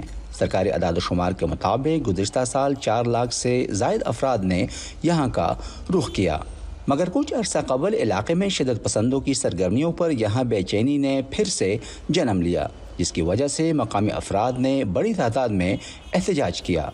अगरचे हालात मामूल पर आ चुके हैं, मगर टूर और ट्रांसपोर्ट ऑपरेटर्स अब भी इस सूरत हाल के बायस परेशानी का शिकार हैं। टूरिज़म बिल्कुल यानी कि सवात में बहुत ज़्यादा कम हो गए, क्योंकि पिछले साल की अगर मैं बात करूँ तो पिछले साल यानी कि बहुत ज़्यादा कस्टमर आ रहे थे, पंजाब से, KFK से, हर जगह से हमारे पास कस्टमर आ रहे थे। इस साल ये है कि कुछ तो यानी कि हालात की वजह से, कुछ सैलाब की वजह से कम हो गए। अब ये मुल्क के हालात की वजह से भी हमारे पास यानी कि बिल्कुल 0% के बराबर है। दूसरी जानिब पुलिस का कहना है कि इलाके में दहशतगर्दी का कोई ख़तरा बाकी नहीं। तो इन 3 महीनों में शुक्र अल्हम्दुलिल्लाह न कोई टारगेट किलिंग हुई है, न कोई ID ब्लास्ट हुई है, और नहीं कहीं से भी पूरे all over the district Swat हमें कोई प्रेजेंस रिपोर्ट हुई है। जहाँ पे भी कोई रूमर्स हुआ है कि यहाँ पे प्रेजेंस है, हम जाके वहाँ पे हमने ऑपरेशन किया है, पूरा इलाका स्कैन किया है, तो अल्हम्दुलिल्लाह सिर्फ रूमर्स की हद तक हो सकता है। एट प्रेजेंट यहाँ पे इस तरह का न कोई ख़तरा है अल्हम्दुलिल्लाह, ना ही कोई प्रेजेंस हमें रिपोर्ट हुई है। सवात में अमन अमान के हवाले से कानून नाफिज करने वाले इदारों की यकीन दहानियाँ अपनी जगह, लेकिन मोहम्मद सोहेल का कहना है कि मुल्क भर में कहीं भी दहशतगर्दी का कोई भी वाक़या पेश आए उसका असर सयाहत के शोबे पर पड़ता है। मौजूदा हालात में उन्होंने अपने होटल का स्टाफ निसफ से भी कम कर दिया है और अब वो सिर्फ अपनी बका की जंग लड़ रहे हैं। Nazrul Islam, Voice of America, Mingora, Swat. Military operations की बात करें तो इससे पहले भी मुख्तलिफ अदवार में पाकिस्तान की सिक्योरिटी फोर्सेस दहशतगर्दी पर काबू पाने के लिए कई फौजी ऑपरेशंस कर चुकी है। इस तरह की कार्रवाइयाँ खैबर पख्तूनख्वा, बलूचिस्तान और अफगानिस्तान के मुल्हिका कबायली इलाकों में की गई हैं। साबिक फौजी सदर परवेज़ मुशर्रफ के दौर में अलमिज़ान नामी ऑपरेशन अमरीकी और पाकिस्तानी फ़ौज का जॉइंट ऑपरेशन था, जो कि 2002 से 2006 तक जारी रहा। 2007 में सवात में होने वाले ऑपरेशन को ऑपरेशन राह हक का नाम दिया गया, लेकिन फिर 2009 में सवात पर शिद्दत पसंदों के दोबारा कब्जे के बाद ऑपरेशन राह रास्त शुरू किया गया। जनूबी वज़ीरिस्तान में होने वाले ऑपरेशन को राह निजात का नाम दिया गया। 2011 में कुरम एजेंसी में ऑपरेशन कोहे सफ़ेद शुरू हुआ और तकरीबन 9 साल पहले ऑपरेशन ज़रब अज़्ब, जो कि अस्करियत पसंदों के खिलाफ किया जाने वाला पाकिस्तानी सिक्योरिटी फोर्सेस का सबसे बड़ा ऑपरेशन था। 2014 में शुरू होने वाले इस ऑपरेशन में दहशतगर्दों, सिक्योरिटी एहलकारों और आम शहरियों समेत हज़ारों अफराद हलाक हुए। इस कार्रवाई के नतीजे में 10 लाख से ज़्यादा लोग बेघर भी हुए। ऑपरेशन ज़रब अज़्ब के 3 साल बाद 2017 में ऑपरेशन रद्दुल फसाद शुरू किया गया। पाकिस्तान के वफाकी वज़ीर दिफा ख्वाजा आसिफ का कहना है कि अफ़गान तालिबान के साथ उनके अच्छे ताल्लुकात हैं। वॉइस ऑफ अमेरिका की नजराना यूसुफजई से बात करते हुए उन्होंने कहा कि पाकिस्तान का सबसे बड़ा मसला TTP की मुल्क के अंदर कार्रवाइयाँ हैं। वज़ीर दिफा कहते हैं कि अफ़गानिस्तान तालिबान की मजबूरियों को वो समझते हैं। रिस्पॉन्स ठीक था उनका, एनकरेजिंग था, और लेकिन अभी तक उसमें शिद्दत में कमी नहीं आई। और उसकी मेन वजह जो है, जो उन्होंने भी जिसका जिक्र किया और हमें भी इस चीज़ का एहसास है कि पिछली गवर्नमेंट के दौरान और आज जो NSC का कम्युनिके इशू है, उसमें बड़ा क्लैरिटी के साथ ये चीज़ बताई गई है कि बहुत से लोग जो है वो पाकिस्तान में आके बस गए और उनको एक प्रोग्राम के तहत वहाँ पे बसाया गया।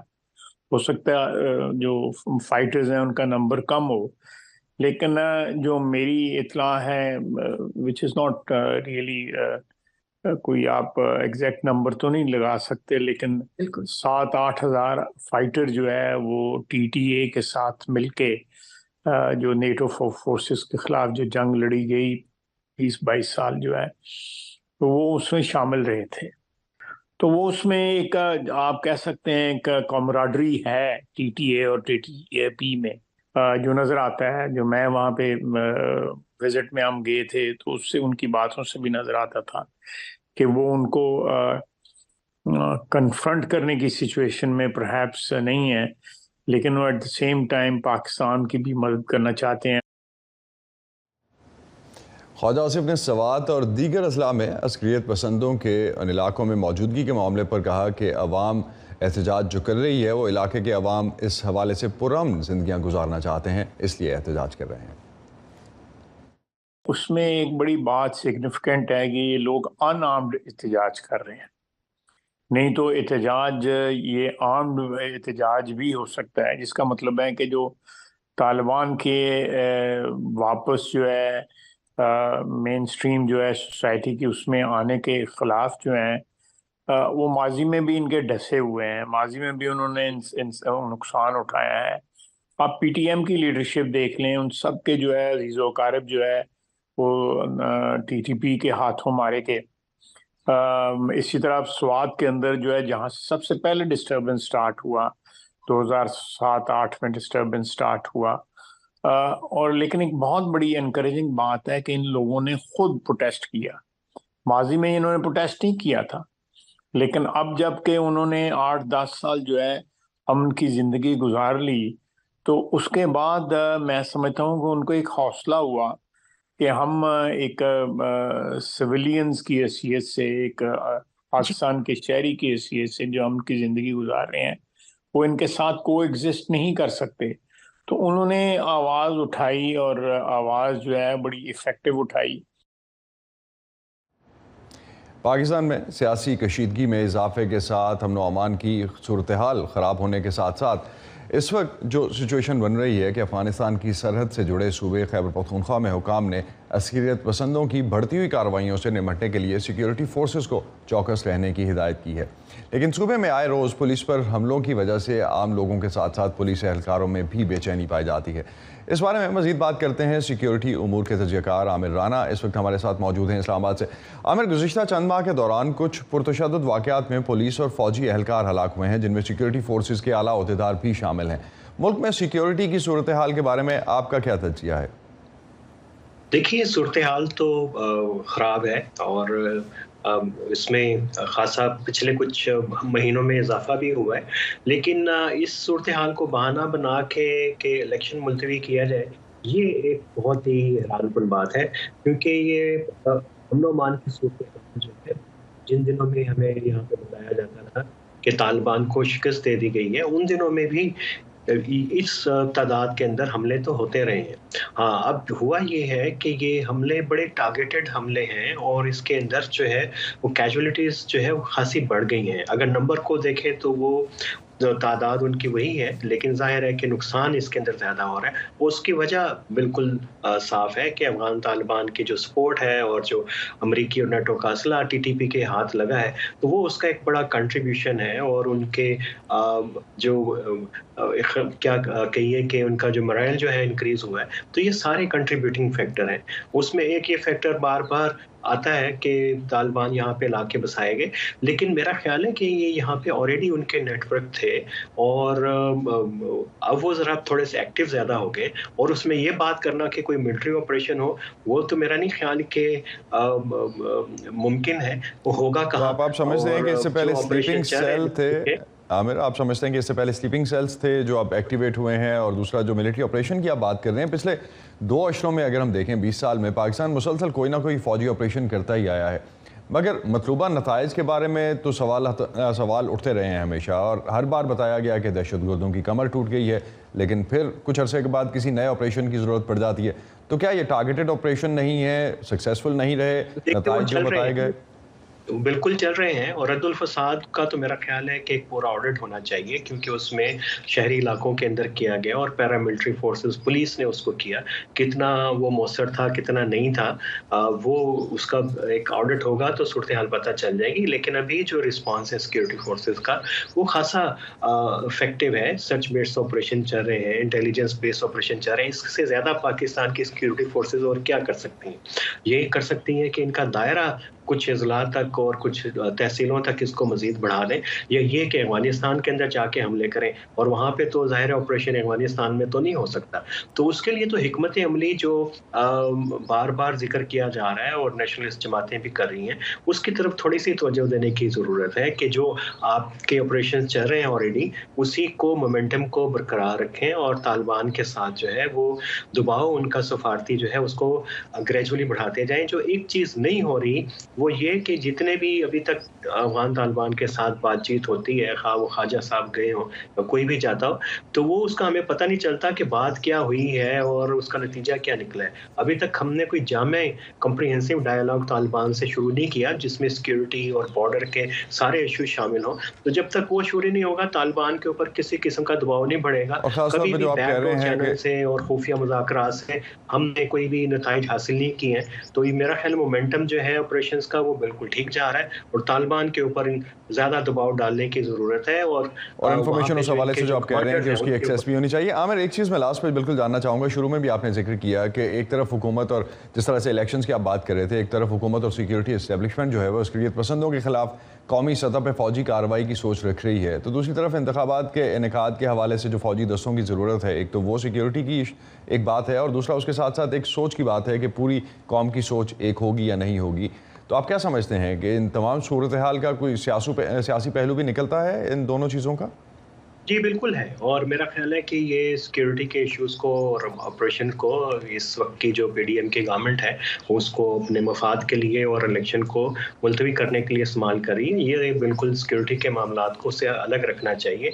एक बात बार बार हो रही है और कल भी दोहराई गई कि आप जितने भी सियासी मसाइल हैं उसको डायलॉग के ज़रिए ये हल करें। उसकी डोमेन जो है वो पॉलिटिकल हो, कॉन्स्टिट्यूशंस के अंदर रहते हुए के अंदर हो। अगर आप सिक्योरिटी को ऐसे आप करेंगे तो मेरा ख्याल है कि चीज़ें ज़्यादा ख़राब होंगी, और अभी ऐसी कोई सूरत हाल नहीं है। देखिए, ये कोई जंग नहीं है कि जहाँ पे पाकिस्तान की पूरी फ़ौज जो है उसके अंदर शामिल है, और इलेक्शन करवाने के लिए जो आपको इंफ्रास्ट्रक्चर जो सिक्योरिटी चाहिए उसके लिए वसाइल हमेशा से मौजूद रहे हैं। इससे बुरी सूरत हाल की जो सिक्योरिटी थी उसके अंदर भी रहे हैं। तो ये पूरा एक बहुत बड़ा पाकिस्तान के पास सिक्योरिटी का एक पूरा इंफ्रास्ट्रक्चर है, पैरा मिलिट्री फोर्सेस हैं, पुलिसिंग है, मिलिट्री है।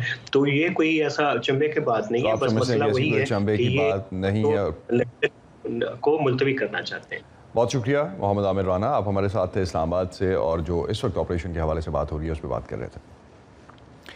और प्रोग्राम के आखिर में एक ऐसी तनकीद की बात करते हैं जो कि अक्सर हम ही पे होती है। मीडिया अक्सर इस बात पर तनकीद का निशाना बनता है कि हमारी तवज्जो आमतौर पर दुनिया के तमाम बुरे वाक़यात पे रहती है, लेकिन आज बात करते हैं सोल्यूशंस जर्नलिज्म की, जो कि न सिर्फ मसाइल पर तवज्जो देता है बल्कि उन्हें हल करने के लिए मौजूद तरीक़ों पर भी बात करता है।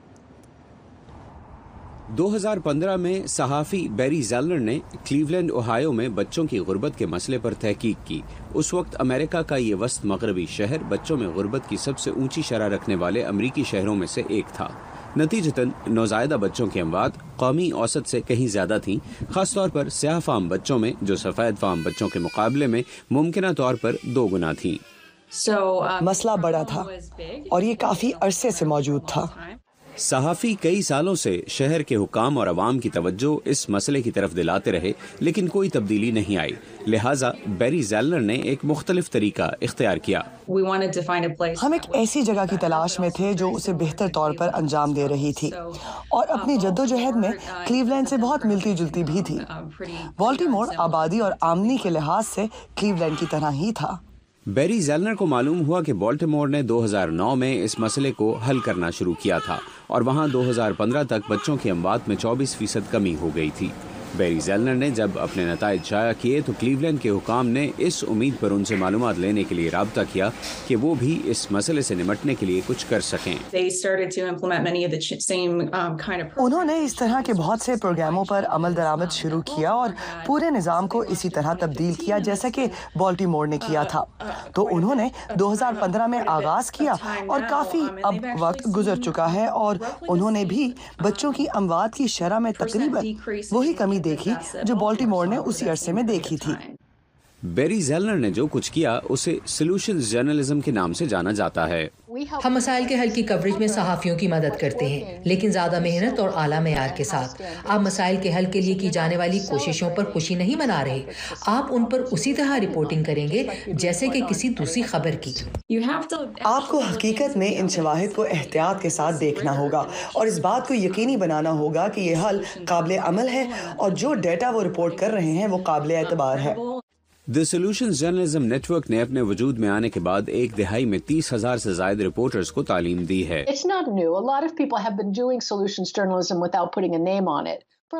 ये नया नहीं, हमने जो काम किया है वो इसे करने के लिए एक निज़ाम की तख्लीक है जिसमें इसे सीखने के टूल्स और इसे फैलाने में मदद देने के तरीकों पर तहकीक भी शामिल है। सोल्यूशंस जर्नलिज्म सहाफ़ियों को इजाज़त देता है कि वो अपनी गैर जानिबदारी को बरकरार रखें और उन खबरों पर मस्बत असर डालें जिनकी वो कवरेज कर रहे हैं। डीनो जाहिद के साथ मोहम्मद आतिफ, VOA न्यूज़। इसका हल निकला मुस्बत जर्नलिज्म। इसी पे ख़त्म करते हैं आज का व्यू 360। स्टे सेफ और पाकिस्तान और खित्ते समेत दुनिया भर की अहम खबरों और दिलचस्प मालूमात के लिए आप आ सकते हैं हमारी वेबसाइट urdu.voa.com पर। ये सारा कंटेंट आपको मिलेगा हमारे सोशल मीडिया प्लेटफॉर्म्स पर भी, facebook.com/VOA Urdu, YouTube पर हमारा चैनल है VOA Urdu के नाम से और ट्विटर इंस्टाग्राम पर हमारा हैंडल है @VOA Urdu। अब तक के लिए इतना ही। असदुल्लाह खालिद को इजाज़त दीजिए। खुदा हाफ़िज़।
아이린은 올해 10살로 초등학교 4학년입니다.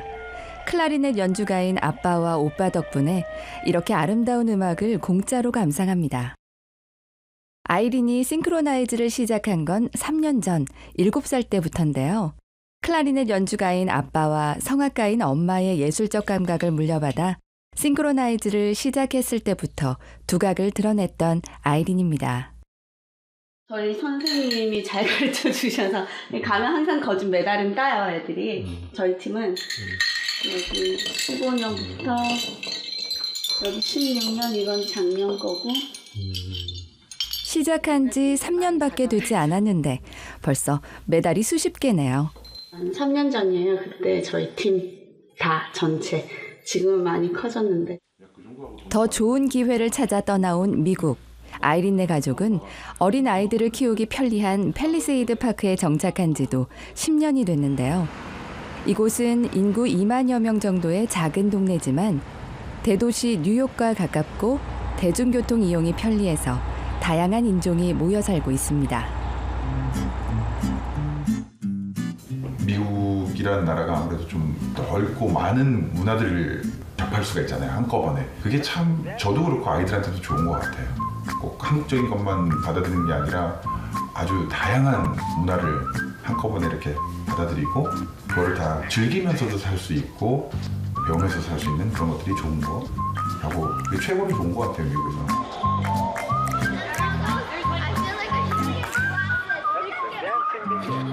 조용하던 수영장이 아이들의 수다로 시끄러워졌습니다. 모두들 김민주 코치의 구호에 맞춰 열심히 스트레칭을 하는데요. 28명의 소녀들은 이제 며칠 뒤에 있을 경기 출전 때문에 요즘은 강훈련의 연속입니다.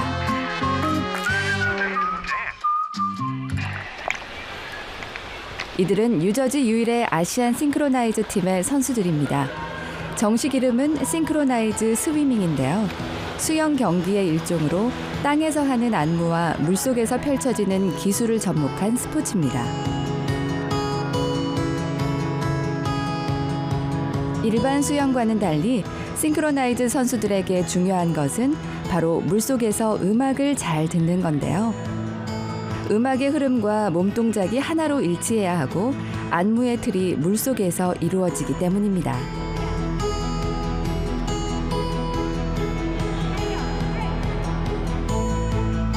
김 코치의 구령에 따라 정확하게 움직임을 맞춰야 하는 아이들. 대형이 흐트러질 때마다 김 코치의 목소리도 커집니다. 물속에서 몸을 거꾸로 해 수직으로 다리를 들어 하늘을 향하게 하는 것은 싱크로나이즈의 하이라이트이기도 한데요.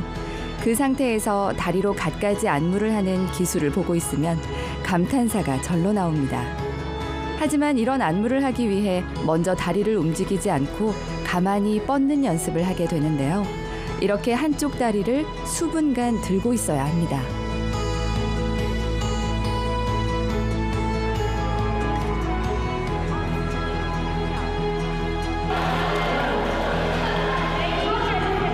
이 훈련에 함께하고 있는 사람들, 바로 아이들의 엄마들인데요. 고된 연습을 지켜보는 부모들의 속이 타는 것도 마찬가지입니다.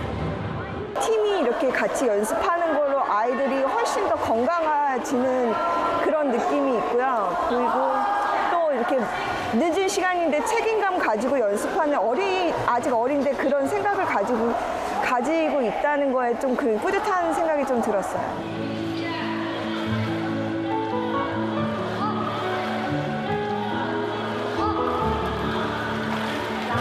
항상 기도하는 마음으로 해요. 일단 건강하게 안 다치고 연습할 때나 시합 때나 잘할 수 있게 그렇게 하고 있어요.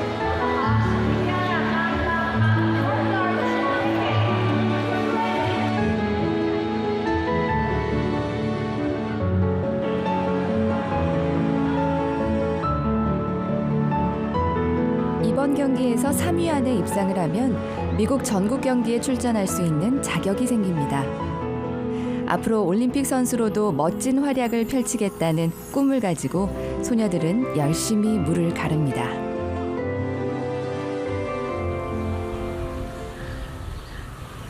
김민주 코치는 두 아들과 곧 나올 아기까지 세 아이의 엄마입니다. 가냘퍼 보이는 외모와는 달리 그녀는 한국 싱크로나이즈 국가대표까지 했던 수영선수 출신인데요.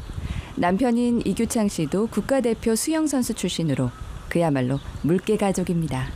싱크로를 처음 시작한 거는 초등학교 3학년 때였는데 저희 언니가 저랑 같이 싱크로나이즈 선수였어요. 그래서 저희 언니도 국가대표를 했고 그래서 저희 언니가 먼저 싱크로를 시작을 했는데 그때 우연치 않게 구경을 하러 갔는데 너무 재밌어 보이는 거예요. 그래서 엄마한테 저도 이거 하고 싶다고 그래서 언니랑 같이 시작하게 되었습니다.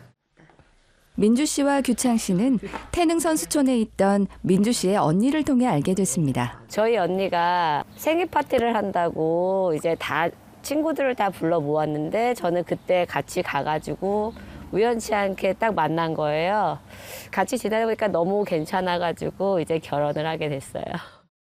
같은 일을 하기에 서로를 더 잘 이해할 수 있었습니다. 근데 웃는 모습이 찍을 때 확실히 귀여운 것 같아. 오빠 닮았나 보다. 아이들의 미래를 고민하던 그때 규창 씨는 미국의 영주권을 신청했습니다. 제 운동 경력이 있으면 가장 빠르게 스폰서 없이 이렇게 영주권을 받을 수 있다는 얘기를 들어서 그래서 제가 신청하게 됐고 그래서 신청하고 한 6개월 정도 있다가 영주권 받아서 오게 된 것 같아요. 이제 미국 생활 5년 차. 언어도 문화도 모두 서툴러서 힘들었지만 오늘은 서로 마주보고 앉아 웃으면서 이렇게 그동안의 시간들을 돌아볼 여유도 생겼습니다.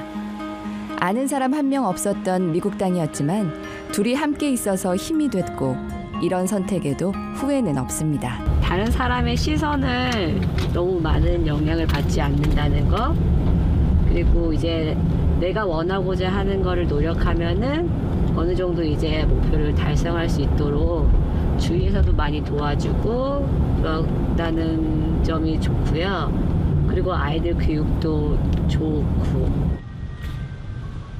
요즘 민주 씨 부부는 외식하는 날이 부쩍 늘었습니다.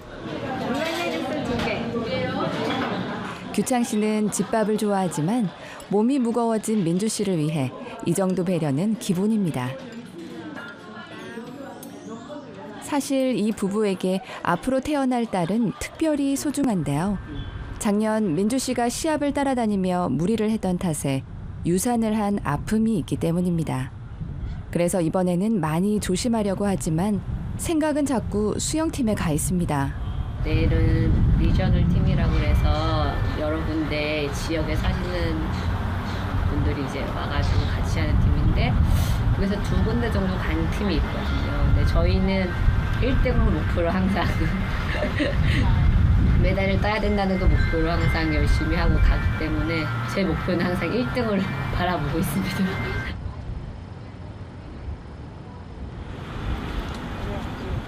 오후 시간, 김민주 씨가 수영장을 찾았습니다. 바로 남편인 이규창 씨가 지도하는 수영팀의 연습 때문인데요. 두 아들들도 아빠의 선수팀입니다. 이곳에서만큼 이규창 씨는 남편과 아빠가 아닌 수영 코치의 엄한 모습입니다. 저희 수영팀 아이들도 한 3주 뒤에 대회가 있어서 대회를 대비해서 아이들 체력 훈련을 중점적으로 연습시키고 있고요.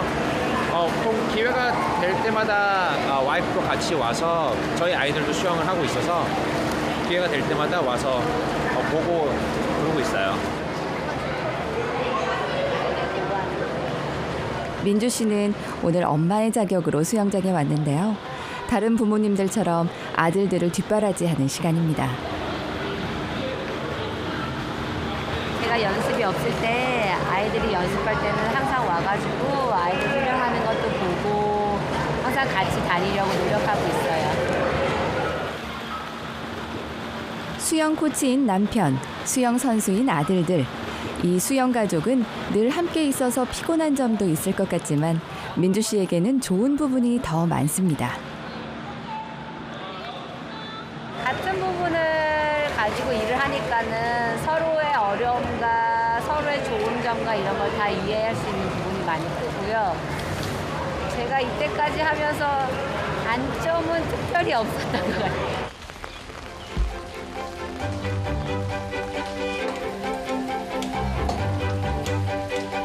김나라 씨는 이른 아침부터 요리를 하느라 정신이 없습니다. 오늘 있을 경기는 2시간을 운전해 가야 하는 먼 곳인데요. 가족들이 먹을 아침은 물론이고 경기장에서 하루 종일 먹을 식사까지 준비해야 합니다. 아이들은 미국 음식 전혀 안 먹어서 샌드위치, 빵, 햄버거 안 먹거든요. 항상 삼각김밥 싸가요.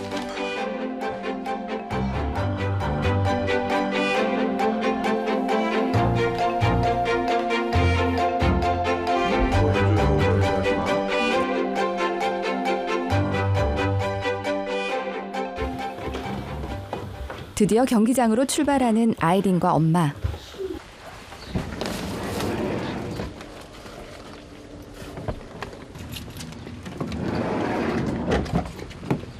장시간 운전을 해야 하는 곳에 아내와 딸만 보내는 것이 여전히 마음에 걸리는 아빠. 계속 조심할 것을 당부합니다. 운전 천천히 하고, 피곤하면 좀 쉬고. 하연이 엄마 말 잘 들어라. 알았지? 엄마 뭐 시키지 말고. 슈벨트 해.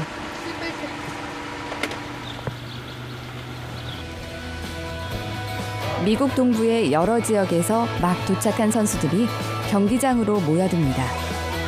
도착하자마자 모두들 몸풀기에 바쁜데요. 아이린도 열심히 준비 운동을 합니다.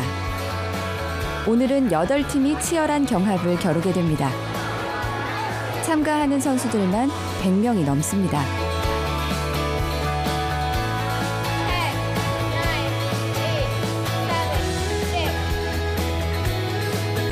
우리 소녀 선수들도 스트레칭과 경기 준비로 바쁜데요. 오늘의 경기 일정을 꼼꼼하게 체크하는 김민주 코치. 경기의 일정은 다른 팀들에게도 중요하긴 마찬가지입니다.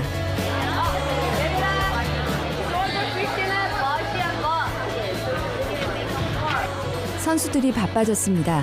화장도 고치고 머리 손질도 급합니다. 틀어올린 머리에 젤라틴도 바르는데요. 물속에서 망가지지 않도록 하기 위해서죠.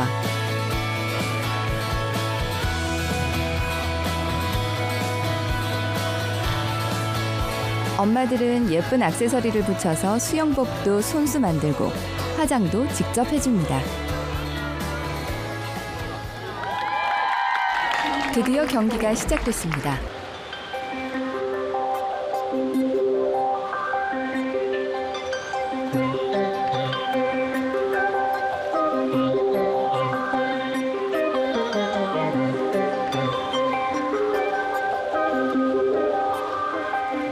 다른 선수들의 경기 모습을 지켜보는 아이린, 초조합니다. 선수들이 그동안 열심히 갈고 닦았던 화려한 기량을 물 위에서 선보입니다. 선수들의 가족도 선수들 못지않게 긴장되기는 마찬가지입니다. 싱크로나이즈 경기는 솔로와 듀엣, 그리고 여러 명이 함께하는 루틴으로 나눠서 진행하게 되는데요. 이 필수 동작 4가지를 정해진 음악 시간 안에 보여줘야 합니다.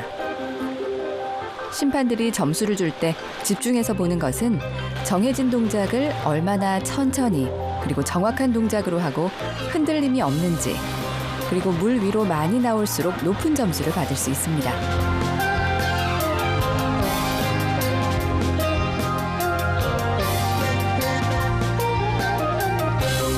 아이린도 물에 뛰어들었습니다.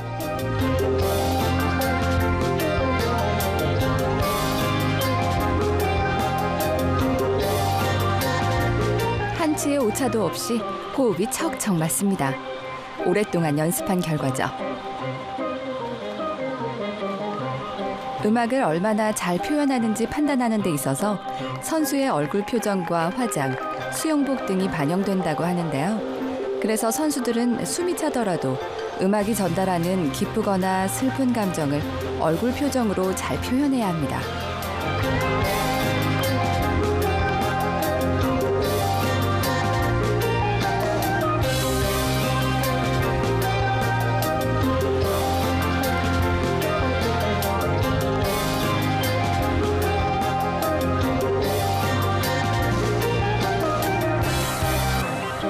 드디어 경기가 끝났습니다.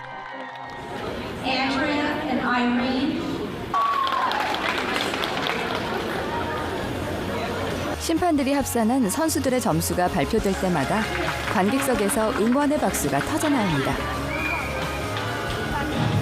높은 점수가 나왔습니다. 너무너무 좋아하는 우리 선수들. 아이린도 신이 났습니다. 드디어 시상식. 모두가 결과를 기다리는데요.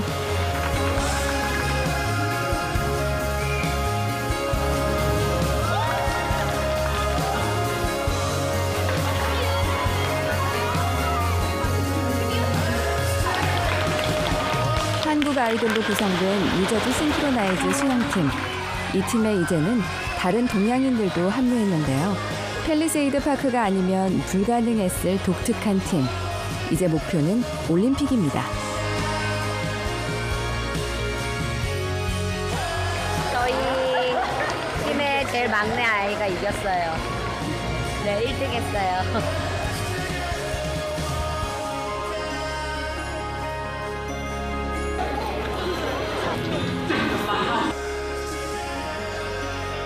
하고 저희 팀의 제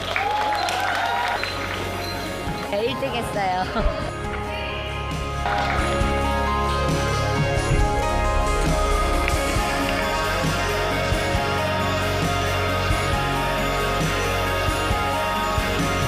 미국에 와가지고 아이들을 키우다 보니까 이제 선수들을 후배를 양성하다 보니까는 나에게 또 다른 기회를 한국 애들을 키워가지고 그 아이를 대표팀으로 이제 만들고 이런 게 한국에서도 되게 큰 국기선양이라고도 할 수도 있고 이러한 기회를 저에게 주어진 게 대한민국 위해서도 열심히 노력해서 좋은 선수를 키워야겠다라고 생각을 많이 느끼고 있고 기회를 주신 것 같아요.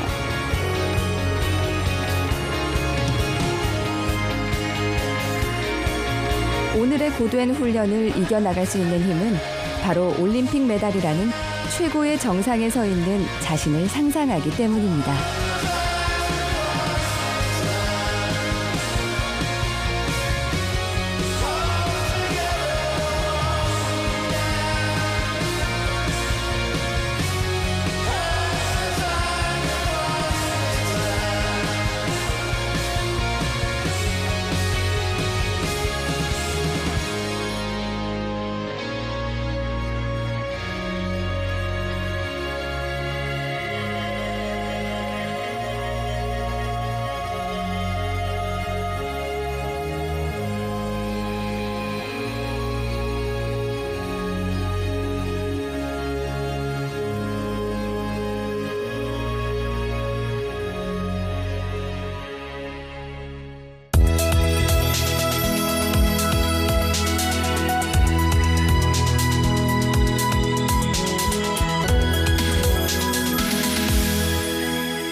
11 de abril de 2022, aliás, 2023, este é Washington, fora de horas, em direto desde o Estúdio 2 da Voz da América. Hoje na produção temos o Mariano Bartolomeu, o nosso engenheiro de som é o Bill Andrade e diretor de imagem, é melhor, uma diretora de imagem, Helene Curdian. Eu sou a Ana Guedes e lá fora neste momento estão 12 graus e disso vai aumentar bastante mais, vai chegar a perto de 20 graus centígrados hoje e temos um dia cheio de sol. Vamos então às manchetes neste 11 de abril de 2023. O presidente angolano João Lourenço pediu um cessar-fogo imediato na guerra na Ucrânia e voltou a pedir reformas no Conselho de Segurança. Em Moçambique celebra-se hoje o Dia dos Jornalistas, entre os cursos do presidente por mais patriotismo e avaliação negativa por parte dos jornalistas. Vamos então às notícias aqui neste Washington, fora de horas. Começando então em Angola, o presidente angolano pediu um cessar-fogo imediato na Ucrânia que permita, diz ele, criar um ambiente para o início de negociações para o estabelecimento de uma paz duradoura e para se evitar o escalar de uma guerra que já causou a maior crise humanitária, alimentar e energética que o mundo conhece desde o fim da Segunda Guerra Mundial, em 1945.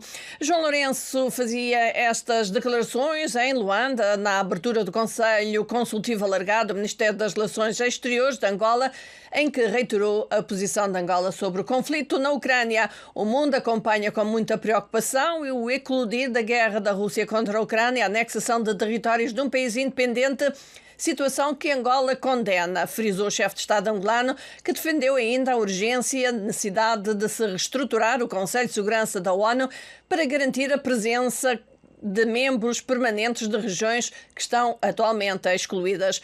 E João Lourenço enfatizou que regiões como a África e a América do Sul não podem ter a voz negligenciada porque pode ser determinante na tomada de decisões em questões fulcrais como a paz, a segurança, também a segurança alimentar, a defesa do meio ambiente, saúde pública e outras que têm a ver, disse ele, com a sobrevivência a nível global. Na nossa emissão de rádio, às 18 horas de Angola, vamos ter aqui uma reportagem alargada com comentários sobre o discurso de João Lourenço. Continuando, em Angola foi vandalizada esta segunda-feira, ontem, a residência do secretário-geral do Sindicato dos Professores do Ensino Superior de Angola, que pela terceira vez volta a denunciar novas ameaças de morte e aponta o dedo às estruturas do Estado no momento em que os docentes mantêm uma greve por tempo indeterminado. A polícia mantém o silêncio em torno das ameaças de morte ao líder sindical. Este é um tema que vamos ter também desenvolvido na nossa emissão de rádio. Em Angola, a Ordem dos Advogados sugere que o presidente João Lourenço deveria convocar o Conselho da República para analisar o que considera ser a degradação no setor da justiça, com os 5 meses de greves nos tribunais como um dos vários indicadores dessa situação. O bastonário da Ordem, Luís Paulo Monteiro, assinalou que o Conselho da República, enquanto órgão consultivo, deve aparecer e debater este caso específico de um setor com grandes responsabilidades no Estado democrático e de direito. Com o sentimento de que a justiça não vive um bom momento, a Ordem dos Advogados angolana começa por assumir que deve optar pelo diálogo e apontar desafios para alterar o rumo dos acontecimentos. Na nossa emissão de rádio, este será um tema também que vamos desenvolver menos sobre o assunto. Vamos também ter aqui a opinião do presidente da UNITA, que é membro do Conselho da República.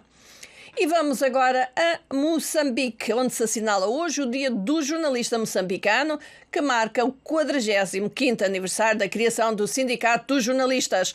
Numa mensagem dirigida aos jornalistas, o presidente Niúcia disse que, antes de tudo, ser jornalista, e citamos, é ser difusor da verdade sobre as dinâmicas do dia-a-dia do país no seu percurso rumo à estabilidade e bem-estar das pessoas, relatando os factos sempre com isenção, responsabilidade e patriotismo. Niúcia afirmou que no pluralismo a figura central é o jornalista na condição de principal interveniente na consolidação das conquistas democráticas que se vão cristalizando como modo da vida do povo. Estas são afirmações de Niúcia.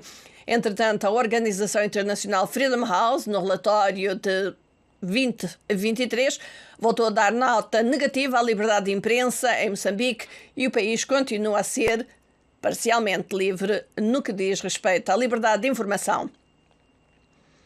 Vamos até São Tomé, onde o governo entregou o orçamento que visa combater a inflação, mas que destina apenas 10% ao investimento público. A proposta orçamental para 2023, que foi entregue à Assembleia, depois de críticas da oposição, visa, segundo o governo, combater a inflação. O ministro das Finanças, Genésio da Mata, disse que a taxa de inflação em 2022 foi de 25% e que no primeiro trimestre deste ano baixou para cerca de 23%. Ele acrescentou, ao entregar a proposta, que o orçamento contempla ações que possam reduzir a inflação para um nível aceitável, ou seja, disse ele, em torno dos 3,5%. O Ministro das Finanças alertou, no entanto, que não será em um ano e que a inflação sairá de 25%, atuais, para 3,5%, mas ao longo dos anos. O Orçamento Geral do Estado de São Tomé está avaliado em 154 milhões de euros. Saúde é o setor que beneficia de maior investimento, seguindo-se a educação, infraestruturas e ainda a defesa.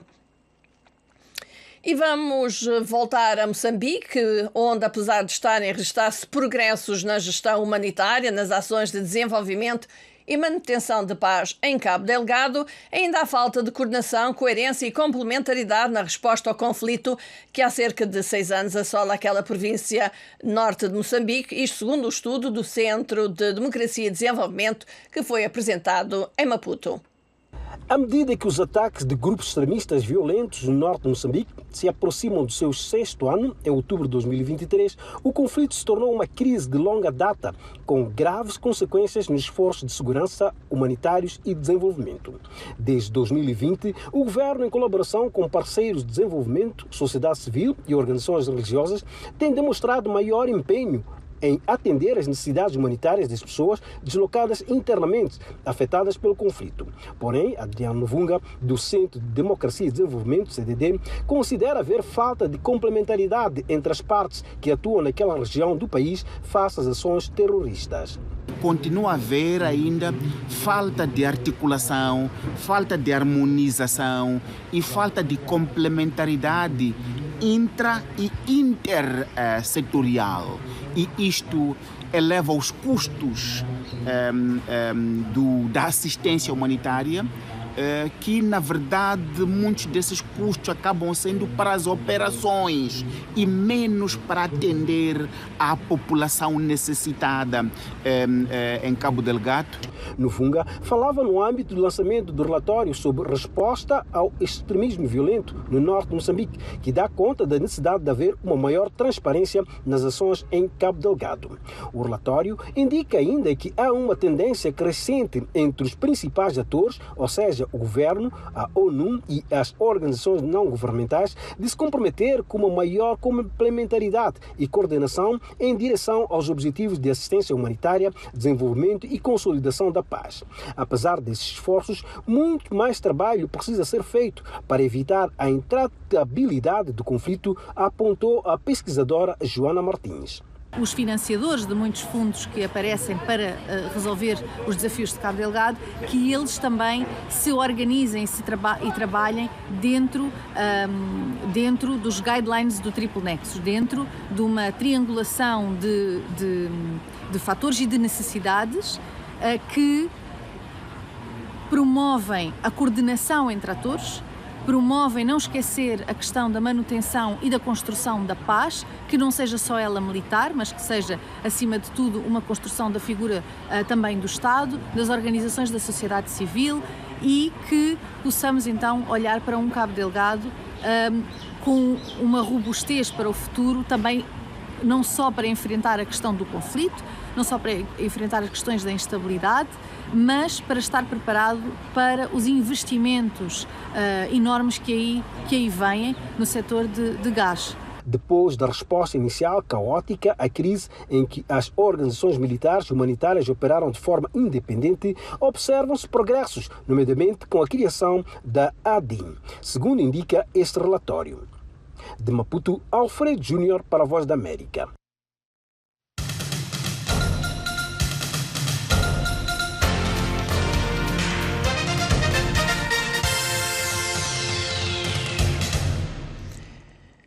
A aparente fuga de documentos altamente classificados aqui nos Estados Unidos sobre a guerra na Ucrânia representa um risco muito sério para a segurança nacional dos Estados Unidos, segundo o porta-voz do Pentágono. Os documentos incluem informações sensíveis sobre a guerra da Rússia na Ucrânia, bem como sobre os aliados dos Estados Unidos, e a fuga de informação levou a uma investigação do Departamento da Justiça.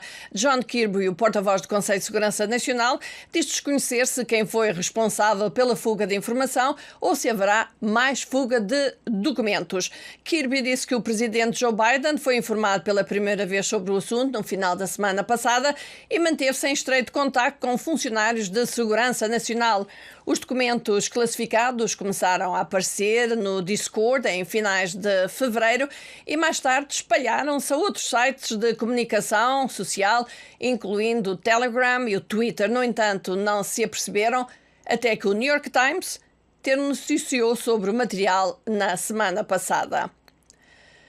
O governo da Coreia do Sul, entretanto, está a tentar conter as consequências políticas e diplomáticas após os meios de comunicação norte-americanos terem noticiado que os Estados Unidos, aliado de longa data do país, espiaram outros funcionários de segurança sul-coreanos.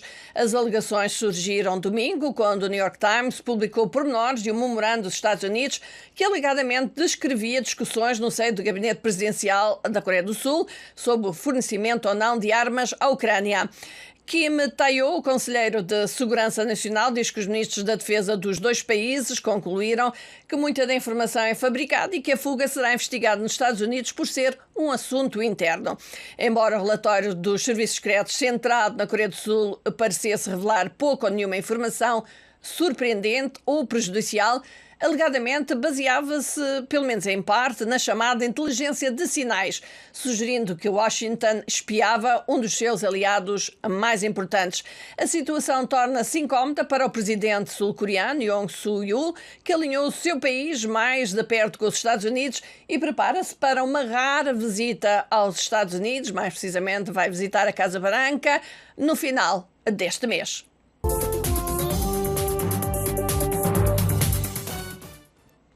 Ainda aqui nos Estados Unidos, e ainda o caso de Donald Trump, o ex-presidente foi acusado, recordam-se, de 34 crimes, nomeadamente falsificação de registros comerciais para ocultar o seu papel no pagamento de um suborno a uma atriz de filmes pornográficos, isto antes das eleições de 2016.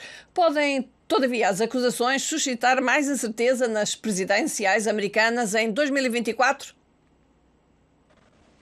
Nunca na história americana o ex-presidente foi alvo de um processo-crime, muito menos quando está a tentar outra candidatura à Casa Branca. É um insulto ao nosso país, o mundo está a rir-se de nós. Trump foi acusado de 34 crimes, nomeadamente falsificação de registros comerciais para ocultar o pagamento de suborno a uma atriz de filmes pornográficos antes das eleições de 2016. Donald Trump angariou 12 milhões de dólares em donativos para a sua campanha, sugerindo que, pelo menos a curto prazo, este caso pode ser-lhe útil. Cria uma ideia de vitimização à sua volta, ao que os republicanos têm feito uma marca do seu partido e uma marca da sua estratégia eleitoral. Após a acusação, as sondagens registraram um aumento da vantagem de Trump sobre um potencial adversário republicano, o governador da Flórida, Ron DeSantis. Se for o candidato republicano em 2024, Trump enfrentará provavelmente o presidente Joe Biden, tal como em 2020. Isto seria positivo para Biden, uma vez que podia ajudar a entusiasmar os democratas e a maioria dos independentes. Biden é o tipo de candidato que não vai gerar milhões e milhões de votos por causa da sua personalidade. Ele vai gerar esses votos porque os eleitores não gostam da alternativa. Donald Trump fará a sua primeira aparição no tribunal em dezembro. Se for condenado e ganhar as eleições, não há nada na Constituição que o impeça de ser empossado. Não se sabe se este caso vai levar Trump à prisão. Mas outras investigações criminais, incluindo a tentativa de anular as eleições de 2020, podem resultar numa queixa-crime mais grave e uma possível prisão.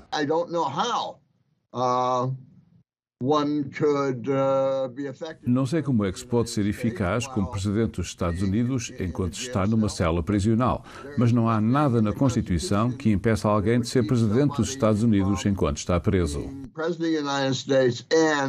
being incarcerated at the same time. As eleições não são decididas apenas por personalidades. Para além da economia, no rumo positivo para Biden, há questões fracturantes que motivam os eleitores. Issues like immigration, crime, which are very important for Republicans. Questões como a imigração e o crime, que são muito importantes para os republicanos, que motivam essa base. Ou questões como a igualdade social, os direitos reprodutivos das mulheres e a democracia, que são todas elas questões que motivam os democratas. Vimos essas questões a motivar os eleitores no passado e esperamos vê-las também em 2024. Joe Biden ainda não anunciou oficialmente a sua recandidatura à presidência americana. As Filipinas e os Estados Unidos lançaram esta terça-feira os seus maiores exercícios militares conjuntos de sempre, enquanto os aliados de longa data procuram contrariar a crescente assertividade chinesa na região, com cerca de 18 mil soldados a participarem nos exercícios anuais apelidados de Balikatan, ou ombro a ombro em filipino, que pela primeira vez incluirão o exercício de fogo vivo, aliás, no Mar do Sul da China, que Pequim reivindica quase inteiramente. Os exercícios vão decorrer até 28 de abril. Recentemente, o exército filipino e os soldados americanos revezaram-se na operação de lança-foguetes montados em caminhões e armas antitanque no norte das Filipinas. Os exercícios de fogo ao vivo no dia 31 de março em Forte Magsaysay, na província de Nueva Ecija, fizeram parte do exercício militar anual chamado Salaknib. Os Estados Unidos e as Filipinas concordaram em realizar mais exercícios de combate em 2023 e expandir exercícios militares anuais na sequência de interrupções causadas por 2 anos de bloqueio do coronavírus, isto de acordo com oficiais militares filipinos. O presidente americano Joe Biden viaja para ambos os lados da fronteira irlandesa, participando em comemorações para assinalar o 25º aniversário do Acordo de Paz da Sexta-feira Santa da Irlanda do Norte, bem como fazendo uma peregrinação às cidades dos seus antepassados irlandeses. A visita de Biden surge quando o Acordo de Paz está a ser testado por desacordos políticos e ataques ocasionais levados a cabo por dissidentes. A última onda de violência ocorreu segunda-feira, ontem, quando jovens mascarados atiraram bombas de gasolina contra veículos da polícia durante uma marcha em Londonderry. Quando questionado se era sensato para Biden viajar para a Irlanda do Norte nesta altura, o porta-voz do Conselho de Segurança Nacional americano, John Kirby, disse aos repórteres: o presidente está mais do que à vontade para fazer esta viagem. Na quarta-feira, Biden viajará então para o sul da Irlanda para passar 3 dias na sua terra ancestral. Visitará a cidade de Ballina, no condado de Mayo, onde um dos seus 3 avós viveu antes de partir para os Estados Unidos em meados do século XIX. Para além de homenagear os seus antepassados, Joe Biden vai querer também encontrar-se com o presidente irlandês Michael Higgins, dirigir-se a uma sessão conjunta do Parlamento irlandês e assistir a um jantar no castelo de Dublin.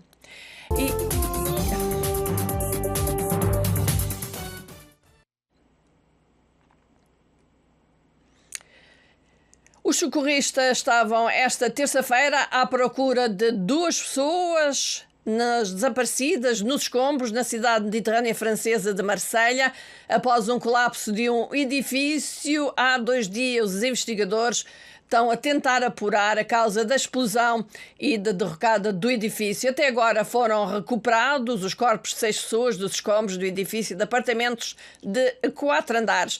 5 mulheres e 3 homens, a maioria com idades compreendidas entre os 66 e 89 anos, encontravam-se no edifício quando este ruiu.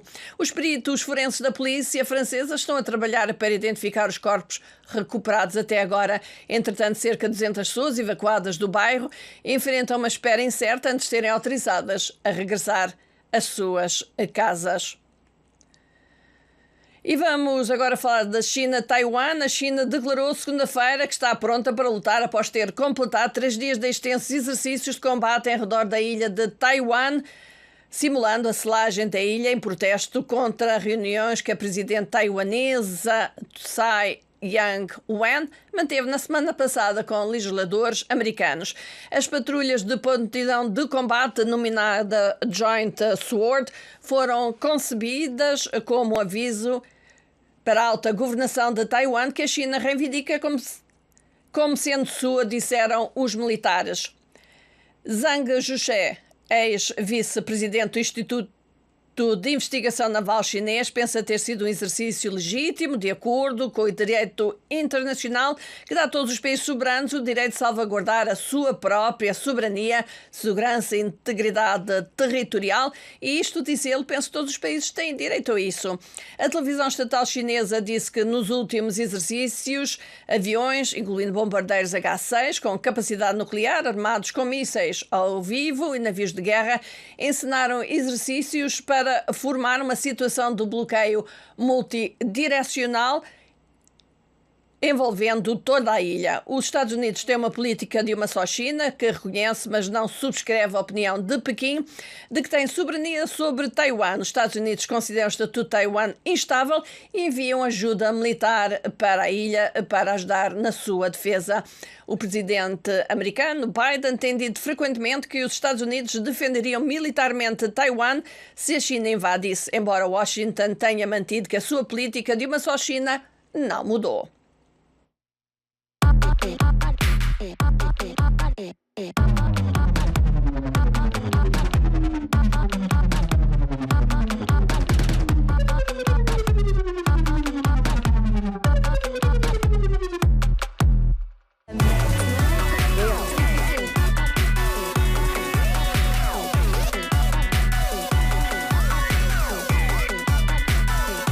Por este mundo fora, vamos embora. E é de música que vamos falar. Vamos ter uma convidada, ela chama-se Assa Matous, vive hoje em Paris, França, mas é natural de Maputo, tem 29 anos de idade. Já vamos saber um pouco mais dela.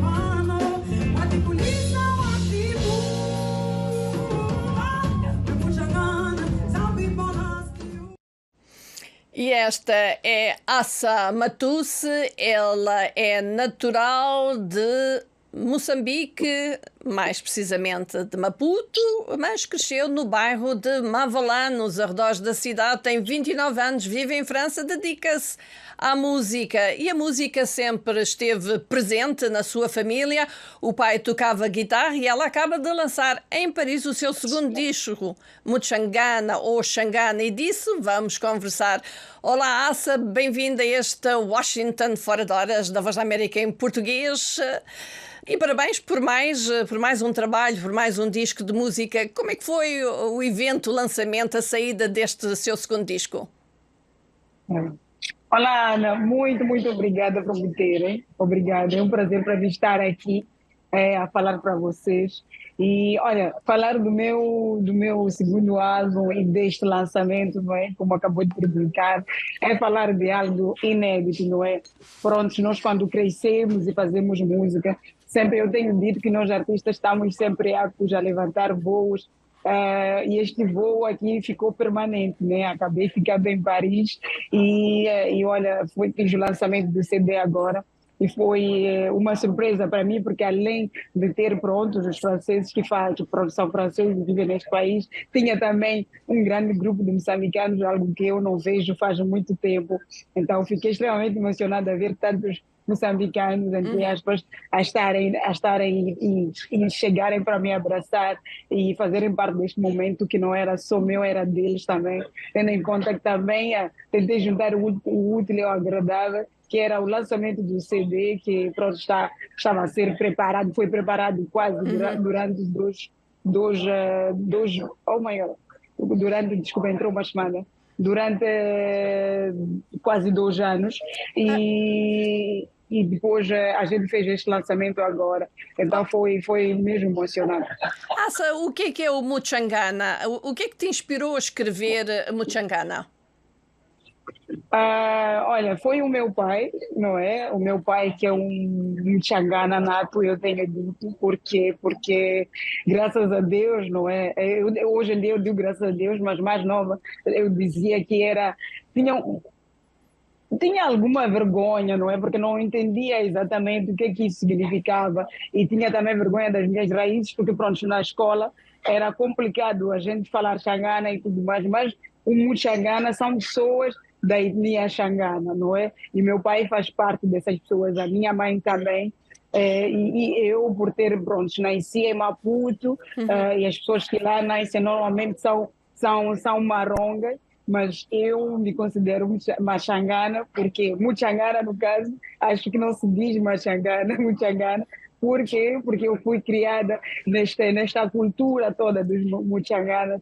Então, o Muchangana para mim é isso, me inspirou o meu pai, me inspirou também esta coisa toda de hoje em dia sentir orgulho de ser aquilo que eu sou, porque já tive vergonha quando mais nova, porque não percebia muito bem como eram as coisas, não é?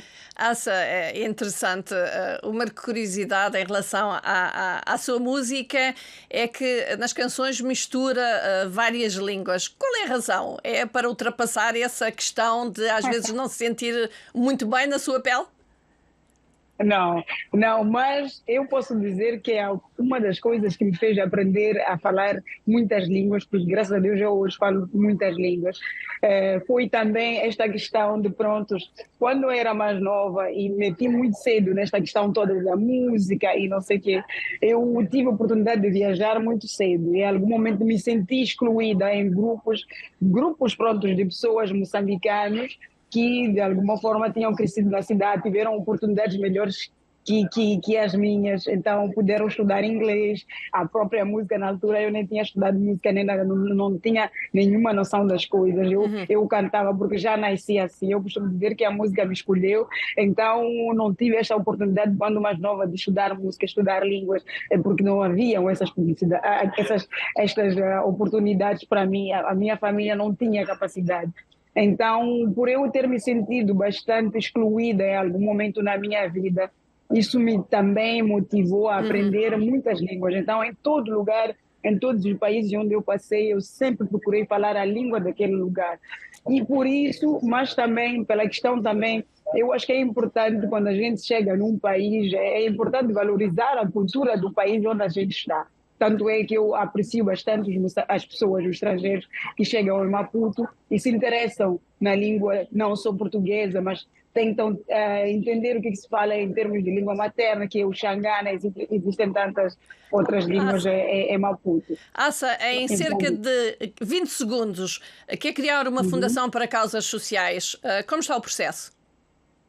Olha, isto é um desejo muito grande meu, porque como eu acabei de dizer aqui, eu não sei também se sabe, mas tenho esta coisa das pessoas me chamarem de menina do bairro, pronto, porque eu nasci no bairro, né, naqueles becos todos onde infelizmente não existe tanta segurança.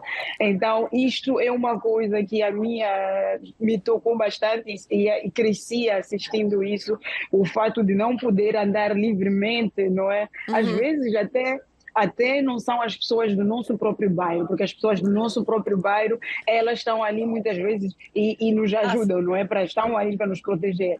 Assa, peço desculpa, nós vamos ter que dizer-lhe muito obrigada pela sua participação, vamos ter que terminar esta emissão.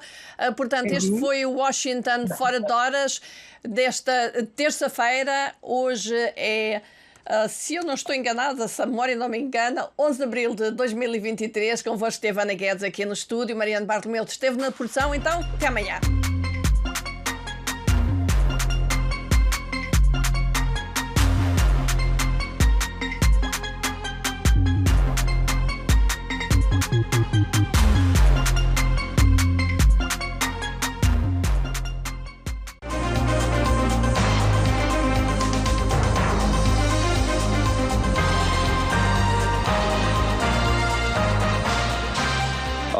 360 में क्या दहशतगर्दी से निपटने के लिए कौमी सतह का एक और मिलिट्री ऑपरेशन जरूरी है?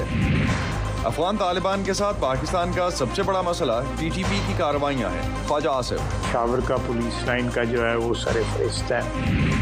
और सॉल्यूशंस जर्नलिज्म क्या है और शोबा सहाफत पर एक बड़ी तनकीद का जवाब कैसे दे रहा है, जानेंगे आज के शो में। आप मसाइल के हल के लिए की जाने वाली कोशिशों पर खुशी नहीं मना रहे।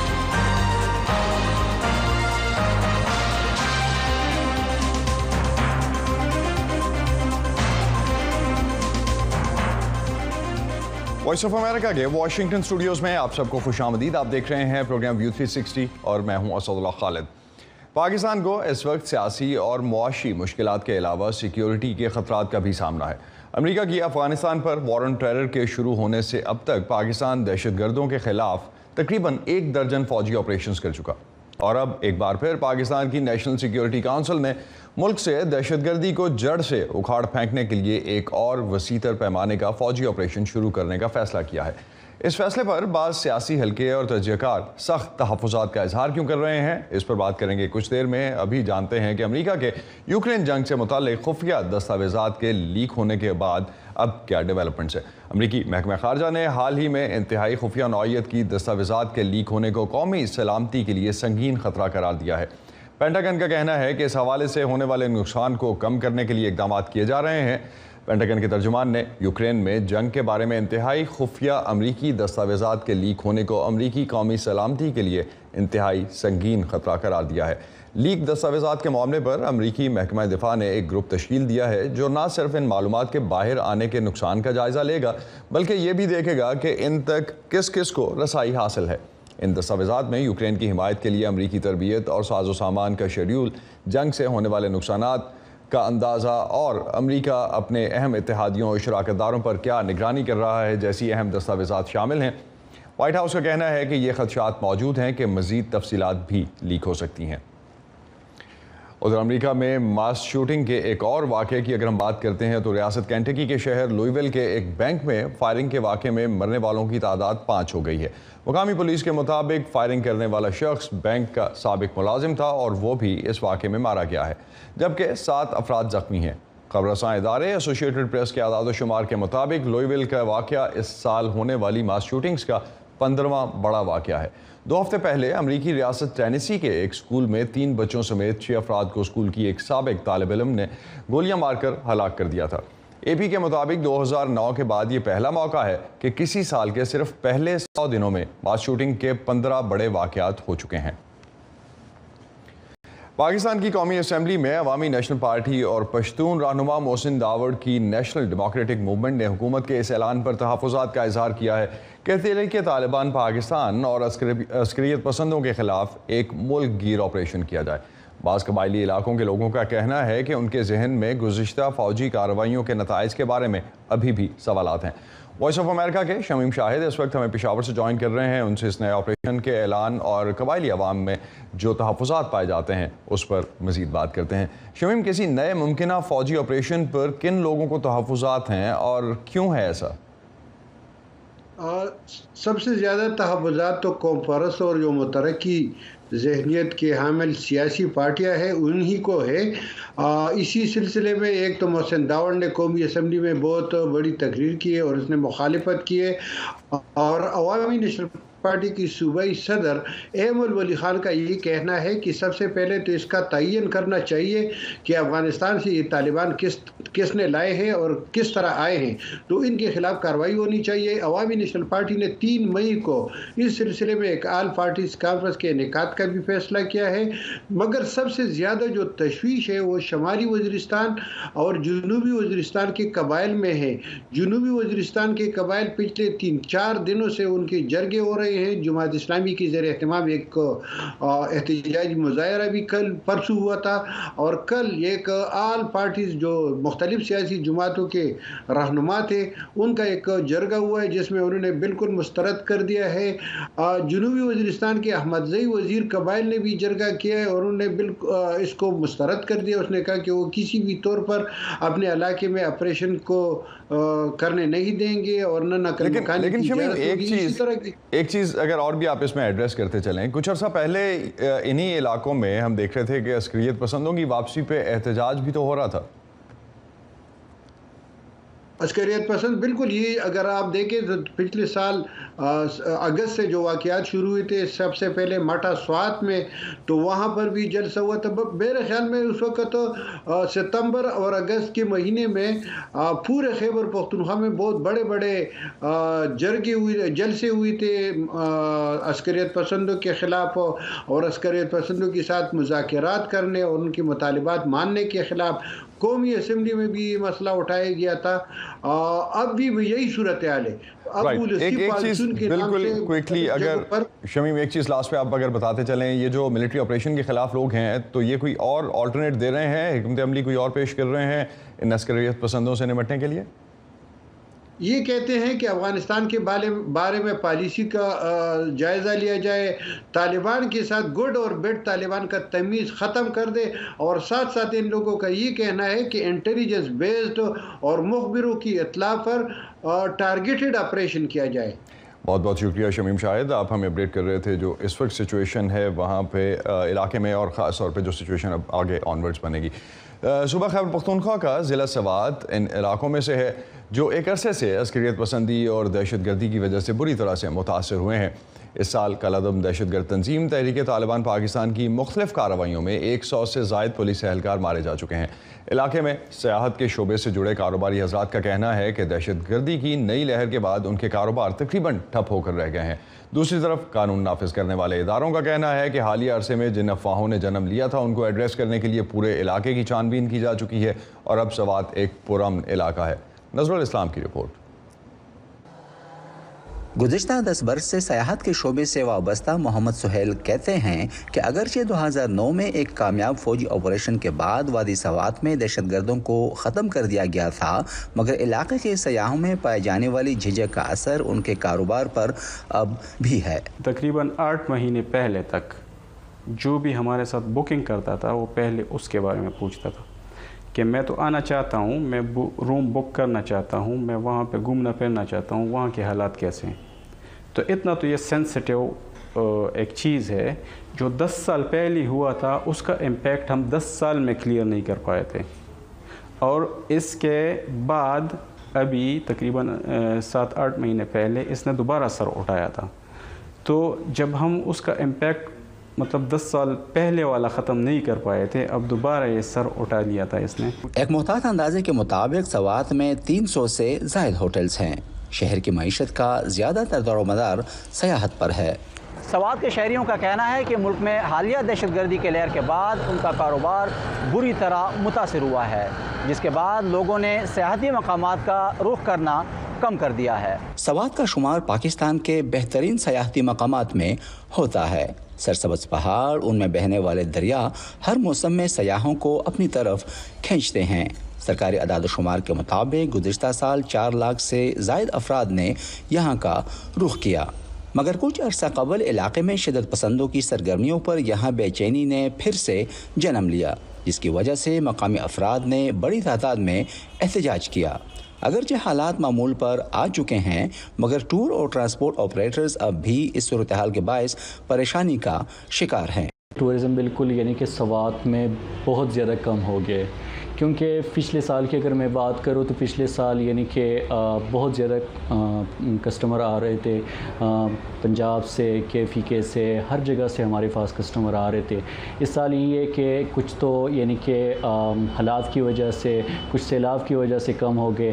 अब ये मुल्क के हालात की वजह से भी हमारे पास यानी कि बिल्कुल 0% के बराबर है। दूसरी जानिब पुलिस का कहना है कि इलाके में दहशतगर्दी का कोई ख़तरा बाकी नहीं। तो इन 3 महीनों में शुक्र अल्हम्दुलिल्लाह न कोई टारगेट किलिंग हुई है, न कोई ID ब्लास्ट हुई है, और नहीं कहीं से भी पूरे all over the district Swat हमें कोई प्रेजेंस रिपोर्ट हुई है। जहाँ पे भी कोई रूमर्स हुआ है कि यहाँ पे प्रेजेंस है, हम जहाँ के वहाँ पे हमने ऑपरेशन किया है, पूरा इलाका स्कैन किया है, तो अल्हम्दुलिल्लाह सिर्फ रूमर्स की हद तक हो सकता है। एट प्रेजेंट यहाँ पे इस तरह का न कोई ख़तरा है अल्हम्दुलिल्लाह, ना ही कोई प्रेजेंस हमें रिपोर्ट हुई है। सवात में अमन अमान के हवाले से कानून नाफिज करने वाले इदारों की यकीन दहानियाँ अपनी जगह, लेकिन मोहम्मद सोहेल का कहना है कि मुल्क भर में कहीं भी दहशतगर्दी का कोई भी वाक़या पेश आए उसका असर सयाहत के शोबे पर पड़ता है। मौजूदा हालात में उन्होंने अपने होटल का स्टाफ निसफ से भी कम कर दिया है और अब वो सिर्फ अपनी बका की जंग लड़ रहे हैं। Nazrul Islam, Voice of America, Mingora, Swat.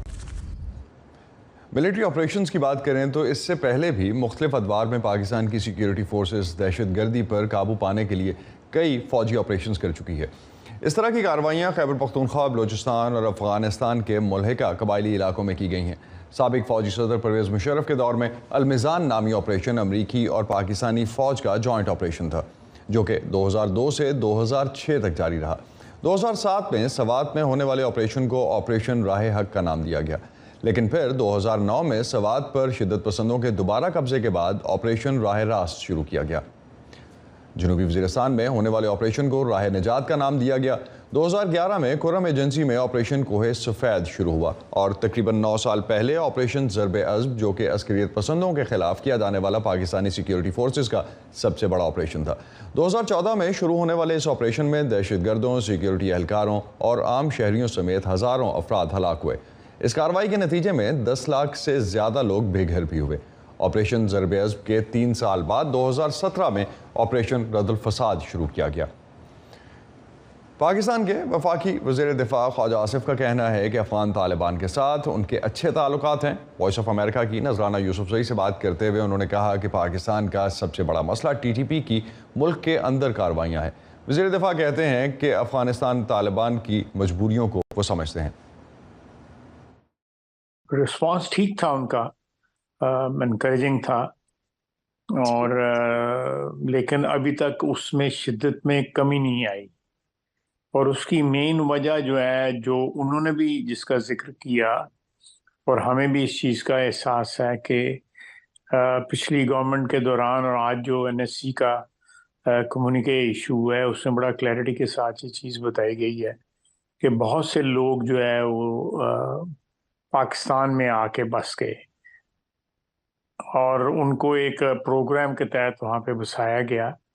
हो सकता है जो फाइटर्स हैं उनका नंबर कम हो, लेकिन जो मेरी इतला है, विच इज़ नॉट रियली कोई आप एग्जैक्ट नंबर तो नहीं लगा सकते, लेकिन 7-8 हज़ार फाइटर जो है वो TTA के साथ मिलके जो नेटो फोर्सेस के खिलाफ जो जंग लड़ी गई 20-22 साल जो है, तो वो उसमें शामिल रहे थे। तो वो उसमें एक आप कह सकते हैं एक कॉमराडरी है TTA और TTP में जो नज़र आता है। जो मैं वहाँ पे विजिट में हम गए थे तो उससे उनकी बातों से भी नज़र आता था कि वो उनको कन्फ्रंट करने की सिचुएशन में परहैप्स नहीं है, लेकिन वो at the same time Pakistan की भी मदद करना चाहते हैं। ख्वाजा आसिफ ने सवात और दीगर अजला में अस्करियत पसंदों के इलाकों में मौजूदगी के मामले पर कहा कि अवाम एहतजाज जो कर रही है वो इलाके के अवाम इस हवाले से पुरअमन ज़िंदगियाँ गुजारना चाहते हैं, इसलिए एहतजाज कर रहे हैं। उसमें एक बड़ी बात सिग्निफिकेंट है कि ये लोग अनआर्म्ड एहतजाज कर रहे हैं, नहीं तो एहतजाज ये आर्म्ड एहतजाज भी हो सकता है, जिसका मतलब है कि जो तालिबान के वापस जो है मेन स्ट्रीम जो है सोसाइटी की उसमें आने के ख़िलाफ़ जो हैं वो माजी में भी इनके डसे हुए हैं, माजी में भी उन्होंने नुकसान उठाया है। आप PTM की लीडरशिप देख लें, उन सब के जो है रीज़ो कारब जो है वो TTP के हाथों मारे थे।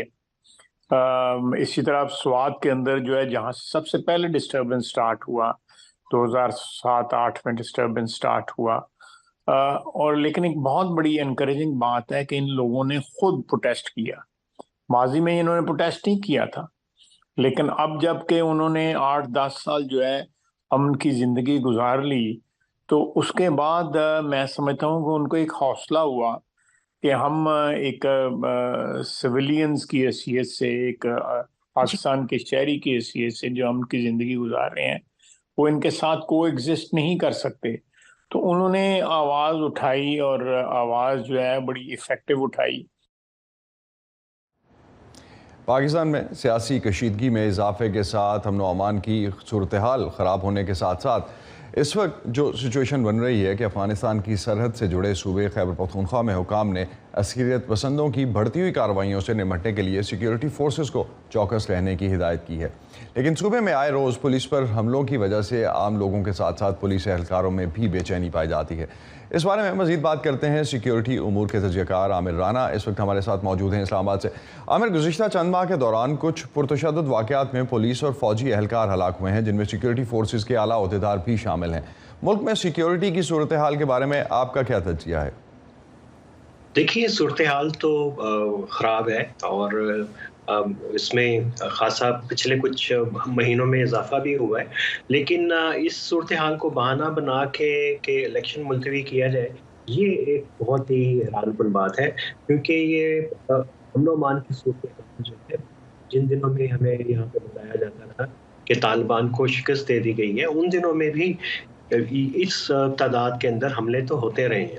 हाँ, अब हुआ ये है कि ये हमले बड़े टारगेटेड हमले हैं और इसके अंदर जो है वो कैजुअलिटीज़ जो है वो खासी बढ़ गई हैं। अगर नंबर को देखें तो वो तादाद उनकी वही है, लेकिन जाहिर है कि नुकसान इसके अंदर ज़्यादा हो रहा है। उसकी वजह बिल्कुल साफ़ है कि अफ़गान तालिबान की जो सपोर्ट है और जो अमरीकी और नेटो का असला TTP के हाथ लगा है, तो वो उसका एक बड़ा कंट्रीब्यूशन है और उनके जो क्या कहिए कि उनका जो मोरल जो है इंक्रीज़ हुआ है, तो ये सारे कंट्रीब्यूटिंग फैक्टर हैं। उसमें एक ये फैक्टर बार-बार आता है कि तालिबान यहाँ पे लाके बसाए गए, लेकिन मेरा ख्याल है कि ये यहाँ पे ऑलरेडी उनके नेटवर्क थे और अब वो ज़रा थोड़े से एक्टिव ज़्यादा हो गए और उसमें ये बात करना कि कोई मिलिट्री ऑपरेशन हो, वो तो मेरा नहीं ख्याल कि मुमकिन है। वो होगा कहाँ? तो आप समझते हैं कि इससे पहले स्लीपिंग सेल थे आमिर, आप समझते हैं कि इससे पहले स्लीपिंग सेल्स थे जो अब एक्टिवेट हुए हैं, और दूसरा जो मिलिट्री ऑपरेशन की आप बात कर रहे हैं, पिछले 2 अशरों में अगर हम देखें 20 साल में पाकिस्तान मुसलसल कोई ना कोई फ़ौजी ऑपरेशन करता ही आया है, मगर मतलूबा नताइज के बारे में तो सवाल उठते रहे हैं हमेशा, और हर बार बताया गया कि दहशतगर्दों की कमर टूट गई है, लेकिन फिर कुछ अरसे के बाद किसी नए ऑपरेशन की ज़रूरत पड़ जाती है। तो क्या ये टारगेटेड ऑपरेशन नहीं है, सक्सेसफुल नहीं रहे नताइज जो बताए गए? बिल्कुल चल रहे हैं, और रद्दुल फसाद का तो मेरा ख्याल है कि एक पूरा ऑडिट होना चाहिए, क्योंकि उसमें शहरी इलाकों के अंदर किया गया और पैरामिलिट्री फोर्सेस पुलिस ने उसको किया, कितना वो मौसर था कितना नहीं था, वो उसका एक ऑडिट होगा तो सूरत हाल पता चल जाएगी। लेकिन अभी जो रिस्पांस है सिक्योरिटी फोर्सेस का वो खासा इफेक्टिव है। सर्च बेस्ड ऑपरेशन चल रहे हैं, इंटेलिजेंस बेस्ड ऑपरेशन चल रहे हैं। इससे ज़्यादा पाकिस्तान की सिक्योरिटी फोर्सेस और क्या कर सकती हैं? ये कर सकती हैं कि इनका दायरा कुछ अजला तक और कुछ तहसीलों तक इसको मज़ीद बढ़ा दें, या ये कि अफगानिस्तान के अंदर जाके हमले करें, और वहाँ पे तो ज़ाहिर है ऑपरेशन अफगानिस्तान में तो नहीं हो सकता।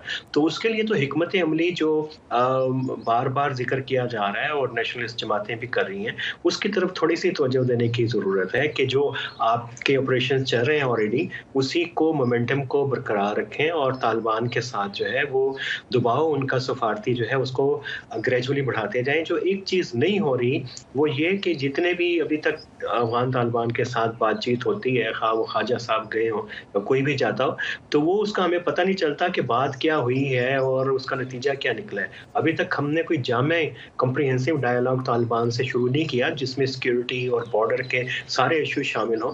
तो जब तक वो शुरू नहीं होगा तालिबान के ऊपर किसी किस्म का दबाव नहीं बढ़ेगा। कभी भी बैकडोर चैनल से और खुफिया मुज़ाकरात से हमने कोई भी नताइज हासिल नहीं किए हैं। तो ये मेरा ख्याल मोमेंटम जो है ऑपरेशन का वो बिल्कुल ठीक जा रहा है और तालिबान के ऊपर ज्यादा दबाव डालने की जरूरत है। और इन्फॉर्मेशन उस हवाले से जो आप कह रहे हैं कि उसकी एक्सेस भी होनी चाहिए। आमिर, एक चीज़ मैं लास्ट पे बिल्कुल जानना चाहूँगा, शुरू में भी आपने जिक्र किया कि एक तरफ हुकूमत और जिस तरह से इलेक्शंस की आप बात कर रहे थे, एक तरफ हुकूमत और सिक्योरिटी एस्टेब्लिशमेंट जो है वो अस्करियत पसंदों के खिलाफ कौमी सतह पर फौजी कार्रवाई की सोच रख रही है, तो दूसरी तरफ इंतखाबात के इनेकाद के हवाले से जो फौजी दस्तों की ज़रूरत है, एक तो वो सिक्योरिटी की एक बात है और दूसरा उसके साथ साथ एक सोच की बात है कि पूरी कौम की सोच एक होगी या नहीं होगी। तो आप क्या समझते हैं कि इन तमाम सूरत हाल का कोई सियासी पहलू भी निकलता है इन दोनों चीज़ों का? जी बिल्कुल है, और मेरा ख्याल है कि ये सिक्योरिटी के इश्यूज़ को और ऑपरेशन को इस वक्त की जो पीडीएम की गवर्नमेंट है उसको अपने मफाद के लिए और इलेक्शन को मुलतवी करने के लिए इस्तेमाल करी। ये बिल्कुल सिक्योरिटी के मामलात को से अलग रखना चाहिए। एक बात बार बार हो रही है और कल भी दोहराई गई कि आप जितने भी सियासी मसाइल हैं उसको डायलॉग के ज़रिए ये हल करें। उसकी डोमेन जो है वो पॉलिटिकल हो, कॉन्स्टिट्यूशन के अंदर रहते हुए के अंदर हो। अगर आप सिक्योरिटी को ऐसे आप करेंगे तो मेरा ख्याल है कि चीज़ें ज़्यादा ख़राब होंगी, और अभी ऐसी कोई सूरत हाल नहीं है। देखिए ये कोई जंग नहीं है कि जहाँ पे पाकिस्तान की पूरी फ़ौज जो है उसके अंदर शामिल है, और इलेक्शन करवाने के लिए जो आपको इंफ्रास्ट्रक्चर जो सिक्योरिटी चाहिए उसके लिए वसाइल हमेशा से मौजूद रहे हैं। इससे बुरी सूरत हाल की जो सिक्योरिटी थी उसके अंदर भी रहे हैं। तो ये पूरा एक बहुत बड़ा पाकिस्तान के पास सिक्योरिटी का एक पूरा इंफ्रास्ट्रक्चर है, पैरा मिलिट्री फोर्सेस हैं, पुलिसिंग है, मिलिट्री है। तो ये कोई ऐसा अचंभे की बात नहीं है, बस मसला वही है कि ये बात नहीं है को मुलतवी करना चाहते हैं। बहुत शुक्रिया मोहम्मद आमिर राना, आप हमारे साथ थे इस्लामाबाद से, और जो इस वक्त ऑपरेशन के हवाले से बात हो रही है उस पर बात कर रहे थे। और प्रोग्राम के आखिर में एक ऐसी तनकीद की बात करते हैं जो कि अक्सर हम ही पे होती है। मीडिया अक्सर इस बात पर तनकीद का निशाना बनता है कि हमारी तवज्जो आमतौर पर दुनिया के तमाम बुरे वाक़यात पे रहती है, लेकिन आज बात करते हैं सोल्यूशंस जर्नलिज्म की, जो कि न सिर्फ मसाइल पर तवज्जो देता है बल्कि उन्हें हल करने के लिए मौजूद तरीक़ों पर भी बात करता है। 2015 में सहाफ़ी बैरी ज़ेलनर ने क्लीवलैंड ओहायो में बच्चों की गुर्बत के मसले पर तहकीक की। उस वक्त अमेरिका का ये वस्त मगरबी शहर बच्चों में गुर्बत की सबसे ऊंची शरह रखने वाले अमरीकी शहरों में से एक था।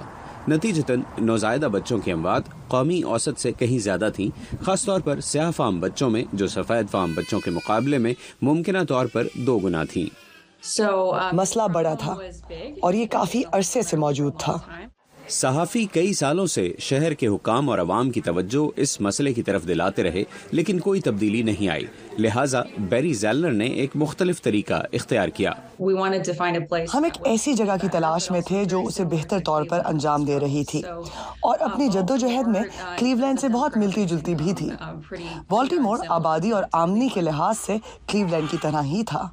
बैरी ज़ेलनर को मालूम हुआ कि बाल्टीमोर ने 2009 में इस मसले को हल करना शुरू किया था और वहां 2015 तक बच्चों की अमवात में 24% कमी हो गई थी। बैरी ज़ेलनर ने जब अपने नताइज शाया किए तो क्लीवलैंड के हुकाम ने इस उम्मीद पर उनसे मालूमात लेने के लिए राब्ता किया कि वो भी इस मसले से निमटने के लिए कुछ कर सकें। उन्होंने इस तरह के बहुत से प्रोग्रामों पर अमल दरामद शुरू किया और पूरे निज़ाम को इसी तरह तब्दील किया जैसा कि बाल्टीमोर ने किया था। तो उन्होंने 2015 में आगाज किया और काफ़ी अब वक्त गुजर चुका है और उन्होंने भी बच्चों की अमवात की शरह में तकरीबन वही कमी देखी जो बाल्टीमोर ने उसी अरसे में देखी थी। बैरी ज़ेलनर ने जो कुछ किया उसे सोल्यूशंस जर्नलिज्म के नाम से जाना जाता है। हम मसाइल के हल की कवरेज में सहाफ़ियों की मदद करते हैं, लेकिन ज़्यादा मेहनत और आला मेयार के साथ। आप मसाइल के हल के लिए की जाने वाली कोशिशों पर खुशी नहीं मना रहे, आप उन पर उसी तरह रिपोर्टिंग करेंगे जैसे कि किसी दूसरी खबर की। आपको हकीकत में इन शवाहिद को एहतियात के साथ देखना होगा और इस बात को यकीनी बनाना होगा कि ये हल काबिल अमल है और जो डेटा वो रिपोर्ट कर रहे हैं वो काबिल एतबार है। द सोल्यूशंस जर्नलिज्म नेटवर्क ने अपने वजूद में आने के बाद एक दिहाई में 30,000 से ज्यादा रिपोर्टर्स को तालीम दी है।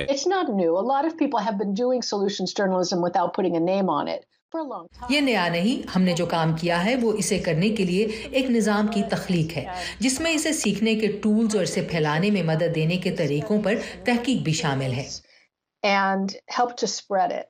सोल्यूशंस जर्नलिज्म सहाफ़ियों को इजाज़त देता है कि वो अपनी गैर जानिबदारी को बरकरार रखें और उन खबरों पर मस्बत असर डालें जिनकी वो कवरेज कर रहे हैं। डीनो जाहिद के साथ मोहम्मद आतिफ, VOA न्यूज़। इसका हल निकला मुस्बत जर्नलिज्म। इसी पे ख़त्म करते हैं आज का व्यू 360। स्टे सेफ और पाकिस्तान और खित्ते समेत दुनिया भर की अहम खबरों और दिलचस्प मालूमात के लिए आप आ सकते हैं हमारी वेबसाइट urdu.voa.com पर। ये सारा कंटेंट आपको मिलेगा हमारे सोशल मीडिया प्लेटफॉर्म्स पर भी, facebook.com/VOA Urdu, यूट्यूब पर हमारा चैनल है VOA Urdu के नाम से और ट्विटर इंस्टाग्राम पर हमारा हैंडल है @VOA Urdu। अब तक के लिए इतना ही। असदुल्लाह खालिद को इजाज़त दीजिए। खुदा हाफ़िज़।